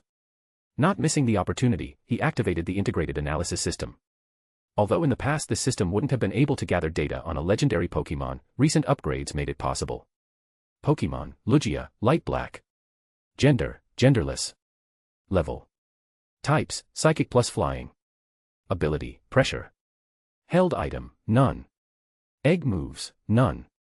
Basic moves, Whirlwind, Weather Ball, Gust, Dragon Rush, Extrasensory, Rain Dance, Hydro Pump, Aeroblast, Punishment, Ancient Power, Safeguard. Learned moves, Iron Tail, Dragon Pulse, Giga Drain, Aqua Tail, Hyper Voice, Iron Head, Icy Wind, Tailwind, Water Pulse, Sky Attack, Telekinesis. TM moves, none. Cain was left speechless upon seeing the data. He was thankful he hadn't acted impulsively when encountering the young Lugia. Not only did it have a formidable parent, but the young Lugia itself was also out of his league.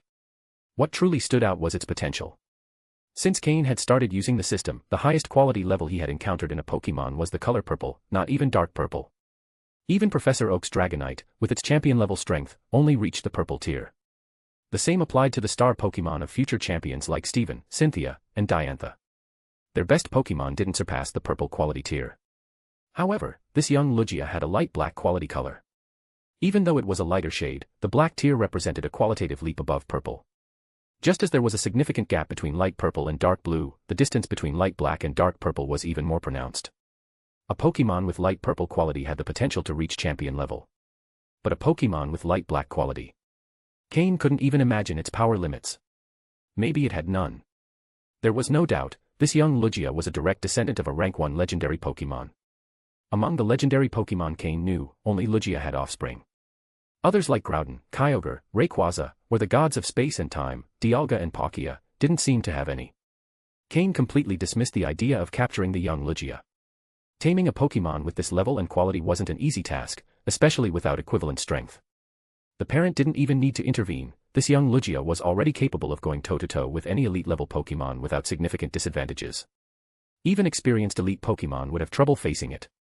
Cain and Lugia stared at each other for about a minute. Lugia's eyes reflected curiosity, while Cain couldn't help analyzing every detail of the Pokémon. At his side, Slowking remained still. There was an innate sense of respect toward Lugia that kept him calm, and he didn't sense any immediate threat from the young Pokémon. Rills. Ralt's soft voice broke the silence.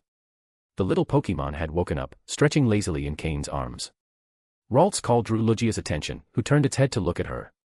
Cain gave a tense smile, aware that Ralts had just said the word, Daddy.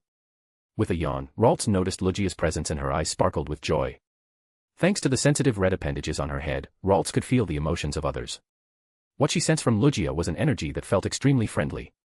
Ralts softly called out again, this time directly addressing Lugia. Lugia hesitated for a moment before moving closer to Cain. The proximity allowed Cain to observe the intricate details of Lugia's skin. With a red gleam in her eyes, Ralts gently floated from Cain's arms, naturally using her psychic abilities after training with Slowking. Slowly, she floated toward Lugia. The two Pokémon looked at each other for a few seconds before sharing a smile. Ralts climbed onto Lugia's back, who showed no resistance and allowed her to sit comfortably. Cain watched the scene in disbelief. His Ralts, riding Lugia, even if it was just playful, was something worth bragging about forever. Lugia also seemed to enjoy the situation. Although it had sensed a hint of hostility from Cain at first, now it felt Ralt's pure and joyful energy. There was something else in her too, a feeling of familiarity it couldn't quite place. Cain didn't interfere. If this interaction could strengthen the bond between them, there was no reason to stop it. He sat down on the sand, letting Slowking rest by his side as they watched Lugia fly Ralts around the island and through the camouflage field again and again. The laughter of the two Pokémon filled the air. Not wanting to waste time, Cain began to meditate and train his own psychic ability while observing them. When night fell, both Pokémon seemed exhausted after so much play. Cain suggested to Ralts that she invite Lugia to dinner. Using all his culinary talent, Cain prepared a meal unlike anything Lugia had ever tasted. With that, he erased any bad impression that might have remained from their initial encounter. Lugia was completely won over. End of chapter. Chapter 865, Chapter 865, Innocent Child. Lugia, my name is Cain. If you ever want to enjoy these meals again, you can always come to this island. You know where it is, and you'll be welcome anytime, said Cain after dinner, using telepathy for the first time to speak with Lugia. Upon hearing his words, Lugia's eyes sparkled with excitement and it began nodding happily. This place not only had delicious food, but also Pokémon like Ralts, who could be excellent playmates. Moreover, as it explored the island, it discovered that not only Ralts was fun, others like Pupitar, Laren, and Combusken were also great friends. However, the one it got along with best was Ralts. Watching Lugia's happiness, Cain smiled to himself. Such an innocent child, he thought. Innocent children are the best. They're charming, easy to get along with, and most importantly, it's easy to earn their trust. Cain was about to continue the conversation with Lugia when the latter suddenly lifted its head. It was as if it had heard something far away. Cain immediately stood up and looked around. Aside from his own Pokémon, a few wild Pokémon, and the occasional crackle of the fire, there were no notable sounds. However, Lugia seemed to be hearing something no one else could. Sorry, I have to go back. I've been away too long. But I'll return next time, said Lugia's voice in Cain's mind. From its tone, it was clear Lugia was young. Its voice was soft, full of innocence, and with a hint of shyness. After saying this, Lugia softly called out to Ralts before flapping its wings and soaring into the sky. In the blink of an eye, it disappeared. Cain, looking at the empty sky, had an idea of who might have called Lugia, but didn't dwell on it. The encounter with Lugia had been unexpected, but he had achieved something valuable, gaining its trust. Perhaps in the future, this would open an opportunity to meet the true guardian of the seas, the adult Lugia, and establish communication through his bond with the young one. It was like planting a seed for the future. On the other hand, Ralts was especially happy that day. Lately, Ralts had been busy learning psychic abilities with Slowking, but her days were usually filled with sleeping, eating, and playing. However, that phase was about to end. Cain already had a training plan in mind for her. After all, a Pokémon needs strength to face the challenges of the world. Cain had originally planned to explore the island's depths that day, but the unexpected meeting with Lugia had delayed his plans. He decided to wait for dawn to continue. The night on the island was calm. Ralts curled up in Cain's arms, and together, along with the other Pokémon, they drifted into a deep sleep. The next morning, the sun rose, bathing the island in light. Cain, accompanied by Slowking, Florges, Swampert, Politoed, Mismagius, and Altaria, prepared to explore the island's depths. Meanwhile, the other Pokémon remained on the surface, training under the supervision of Porygon 2. Over the past few days, Cain had given them a short break from their strict training routines. Now, it was time to resume a systematic plan. Ralts, Bagon, and Horsia received special attention in their training. Porygon 2, who acted on Cain's behalf even in his absence, oversaw every detail and ensured no one slacked off. Bagon, for instance, was naturally competitive. He always sought to improve himself after seeing the rapid progress of the others. Cain had even assigned Honchkrow to supervise him, preventing him from overexerting himself and ensuring he took breaks when necessary. Horsia, on the other hand, shared some traits with Politoed's past. Her time in the wild had left her with certain habits that needed to be gradually corrected. Luckily, Horsia showed a good attitude toward improvement. Ralts, being new to training, was given light tasks. Cain wanted to ensure she grew accustomed to physical effort before increasing the intensity. She required close monitoring and constant encouragement. Meanwhile, more experienced Pokémon like Laren, Pupitar, and Combusken didn't need much attention. These three understood the importance of training and gave their best without Cain having to push them. Even more advanced were Honchkrow, Weevil, Gengar, and Drapion. For them, training was already part of their daily lives. Even on rest days, they found ways to secretly practice. Cain knew this, but didn't stop them. He was proud of their dedication. Lastly, there were Pokémon like Carbink, Flygon, and Miltank. Cain didn't impose strict training on them. These Pokémon had more freedom to decide how hard they wanted to work. However, the hard-working atmosphere of the team was contagious, and even the most relaxed ones felt the pressure to stay active. Flygon, for example, had recently regained its relevance in the team and didn't want to lose it. Carbink, under the leadership of Minister Carbink, strived to meet Cain's expectations. Miltank, on the other hand, having decided not to focus on combat, maintained light training just to stay in shape. With all plans in motion, Cain and his team descended into the island's underground. At the center of the underground lake, Cain stood before the 4 streams that emerged from the darkness. Water flowed from an unfathomable black hole, covered by a thin membrane that had previously blocked Cain's progress. Now, with greater strength, he hoped to break through. Slowking, try to see if you can pass through it with your psychic abilities, Cain instructed. The Pokémon nodded, releasing its psychic energy toward the membrane. Cain also extended his abilities to observe how the barrier reacted. Although there was resistance at first, when Slowking increased his intensity, the psychic energy finally managed to penetrate it. With a smile, Cain placed his hand on Slowking's shoulder. Together, they vanished from the surface, ready to face whatever awaited beyond.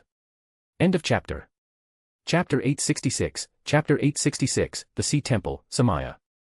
When Cain opened his eyes again, he found himself in a completely dark environment. Water surrounded him on all sides, but fortunately, Cain had prepared in advance with an oxygen bottle and a breathing mask for situations like this. Even if he hadn't had that equipment, Slowking's psychic power could create enough space for Cain to breathe comfortably. The oxygen mask he wore had a powerful flashlight attached, which illuminated the area. The tunnel he was in wasn't particularly wide, but since he was accompanied only by Slowking, there was enough room to move around. However, moving through the tunnel with Slowking's psychic help wasn't the most practical. So, Cain pulled out a Pokeball and summoned Swampert. He had anticipated that much of the expedition might take place underwater, so he had included Swampert and Politoed in his team, as they could greatly facilitate travel in that environment. When Swampert appeared, the space felt a bit more cramped, but still manageable. Cain climbed onto Swampert's back while Slowking used its psychic power to create a kind of tether that kept it close to Swampert. Once everything was ready, Cain gave Swampert a couple of pats on the back, and Swampert understood the signal instantly.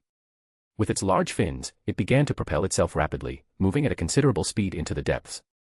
The descent was swift, and as they continued, the water pressure began to increase significantly.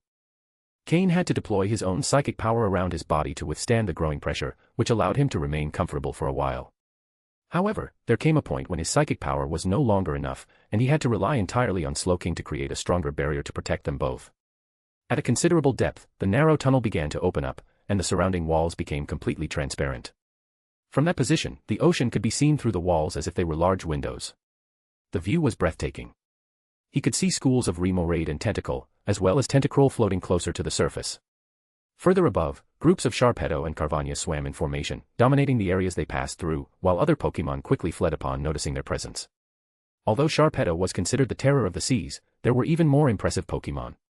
Wailord and Wailmer moved majestically through the ocean, intimidating even the bravest Pokémon. Cain watched as these massive Pokémon glided by. Wailord, being one of the largest Pokémon in the world, wasn't particularly known for its combat ability, but it was ideal for sea travel. Although keeping a Wailord was a challenge due to its insatiable appetite, Cain considered that it could be an excellent addition in the future, especially for ocean exploration. As he continued descending, Cain passed by groups of Octillery, Corsola resting on reefs, and a Huntail silently stalking its prey along the sea floor. From time to time, Clampearl would appear, opening their shells to reveal bright pink heads resembling pearls. Cain couldn't help but think about the potential value of those Clampearl. Just like the Carbink, Clampearl could produce valuable items, in this case, pearls. If he managed to capture a significant number, he could establish a Clampearl breeding ground on the island. By feeding them with high-level poke blocks, the pearls they produced would be even more valuable. Cain memorized the Clampearl's location to return in the future. After this mission, he could plan how to relocate them to a specially designed pond on the island, where they could be raised under optimal conditions. Having such a resource could be as lucrative as the diamonds produced by the Carbink. After ensuring he remembered the place, Cain signaled Swampert to continue descending. As they moved forward, the water pressure increased even more, and the darkness became nearly total. Without Cain's flashlight, it would have been impossible to see anything. In the depths, only the faint silhouettes of a few Pokémon like Lanton and Chincho could be seen, emitting a soft glow, as well as Starmie and Staryu, which flickered intermittently as they moved. What surprised Cain the most was that the tunnel had become completely transparent. If not for the resistance he felt when touching the walls, he would have believed he was swimming directly in the ocean. "Have we reached the bottom?" Cain asked, interpreting Slowking's signal when it made a sound to get his attention. A few meters ahead, they could see another translucent barrier, similar to the one they had passed through earlier. However, it was impossible to tell what lay on the other side. Slowking extended its psychic power to examine the barrier, and after confirming that it could be crossed, it used teleport to take Cain and Swampert to the other side. Suddenly, the environment changed completely. Cain found himself in a vast open space, where there was no water around them. They floated in the air, held up by Slowking's psychic power. From that height, Cain was able to see a colossal structure beneath them. It was a submerged building, enclosed by a gigantic sphere of water that completely isolated it from the surrounding ocean. The building, shaped like a spinning top and surrounded by rings reminiscent of Jupiter's bands, had a design that seemed to belong to an ancient and mysterious civilization. The uppermost part of the structure emitted jets of water toward the ceiling of the sphere, which seemed to be the channel through which they had arrived. The inside of the sphere was illuminated by numerous glowing objects that adorned the building, making the environment seem like daylight despite being deep underwater. Cain realized that from the outside, the sphere and the building would be completely invisible. Could it be the legendary sea temple, Samaya? Cain couldn't help but whisper as he stared at the majestic structure. End of chapter. Chapter 867, Chapter 867, The Sea Prince, Manaphy. The Sea Temple, Samaya, was a place that existed only in legends. In ancient times, humanity lived in diverse environments. For example, there were the Pokémon kingdoms in the plains, the temple dwellers in the mountains, the hidden tribes in the forests, and the people of the water who inhabited the vast marine world. The Sea Temple, Samaya, was built by the people of the water as a unique and special sanctuary. The most advanced technology of that ancient era was used in its creation. Its primary purpose was to serve a singular Pokémon, the legendary Sea Prince, Manaphy. Samaya was designed specifically for Manaphy. According to legend, once Manaphy is born, it instinctively returns to the temple. In this sacred place, Manaphy can fully unleash the power that marks it as the Sea Prince. However, over the centuries, the people of the water disappeared, though the temple remained, patiently waiting for Manaphy's return. It is said that Samaya remains hidden beneath the waters, protected by a special membrane that makes it invisible to the naked eye. Only during a full lunar eclipse does its presence become revealed. No one expected that this small island would be connected to the legendary sea temple, Samaya. The attribute-less energy found on the island comes directly from Samaya, and the barrier surrounding the area shares the same nature as the membrane protecting the temple. Everything fit perfectly. So, this place really is the Sea Temple, Samaya. I wonder if Manaphy is here, Cain murmured as he observed the temple from above. Manaphy, as a legendary Pokémon, doesn't possess the brute strength of Pokémon like Lugia or Groudon, but its connection to the oceans makes it indispensable for marine balance. It is said that, within its temple, Manaphy can control the ocean currents of the entire world, an immeasurable power. Although not a battle-oriented Pokémon, facing it remains a challenge far beyond the reach of ordinary trainers. Manaphy is classified as a second-tier legendary Pokémon. However, due to its unique nature, it belongs to the group of mythical Pokémon, like Mew. Although its raw power isn't comparable to that of higher-ranked legendary Pokémon, its influence is undeniable. Even other legendary Pokémon related to the sea, like Kyogre and Lugia, deeply respect Manaphy. If Manaphy were to ask for their help, both would respond without hesitation. For that reason, it's said that finding Manaphy brings extraordinary luck to those who are able to witness it. Cain knew these stories for two reasons. On the one hand, thanks to the information gathered by his system, he had studied legendary and mythical Pokémon extensively to avoid unnecessary confrontations during his travels. On the other hand, in his past life, Cain had a close encounter with Manaphy. On that occasion, Manaphy showed hostile behavior toward Team Rocket due to the intervention of an adventurer who had broken into the temple and stolen a Pokémon egg that Manaphy was guarding. This act unleashed Manaphy's wrath and provoked a conflict that nearly sank an entire region. Only through the mediation of the Pokémon League, which returned the egg and calmed Manaphy, was a greater disaster avoided. At that moment, Cain witnessed firsthand how Manaphy's fury summoned other legendary Pokémon like Kyogre and Lugia, making it clear that it was not a Pokémon to be underestimated. Cain decided that, if Manaphy was in the temple, it would be best to avoid a direct encounter. This was a critical period, as it was possible that Manaphy's egg had already been laid. During this stage, any threat or intrusion could have serious consequences. However, Cain's curiosity was inevitable. He decided to descend into the temple, at least to observe its interior up close. With the help of Slowking's psychic ability, Cain landed gently at the temple's perimeter. From below, the temple looked imposing. Even just the visible half of its structure was comparable in magnitude to the mysterious ruins in Mt. Chimney. The design resembled a giant spinning top, with sharp ends at both the top and bottom. The atmosphere inside the temple was impeccably maintained. There were walkable paths surrounded by channels and small rivers that ran throughout the structure. Within these crystal-clear waters, aquatic Pokémon abounded. Many of these Pokémon were notably powerful, the result of generations of peaceful life in this protected place. The Pokémon that managed to pass through the barrier to enter the temple were at least quasi-elite level, which ensured that their descendants were also exceptionally strong. Among the Pokémon observed, some displayed more aggressive natures and attacked the more peaceful residents, a reflection of the ocean's ecosystem. This natural dynamic was also replicated within the temple. The arrival of Cain and his Pokémon caught the attention of several temple inhabitants, including those with more hostile tendencies. They soon attempted to attack. Cain responded quickly by releasing Politoed and coordinating with Swampert to defend themselves. Even Florges was called into battle. With her type advantage, she provided crucial support against the temple's water-type Pokémon. As they advanced toward the temple's main gates, they faced a series of challenges but also took the opportunity to train and strengthen their team. Although Cain still didn't know what awaited him inside the temple, it was clear that this place was a relic of ancient civilizations, full of secrets and powerful Pokémon. End of chapter. Chapter 868, Chapter 868, Clampearl. The Sea Temple is divided into an outer vestibule and an inner one. The outer vestibule is accessible to anyone who can pass through the barrier and enter. However, to access the inner vestibule, a special item is required. As they advanced deeper, the water channels began to narrow, and the number of Pokémon attacking them decreased. Although there were many Pokémon in this place, the water channels were limited, nowhere near the immensity of the ocean. Nevertheless, the water was crystal clear and rich in energy, identical to that found in the island's underground rivers. The Pokémon that lived there could survive without needing to feed, which explained how this place could sustain such a large number of water-type Pokémon. Additionally, over time, the Pokémon levels gradually increased, although their combat experience and strategy left something to be desired. With Cain's guidance, the attacks from the Pokémon were handled mainly by his team. Swampert and Politoed took care of most of them, while Florges neutralized threats with well-aimed attacks. Finally, the group climbed a series of steps until they reached an upper platform, where the view was breathtaking. In the center of the platform, there was a small lake, surrounded by lush vegetation that had grown despite the passage of time. What caught Cain's attention the most was the lake full of Clampearl. It was a surprising sight, a lake completely occupied by these Pokémon. Cain, with excitement and surprise, thought about the possibilities. He had already considered the idea of establishing a Clampearl breeding center to obtain pearls, but what he was seeing now exceeded anything he had imagined. This natural lake was the equivalent of a pearl mine. This place is perfect for what I had in mind, Cain murmured, determined to seize the opportunity. Operation begins. Slowking, use Psychic on the lake.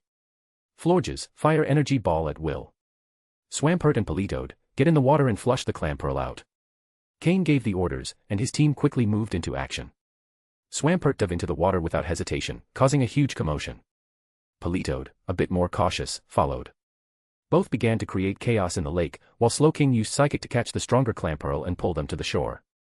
Florges, for her part, continuously launched energy ball attacks, which hit with precision the Clampearl trying to escape.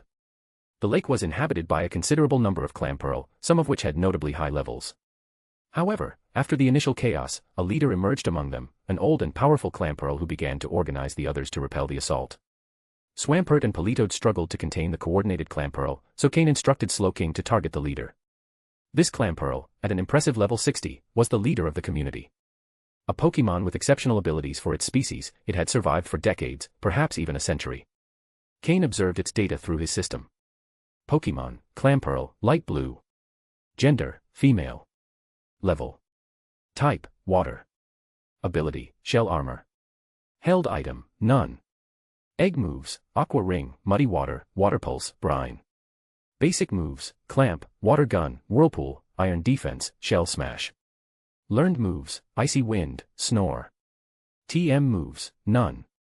This Clampearl had reached a legendary level for its species, likely due to its longevity.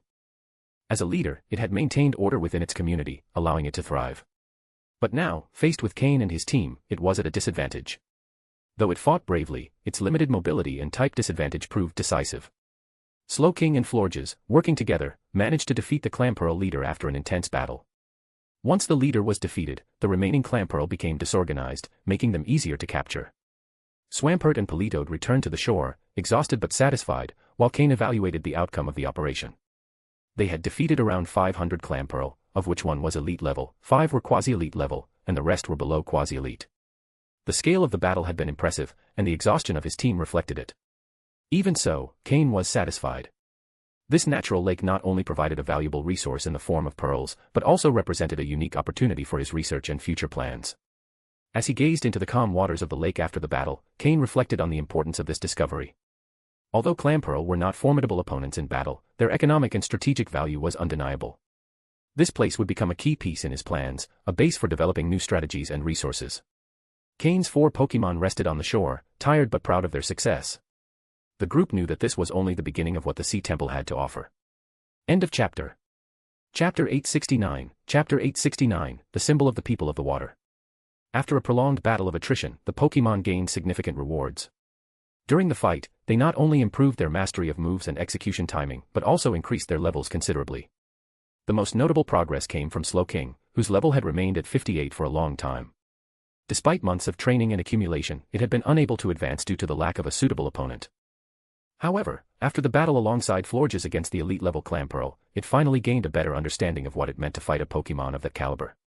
Although the Clampearl was among the weakest at the elite level, it allowed Slowking to gain valuable experience, raising it to level 59, the peak of the quasi-elite tier. Now, Slowking is just one step away from crossing a crucial threshold and reaching the elite level. Given its great talent, reaching that new stage shouldn't be a challenge and will certainly be a smoother process compared to Altaria. Florges, on the other hand, was the main protagonist in this battle.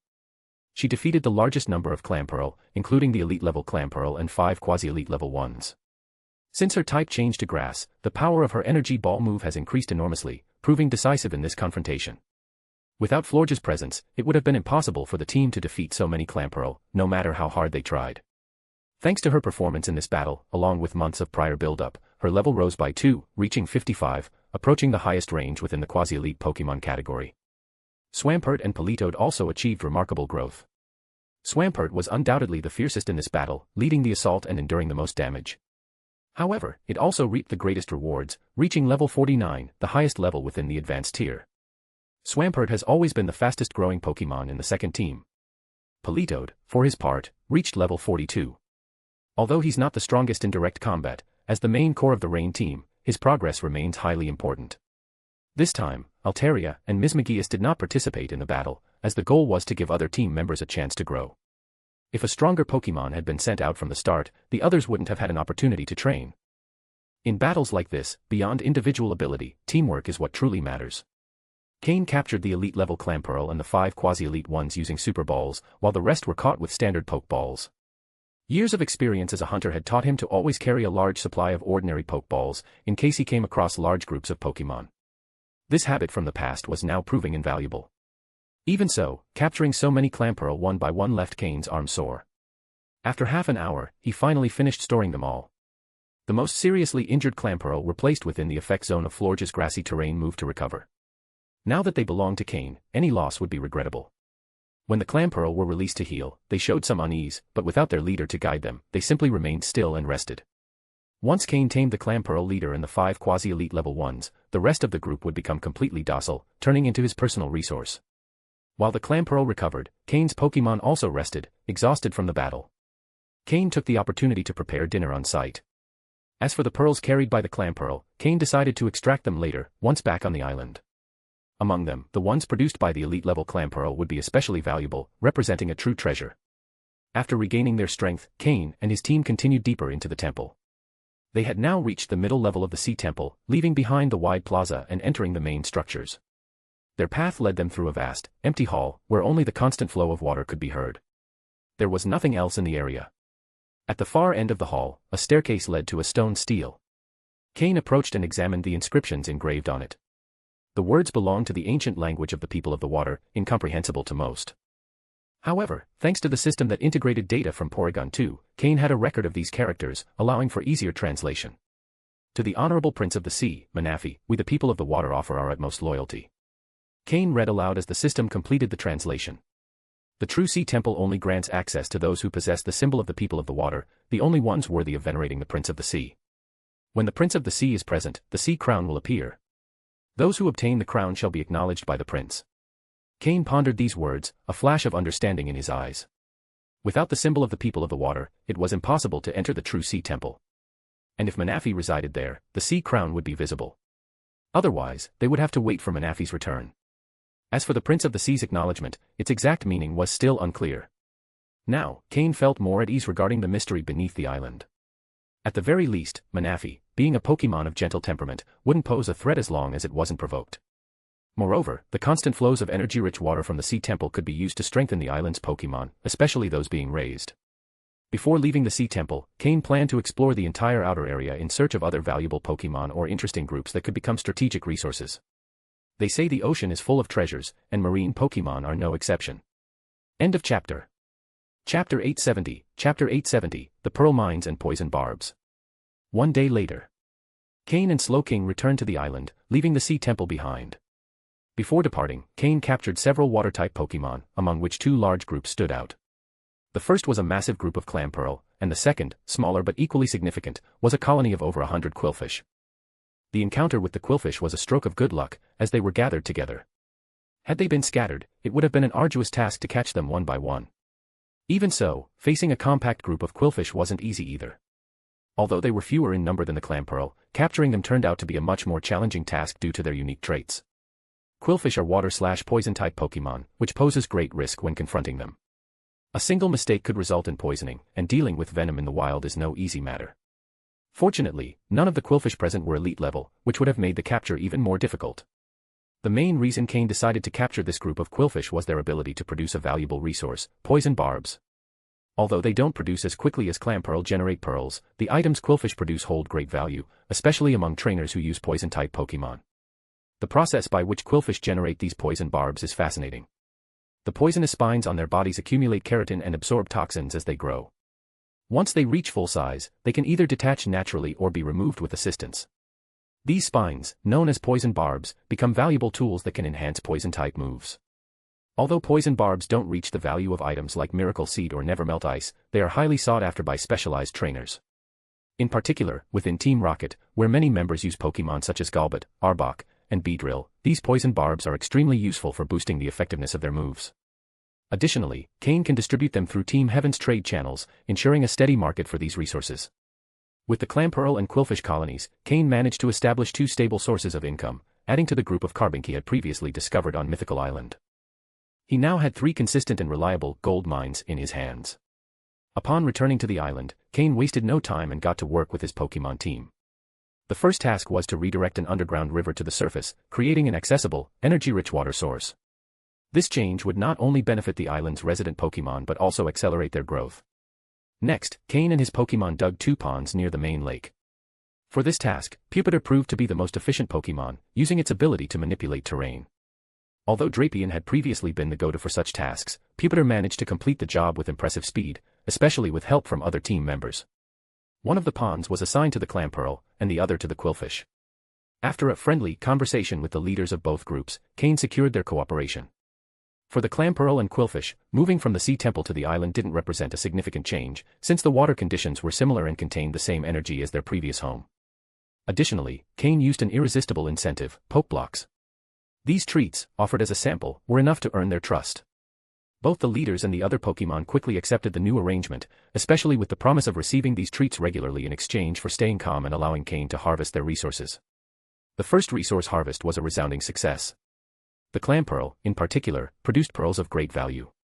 The group's leader handed over a unique pearl, a relic it had kept for years. In addition, Cain collected 5 large pearls from the quasi-elite level Clamperl and about 20 medium, high-quality pearls. In total, he obtained over 2,000 pearls, including numerous common ones. From the quillfish, Cain collected the poison barbs they had accumulated over years in the sea temple. Due to the absence of natural predators, these spines had grown significantly. Cain cut the highest quality poison barbs, especially from the higher-level quillfish, and set them aside for his own Pokémon, such as Drapion and Jengar, who could use them to boost their poison-type moves. In total, he collected around 400 poison barbs, a considerable amount that represents a valuable resource for both personal use and trade. These first harvests of pearls and poison barbs represented a major initial profit. Though in the future the quantity and quality of resources may decrease slightly, the stable production ensures a continuous flow of income and materials for Cain and his plans. End of chapter. Chapter 871, Gorbis. In reality, this elite-level Clamperl holds value that goes beyond just pearl production. If it evolves into Gorbis, its ability will become Swift Swim. Imagine a Gorbis with this ability, capable of using the move Shell Smash and having excellent special attack stats. How much combat power could it unleash? The combination of Swift Swim and Shell Smash, along with powerful special attack capabilities, would simply be the best option for rain teams. Even if, in the future, Cain improves his abilities and Gorbis can't keep up, this Pokémon can learn Baton Pass. Using Shell Smash followed by Baton Pass, it's a scene Cain barely dares to imagine. In short, this elite-level Clamperl has immense value. Even the quasi-elite level Clamperl shouldn't be underestimated. It all depends on how Cain decides to use them. After organizing the Clamperl and Quillfish clans, Cain released the rest of the water-type Pokémon he had captured into the central lake. The lake already housed many aquatic Pokémon, some quite rare, although most were common Pokémon like Magikarp. Cain took the time to remove these common Pokémon and release them into the ocean. In addition to the common ones, he also released those of lower quality. All Pokémon with a quality below dark yellow were released into the ocean. This way, the central lake was nearly emptied right away. Fortunately, Cain had captured enough Pokémon to reintroduce into the lake. The Pokémon from the Sea Temple had notable quality, which raised the average level of the central lake's population. If not for the limited quantity, Cain would have released all Pokémon with a quality below light green. However, the low number of Pokémon was not ideal for future breeding. After several generations of reproduction, Cain would be able to conduct a new selection. In the future, Cain hopes the minimum quality of Pokémon in the central lake will be green, and that any of them will have good value. Water-type Pokémon captured elsewhere can also be released into the central lake. Of course, besides aquatic Pokémon, high-quality wild Pokémon captured in other regions could also be released on the island. The entire island is not only a place where Cain raises his own Pokémon, but also a large-scale breeding ground planned by him. Except for Cain's own Pokémon, the rest can breed and grow among each other to optimize the quality of wild Pokémon. For now, no territorial divisions will be planned for land Pokémon, as there aren't many on the surface. Once there are more terrestrial Pokémon, Cain will assign them specific zones. In the future, there will be Pokémon in charge of managing these zones, gradually moving towards standardization. Additionally, Cain resumed his favorite profession, breeder. Through the analysis and calculation system, he was able to create Pokeblock recipes suited for different Pokémon. For example, Clamperl require large amounts of calcium and minerals, in addition to basic energy, to produce pearls. Cain incorporated these elements into their Pokeblocks. In the case of Quillfish, they need substances that accelerate the formation of their keratinous layer, as well as toxins. Cain also added these to the Quillfish clan's Pokeblocks. Since these were only basic-level Pokeblocks, the required ingredients were not very expensive. Once the recipes were defined, Cain could let Porygon 2 handle the mass production of Pokeblocks through the automated system, even after his departure. The system would ensure the precise execution of these tasks. The most important aspect was the addition of certain ingredients to the Pokeblocks to accelerate Pokemon reproduction. Pokemon have fixed mating periods. With these ingredients, they could reproduce even outside those periods. This not only accelerated reproduction but also improved the quality of rare Pokemon. Simply put, it was a reproductive stimulant, but not a coercive drug. It merely facilitated the process without forcing it. Many legal breeding facilities use this type of product in the Pokémon world. Coercive drugs, which can further increase reproduction speed, damage a Pokémon's potential, resulting in lower quality offspring. Only unscrupulous breeders use such methods. Legitimate breeders, like the one Cain was planning, only use non-coercive stimulants that don't harm the Pokémon's potential. With proper nutrition, the Pokémon recover quickly. The energy-rich water on the island ensured there were no energy supply issues. Thanks to this, the Pokémon's reproduction rate would increase considerably. This wasn't limited to aquatic Pokémon. Cain's group of Typhlosion would also receive these foods. Quantity came first, then better selection. As for Clamperl and Quillfish, there were no concerns about their number or quality. If this method could be applied to Carbink, Cain would have done it already. The Pokémon eggs produced were taken to Magmortar for incubation. Cain's basic production line was complete. Nothing was missing, except for more Pokémon species. If he could capture a few rare Pokémon, the island would become a complete breeding island. While others rent land to open a breeding facility, Cain directly took over a deserted island to turn it into his personal breeding ground, assuming the role of the owner of a modern breeding island. The island owner needs to capture more Pokémon. After organizing everything, Cain sat at the campsite by the central lake, satisfied as he looked over the island. The island had already taken shape, it just needed a bit more repair and expansion. In the future, Cain could acquire smart robots from Team Rocket and place them under Porygon 2's control. The system would program basic tasks, while Porygon 2 would oversee Pokémon training. While resting at the camp, the Pokémon also took a break and gathered around Cain. After a short rest, they would continue their training. Cain's communicator began to ring. It was the League communicator. He hadn't heard from the Team Rocket communicator in a while. Could they have made progress on the Mew DNA research? Cain took out the communicator and saw that the contact code was from Professor Oak. Upon seeing it, Cain brushed the dust off himself and stepped away to answer. Hello. Cain. It's me, Cain. Professor Oak's cheerful voice. Cain smiled unintentionally. Professor Oak was someone who, regardless of affiliation, never stirred ill feelings. He was a person who lived for Pokémon and was respected by everyone involved with them. Yes, it's me, Professor Oak. What's going on? Asked Cain. Ha ha ha. We just finished your fairy-type Pokémon matter. It took a long time, but it's nearly done, said Professor Oak with a laugh. Don't give me too much credit, Professor. I only discovered a clue.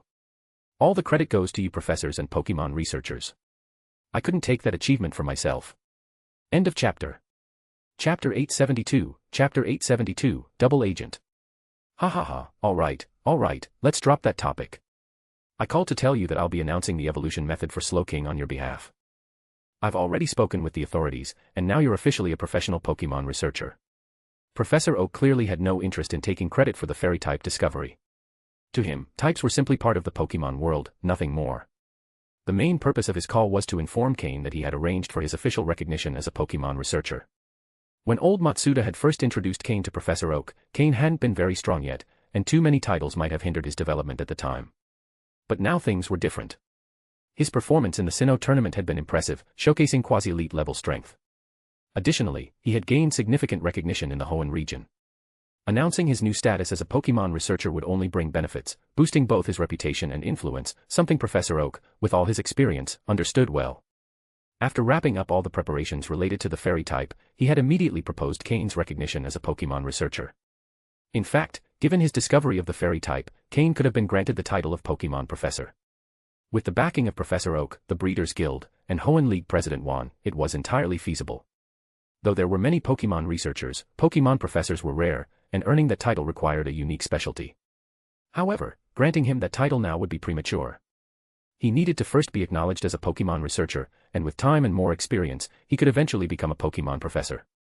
The current recognition was a first step toward his future development. I really appreciate it, said Cain. Oh, there's also something I wanted to mention, added Cain. Oh. What is it? Asked Professor Oak, curious. Cain always managed to surprise him, sometimes even scare him, but the results were always worth it.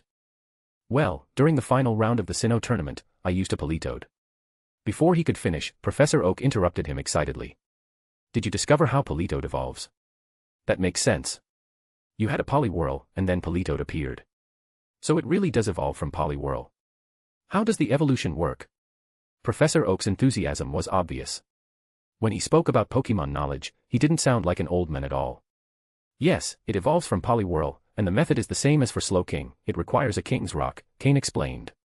King's Rock. Of course. That makes perfect sense. They both have the title King, so evolving with that item is perfect, Professor Oak reasoned, diving into complex technical explanations that left Cain puzzled. Professor Oak had been researching the King's Rock ever since its role in Slowking's evolution had been discovered. In that case, I'll revise the information and announce your discovery about Politoed's evolution along with that of Slowking. They're similar evolutions anyway. But be careful, your fame might grow even more, the professor joked. Cain chuckled, showing the appropriate delight for someone in his position. Thanks for everything. No problem. I've got things to do. Come to Pallet Town when you get a chance. Bring your Pokémon, I'd like to study them. Also, I've got some good stuff for you, said the professor. Sure, I'll come visit soon. With that, Professor Oak hung up. The discovery of the fairy type had already changed many things. And now that the discoveries regarding Slowking and Politoed's evolutions would be made public, the timing felt perfect. Taking advantage of the impact from the Sinnoh tournament, making this announcement will raise my reputation and pave the way for the future. Professor Oak really thought of everything, Cain reflected. Just as he was about to sit down and relax a bit more, his communicator vibrated again. This time, it wasn't a call, it was a message. The device wasn't a normal communicator, it was the exclusive gear Cain had received when he became a research agent for the League. Only high-ranking agents or the main headquarters could send him messages. He opened the message, which read, Advanced Researcher Cain, you are assigned to an undercover research mission. Details. Due to staff shortage and mission complexity, this task is not suitable for mid-level agents. The League suspects Team Rocket is developing something highly destructive. They are currently organizing a trade conference. An advanced researcher is needed to infiltrate and gather intelligence. As you are originally from Kanto, you are the most suitable candidate for this task.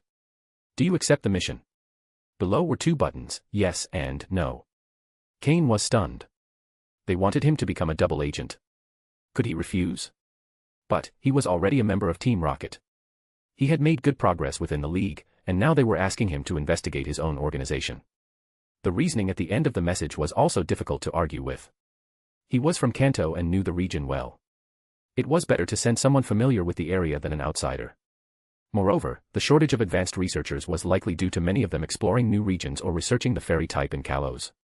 Normally, this mission would have been ideal for a local agent, but now it had fallen to him, a Hoenn agent. The sender of the message was Joy, likely the peculiar Joy who had reached the rank of chief researcher in the Hoenn region. The fact that the mission had been assigned to him meant it had already been approved by the top brass. Cain could only press the yes button. End of chapter. Chapter 873, Chapter 873, The Great Exchange Market. After pressing the accept button, another message immediately arrived. The message indicated that the mission had been accepted and described the rewards in points and other benefits upon completion. Cain didn't pay much attention to the rewards, but rather to the main content of the mission and the related data. Currently, Team Rocket had drastically reduced its activities. Most members of the secondary bases remained in the facilities and only went out on rare occasions.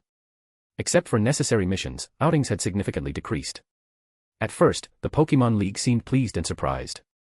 However, over time, they began to grow suspicious. They felt that Team Rocket might be developing some kind of secret weapon. Otherwise, with the great opportunities they had, why would they suddenly and absolutely retreat without warning? The League's high command had to admit they were worried. Just then, an important event came up, Team Rocket's annual Great Exchange Market. They decided to send someone trustworthy to investigate. Originally, this task was to be carried out by an officer from the Kanto region, and Lance was the ideal candidate. However, a new region had recently been discovered. Lance, along with a large team of researchers, had left to explore the area. The remaining mid- and low-ranking officers didn't seem suitable for this mission. During a meeting, someone suggested, in the Hoenn region, there's a high-ranking officer, wasn't he from Kanto too? He participated in the Sinnoh tournament and seems to have performed well. We could assign this task to him. And so, this mission was honorably assigned to Cain. If not for this reminder, Cain had almost forgotten that this was the time when Team Rocket held their annual Great Exchange Market. In this event, many underground organizations from various regions traveled to Goldenrod City, in the Johto region, where a massive black market was held. A wide variety of items were exchanged and traded, covering virtually everything related to the Pokémon World. As the leading group among underground organizations, Team Rocket attracted many participants to this market. These chaotic gatherings, with a mix of all kinds of individuals, were the perfect moment to investigate Team Rocket. Cain would have the right to command a full team of investigators on this mission. In the past, as a member of Team Rocket, Cain had paid special attention to this event. In his previous life, he had participated several times and, thanks to the help of the system, had obtained many valuable things. However, in this life, he had not yet attended the market and had nearly forgotten about it. The fact that this mission was related to the Great Exchange Market was what led Cain to accept it. As for how to report to the League, that wouldn't be a problem. Cain knew Team Rocket's current plans with total clarity. He just needed to filter information that would alert the League without pushing them to act rashly. The market would begin in 5 days and last for 7. It would take place in the black market of Goldenrod City, in the Johto region. By then, Cain would have a full team of intermediate and junior-level investigators under his command. His immediate task was to head to the Johto region. 5 days were plenty of time for Cain. Initially, he had planned to finish organizing things on the island and then train somewhere else. But now, it seemed he needed to head to Johto first. This, however, was also a good thing. On the island, Cain had established survival zones for 2 species, clam pearl and quillfish, and had obtained a large quantity of resources from them. These materials could be sold at the market. Additionally, Cain had several high-level Pokémon he wanted to sell. For example, a near-max quasi-elite level Chandelure, an elite-level Cofagrigus, and several quasi-elite level Cofagrigus. Wild Pokémon of this caliber would have high value in the market. On top of that, Cain had more than 2,000 pearls and around 400 poisonous needles of various qualities. If he managed to sell all of this, it would amount to a considerable sum. Currently, Laren and Combuskin had reached their second evolutionary stage. Although it was still some time before their final evolution, it was necessary to start preparing quality-boosting potions for when the time came. Additionally, Pokémon like Ralts, Horsia, and Bagon were close to reaching the key point for their first evolution. If Cain didn't acquire the necessary materials in advance, it would be too rushed to prepare them afterward. This was an excellent opportunity to obtain crucial materials. Not to mention some moves that Cain had always wanted, like Swords Dance or Hyper Beam. These were rare, but would surely be available at the market. Whether he could buy them or not would depend on his resources. This event was not only useful but perfect for Cain's goals. Even without the mission assigned by the League, Cain would have attended the market anyway. He might find a Pokémon that interested him. Although he already had many in his team, Cain trained based on the resources available. As long as he could balance income and expenses, he could manage it. Of course, his standards were higher now. He would only accept Pokémon with exceptional abilities, rare characteristics, or unique qualities. On this occasion, Cain would need to use both his identity as a League investigator and as a Team Rocket member. Therefore, he had to bring several representative Pokémon. Honchkrow and Weevil, as symbols of his identity within Team Rocket, were indispensable. Jengar, which wasn't particularly recognizable, could also be used to conceal his underground affiliation. Slowking, Florges, Combusken, and Laren would represent his identity as a League investigator. Finally, Mismagius, his trump card, would be the last line of defense if he faced an elite-level enemy. Transportation between the island and other locations had become much more convenient thanks to the installation of the teleportation system. He could now swap Pokémon easily, depending on the need. This made traveling considerably easier. Altaria would stay to guard the island while spending more time with her chicks. Flygon, as his mount, didn't count as part of Cain's active team. With everything ready, Cain was prepared for the next challenge. End of chapter. Chapter 874, Chapter 874, still has some use. 4 days later. Cain arrived in Goldenrod City, in the Johto region. There was 1 day left before the Grand Exchange Market began, but the city already showed an unusually tense atmosphere. The residents, who usually led a relaxed life, were now walking in a hurry, finishing their errands quickly, and returning home as soon as possible. Although they probably didn't fully understand what was happening, the widespread nervousness in the air made them act cautiously. From time to time, people could be seen on the streets whose appearance clearly indicated they were not from the Johto region. Their mere presence drew the attention of passers-by. Clandestine organizations from other regions, to varying degrees, were involved in this event. At that moment, the luxury hotels in Goldenrod City were fully booked, showing the impact of the market organized by Team Rocket. Simply put, as long as you had money, you could buy almost anything at an event like this, even a pseudo-legendary Pokémon. Of course, the requirement was not just having enough money, but also the strength to protect your purchases. Cain chose a regular hotel to stay in. Then, he made a slight modification to his appearance. If he showed his true face, he could go directly into Team Rocket's inner circle. With his current rank as an officer and his quasi-elite level strength, his voice carried weight at this event. However, he couldn't let his connection to Team Rocket be so obvious, as that would complicate his position with the Pokémon League. On this mission, he was acting as a double agent. Maintaining the balance between both identities was crucial. Besides, within Team Rocket, there were many who didn't look kindly upon him. If they found out he was there on a League mission to investigate them, the situation would become dangerous. Even if Giovanni likely wouldn't be too bothered, Cain couldn't take unnecessary risks. He only needed to alter his appearance enough for the League investigators to recognize him, but not Team Rocket. He would enter the event as a regular participant, gathering information about Team Rocket as opportunities arose. After finishing his disguise, Cain headed to the designated meeting point for the mission. There, he would have an entire team of investigators at his service. As a senior investigator in the League, he would normally be assigned at least 3 intermediate-level investigators, each of whom would in turn have 3 junior-level investigators. This was the standard structure within the Pokémon League. However, senior-level investigators were rare, while intermediate and junior ones were more common. Therefore, some senior investigators ended up with more subordinates. Lance, for example, was still officially a senior investigator, but in terms of authority, he was approaching the level of a chief investigator. The League was paving the way for his promotion, and once his mission in the newly discovered region was completed, he would likely achieve it. His strength growth was impressive. On the other hand, Cain and Steven, though both senior investigators, had no assigned teams because they simply didn't want one. The League accepted this because, in part, their appointment to this position was aimed at enhancing their credentials and experience. Although Steven was only in it for the reputation, Cain did have some genuine interest in the profession. Cain entered what appeared to be a regular Pokémon supply store. This was one of the League's secret hideouts in Goldenrod City. After showing his identification, he gained access to a secret underground base within the store. Inside, several League investigators were already waiting. Upon seeing him enter, they stood up with uncertain expressions.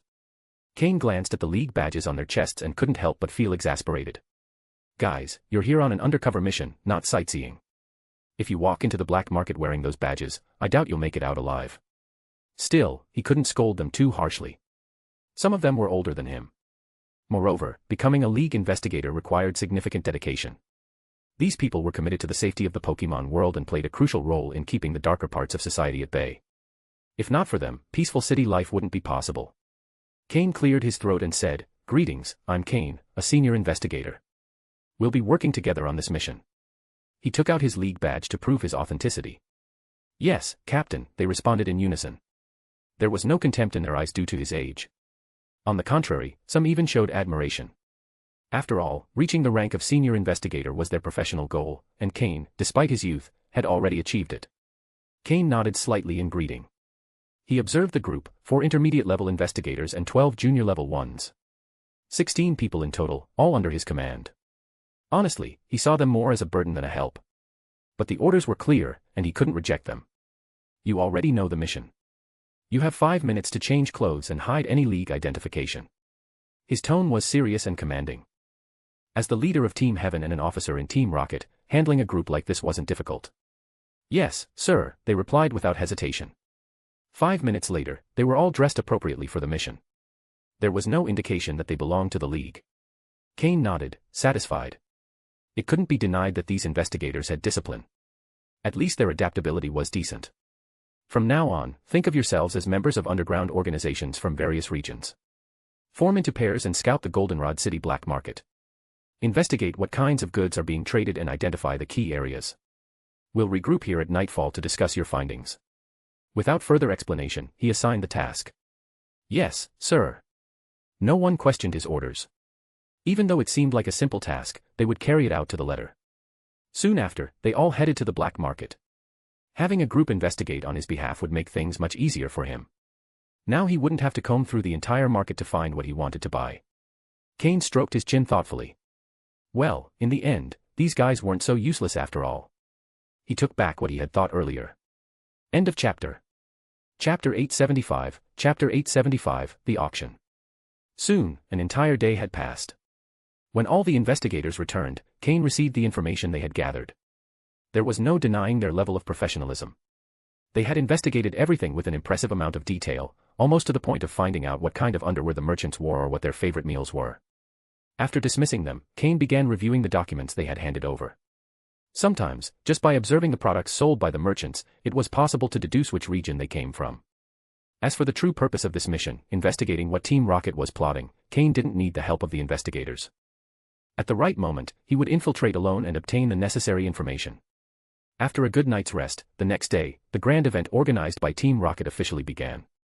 Although it wasn't entirely clear why Team Rocket had decided to carry out this event despite reducing their operations, Cain knew Giovanni must have had his reasons.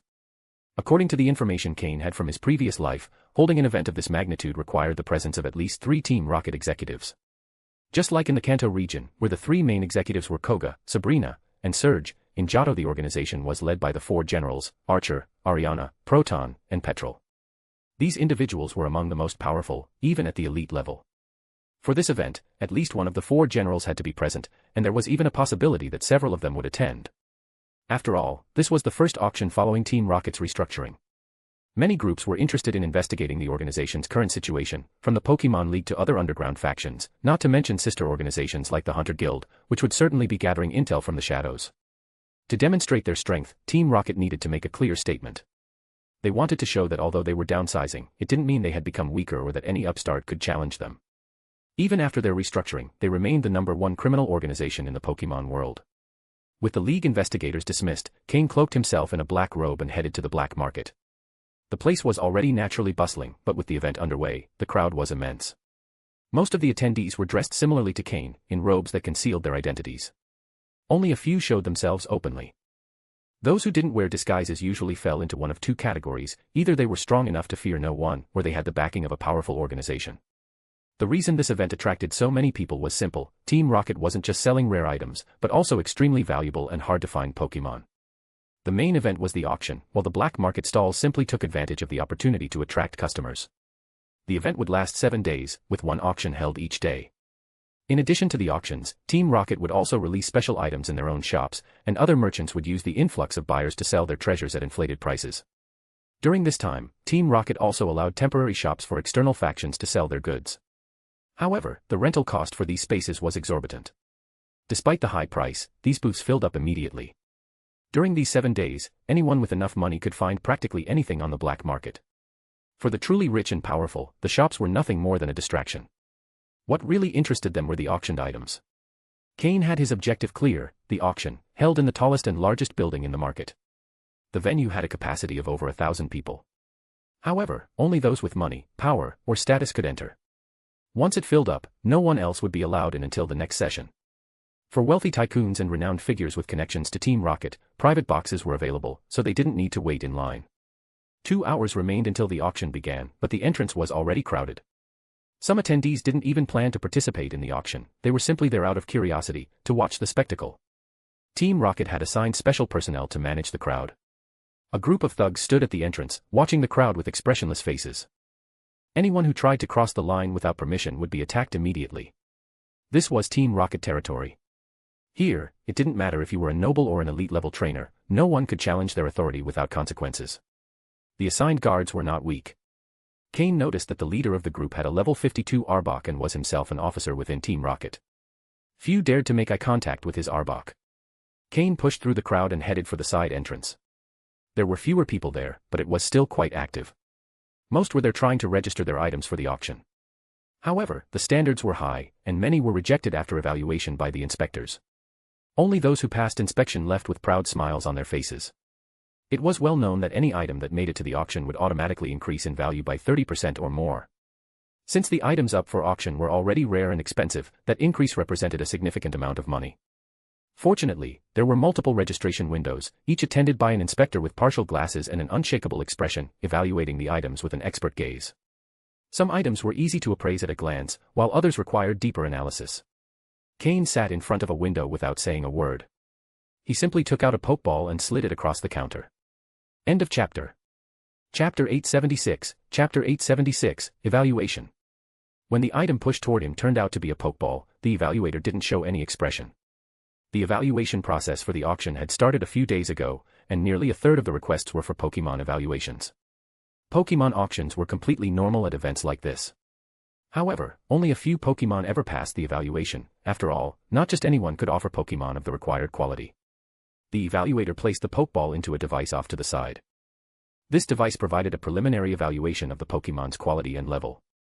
If the preliminary results met the standards, a deeper analysis would be conducted to determine its value. Even rare Pokémon weren't accepted if they failed to meet the minimum quality or level standards. He pressed the scan button, and within just 3 seconds, the preliminary results appeared. Upon seeing the results, the evaluator's usual monotonous expression changed. "Please wait a moment. This Pokémon needs to be verified by our supervisor," he said to the hooded stranger in front of him, with a slightly apologetic tone, before disappearing from the room. It didn't take long. About a minute later, a middle-aged man wearing a Team Rocket uniform entered through a side door, accompanied by the evaluator. With a smile meant to appear friendly, the middle-aged man exchanged a few polite words before inviting the client to a VIP room. "Sir, are you sure you want to auction this Pokémon?" the man asked with a smile. The question made Cain roll his eyes internally. If he didn't intend to auction it, why would he have brought it? However, with a simple nod, he answered, yes. Inside the Pokeball he had submitted was the elite-level Cofagrigus Cain had captured on MT Chimney during his exploration of the secret dimension. The evaluator had been stunned by the preliminary results and had no choice but to alert the supervisor. It was an elite-level Pokémon. Its quality didn't need detailed confirmation. Any Pokémon that reached that level would have at least superior grade quality, equivalent to a light blue tier or higher. In all the auctions organized by Team Rocket, elite-level Pokémon were rare sights. While not unheard of, they were definitely not common. And interestingly, this time there was an unusually high number of Pokémon at this level slated for auction, which would raise the prestige of the event to a new peak. Everyone knew that training Pokémon was a grueling task, especially breaking past the barrier that separated quasi-elite from true elite level. For many, this obstacle was insurmountable. For someone able to purchase an elite-level Pokémon and train and tame it, facing elite-level trainers would no longer be an unreachable dream. Even if the buyer didn't reach the rank of an elite-level trainer themselves, they could at least be considered a powerful contender. Not everyone had the patience or skill to raise Pokémon from scratch, and many preferred to buy already developed ones to save time and resources. In his past life, Cain had followed that approach. However, in this life, he valued more the bond and harmony he built with his Pokémon, so he chose not to go down that path. The staff's attitude toward Cain was filled with respect. After all, anyone capable of auctioning an elite-level Pokémon had to have either a formidable backing or the personal strength to defeat a Pokémon of that caliber. In addition to this one, I'd also like to auction these Pokémon, Cain said, his voice impersonal from beneath his black cloak.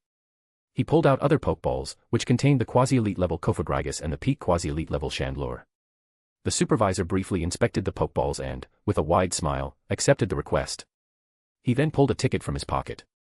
"Sir, this is your seat card for the auction.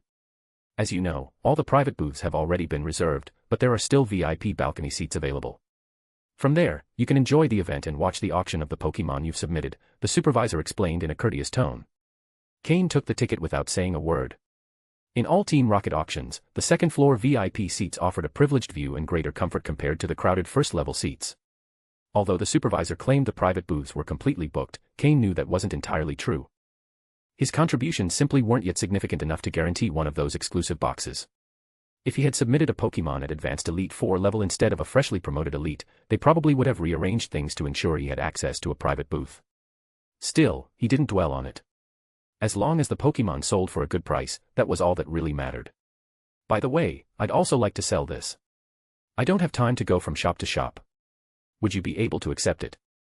Cain added, pulling several boxes from his storage space. Inside the boxes were pearls and large pearls collected from Clampearl, along with a special box containing the pearl from the elite-level Clampearl and several pearls from the quasi-elite level ones. He also handed over a box full of toxic spikes collected from Quillfish. The supervisor was speechless upon seeing the items. "Are these Clampearl pearls? And this large one is from an elite-level specimen?" he asked, almost trembling. The supervisor's expression of awe and respect only grew as he realized he had stumbled upon an exceptional client. His tone shifted quickly, and with the widest smile yet, he bowed slightly and offered, "Sir, would you like me to try and arrange a private booth for you? I'm sure that with your prestige, it won't be a problem." End of chapter. Chapter 877, Chapter 877, Dragon Scale. Cain waved his hand. "There's no need, but I want all these items to be auctioned today. Can that be arranged?" Cain asked indifferently. The auction would last 7 days, with one session each day. However, the first and last days were the most attended. Cain didn't want to wait until the final day, so today was the best option. "No problem," the supervisor assured, pounding his chest confidently. Anyone with the right to a private booth had the privilege of prioritizing their items in the auction. Cain gave a slight nod, took his ticket, and stood up to leave. Would Team Rocket try to steal his items? That would be underestimating them far too much. Every auction concluded with a star item provided directly by Team Rocket. Thanks to these goods, they attracted a massive number of attendees.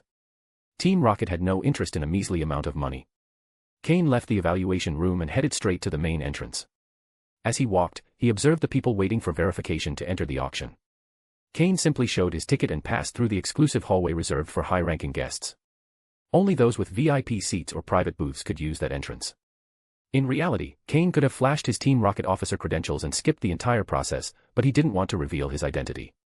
After passing through the entrance and down a corridor, he arrived at the large auction hall. The venue was already fully prepared. Team Rocket members could be seen stationed at entrances, corridors, and key locations, each accompanied by their Pokémon. Since all kinds of people mingled at these auctions, proper security measures were essential. Team Rocket enforced its authority with strength. If anyone wanted to cause trouble, they'd quickly learn just how hard their fists were. Cain found his seat on the second floor and got comfortable. Meanwhile, people continued to enter the venue. Some of the private booth lights were already on. The VIP area where Cain was seated was relatively empty, with only 2 or 3 seats occupied. In front of each seat was a small table with fruit and tea. On the armrest of the chair was a row of buttons used to place bids. At the center of the venue, a massive screen would display information and details about the items up for auction. Team Rocket did not guarantee the authenticity of the items. Each buyer had to rely on their own judgment. There was one fundamental rule: if someone placed a bid and couldn't pay, they'd have to say goodbye to this world. Cain closed his eyes and waited in silence. There was still about an hour before the auction began. Instead of wasting time, he used it to train his psychic power. It had been months since the unknown fused with him. Thanks to their help, Cain had reached the intermediate level of psychic abilities, and despite his natural limitations, his power continued to grow slowly. Even though the progress was slight, each day he became a little stronger. Now that he was an intermediate level psychic, he had access to many new abilities. He no longer relied solely on telepathy. For example, he had learned to use the Psychic Blade, a skill he developed after reaching this new level. He could also blur his face to avoid being recognized. This trick was extremely useful, and he used it frequently. There were other advanced techniques that required more control, so constant practice was needed to master them. Mastering psychic energy was a slow process that required time and dedication. Since he had time, he decided to train a bit. A few minutes later, he was interrupted by the start of the auction. On the central stage, a provocatively dressed woman was speaking into a microphone. Thanks to his enhanced hearing, Cain could hear some men on the first floor swallowing hard. It was rare for Team Rocket to choose a woman as the host. All right, I won't bore you with more words. Let's begin the auction, the host announced in a captivating voice. But the serious attendees ignored her presence and focused their attention on the first item up for auction. Here we have a very special scale, taken from an elite-level Dragonite. This is the item known as the Dragon Scale. This rare piece can significantly enhance Dragon-type Pokémon. If it weren't for the emergence of the Fairy type, something this valuable would never be up for sale. The host praised its qualities with great enthusiasm, as if it were a legendary item. But in truth, it was already a valuable item on its own. Cain straightened in his seat, showing interest. He knew that when his Horsia evolved into Seadra, it would need a Dragon Scale to evolve into Kingdra. The purer the dragon blood contained in the scale, the greater the power Kingdra would gain after evolution. There weren't many scales of higher quality than one from an elite-level Dragonite. The starting bid is 2 million. Each increase must be at least 100,000. Let's begin. The starting price startled many. The bidding began immediately. 2.5 million. 3 million. 4 million. The price soon reached 10 million. 10.5 million going once. 10.5 million going twice. End of chapter. Chapter 878, Chapter 878, just a higher price. Cain saw that no one else was bidding, so he pressed the button on the arm of his seat. Otherwise, if everyone kept shouting prices without reaching a final outcome, it would be too tedious. 11,060,000. From box 108. After Cain placed his bid, the person who had offered 10,050,000 wasn't going to give up so easily over just 1 million. The two began bidding against each other, but no matter how high the other's offer went, Cain always raised the price by the minimum amount. An amount so small it wouldn't even be enough to build a bathroom. Calmly and without wasting a single extra cent. In the end, Cain won the Dragonite's Dragon Scale for 11,150,000. It was an early purchase for his future Kingdra. The pace of the auction event moved quickly. As soon as one item ended, the next one appeared almost immediately, as if there wasn't enough time. Also, there wasn't a single low-value item. While not all surpassed the Dragonite's Dragon Scale in price, no sale closed for less than 5 million. Even when an item was worth less than 5 million, the auction always pushed it up to that amount. Prices far exceeded the actual value of the item, that's how the world of auctions worked. Some people got carried away by rivalry and ended up paying double or triple what the item was really worth. In this game, both the sellers and Team Rocket made a fortune. During the auction, Cain acquired several materials, mainly the essential ingredients for the quality enhancement potions for Horsia, Bagon, and Ralts. Every time he saw something useful, he placed a bid. And once he bid, no matter how much it cost in the end, he ended up winning it. Since these materials didn't have broad appeal, few people competed with him for them. Adding the Dragonite's Dragon Scale, Cain had already spent nearly 50 million. But in return, he had secured the main ingredients for the quality enhancement potions of Bagon, Horsia, and Ralts, along with some rare secondary materials. He didn't care how much money he had to spend, as long as he could obtain the necessary ingredients to improve his Pokémon's talent, it was worth it. Money, no matter how much you accumulated, was still just money. Only by converting it into real power did it show its true value. So far, he hadn't seen the essential materials for the quality enhancement potions of Laren and Pupitar. If he found them, he would definitely buy them. The recent appearance of the Fairy type had earned him a fortune. Although part of that profit went to Team Heaven, another part for purchasing equipment from Team Rocket, and another chunk for the quality enhancement potions for Larvitar, Laren, and Combusken, he still had plenty left. He hadn't done an exact calculation, but he estimated he still had between 100 and 200 million in his account. That amount might seem huge, but it wasn't enough to buy a truly rare Pokémon. A Pokémon like Larvitar, a pseudo-legendary, if it had at least light blue quality, couldn't be obtained for less than 100 million. If its talent was slightly lower, barely reaching light green, which was the bare minimum for a pseudo-legendary, then maybe there was a chance. Due to their extreme rarity, even those with resources preferred to raise them themselves, using them as long-term projects. So finding one for sale was very difficult. The rarer the Pokémon, the higher the price. Talent was just one more factor in the equation. The next item is also a Pokémon, but this one is a special case, the presenter said, standing on the stage, looking at the card in his hand with an expression of amazement. I won't keep you waiting. Let's see it with our own eyes. At his words, a large machine was brought onto the stage. It wasn't the first time one of these appeared at the auction, as they were always used to present Pokémon. The key object wasn't the machine itself, but the Pokeball on it. The central screen displayed the Pokemon's information, and as soon as it appeared, the audience burst into murmurs, especially on the first floor. That's right. This time, we're not talking about a simple Pokemon. This is a fully developed, elite-level Pokemon, a Cofagrigus, the presenter announced loudly. This was the elite-level Cofagrigus that Cain had submitted for auction. As such a high-level Pokemon, its starting price was very high. However, since it was already fully developed, whoever bought it would need a lot of time to adapt to it, and might never fully unlock its potential. But none of that mattered, because what was important was that this Pokemon had already reached the elite level. I know you're all eager. So let's begin. Starting price, 10 million. Each increase must be at least 500,000. Just being an elite-level Pokemon said it all. Even with flaws, its value was still immense. Soon, bids began to rise quickly. According to the auction's trend, this Cofagrigus would reach a final price of over 100 million. After all, the buyers weren't fools. This kind of Pokemon could only be used as a temporary reinforcement, and capturing one was no easy task. Also, not many people used Cofagrigus, so its combat value wasn't widely recognized. If it weren't for the fact that most buyers here belonged to underground organizations and were used to using these kinds of Pokemon, the price would have been even lower. Cain waited in his seat as the bidding continued. The final price was 180 million, a little more than he expected. He was satisfied. After all, he had caught that Pokemon effortlessly and now had earned a large sum for it. He also had a peak quasi-elite Chandelure and 3 quasi-elite Cofagrigus. All of them were sold for a total of 100 million. Chandelure sold for 35 million, while the other 3 Cofagrigus added up to 65 million. Quasi-elite level Pokemon weren't worth as much as elite level ones. And since they were already fully developed, their growth potential was limited, they could only serve as immediate combat force. Still, thanks to their decent talent, they sold for a good price. So far, Cain had spent 50 million but had earned 280 million.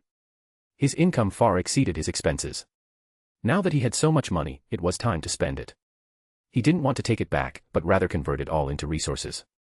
So he started participating in more auctions. Sometimes he won, but most of the time, he just joined in for fun. There were too many wealthy buyers that day. End of chapter. Chapter 879, Chapter 879, The Broken Pokemon Egg. Very soon, the auction had already progressed halfway without anyone even noticing. Some people who had remained calm at the beginning, as the auction reached its peak, also began to lose their composure. At times, the bids were not just about buying something, but simply for the sake of competing. Competing for pride. The next item, ladies and gentlemen present, is something you absolutely cannot miss, especially the gentleman looking for a good gift. This is an item we've never seen before in the numerous auctions organized by Team Rocket. Even I am very tempted by it, said the presenter enthusiastically. She then clapped softly. It was admirable how the presenter maintained her energy. While many in the audience showed signs of fatigue or impatience, she remained as radiant and passionate as ever, as if every item were one of her personal treasures. Then, the assistants brought in the next piece. Upon removing the red cover, they revealed a massive, gleaming pearl. Under the venue's special lighting, the pearl radiated dazzling sparkles. Immediately, all eyes turned to it. Although in the Pokémon world the truly valuable items were those related to Pokémon, pearls and other luxuries were, to many trainers, little more than simple decorations. However, there were always people with a lot of money.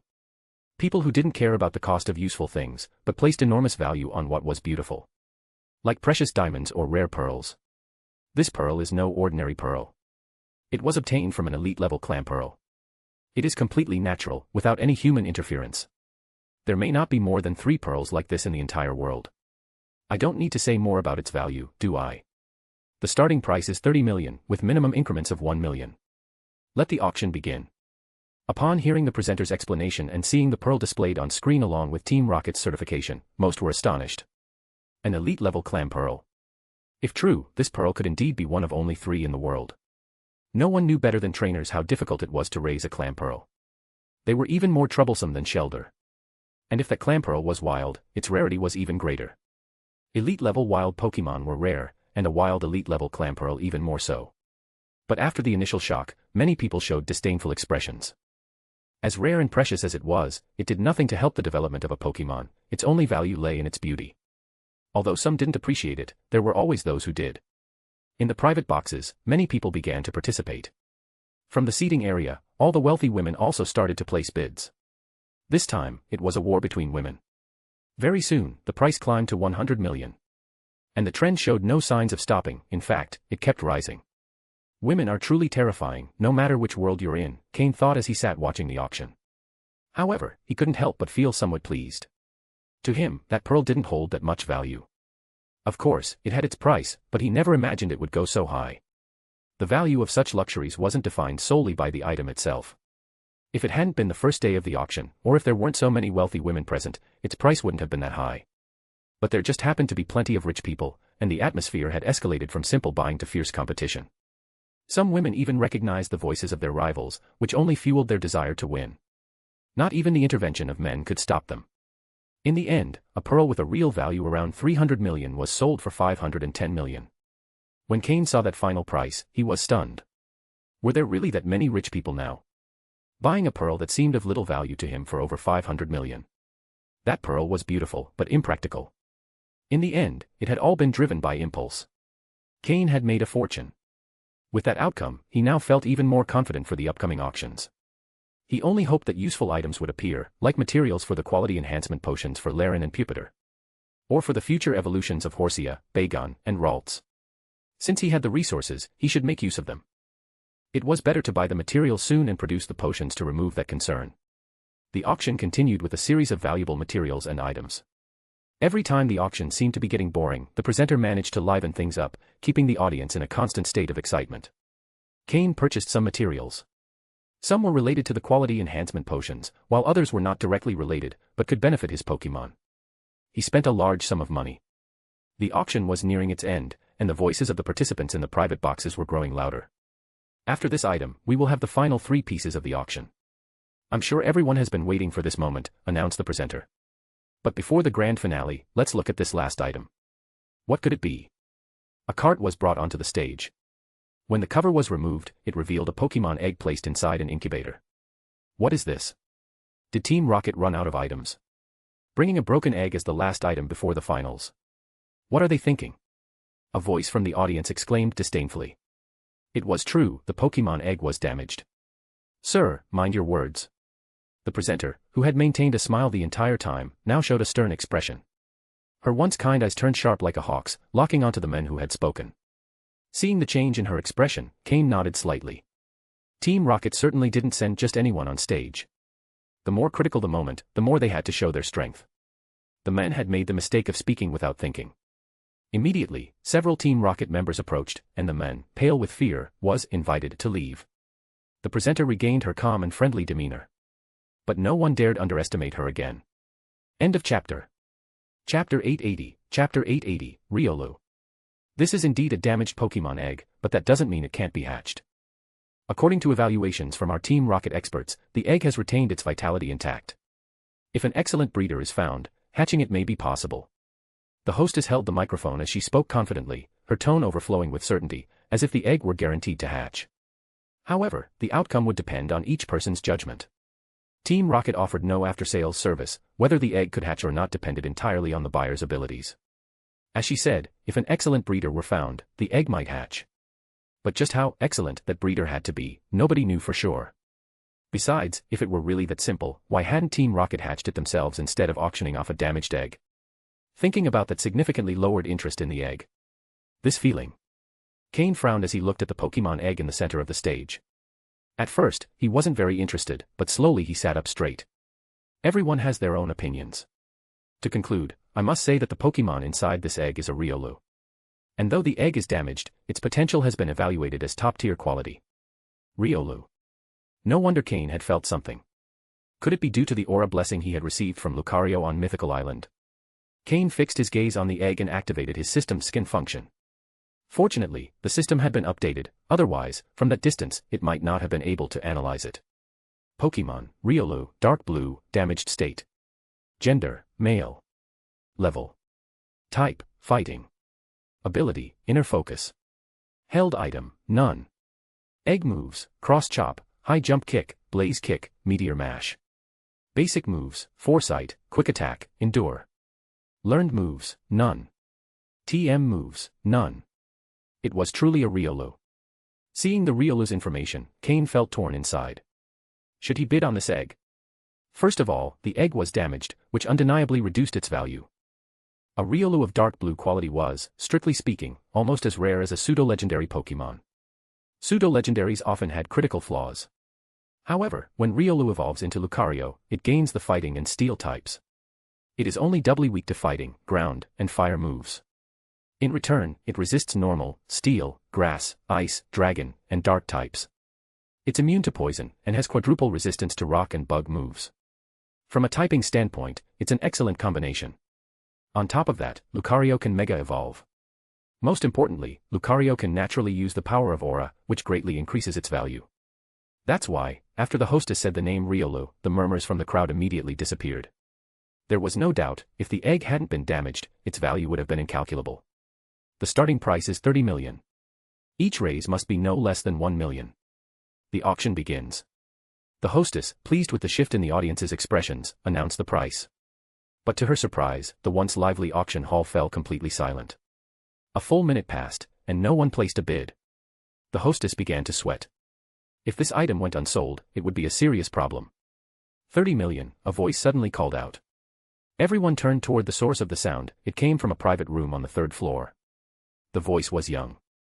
Cain also turned his head. That room hadn't made a single bid since the start of the auction, and now they were showing interest in a damaged egg. At least now there was a bidder, and the hostess could breathe a bit easier.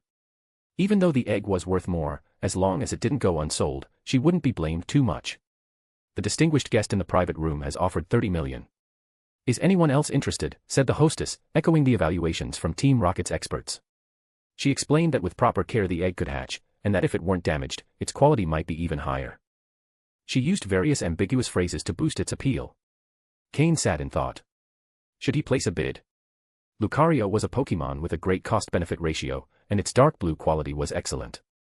But the system couldn't guarantee that the egg would hatch, which raised doubts. 50 million. I'll take the risk with 50 million. If anyone goes higher, I'm out, Cain decided.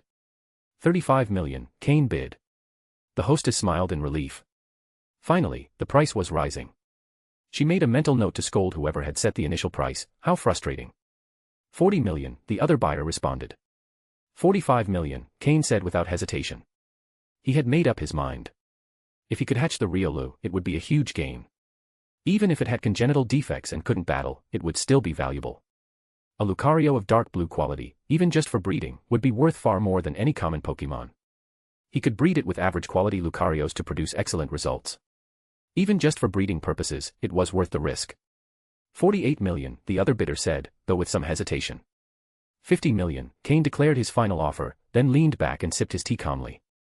If the other bidder raised it further, Cain wouldn't follow. That was the maximum value he was willing to assign to the Riolu egg. Does anyone else wish to bid? If not, this high-potential Pokémon egg will go to this gentleman, the hostess announced. 50 million going once. 50 million going twice. 50 million going 3 times. Sold. With the third call, the hammer fell, and the Riolu egg was officially Cain's. After all, he had made a fortune recently. That pearl, beautiful but of unclear use, had sold for enough to buy 10 eggs like this. It was better to take a risk. This was a rare opportunity for a high-stakes gamble. End of chapter. Chapter 881, Chapter 881, Dratini. After the auction of the Riolu Pokémon egg, it was formally announced that the auction was coming to an end. Though that start of the end wasn't particularly auspicious. However, when it came time for the 3 most important items, everyone sat up straight and paid attention, not allowing the recent disappointment over the damaged Pokémon egg to affect them. Seeing this, the presenter on stage let out a sigh of relief. As long as the final 3 auctions went smoothly, or at least the last one wasn't negatively impacted, she wouldn't receive any reprimands. Many of the attendees in the VIP rooms had come solely for that final item. If she had had enough money herself, she would have bought it without hesitation. When she saw the item for the first time, as a member of Team Rocket, she had the impulse to take it and leave the organization forever. But the security around that item was too tight, even she couldn't get close. Only the upper ranks had access. Now, let's take a look at our third most important item. Let's see what it is. The presenter, despite having spoken throughout the entire auction, maintained admirable enthusiasm. A cart was pushed onto the stage, although this time not by the elegant attendants, but by uniformed Team Rocket members. This showed just how valuable the item was. When they removed the cover, they revealed another Pokémon egg. However, this one was in perfect condition. I'm sure many of you already know. When we first announced this auction, the main item was this Pokémon egg. Later, we added 2 other items that pushed this one to 3rd place. But don't underestimate this Pokémon egg. Because it's the egg of a pseudo-legendary Pokémon. A Dratini Pokémon egg. Its final evolution is Dragonite, the pseudo-legendary Pokémon of the Kanto region. Surely you all know it, right? And the quality of this Pokémon egg has reached the highest level. If you don't want to miss this opportunity, get ready to place your bids. The starting price is 100 million Pokédollars, with minimum increases of 2 million. The auction begins now. A Dratini Pokémon egg, a pseudo-legendary Pokémon. Cain activated the system's scan function to analyze the Pokémon egg. Pokémon, Dratini, blue. Gender, male. Level. Type, dragon. Ability, shed skin. Held item, none. Egg moves, Dragon Breath, Dragon Dance, Extreme Speed, Water Pulse. Basic moves, Wrap, Leer. Learned moves, none. TM moves, none. Initially, Cain didn't show much interest upon seeing the quality was only blue. But when he saw the egg moves, he narrowed his eyes. The moves Dragon Breath and Dragon Dance already indicated a strong draconic bloodline. What really caught his attention was the move Extreme Speed. Cain clearly remembered that Professor Oak's Dragonite was so formidable not only because of its quality and level, but also because of the key move, Extreme Speed. For a Dratini to inherit that move meant that at least one of its parents was extremely powerful. A Dragonite with Extreme Speed simply couldn't be weak. Even if its quality wasn't the best, its potential could be developed. With the right resources, it could evolve into a Dragonite worthy of admiration. Cain possessed resources to improve Pokémon quality, such as special potions. He wasn't the only one. Ancient families like Stevens had exclusive methods to enhance Steel-type Pokémon. Surely families specializing in Dragon-type Pokémon also had ways to boost Dragon types. Never underestimate families that have endured for centuries, their knowledge and resources are unmatched. Before you begin placing bids, I must remind you of something important. The presenter smiled as she spoke calmly. After extensive testing by our Team Rocket experts, we've confirmed that this Dratini's egg moves are Dragon Breath, Dragon Dance, Water Pulse, and Extreme Speed. When she mentioned the first two moves, several attendees showed interest. But upon hearing Extreme Speed, all those in the know displayed expressions of astonishment similar to Cain's. 200 million. A voice called out from a VIP room near Cain. The starting price was instantly doubled, leaving the audience stunned. The room fell into a momentary silence. When the attendees recovered, they began bidding non-stop. The price quickly soared, surpassing 1 billion. For a pseudo-legendary Pokémon, that was a reference point. Cain didn't even attempt to bid. He knew he couldn't afford it.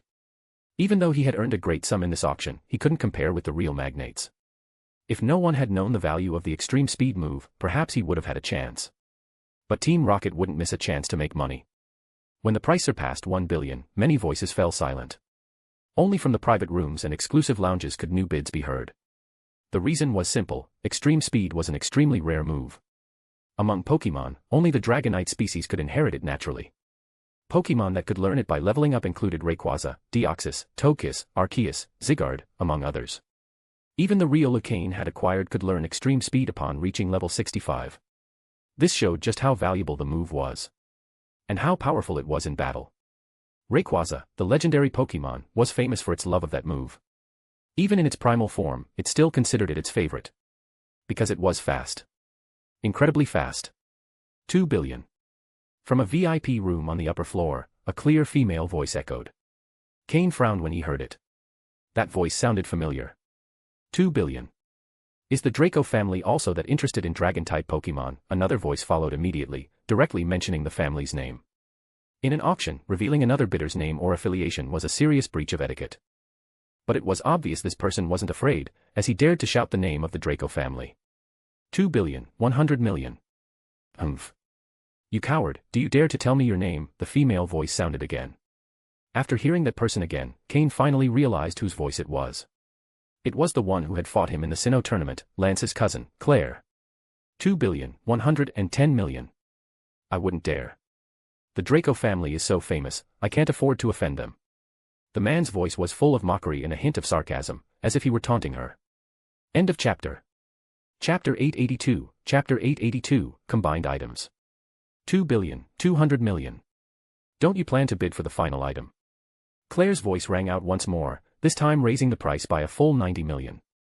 2 billion, 210 million. Your Draco family doesn't need to worry about that. The same male voice responded again. By now, no one else dared to place a bid. The price had already far exceeded the real value of this Dratini egg with the move extreme speed. Both parties continued bidding out of pride. After starting a fight, walking away without winning would mean a loss of prestige. However, raising the price only benefited Team Rocket. The Draco family had come to the auction under immense pressure, and now that someone had revealed their identity, they were in a compromised position. Many attendees already knew that the Draco family was in room number 3, but they avoided mentioning names to steer clear of trouble. Yet this unknown bidder dared to challenge the powerful Draco family openly, and the audience was enjoying the spectacle. 2,250,000,000. If you bid again, it's yours. Claire, clearly advised by an elder, declared firmly. If this statement had come from a senior member of the Draco family, it would have seemed humiliating. But since it came from a young woman, it was still acceptable. Wow, how intimidating. Since you insist, I'll yield. I'm a reasonable person. The man replied with a mocking tone. It was clear his only goal was to make the Draco family pay more. Now that he had succeeded, there was no need to continue bidding. The real value of a Dratini egg with extreme speed didn't exceed 1.8 billion. While it was valuable, its potential had limits. Not everyone could improve its quality. For the Draco family, however, the situation was different. They had methods to enhance Dratini's quality, and they also had a special cave for breeding dragon-type Pokémon. Having a Dragonite with extreme speed could produce future generations with the same move, making it a valuable genetic resource. The main role of this future Dragonite wouldn't be combat, but breeding.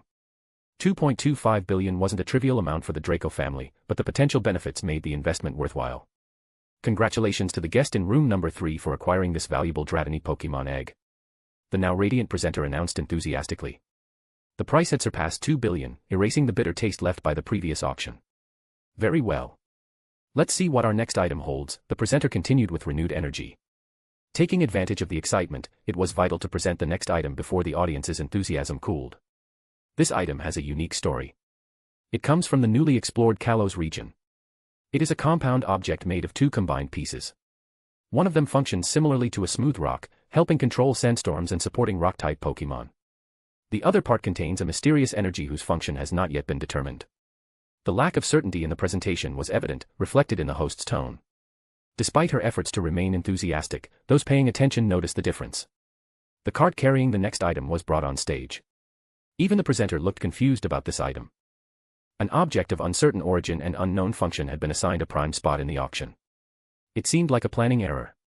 However, the host continued, tests have shown that not even elite-level Pokémon can leave a mark on this item.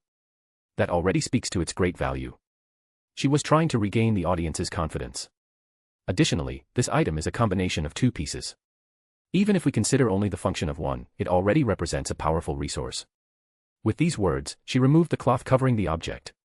It revealed a triangular structure made of sand-colored rock, with a red sphere embedded in the center glowing with a mysterious light. The object resembled a smooth rock, an item that Pokémon could hold. However, the embedded red sphere raised questions. If it were merely a smooth rock, the audience wouldn't have shown much interest. But the presence of the red sphere made everyone wonder about its true nature. This time, the attendees weren't skeptical about the item. The smooth rock was already a rare resource, especially valuable for sandstorm-based strategies. The fact that the smooth rock seemed to serve merely as a container indicated that the red sphere must be highly valuable. The starting price is 100 million.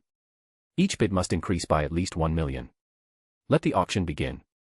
The uncertainty in the presenter's voice was obvious. Although the smooth rock was valuable, it didn't justify a starting price of 100 million. Finding buyers willing to take the risk would be difficult. The presenter's confusion was understandable. The experts who had evaluated the item couldn't identify the red sphere's function. The smooth rock appeared to be just a complement. With no clear options, they decided to position the item in a prominent auction slot, hoping someone would recognize its true worth. If no one bid, they could at least justify their decision by claiming it was too rare to be understood. Most importantly, the item's provider held high status, and offending them could be problematic. If the auction failed, they could claim the item was too advanced to be appreciated. Even if it sold for only the base price, they could argue that it was at least valued at a significant amount. The key was not to offend the provider, even if it meant sacrificing a prime position in the auction. End of chapter. Chapter 883, Chapter 883, Lysandra Labs. Upon seeing the item on screen, the people seated in the audience began whispering quietly among themselves. The host showed no intention of rushing them. In any case, the message was clear, even if this item went unsold or was bought at the starting price, it had to reach that amount. Team Rocket wanted to use this to gain the favor of a certain individual. Moreover, 100 million poke dollars wasn't an unreasonable price. One only had to look at those discussing it to understand. The smooth rock was valuable, and the mineral within it might not be of low worth. However, if even Team Rocket couldn't determine its true use, the others couldn't be sure of its real utility either. The item came from the Kalos region. Kalos was a region most people present hadn't had contact with. Who could guarantee it wasn't something unique to that region? Even though most attendees didn't recognize it, one man seated quietly, Cain, seemed expressionless. However, if one looked closely, they could see a slight twitch at the corner of his eye. The person who put this item up for auction is truly a genius. But the ones even more brilliant are Team Rocket. Although they guessed the item is valuable and placed it in the second-to-last spot in the auction, they don't know its true worth. If they can't explain its function, putting it last would have been a waste, Cain thought. When he looked up again and saw the item on the screen, he couldn't stop his eye from twitching once more. If Team Rocket truly knew the value of this item, it could have been the centerpiece of the auction. But now, although many people in the room were discussing, no one was placing a bid. The private rooms were also silent, as they were already preparing for the final item in the auction. In comparison, this one was almost a joke. In addition to the private rooms of the honored guests, there was a hidden fourth floor in the auction house, reserved exclusively for Team Rocket. Inside, there were 4 people. 3 of them wore Team Rocket's distinctive uniforms, indicating they were Team Rocket executives. If Cain were there, he would probably recognize them. They were 3 of the 4 Team Rocket generals in the Johto region: Archer, with his light blue hair, dressed in a white suit and holding a glass of red wine; Ariana, the only woman in the group, with red hair and her legs crossed on the sofa; and Proton, dressed completely in black, wearing a hat that obscured his face as he sank into the comfortable couch. 3 of the 4 Team Rocket generals gathered in one place demonstrated how important this auction was to the organization. However, there was another person in the room who wasn't wearing a Team Rocket uniform. It was a burly man, dressed in a bright red suit and wearing strange glasses of the same color. He stood beside the hidden window, observing the auction without the slightest discomfort in the presence of the Team Rocket generals. Mr. Zerozic, it seems no one recognizes the item you put up for auction. Could you give us a hint? Asked Archer with a smile as he took a sip of wine. Goldenrod City was his territory. Although Ariana and Proton were his equals in rank, it only took one voice to speak on behalf of Team Rocket. Zerozic slowly turned and sat on the couch with a resigned expression. We don't really know what it is either. We thought that, since Kanto is the birthplace of Pokémon and Team Rocket is the region's largest underground organization, you might recognize it. We wanted to use the auction to gauge the guests' reactions, but it seems Zerozic was from the Kalos region and was the seller of the item in question. It seems not even Team Rocket knows, Archer replied, unbothered by Zerozic's answer. If Team Rocket didn't recognize it, then there weren't many people in the world who could. Let's talk business. Mr. Zerozic, how is your research on the combat suits progressing? Can Lysandra Labs supply us with these suits? Archer asked, returning to the main topic. The auction item had only been included to give Lysandra Labs recognition.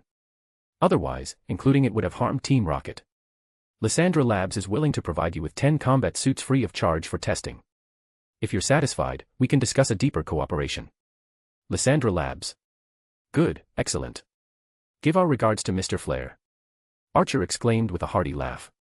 10 combat suits were already valuable on their own, and if the cooperation deepened, Team Rocket could benefit greatly. Kalos' Lysandra Labs had taken the initiative to contact them during the auction. At first, Archer thought it was a third-rate institute and didn't pay much attention. But when Zerozic proved his abilities, he earned his recognition. Then Zerozic presented their combat suits, the result of a lifetime of research. Seeing their potential, Archer decided to collaborate with them. If Zerozic wasn't even the lead researcher, what kind of power did the mysterious Mr. Flare possess for Archer to consider him a serious threat? The deal had been approved by Giovanni, who gave the green light for the collaboration. Meanwhile, 5 minutes had passed at the auction, and no one had made a bid. Since no one has placed a bid, this item will. Before the host could finish her sentence, a calm voice rang out. 100 million. The one who spoke was Cain, seated in the box on the second floor. Under his black cloak, his right hand was slightly sweaty. Everyone else could ignore the item's value, but he couldn't. A mega stone wrapped in smooth rock. He had to buy it. End of chapter. Chapter 884, Chapter 884, Molters. The voice sounded a bit lazy, as if the speaker didn't really care how much money it cost. It was just a tentative bid. Upon hearing the offer, many people, especially those on the first floor, looked astonished, as if they were watching a wasteful millionaire. Spending 100 million on something with unknown effects was madness.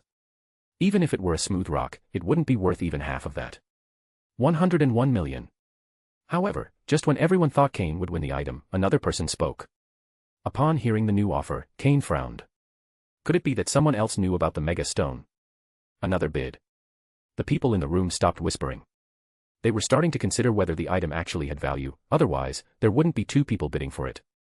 Cain didn't speak immediately, since bidding again now might attract more attention. The person who had spoken before was probably just trying their luck. Maybe someone did recognize what that item really was.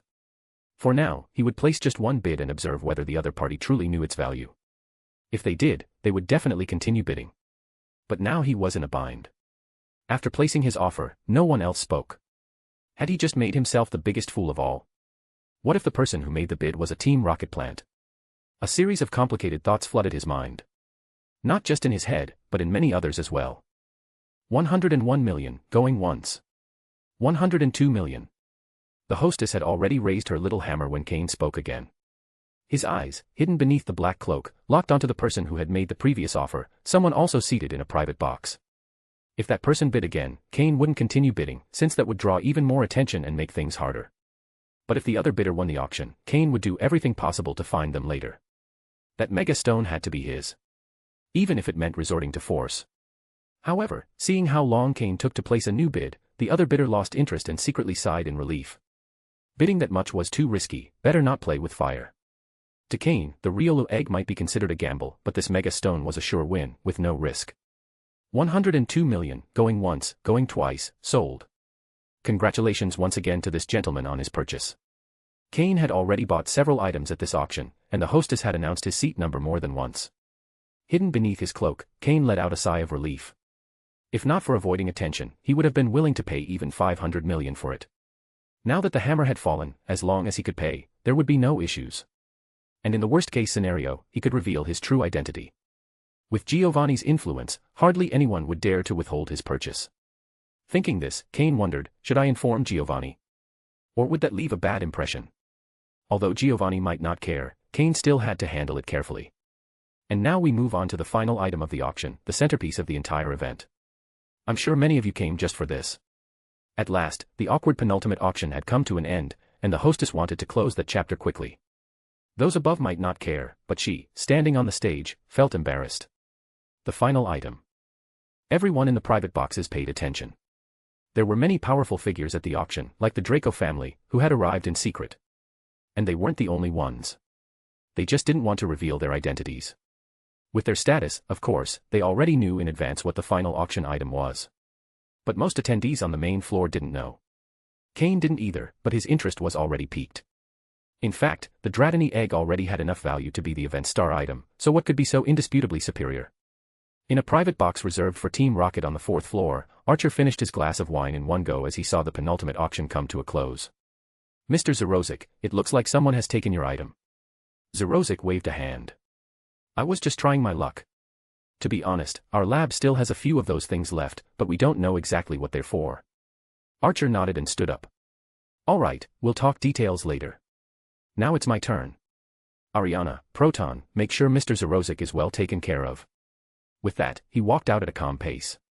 Ariana and Proton rolled their eyes. Archer acted like he was their superior. But Zerozic truly did deserve respect. His combat suits were excellent, and if Team Rocket bought in bulk, the first ones to benefit would be the 4 great armies, his subordinates. If Team Rocket equipped everyone with those special suits, their combat power would increase drastically. Although Team Rocket was currently retreating, sooner or later they would face the League. Now was the time to gather strength.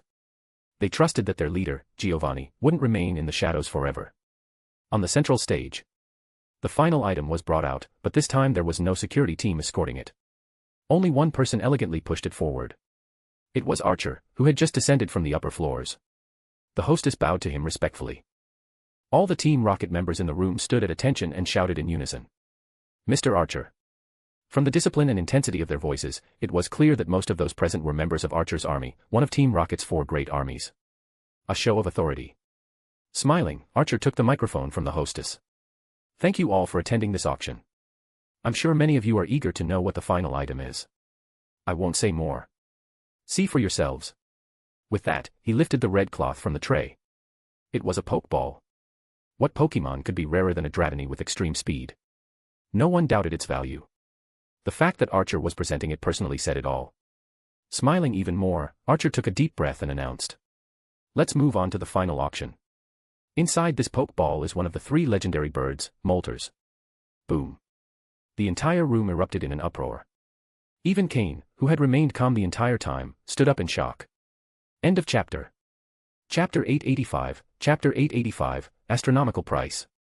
Moltres. One of the 3 legendary birds, Moltres. Cain's eyes were fixed on the Pokeball on the platform, less than half a meter away from Archer. He couldn't believe Team Rocket had prepared such a surprise. Now he understood why so many major figures had attended the auction. Even compared to a pseudo-legendary or the Dratini with the move Extreme Speed, this Pokémon was on another level. Moltres was known as a 3rd-tier legendary, but no one should underestimate it because of that title. Although its base stats didn't surpass those of pseudo-legendaries, this type of Pokémon couldn't be measured by numbers alone. Cain admitted he was surprised. Team Rocket had made a masterful move. No wonder one of the 4 generals, Archer, was personally presenting the auction. Cain activated his system to scan the data of the Pokémon inside the Pokeball. Pokémon, Moltres, light purple. Gender, genderless. Level. Type, fire plus flying. Ability, pressure. Held item, none. Egg moves, none. Basic moves, wing attack, ember, fire spin, agility, endure, ancient power, flamethrower, safeguard, air slash, sunny day. Learned moves, tailwind, heat wave, snore, laser focus, sky attack, defog. TM moves, none. A Moltres with quasi-elite strength. No wonder they had managed to capture it.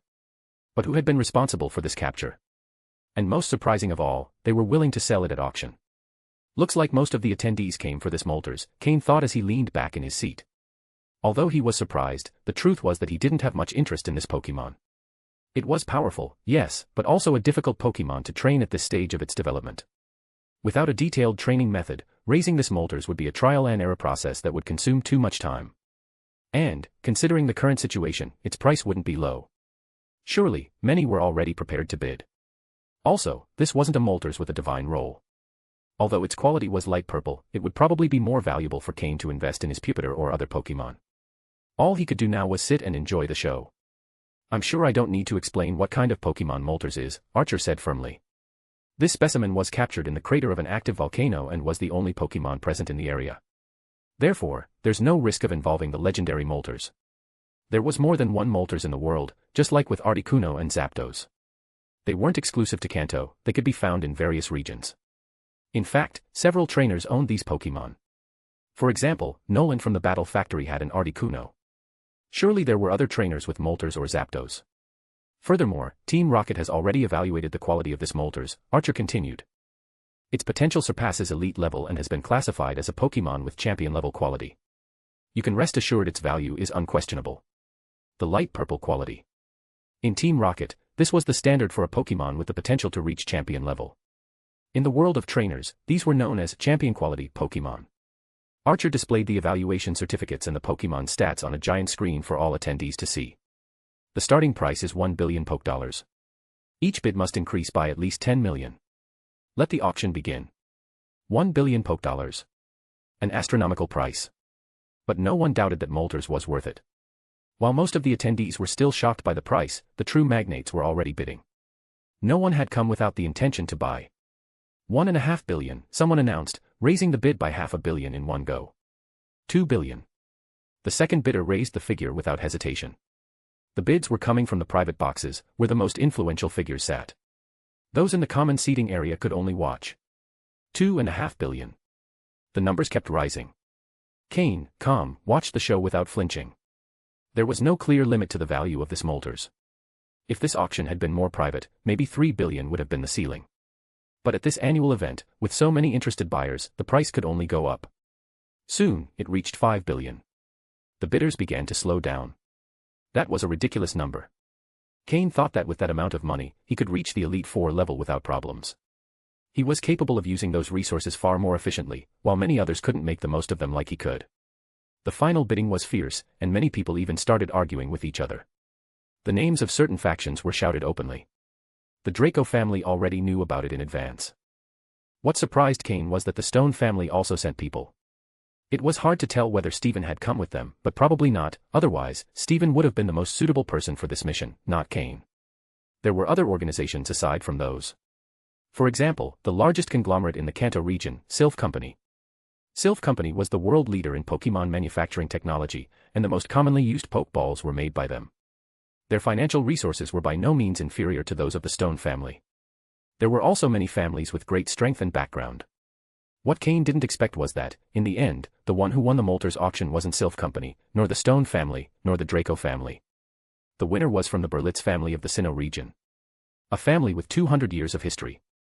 Although there were no extremely powerful trainers among its members, the main members of the family were all renowned scholars in the field of Pokémon research. Everyone in their family was a genius with a brain. Their connections extended not only throughout the Sinnoh region, but also into other regions. The final transaction price for this Moltres was 5.5 billion. A figure that defied logic. But for the Berlitz family, this purchase was just one more step in their research on legendary Pokémon. Their real ultimate goal was Rayquaza. End of chapter. Chapter 886, Chapter 886, Massive Profit. After the auction finally ended, Cain didn't stay in the venue. He went straight to the item collection area in the back, with his position token in hand. Even though the final price had reached an astronomical figure, it didn't have much impact on Cain. He had managed to seize an opportunity.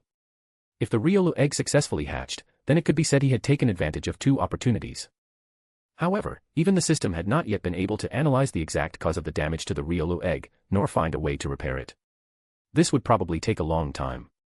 Fortunately, the egg wasn't losing anything, it was just that the incubation process had halted. Cain had enough time to find a solution. The only unknown was how long it would take. Cain did a calculation of his total earnings from this auction. The elite-level Kofagrigus, along with several quasi-elite Pokémon, sold for a total of 280 million. Additionally, the pearl from the elite-level Clampearl fetched an exorbitant price of 510 million. Adding to this was the initial sale of a box of pearls and poisonous stingers, which Team Rocket purchased directly for about 200 million Poke dollars. In total, Cain had made 990 million, practically 1 billion. It was a massive profit. Of course, earning a lot also meant spending quickly. After all, a person with great wealth must do things befitting their status. In the first half of the auction, Cain spent 50 million on the dragon scale and some materials. Then, upon learning the final price of the pearl, he made further bulk purchases of rare materials, spending an additional 100 million. Although some materials weren't for immediate use, he preferred to acquire them while they were available. These materials weren't always on the market. Better to buy now than regret it later. Thus, 150 million was gone. Then, to obtain the damaged Riolu egg, he paid 50 million, the maximum price he was willing to accept. Fortunately, he managed to buy it. Finally, to acquire the Mega Stone wrapped in a smooth rock, he spent 102 million. At this point, 2 million seemed like a trivial amount, something he could completely ignore. He had become arrogant. He had truly become arrogant. One of the two foundations in his heart had been temporarily removed. In total, Cain had spent 300 million at this auction. He made 990 million, spent 300 million, leaving a net income of 690 million. From that perspective, the profit was still enormous. Of course, it wasn't just about how much money he had spent, but what he got in return. First, he obtained a Mega Stone, which also came with a smooth rock. According to his hypothesis, this Mega Stone might have been left from ancient times. What Pokémon could use both a Mega Stone and a smooth rock at the same time? The answer was obvious, Tyranitar. Therefore, Cain suspected that this Mega Stone belonged to Tyranitar. If this were true, then the value gained wasn't just monetary, but had even greater potential. In addition, he spent 150 million on materials, mainly rare ingredients for crafting quality-boosting potions. With this, Cain had gathered the key materials for the quality-boosting potions for Horsia, Ralts, and Bagon. He also had the main ingredients for the quality-boosting potions for Laren, Pupitar, Seadra, and Shelgon. The only exception was Kirlia, whose materials were a bit scarcer this time. Even so, the rest of his Pokémon could evolve without issue. This meant that for a good while, Cain wouldn't have to worry about quality-boosting potions. Sir, here are the items you purchased at the auction. This anonymous bank card contains 670 million, of which approximately 20 million are, you understand, said the same attendant who had helped him earlier, holding a spatial storage device containing Cain's purchases and the bank card. Those 20 million were the commission Team Rocket had taken from the auction. An absurdly high amount. It was clear that from this auction, Team Rocket's profits weren't in the hundreds of millions, but likely in the billions. Cain nodded with satisfaction, took the items, and left without saying more or wasting time. With that much money on him, he would undoubtedly be an attractive target. First, he had to get rid of any possible followers before continuing to shop. Leaving the auction didn't mean the event was over. Taking advantage of the market opportunity, Cain covered himself with his coat and slipped into the crowd. As soon as he stepped out, several gazes landed on him from the entrance of the auction. He moved quickly, and many people didn't hesitate to follow. Among them, 2 wore striking red suits and strange glasses. They were from the same group that had brought the mega stone to the auction, Team Flare from the Kalos region. Although their researcher didn't believe the buyer truly knew the stone's real value, he still considered it valuable enough to attempt to retrieve it. But could they really catch Cain, a veteran of the black market? As a member of Team Rocket, if he allowed someone from another organization to track him in Rocket territory, it would be a disgrace. Even though he hadn't publicly revealed his affiliation, he had been in this area before. He circled around in both large and small loops, taking advantage of the crowd and the similar clothing of the attendees. Soon, his pursuers lost track of him. In a corner, he took off his coat and put on another with a different design before returning to the street. With so much money, spending it all immediately was unrealistic, but now he had the chance to buy what he previously couldn't. He first visited a move shop and bought a large number of moves for his Pokémon. After going through all the shops, he finally found the move Swords Dance and the move Hyper Beam. He also got the moves Giga Impact, Fire Blast, and Focus Blast, extremely hard to get moves. Some of these moves were more expensive than usual due to competition, with prices doubled. But if he didn't buy them now, it would be even harder to find them later. He spent a total of 40 million on these moves. The move Swords Dance was the most expensive, reaching 15 million due to the seller's speculation and high demand. Cain had wanted this move for a long time. Unfortunately, he only found one. Had there been another, he would have bought it without hesitation, even at the same price. In addition to the moves, he also bought many more materials for crafting the quality-boosting potions. He had acquired the main ingredients at the auction, but still needed several supplementary ones. Fortunately, these materials weren't very expensive and only cost less than 20 million in total. End of chapter. Chapter 887, Chapter 887, Giovanni's Triple Play. These 20 million correspond to all the necessary materials for the quality enhancement potions, excluding the main ingredients. This includes all the secondary materials required for the evolution of Cain's Pokémon. With the exception of the main ingredients for Kirlia's evolution into Gardevoir, Cain now possesses all the necessary components to craft the quality enhancement potions for his Pokémon. For a good while, he won't need to travel long distances in search of these materials. Additionally, Cain also visited several Pokémon specialty stores to acquire new species. It wasn't for personal use, but to populate the island he owned. His main goal was to increase the number of Pokémon on the island, strengthen the ecosystem, and prevent the disappearance of species that could disrupt the environmental balance. On this occasion, he prioritized the purchase of grass-type Pokémon. The island still had somewhat sparse vegetation, and an increase in the number of these Pokémon could help improve air quality and ecosystem stability. Grass-type Pokémon usually don't feed on other Pokémon, allowing them to grow while benefiting the forest at the same time. Cain didn't need them to be wild Pokémon. In fact, those that had already been domesticated could help manage the ecosystem more easily. He bought species like Oddish, Paras, Bellsprout, Tangela, Hoppip, Sunkern, and Shroomish, all excellent for his purpose. Since these Pokémon were common and easy to find, their market value was quite low. He selected individuals with noticeably above-average quality, knowing he could improve their abilities over time through controlled interventions. He acquired nearly 100 Pokémon, all with acceptable quality, for a total of 20 million Poké-dollars. However, the most notable purchase was the acquisition of 3 Bulbasaur and 4 Chikorita. Since these starter Pokémon were highly sought after, even those of average quality had exorbitant prices. The individuals he managed to acquire ranged between light green and dark green quality, without reaching light blue quality.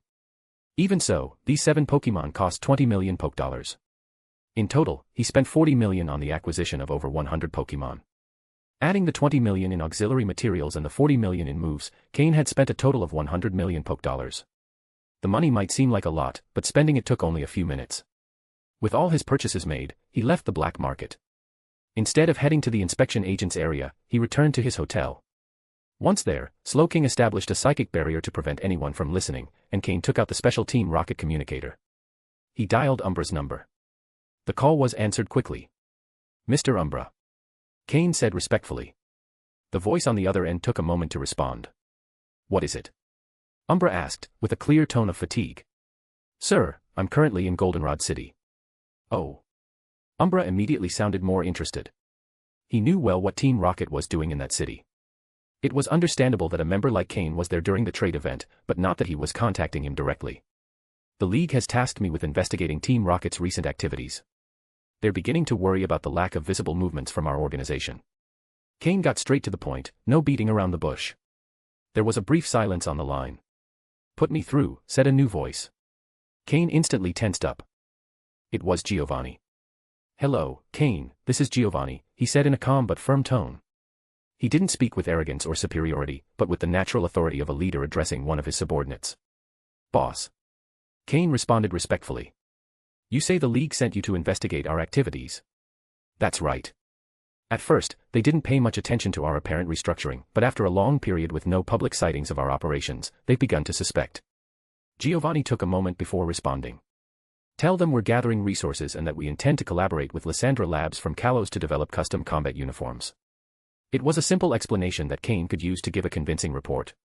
Understood. Cain remembered seeing uniforms similar to those of the future Team Flare at the auction, but he hadn't considered the possibility that Team Rocket might be negotiating with them. Perhaps Team Flare didn't exist yet, and everything operated under the name Lysandra Labs. If Team Rocket wanted to collaborate with them, they first needed to evaluate their reliability. If the lab survived the League's investigation, it meant they were a valuable ally. If it was eliminated, then it wasn't worthy of working with Team Rocket. At the same time, this would divert the League's attention to another target. Giovanni had managed to kill 2 birds with 1 stone, without lifting a finger. By the way, since you were at the auction, you should keep an eye on the major families that participated in it. Report any irregularities to the League. Cain felt a chill. It wasn't just a double play, Giovanni was achieving 3 objectives at once. Not only was he drawing the League's attention away from Team Rocket, but he was also generating internal conflicts within the League itself. While this wouldn't cause a drastic shift, it would certainly buy Team Rocket the time they needed. Understood. Cain grasped the strategy immediately. But Giovanni continued. End of chapter. Chapter 888, Chapter 888, The Path Laid by Giovanni. But we can't just confuse the League. We must give them something of value. Let's do this, give them the location of the Team Rocket base in Olivine City. At the same time, I'll have some special research studies placed inside, so the League gains something tangible from it, Giovanni spoke calmly. But upon hearing his words, Cain was stunned. It wasn't really necessary. Revealing the existence of Lysandra Labs to the League was already enough, there was no need to sacrifice a Team Rocket base in Olivine City. That base represented a great loss for the organization. You're now an advanced level League researcher, right? With your growth rate, you should be close to the peak of the quasi-elite level. Giovanni shifted the conversation toward Cain's strength. That's right. In that case, this Team Rocket base will be your offering to the League. With it, you'll solidify your identity within the organization and eliminate any suspicion about you. Even if you have enemies within Team Rocket, they won't be able to report you to the League without looking ridiculous. Also, now that you're an advanced level researcher, your rise is inevitable. Even though Team Rocket is pulling back, our strength remains intact. I hope you manage to secure a position among Hoen's Elite Four. Giovanni revealed his true intention. He was paving the way for Cain. The mere fact that Cain informed Team Rocket about his mission was already a show of loyalty, and Giovanni had to respond to it. But that wasn't all. Giovanni had his own calculations. Cain was rising rapidly and had already solidified his place within the League. Even the events of the Sinnoh tournament had reached Giovanni's ears. What Cain needed most now wasn't resources or rare Pokémon, but time to grow without interruptions. Giovanni was sacrificing a base to ensure that Cain would become one of Hoen's Elite Four in the future. Additionally, this could serve as a key infiltration point for Team Rocket in the region. In the short term, it seemed like a loss. But in the long term, it was an investment. That kind of strategic vision was what made Giovanni the leader of the most powerful underground organization in the world. While Cain felt a certain gratitude, he also experienced a deep sense of alarm. As long as he was useful, Giovanni was willing to sacrifice a base for him. But the day he ceased to be useful, or someone more valuable appeared, would he also be sacrificed? Though, knowing Giovanni's personality, it was unlikely to come to that. If Cain delivered the Olivine City base, the League would never doubt him again. Even if someone within Team Rocket reported him, the League wouldn't believe it. Unless Giovanni himself did it. Or Cain chose to expose himself. This mission would also grant him merit, making it easier to rise to one of Hoen's Elite Four. Alright, let's leave it at that for now. From now on, you can contact me directly. In a moment, Umbra will send you my communication number. After saying this, Giovanni hung up. Shortly after, Cain received a message with a series of numbers. It was Giovanni's direct contact. Very few people within Team Rocket had direct access to Giovanni. Not even some elite officers had this connection. This confirmed that Cain had been fully acknowledged by Giovanni.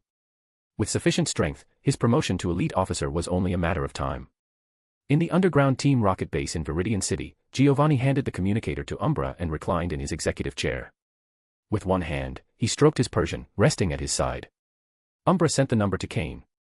Now, Cain reported directly to Giovanni. But this didn't stir any special feeling in him. From the beginning, Cain had been an investment. Now that the investment was bearing fruit, Umbra felt satisfied, though he didn't show it. Giovanni gave Umbra a deep look, as if he could read his thoughts. Tenebris, go and notify the base leader in Olivine City. Tell him to evacuate the important personnel and relocate some of the research data. Leave something for the League to take. The base could be given up, but it was crucial to remove the essentials. The League would only see what Giovanni wanted them to see. Yes. From a dark corner of the room, a voice responded before fading away. Giovanni looked at Umbra and smiled. What's the matter? Do you have doubts? Leader, aren't you worried that this individual may become uncontrollable? His ambitions are not small. Though if Cain became an elite officer, he would belong to Giovanni's faction, Umbra still had to look out for Giovanni's interests first. He won't. Giovanni smiled confidently. That boy is ambitious, but also smart. He knows what he wants and understands that only Team Rocket can give it to him. As long as I'm around, he'll never betray us. Such was Giovanni's confidence. As long as he existed, Team Rocket would exist. If he fell, Team Rocket would have no reason to exist. Umbra nodded in understanding. Cain deactivated Sloking's psychic barrier. Sitting at the edge of the bed, he fell into deep thought. This is just the beginning. Last time on Mythical Island, when I faced Reggie and the others, Giovanni didn't react. But now it seems he's begun acting on multiple fronts. Looks like some voices within Team Rocket have started to displease him. Cain smiled. As long as Team Rocket still had power, he could use it to rise within the League. After that, Team Rocket's fate would be uncertain. The most important thing now was to strengthen his power. After sorting out his thoughts, Cain disappeared from the room along with Sloking. When he reappeared, he was already at the League base. Sir. The researchers present stood up immediately. They had completed the tasks assigned by Cain, even if they didn't understand the purpose of those orders. Cain was their superior, and their duty was to follow orders without question. Being an advanced-level researcher sounded impressive. Cain clapped to get their attention. Write this down. The Draco family, Silphco, the Stone family, the Berlitz family. He listed 7 or 8 families and companies. Halfway through the list, the researchers stopped and looked at him, surprised. Those were powerful entities. What was he planning to do? End of chapter. Chapter 889, Slap of Reality. Register these groups as participants in the auction organized by Team Rocket. Even if it's not a serious matter, we must inform our superiors. Also, your task will be to closely monitor these families and companies. Cain spoke indifferently. The researchers exchanged glances. Did this mean they were going to act against these powerful families and companies? Even if Cain wanted to, the League would surely oppose it. These families were fundamental pillars of the League, and Cain had no intention of doing anything to them. Simply put, since the League had assigned him the mission, it was only right to report everything he saw. Is there a direct communication device with headquarters here? Cain asked. Still surprised, the researchers reacted immediately. Yes, we have one, exclaimed one of the mid-level researchers, and the other stepped aside, revealing a videophone with a button for direct linkage to the investigator's central office. Cain sat down and hesitated for a moment before dialing a different number instead of pressing the button. He was calling a chief-level investigator from the Hoenn Region League directly. It didn't matter that the original order had come from Kanto. In the end, Cain answered to the Hoenn League. The videophone connected, and on the screen appeared a woman with the characteristic face of the Joy family, but dressed in a chief-level investigator's uniform. She was Investigator Joy, the one who owned an Articuno. The Joy family, known for their expertise in Pokémon medicine, also had members with talent in combat. In Kanto, there was another Joy in a similar position, whose signature Pokémon was a Latias. In Hoenn, Investigator Joy had an Articuno. This showed that, if a Joy decided to become a trainer, her family had the resources to push her to the top. Cain had removed his disguise and appeared with his normal face, that of a regular trainer. However, this face was no longer unknown among the League's high command. The general public might not recognize him, but the high-ranking officials knew very well who Cain was, the discoverer of the fairy type, and a Pokémon researcher in the process of being officially accredited thanks to Professor Oak. Joy. Cain began to speak but stopped. He didn't know how to address her. All the Joys were named Joy. How was he supposed to refer to this one in particular? Call me Yui. This call is from the Goldenrod City Research Base. Have you discovered something? Her expression remained cold. Cain didn't worry about her lack of expressiveness and replied, yes, I found something important. Yui nodded without hesitation. Hold on a moment. She pressed several keys on her video phone and the screen split into multiple sections, each one showing a call in progress. Yui, is something wrong? It's unusual for you to call at this hour. Sister Yui. Yui, what's the situation? Cain recognized the president of the Hoenn League, Juan, and another Joy who had called Yui sister. Some faces were familiar to him, others weren't. But all were high-ranking officials. Kanto asked us to send an investigator to infiltrate Team Rocket. We now have some information to share, Yui explained without changing her expression. The others accepted the news without surprise. They seemed used to her tone. Cain, what did you find out? Asked Juan. He knew Cain was on the mission but didn't expect results so quickly. I managed to infiltrate the Team Rocket auction and made contact with some of their high-ranking members. Here's what I found out, Cain reported. The others fell silent, attentive. First, Team Rocket auctioned off a legendary Pokémon, Moltres. It was acquired by the Berlitz family of Sinnoh. Other families and corporations also participated, and I'll include their names in my report. The High Command nodded. They had heard rumors, but no confirmation. Second, in Kalos there's an organization called Lysandra Labs, which has established ties with Team Rocket and supplies them with a special type of combat suit. I suspect their relationship runs quite deep. Any company capable of cooperating with Team Rocket had to be powerful. Third, Team Rocket has a secret base in Olivine City where they conduct biological research. We believe they are working with legendary-class Pokémon, and not ones on the same level as Moltres. That's all the information I've gathered. I'll send a detailed report soon. Cain spoke calmly, paying no mind to the others' expressions. Cain, can you confirm this? Especially the last part. Juan's tone was serious. A research base wasn't unusual, but if they were experimenting on legendary Pokémon, the situation became drastically different. Cain nodded. If Giovanni had decided to expose the base in exchange for reinforcing his position in the League, Cain would simply take advantage of the opportunity. To Cain, both Team Rocket and the League were tools to be used to strengthen himself. Giovanni had judged him well, he was someone driven by his own interests. Well done, exclaimed Juan. Did you all hear that, colleagues from Kanto? Some high-ranking officials from Kanto had doubted Cain, suspecting he was a Team Rocket spy. Now, Juan was elated. They accused us of harboring a mole, and it turns out Cain exposed more information in one day than their investigators did in months. The Kanto executives could only smile in resignation. Their intention when assigning Cain the mission had been to evaluate whether he was connected to Team Rocket. Now, they'd received a slap of reality. End of chapter. Chapter 890, The Tyrant of the Desert. The people from Kanto were left speechless. However, the information Cain had provided was still extremely valuable. After sharing a few more details, he immediately hung up the phone to begin preparations. From Cain's perspective, although he was working for both Team Rocket and the League, he hadn't done anything that directly harmed either side. The League had obtained the information it wanted and would also have the opportunity to dismantle a Team Rocket research base, clearly a gain.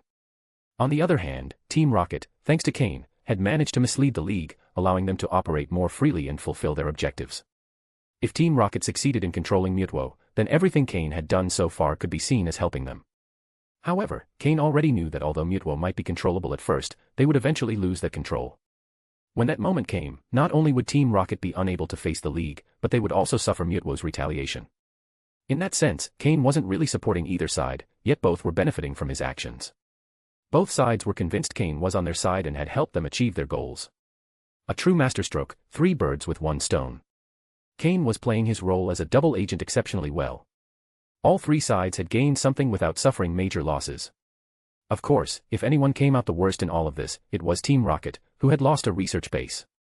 No, actually, the biggest loser was Lysandra Labs. They were the ones truly in trouble. Initially, they only wanted to see if they could obtain information about Mega Stones through Team Rocket. Later, they began cooperating with Team Rocket with the intention of gaining some benefits. Now, however, Giovanni had completely given them up. Well, rather than selling them out, he simply let the League decide whether Lysandra Labs had the capacity to continue collaborating with Team Rocket. Now everything depended on how strong Lysandra Labs really was and whether they could withstand the League's investigation. The people from the Kanto League hurried to close the video call, otherwise, they didn't know how long Juan would keep mocking them. Cain didn't know all the intricacies of the situation, but seeing Juan's reaction, he was able to deduce a few things. Juan was quite protective of his own. With the Kanto communication closed, only Juan and Yui remained on the call. Cain, you did well this time. When you finish the mission, leave there as soon as possible. Kanto is still unstable right now, said Juan. Cain nodded. After a few final instructions, Juan ended the call. Yui didn't have much to say to Cain either. Her personality wasn't one for talking much. She simply informed him that once the League confirmed the location of the Team Rocket base in Olivine City, his mission would be considered complete and he would have free time. If the opportunity arose, he could travel to Kalos to investigate Lysandra Labs further and see if he could gather more relevant information. Cain had no objections and accepted the suggestion. In fact, after completing the construction of his island, he had been considering visiting the Kalos region, since it was the place of origin of Mega Evolution. Perhaps he could find more Mega Stones before they became widely known. Now, having the excuse of investigating Lysandra Labs made it even better. Moreover, Cain suspected that the Mega Stone auctioned at the event had come from Lysandra Labs. If that was the case, it meant they might still have many more stored in their facilities. The idea was highly appealing to him. After ending all the calls, Cain concluded the mission. The surrounding researchers looked at him with admiration. An advanced-level researcher was, without a doubt, an advanced-level researcher. What they had considered a complicated, clueless case, Cain had solved in just one day, obtaining information on a secret Team Rocket base. For them, this was a massive achievement. Even though they hadn't played a major role in the mission, at least they could say they had worked with Cain and share in some of the credit. Write a report and send it to the higher-ups. You heard what was said, right? I don't think I need to explain the details, said Cain. Understood. Thank you, sir, responded one of the intermediate-level researchers immediately. Cain made it clear that he didn't want to take all the credit and was allowing them to share in some of the recognition, which would help them in future promotions. It was his way of supporting them. After bidding farewell with a gesture, Slowking used the move teleport and vanished with Cain from the room. There were still 6 days left of Team Rocket's auction. The upcoming sessions likely wouldn't be as intense as today's, so he didn't plan to attend all of them to avoid drawing suspicion. In any case, the resources he needed could still be acquired at the black market shops. That night, Cain decided to change the Pokémon he carried with him. Until now, he had barely needed to use them. At the auction, their main function had been deterrence, without participating in any battles. In his hotel room, Cain swapped out his Pokémon and brought back Pupitar. With a wave of his right hand, he activated the unknown dimensional space, creating a rift in the wall that led to a dimension resembling a training field. Now that he had 5 unknown, the space was larger and more stable. Furthermore, any activity carried out in that dimension didn't affect the outside world, allowing him to train in privacy from his hotel room. He didn't close the entrance to the space, since his system was still connected to Porygon on the island. If he closed the portal, he'd lose connection with it, which could affect the island's development. Inside the dimensional space, Cain summoned Pupitar and Combuskin. The Mega Stone he had obtained could belong to one of them. Whether it was Pupitar or Combuskin, whichever got the Mega Stone would be a great advantage for him. However, since the Mega Stone was wrapped in a smooth rock, Cain suspected it was meant for Pupitar. He decided to test it. Under the system's scan, he observed the changes in the Mega Stone when Pupitar approached. The moment Pupitar got close, the energy within the Mega Stone began to fluctuate. Seeing the energy curve on the screen, Cain's heart skipped a beat. And then, the surprise turned to joy. He had hit the mark. It was Tyranitar's Mega Stone, Tyranitarite. And it came with a bonus, a special rock with sandstorm properties. The Tyrant of the Desert was ready for battle. End of chapter. Chapter 891, Quality Enhancement. This was the second time that testing a Mega Stone's compatibility with one of his Pokémon had yielded results. He had obtained exactly the Mega Stone he desired most. Though it was a pity for Combuskin. However, Cain knew the approximate location of Blaziken's Mega Stone. He only needed to travel to the Kalos region to have a chance of finding it. Since the alternate space had already been created, there was no reason to waste it, so he released all his Pokémon to train. There was a matter worth mentioning. In addition to the method for crafting the quality enhancement potion that he had obtained from old Matsuda, Cain had also acquired several methods from him to gradually improve a Pokémon's quality. Through adjustments to Pokeblock formulations and daily feeding, this effect could be achieved. Among all of Cain's combat-ready Pokémon, the only one whose aptitude still remained at blue quality was Honchkrow. However, after a long period of dietary adjustment with special Pokeblocks, today, within the alternate space, Honchkrow's quality finally reached its limit and broke through the blue quality barrier, ascending to dark blue. Although, within the dark blue range, its tone was still among the lightest. Even so, this small breakthrough was crucial, as it marked a qualitative transformation. Every time a Pokémon's quality improved, it was as if they underwent a form of evolution. If Honchkrow could improve gradually, then the Pokémon who had already completed their evolution and stabilized their quality would also have a chance to make progress. Of course, the process would be more complicated and time-consuming for them compared to Honchkrow. But as long as there was a chance, it was worth trying. In fact, it wasn't just Honchkrow who had shown changes. Pokémon like Weevil, Drapion, and Gengar had experienced subtle changes in aptitude since evolving, becoming deeper over time, though the difference was not as obvious. Honchkrow's improvement prompted Cain to pay closer attention to his other Pokémon. Upon re-examining them through the system, he confirmed that indeed, their aptitudes had improved slightly. But they were still far from a meaningful transformation. Apparently, the current progressive improvement formulas weren't effective enough. Otherwise, crossing the threshold between dark blue and light purple shouldn't take so long, perhaps 1 or 2 years at most. Cain couldn't afford to wait that long. Therefore, he ordered the system to attempt optimizing the formula based on the collected data and existing information to make it more effective. If he could obtain the data the Rocket team had gathered in their research on Mew's DNA, the system might be able to create a top-tier formula. Unfortunately, the security surrounding that data was extreme. Even Porygon 2 couldn't access it through the network. It was simply inaccessible.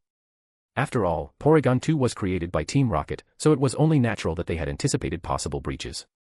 For now, all Cain could do was wait to see if the system could find a way to optimize the formula. Cain sat on the floor and allowed his Pokémon to continue training. Honchkrow's breakthrough had reminded him of the importance of improving the quality of his Pokémon. Even if they couldn't experience a drastic transformation like evolution, progress couldn't be allowed to stagnate. Before, due to a lack of resources, Cain had opted for materials with the best cost-performance ratio. But now that he had enough money, he could afford to use rarer and more valuable ingredients. Only by improving the quality of his Pokémon could they have a shot at reaching even higher levels in the future. While the system ran its analysis, Cain shifted his attention to Porygon 2.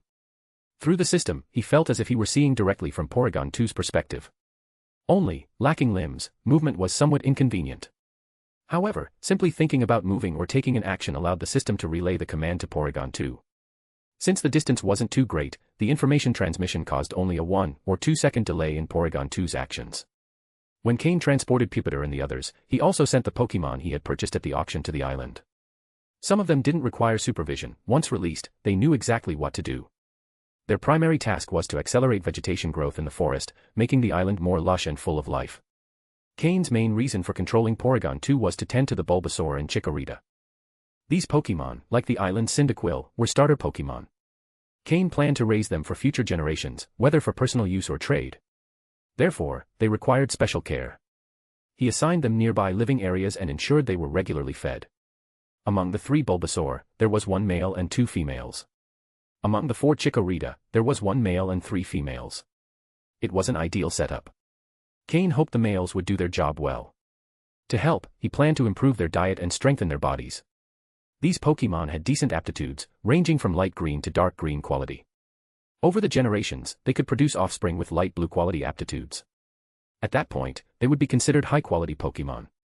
If Cain found other starters in the future, he wouldn't hesitate to buy them. If he could gather enough, breeding would guarantee Pokémon with excellent aptitudes. If someone ever discovered his island by accident, they would no doubt be astonished. Cain had invested too many resources into its development.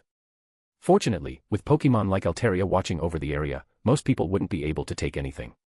If an intruder proved too powerful, Porygon 2 would have enough time to evacuate the Pokémon.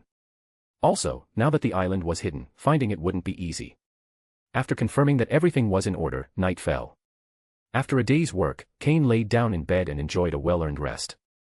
The next morning, he returned to the black market. The system had spent the entire night calculating and analyzing data, managing to develop a more effective formula. If it could be integrated into Pokeblocks, the pace of quality improvement for his Pokémon would increase significantly. The ingredients were expensive, but that was no longer a problem. In addition to these materials, Cain also planned to acquire rare berry trees and valuable plants. If cultivated on the island, they could grow quickly thanks to the energy-rich water in the area. The only downside was that, no matter how much he searched, he couldn't find any fire or water-type starters. He didn't know if he'd have better luck in the coming days. But he wasn't only looking for starters. Any rare Pokémon that could be bred in groups was also a viable option. End of chapter. Chapter 892, Chapter 892, Arrival in Kalos. The 7-day Grand Exchange Market had come to an end. During the past 6 days, Cain hadn't attended the auction. It wasn't that there were no valuable items, but rather that he simply didn't find anything he truly needed. Instead, he preferred to wander around the stalls outside, where he occasionally found hidden gems, rare medicinal materials disguised as ordinary items, or Pokémon whose quality didn't appear remarkable at first glance but still held some value. Each day, he conducted a small exploration, and overall, the outcome was quite fruitful. By the end of the Grand Exchange Market, and after deducting expenses, Cain still had around 400 million Pokédollars left. Over 100 million Pokédollars had been invested in the purchase of materials, as the system had analyzed a new formula for improving Pokémon quality. These ingredients weren't common and had a significantly high value. Cain feared he might not be able to acquire them in the future, so he stocked up enough to last a long while. With that, at least for the next 6 months, he wouldn't have to worry about materials needed for the gradual development of his Pokémon. This made him realize that although money appeared abundant on the surface, when it came to training Pokémon with high-quality materials, expenses piled up quickly. Training a Pokémon could be a bottomless pit, depending on how much a trainer was willing to invest. Of course, investment brought rewards. The difference lay in how efficiently resources were used. Some trainers maximized their effectiveness, while others wasted resources without seeing significant results. Cain had the advantage of having the system, which allowed him to accurately analyze the most efficient ways to use materials. He didn't have to rely on specialized breeders to craft personalized Pokeblocks or aptitude optimization tools. By simply acquiring the right ingredients, he could prepare the supplies himself, saving a fortune in additional costs. For some, labor costs to obtain customized products far exceeded the cost of the materials themselves. Cain, on the other hand, was already among the trainers with the highest resource conversion efficiency. Only breeders with decades of experience achieved a similar level of optimization, and most of them had already retired, living under the League's protection and enjoying a quiet life. These elders were, without a doubt, the true treasures of the League. With the end of the trade conference, the airport, train station, and bus terminal of Goldenrod City became bustling with activity. Cain, being proactive, had bought his plane ticket to the Kalos region 6 days in advance. Moreover, he chose to travel first class. With so much money in hand, he saw no reason not to enjoy a bit of luxury. His destination was Lumio City, the largest metropolis in Kalos. Before the League incorporated Kalos into its territory, this city was already the heart of the region. In terms of population and size, Lumio City was the largest of all cities under League control. Among the city's most iconic landmarks was the Prism Tower, which was not only a symbol of the metropolis but also the region's electric-type gym. However, Cain wasn't sure who the gym leader was at the time, since they hadn't participated in the Sinnoh conference and probably weren't a young prodigy. Another notable place was the Lumio City Art Museum, located in the northern part of town. It featured numerous works related to Pokémon. Entry was free, though the number of daily visitors was limited. Lumio City was structured like a giant circle, with the Prism Tower at the center, surrounded by a dense network of streets and buildings. The city also had several waterways. Cain had acquaintances in Lumio City and planned to visit them once he arrived. There were also the Lysandra Labs, located in the city, a place the League would likely investigate if it decided to thoroughly examine the Kalos region. Due to the great distance, the flight was long, and Cain slept for more than 10 hours on board. When he landed, it was already the next morning. Upon exiting the airport, the first thing he noticed were the architectural differences between Lumio City and the other cities he had visited. Though it was a modern metropolis, the city had a classic and elegant air, with streets paved with old cobblestones instead of asphalt, emphasizing its rich history. The Kalos region had a documented history of over 3,000 years, with records dating back to the area's first unified kingdom and its legendary king. Cain wandered aimlessly, calmly exploring the city. Up to that point, the region didn't have a significant presence of criminal organizations. Only a few small scattered groups existed, none of which posed a real threat to the League. However, the League had increased its control over Kalos, to the point of sending Lance to carry out high-risk missions in the region. Other areas had also sent representatives to strengthen supervision. As he walked the streets, Cain suddenly came across a familiar sign. Sycamore Pokémon Lab. Augustine Sycamore, who would one day become the most prestigious Pokémon professor in Kalos, was still just a Pokémon researcher at the moment and was in the process of establishing himself as one of the League's most promising figures. Augustine Sycamore's talent wasn't limited to research. Had he chosen to become a trainer, he undoubtedly would have earned a spot in Kalos' Elite Four. In the last Kalos conference, Augustine Sycamore had served as the regional team's leader, a testament to his influence within the Kalos League. Cain hadn't expected Sycamore to have already set up his own laboratory in Lumio City. He stopped for a moment in front of the lab's entrance, thinking. After a brief pause, he decided to walk in directly. End of chapter. Chapter 893, Sycamore and Lance. Upon entering the Sycamore Pokémon Lab, the first things visible were several high-precision instruments and various Pokémon researchers busy with their tasks. There weren't too many workers, and all of them seemed absorbed in their respective work. When Cain entered, the Pokémon researchers continued with what they were doing until one of them, having finished his task, approached to receive him. Cain remained mostly still and was also wearing the League researcher uniform, which resulted in him being treated with considerable courtesy. "How may I help you, Sir Researcher?" asked the Pokémon researcher, a man with thick glasses who, however, didn't have the air of a bookworm. Cain nodded slightly out of courtesy and asked, "Is Mr. Sycamore available?" The Pokémon researcher showed a strange expression for a moment, but still responded, "Yes, he's inside. I'll take you to him." Cain noticed his expression and felt curious. What was that mix of a smile and slight discomfort about? Without asking further, he followed the Pokémon researcher to a reception room. The man opened the door and announced, "Mr. Sycamore, another researcher has arrived." "Another?" After saying this, the Pokémon researcher motioned for Cain to enter and then left to continue his work. "Who is it?" came Augustine Sycamore's voice from inside. Upon seeing Cain at the door, his face lit up with pleasant surprise. "Cain. What are you doing here?" "Cain," another voice echoed from within. "Lance." Cain immediately recognized the voice. It was none other than Lance, whom he hadn't seen in quite some time. Augustine Sycamore smiled and welcomed Cain. "Cain, it's such a pleasure to see you. Please, come in. You arrived at just the right moment." Inside, sitting on a sofa with his eyes fixed on the door, was Lance, with his signature red hair and inseparable cape. "Lance," Cain smiled at him and nodded, taking a seat next to him on the sofa. Lance extended his fist. Cain, after a brief moment of confusion, understood and bumped fists with him. "Cain, I heard about what you did in Kanto." "Nice work," said Lance with a smile. The mission at the Team Rocket's Grand Trade Market had originally been meant for Lance, but an important assignment in Kalos kept him from returning in time. Lance had understood what the League was doing with Cain. More than a mission, it was also a test to evaluate his reliability. Although he was displeased with the Kanto League's way of doing things, he still lacked the influence to oppose it openly. However, upon learning how Cain had handled the mission, he couldn't help but admire him. Moreover, the information Cain had provided led the League to raid the rocket base in Olivine City. Though some high-ranking members of that base managed to escape, the blow was significant. Important documents regarding their research were recovered, allowing the League to better understand their movements. Now, within the Kanto League, no one doubted Cain. His position was secure. Even within Team Rocket, Giovanni had made sure no one questioned Cain's undercover identity. Anyone who knew the truth and wasn't trustworthy had been sent to other regions, where they posed no threat to his cover. Cain shook his head at Lance's words. It wasn't that big of a deal. Augustine Sycamore, who had been listening silently, showed a spark of curiosity in his eyes. Lance, noticing his expression, briefly explained what Cain had accomplished in Kanto. When Augustine Sycamore understood the magnitude of what had happened, he gave a thumbs up in approval. "Seems like it wasn't just that," commented Augustine Sycamore. "I heard Cain is now also a Pokémon researcher. Looks like we'll be colleagues in the future." "Really?" Lance showed a surprised expression. Augustine Sycamore briefly explained how Professor Oak had shared Cain's research on the evolutionary method of Slowking and Politoed. If it weren't for the fact that information about the fairy type still couldn't be revealed, Cain would be even more famous in the Pokémon research community.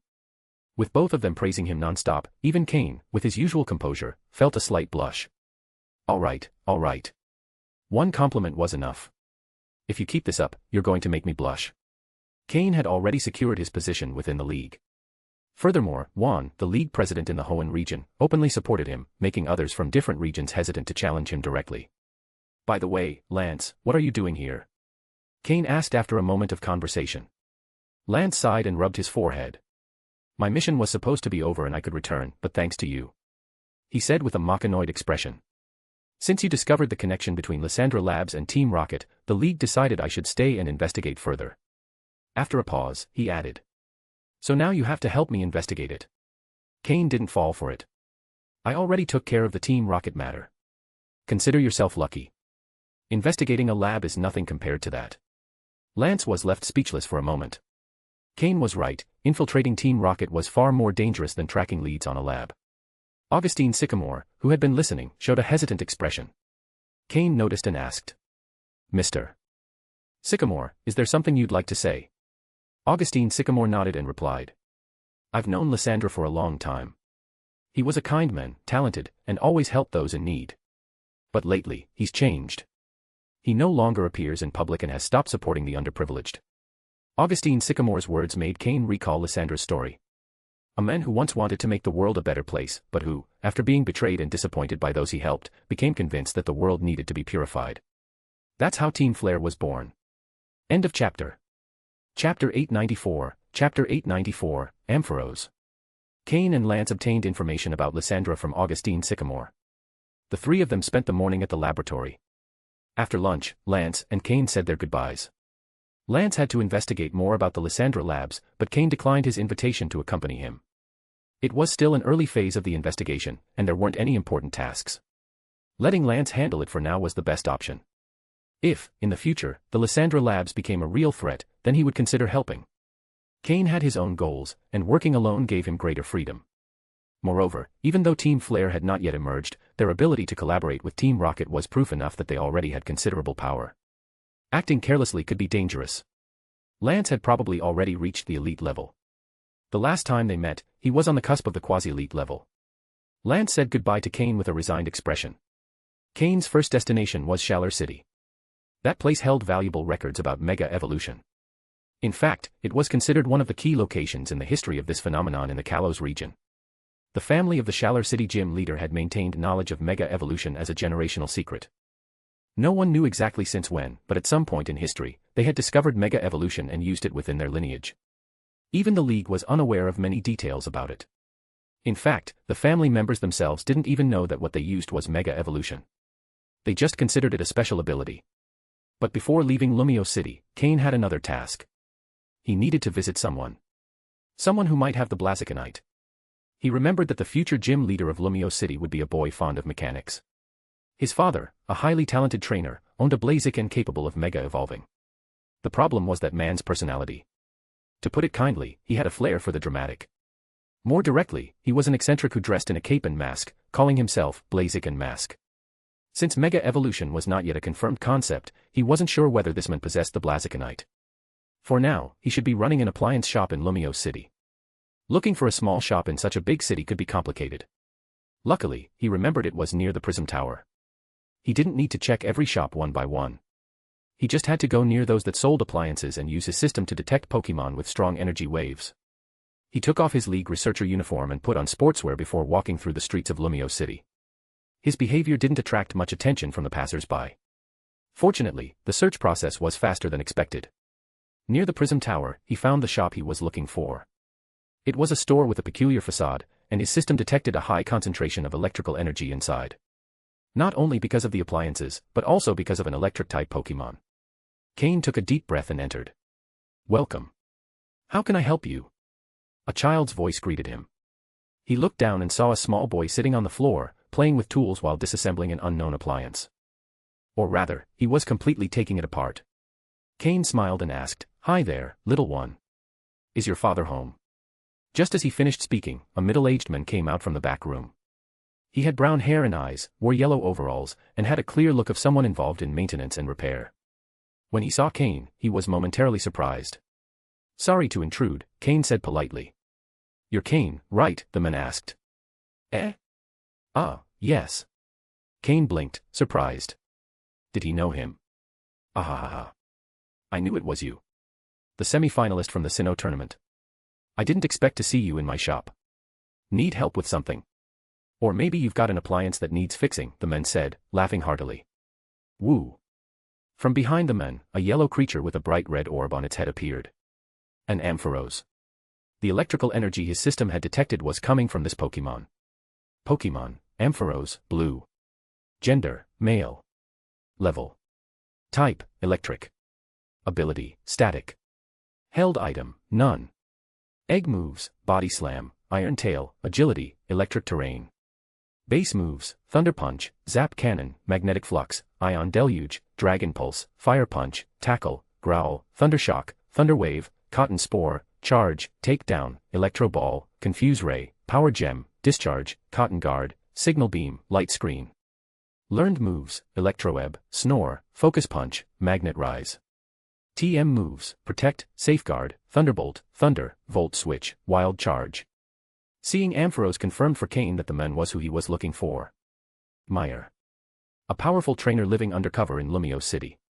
His signature Pokémon was a Blaziken that should be elite level in strength. This Ampharos wasn't weak either. It was close to reaching elite level. Meyer noticed Cain looking at Ampharos and laughed. Oh. I almost forgot. I'm Meyer, the owner of this shop. And this is my great partner, Ampharos. That little guy on the floor is my son, Clement. Isn't he handsome? He inherited my good looks. While speaking, he didn't miss a chance to praise himself. Clement sighed and kept focusing on his experiment, ignoring him. Cain had considered several possibilities about the current gym leader of Lumio City, but seeing Ampharos's power almost confirmed his suspicion. If Meyer wasn't the gym leader, he had to be closely related. Otherwise, there would be no way a kid like Clement would become a gym leader in the future. Unless he had an extremely powerful father. Mr. Meyer, I'm here because of this. I have a device that needs repair. Do you think you can help me? Cain asked, pulling out a damaged gadget he had prepared in advance. Meyer didn't even look at it before patting his chest with pride. Don't worry. There's no device in Lumio City that I can't fix. With that, he led Cain to his personal workshop. The shelves were filled with electronic devices and tools. Cain squinted. By the way, Mr. Meyer, do you happen to have a portable device for Pokémon transfer here? Cain asked suddenly. End of chapter. Chapter 895, Chapter 895, The Blazikenite. Upon hearing Cain's words, Meyer was momentarily stunned. Then he replied, if you ask around other appliance shops in Lumio City, you probably won't find it, because this kind of thing is already beyond the scope of electrical devices. But in my store, I don't have it either. Cain stumbled slightly, almost losing his balance. After all that speech, you don't have it? Then why say so much? Cain felt a slight headache coming on. Ha ha ha. Although I don't have one right now, if you need it, I can make it for you, Meyer said, laughing, patting Cain's shoulder with complete confidence. Cain felt as though a few black lines should have appeared on his forehead. No wonder Clement barely returned home after becoming gym leader. This father was truly eccentric. When his son was still under 10, he was already helping him look for a wife and constantly encouraging him to surround himself with pretty girls. I better get straight to the point before I end up as weird as him, Cain thought. If possible, I do need it quite a bit, Cain nodded, then continued, by the way, one of the reasons I came today was for that, but I also wanted to ask, Mr. Meyer, have you come across any strange stones lately? Maybe the question's a bit sudden, but my friend Steven has an obsession with stone collecting. I heard your shop has some peculiar things, so I thought I'd ask. It was a rather forced excuse, but it all depended on who he said it to. If it were someone like Lance, who's extremely meticulous, he'd probably get suspicious. But someone like Meyer, he was unlikely to notice anything strange.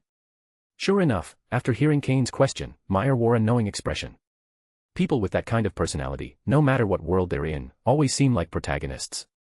Without that main character aura, they probably wouldn't last long. Strange stones. My shop's full of weird electrical gadgets, but strange stones. Meyer frowned, thinking. Suddenly, he slapped his forehead. He immediately began rummaging through his chaotic workbench. Tools and parts flew to the floor as he enthusiastically dug around. After a while, he managed to pull out a crushed metal box from under a pile of junk. Found it. He blew the dust off the box. It was a metal tin, resembling a candy case. When he opened it, it revealed its contents. There were some candy-like spheres and, among them, a stone that looked very much like the sweets. Cain instinctively narrowed his eyes but quickly returned to normal. Since his head was lowered, his expression wasn't visible. If we're talking strange stones, I guess I only have this one, Meyer said. My son Clement found it while playing on the floor. Thought it was candy and nearly cracked a tooth on it, ha ha ha. Cain forced a smile. Hey, how curious. I've really never seen a stone like this. He took the mega stone in his hand and pretended to examine it carefully. Whap. Suddenly, a strong hand smacked Cain's shoulder with such force it nearly made him stagger again, despite his good physical condition. If you've never seen one like it, then it's yours. I don't know what it's for anyway. Meyer smiled generously. But he didn't notice Cain was still rubbing his shoulder from the hit. No wonder he could leap across rooftops with his Blaziken, his physique was on par with that of fighting-type trainers. Cain thought about this while massaging his shoulder, observing the mega stone in his hand. Its core, with a leaf-like pattern, was predominantly red. It had to be the Blazikenite. If it really was Blaziken's mega stone, then the shoulder hit was worth it. I can't accept your stone without offering something in return, sir. These kinds of things are quite rare. I'll pay you for it, said Cain. Meyer, busy adjusting a machine on his workbench, waved his hand nonchalantly. It's just a stone, not worth that much. Hold on a sec. Then he refocused on his work. The device Cain had asked him to repair was already fully fixed and placed off to the side without him even noticing. No wonder Meyer was the owner of Lumio City's best appliance shop. His technical skill was impressive. It wasn't surprising his son Clement could build so many odd devices. All done. 10 minutes later, Meyer shouted with excitement. His sudden voice startled Cain, who had been examining gadgets on a shelf. No wonder his son and daughter were so jumpy. They probably grew up with constant shocks like this. Cain, here's the portable Pokémon transfer device you asked for. It needs a separate signal receiver, so you'll have to buy that yourself. Just insert it into this slot. Meyer looked at him, expecting praise. Cain gave a thumbs up. He had no words to describe it, but at least he could give a gesture. After all, building such a device in just 10 minutes was impressive. Satisfied with the reaction, Meyer also gave a thumbs up, flashing a brilliant smile, his teeth so white they nearly reflected light. Finally, Cain took the device and the Mega Stone and left the shop. If he stayed any longer, he feared his intelligence might suffer damage. He left an anonymous bank card as payment. Meyer had only asked for a symbolic price, but Cain left 5 million Poké in the account. It wasn't an outrageous amount, but it wasn't small either. Though it didn't match the real value of a Mega Stone, at this moment, no one knew their true worth. For a shop owner, selling a simple stone for that price was more than generous. Meyer watched Cain walk away, his expression turning more serious. He was carefree, but not stupid. He understood that the real reason for Cain's visit wasn't the device, it was the stone. What he couldn't figure out was what made that stone so special, or how Cain knew he had it. If he hadn't strained his memory, he probably would have forgotten it. But he didn't sense any ill intentions from Cain, so he decided not to press him. After all, Cain was also part of the Pokémon League. Maybe he has a device that detects these stones, but won't say anything because he's a League researcher, he told himself. Meyer swiped the bank card through a reader. 1, 2, 3, 5 million. Wow, how generous. That was equal to his annual salary. Since I left my post as gym leader, I haven't seen that much money all at once. Time to celebrate with Blaziken mask. He pulled a mask out from somewhere and put it over his face. Too dramatic. But after all, Meyer had been the Lumio City gym leader, and his Pokémon had been trained ever since. His Blaziken and Ampharos were no joke. End of chapter. Chapter 896, Chapter 896, The Lumiose Badlands. After obtaining the Mega Stone he was looking for, although the process had been a bit frustrating, the result was quite satisfying. This stone should be Blaziken's Mega Stone. However, it couldn't be confirmed with 100% certainty. But as long as it was a Mega Stone, it was already a great gain. After leaving Meyer's electronics store, he headed directly west of Lumio City. His objective in the city had been quickly completed, so it was time to focus on his next destination. Shalar City. Moreover, there were some things he could do on the way to Shalar City.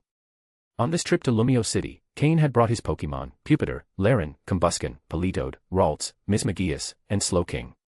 Of course, Flygon, who was temporarily serving as an airborne mount, was not counted among his battle Pokémon. Normally, when traveling, he had to carefully consider which Pokémon to bring along, but now that was no longer necessary. Although Meyer had a somewhat peculiar way of thinking, his creations were flawless. Now, as long as Cain was in the Pokémon world and his system could stay in contact with Porygon 2, he could retrieve any Pokémon from his island at any time. Owning an island in the Pokémon world definitely had its advantages. As for the standalone signal receiver Meyer had mentioned, with the system, that accessory was unnecessary. To test it, Cain called out Carbink. Now that he had arrived in the Kalos region, the place of origin of Carbink, perhaps that would help accelerate its evolution. It had been quite some time since he caught Carbink, but its evolution had been slow. Since Kalos is the birthplace of fairy-type Pokémon, perhaps the environment would help with its development. As he walked, Cain carried Ralts in his arms. On this expedition, apart from Slowking, who was about to reach elite level, the rest of the Pokémon were still young. In Kalos, there were many places suitable for training and strengthening them. Moreover, Cain already had the quality-boosting potions ready, so it was the perfect time to help them evolve. His first team was already on its way to reaching the elite level, so his second team needed to at least begin reaching the quasi-elite level. For now, the only one that almost met that requirement was Swampert. On the other hand, Combusken had already been in its current stage for a long time. He hadn't been able to evolve it earlier because he didn't yet have the required quality-enhancing potion, but now he not only had everything he needed, he had also obtained the Mega Stone. Once Combusken evolved into Blaziken, its path to power would be completely clear. As a trainer, Cain had already prepared everything for Blaziken's future. Upon leaving Lumio City and entering a remote part of Route 13, Cain called out Combusken to test the Mega Stone he had just obtained. As expected, it was Blaziken's Mega Stone, the Blazikenite, the same one that would belong to Meyer's Blaziken in the future. He didn't know how Meyer would manage without it in the future, but for Cain, it was an extremely valuable acquisition. With Combusken at level 32, it was about to evolve. After confirming the authenticity of the Mega Stone, Cain also called out Laren and Pupitar. Although Route 13 had beautiful Coumarine City to the left and the bustling Lumiose City to the right, this path was known as the Lumiose Badlands. Here, the land was arid, the wind blew reddish sand mixed with dust. It was an ideal terrain for rock and ground-type Pokémon, making it a perfect environment for Pupitar and Laren. Combusken wasn't too comfortable in this kind of landscape, but it wasn't too problematic either. With the smooth rock embedded with the Tyranitarite in its possession, Pupitar had even greater control over the sand. Since its birth as a Larvitar, it had always shown great skill in manipulating ground and rock-type energies. After its exposure to Groudon's energy, its control over ground-type energy had intensified even more, which in turn strengthened its mastery over rock-type energy. Now, with the smooth rock, it could prevent the wind from blowing sand toward them, protecting the team. With Laren's help, Cain didn't even need protective goggles, he could walk unhindered through the largest desert in Kalos. Instead of following the paths designated by the Pokémon League, he decided to venture directly into the heart of the desert. The wild Pokémon near the main path weren't strong enough to provide meaningful combat experience. Since Ralts had entered her growth stage, Cain had begun to train her. Although she hadn't participated in a real battle yet, she was no longer a newborn.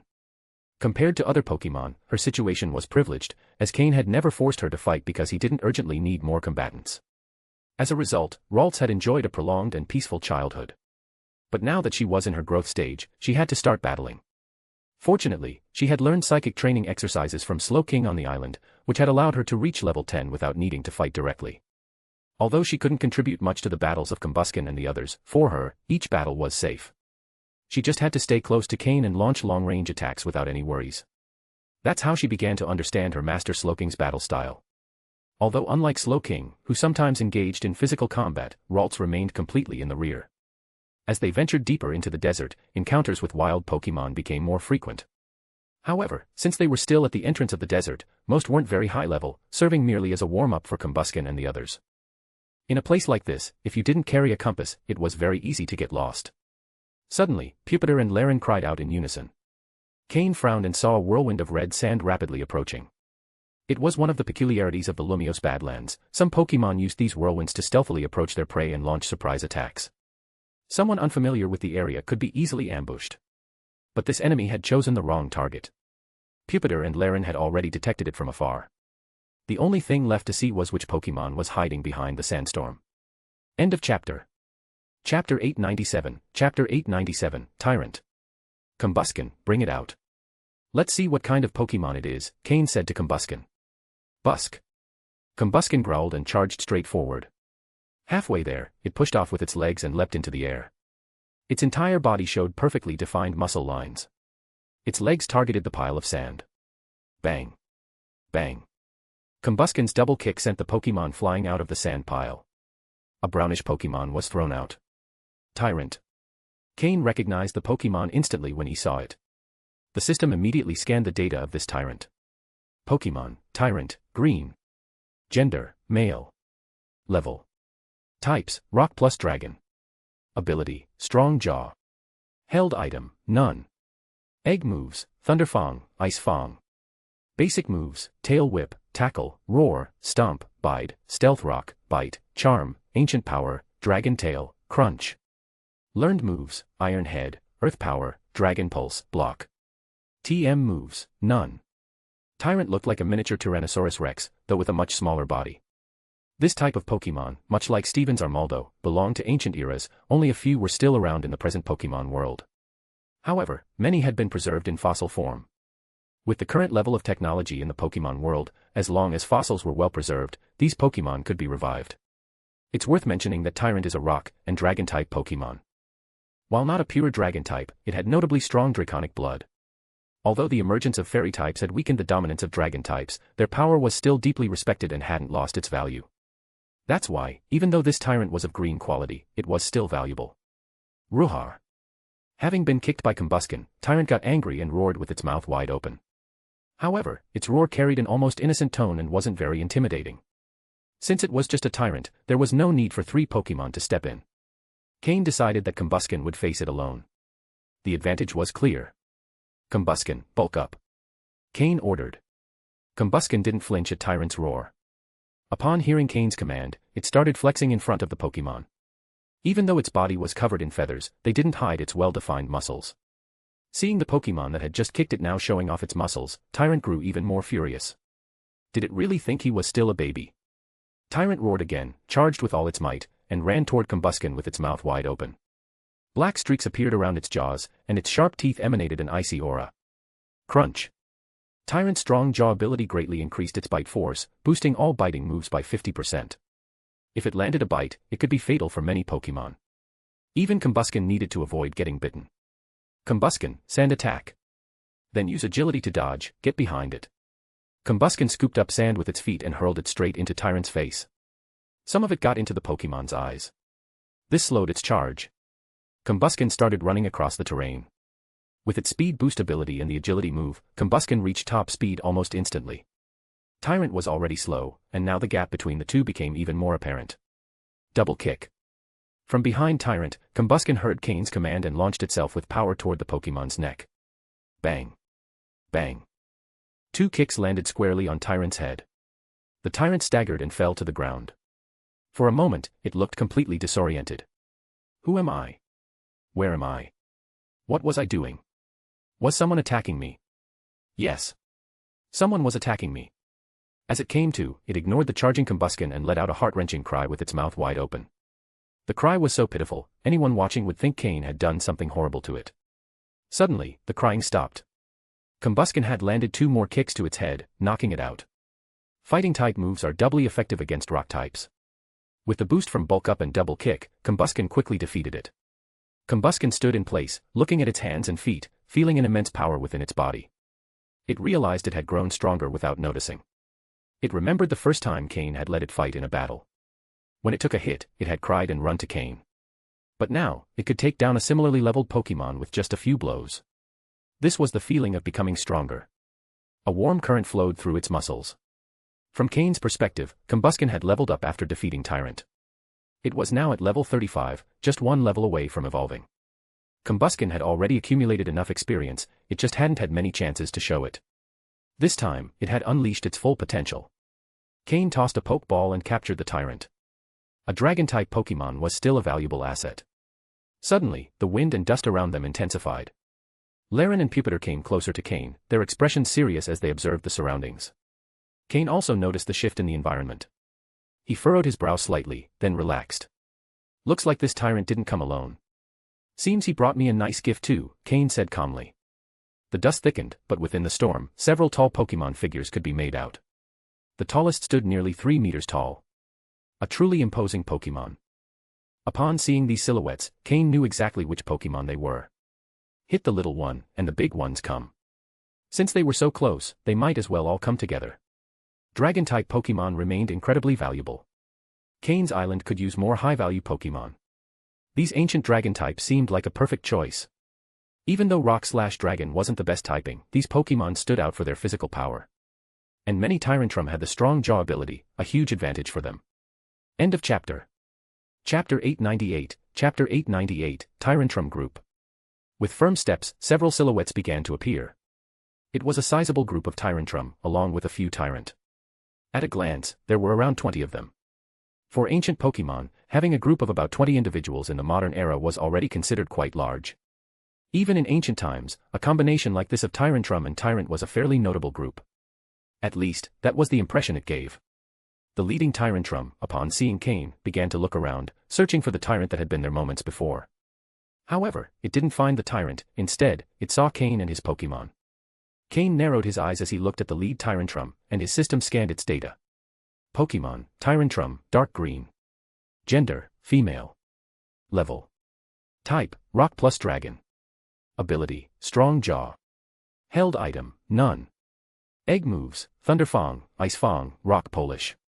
Basic moves, Rock Slide, Head Smash, Tail Whip, Tackle, Roar, Stomp, Bide, Stealth Rock, Bite, Charm, Ancient Power, Dragon Tail, Crunch, Dragon Claw, Thrash.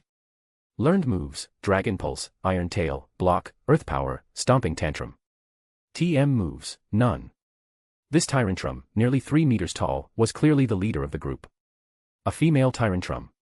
Cain also scanned the other Tyrantrum and recorded their levels, which were around level 40.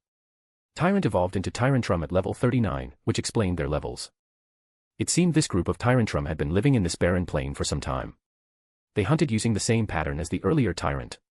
Now that one of the young ones had been attacked, all the adults had stepped forward. In fact, the entire group was present.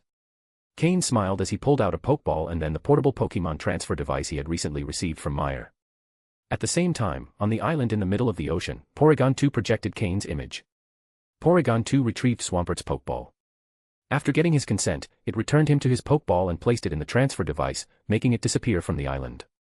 Instantly, Cain held Swampert's Pokeball in his hand. He threw 2 Pokeballs at once. Swampert and Politoed appeared together. With Politoed's appearance, the sky over the plain began to fill with dark clouds. However, the clouds soon dissipated, as Cain had not ordered the rain to start. Without a Pokemon with the swift swim ability, and considering Pupitar and Laren were present, the rain wouldn't be beneficial. Even so, with Swampert and Politoed on the field, there wouldn't be too much pressure in facing the Tyrantrum and Tyrant. Their levels were considerably high. In fact, their presence was mainly to support Pupitar, Laren, and Combusken. Pupitar, Stealth Rock and Precipice Blades. Laren, Magnet Rise then Head Smash. Combusken, use Agility. Cain gave his Pokemon their commands. Pupitar used Stealth Rock immediately, since a joint charge from the Tyrantrum could be terrifying.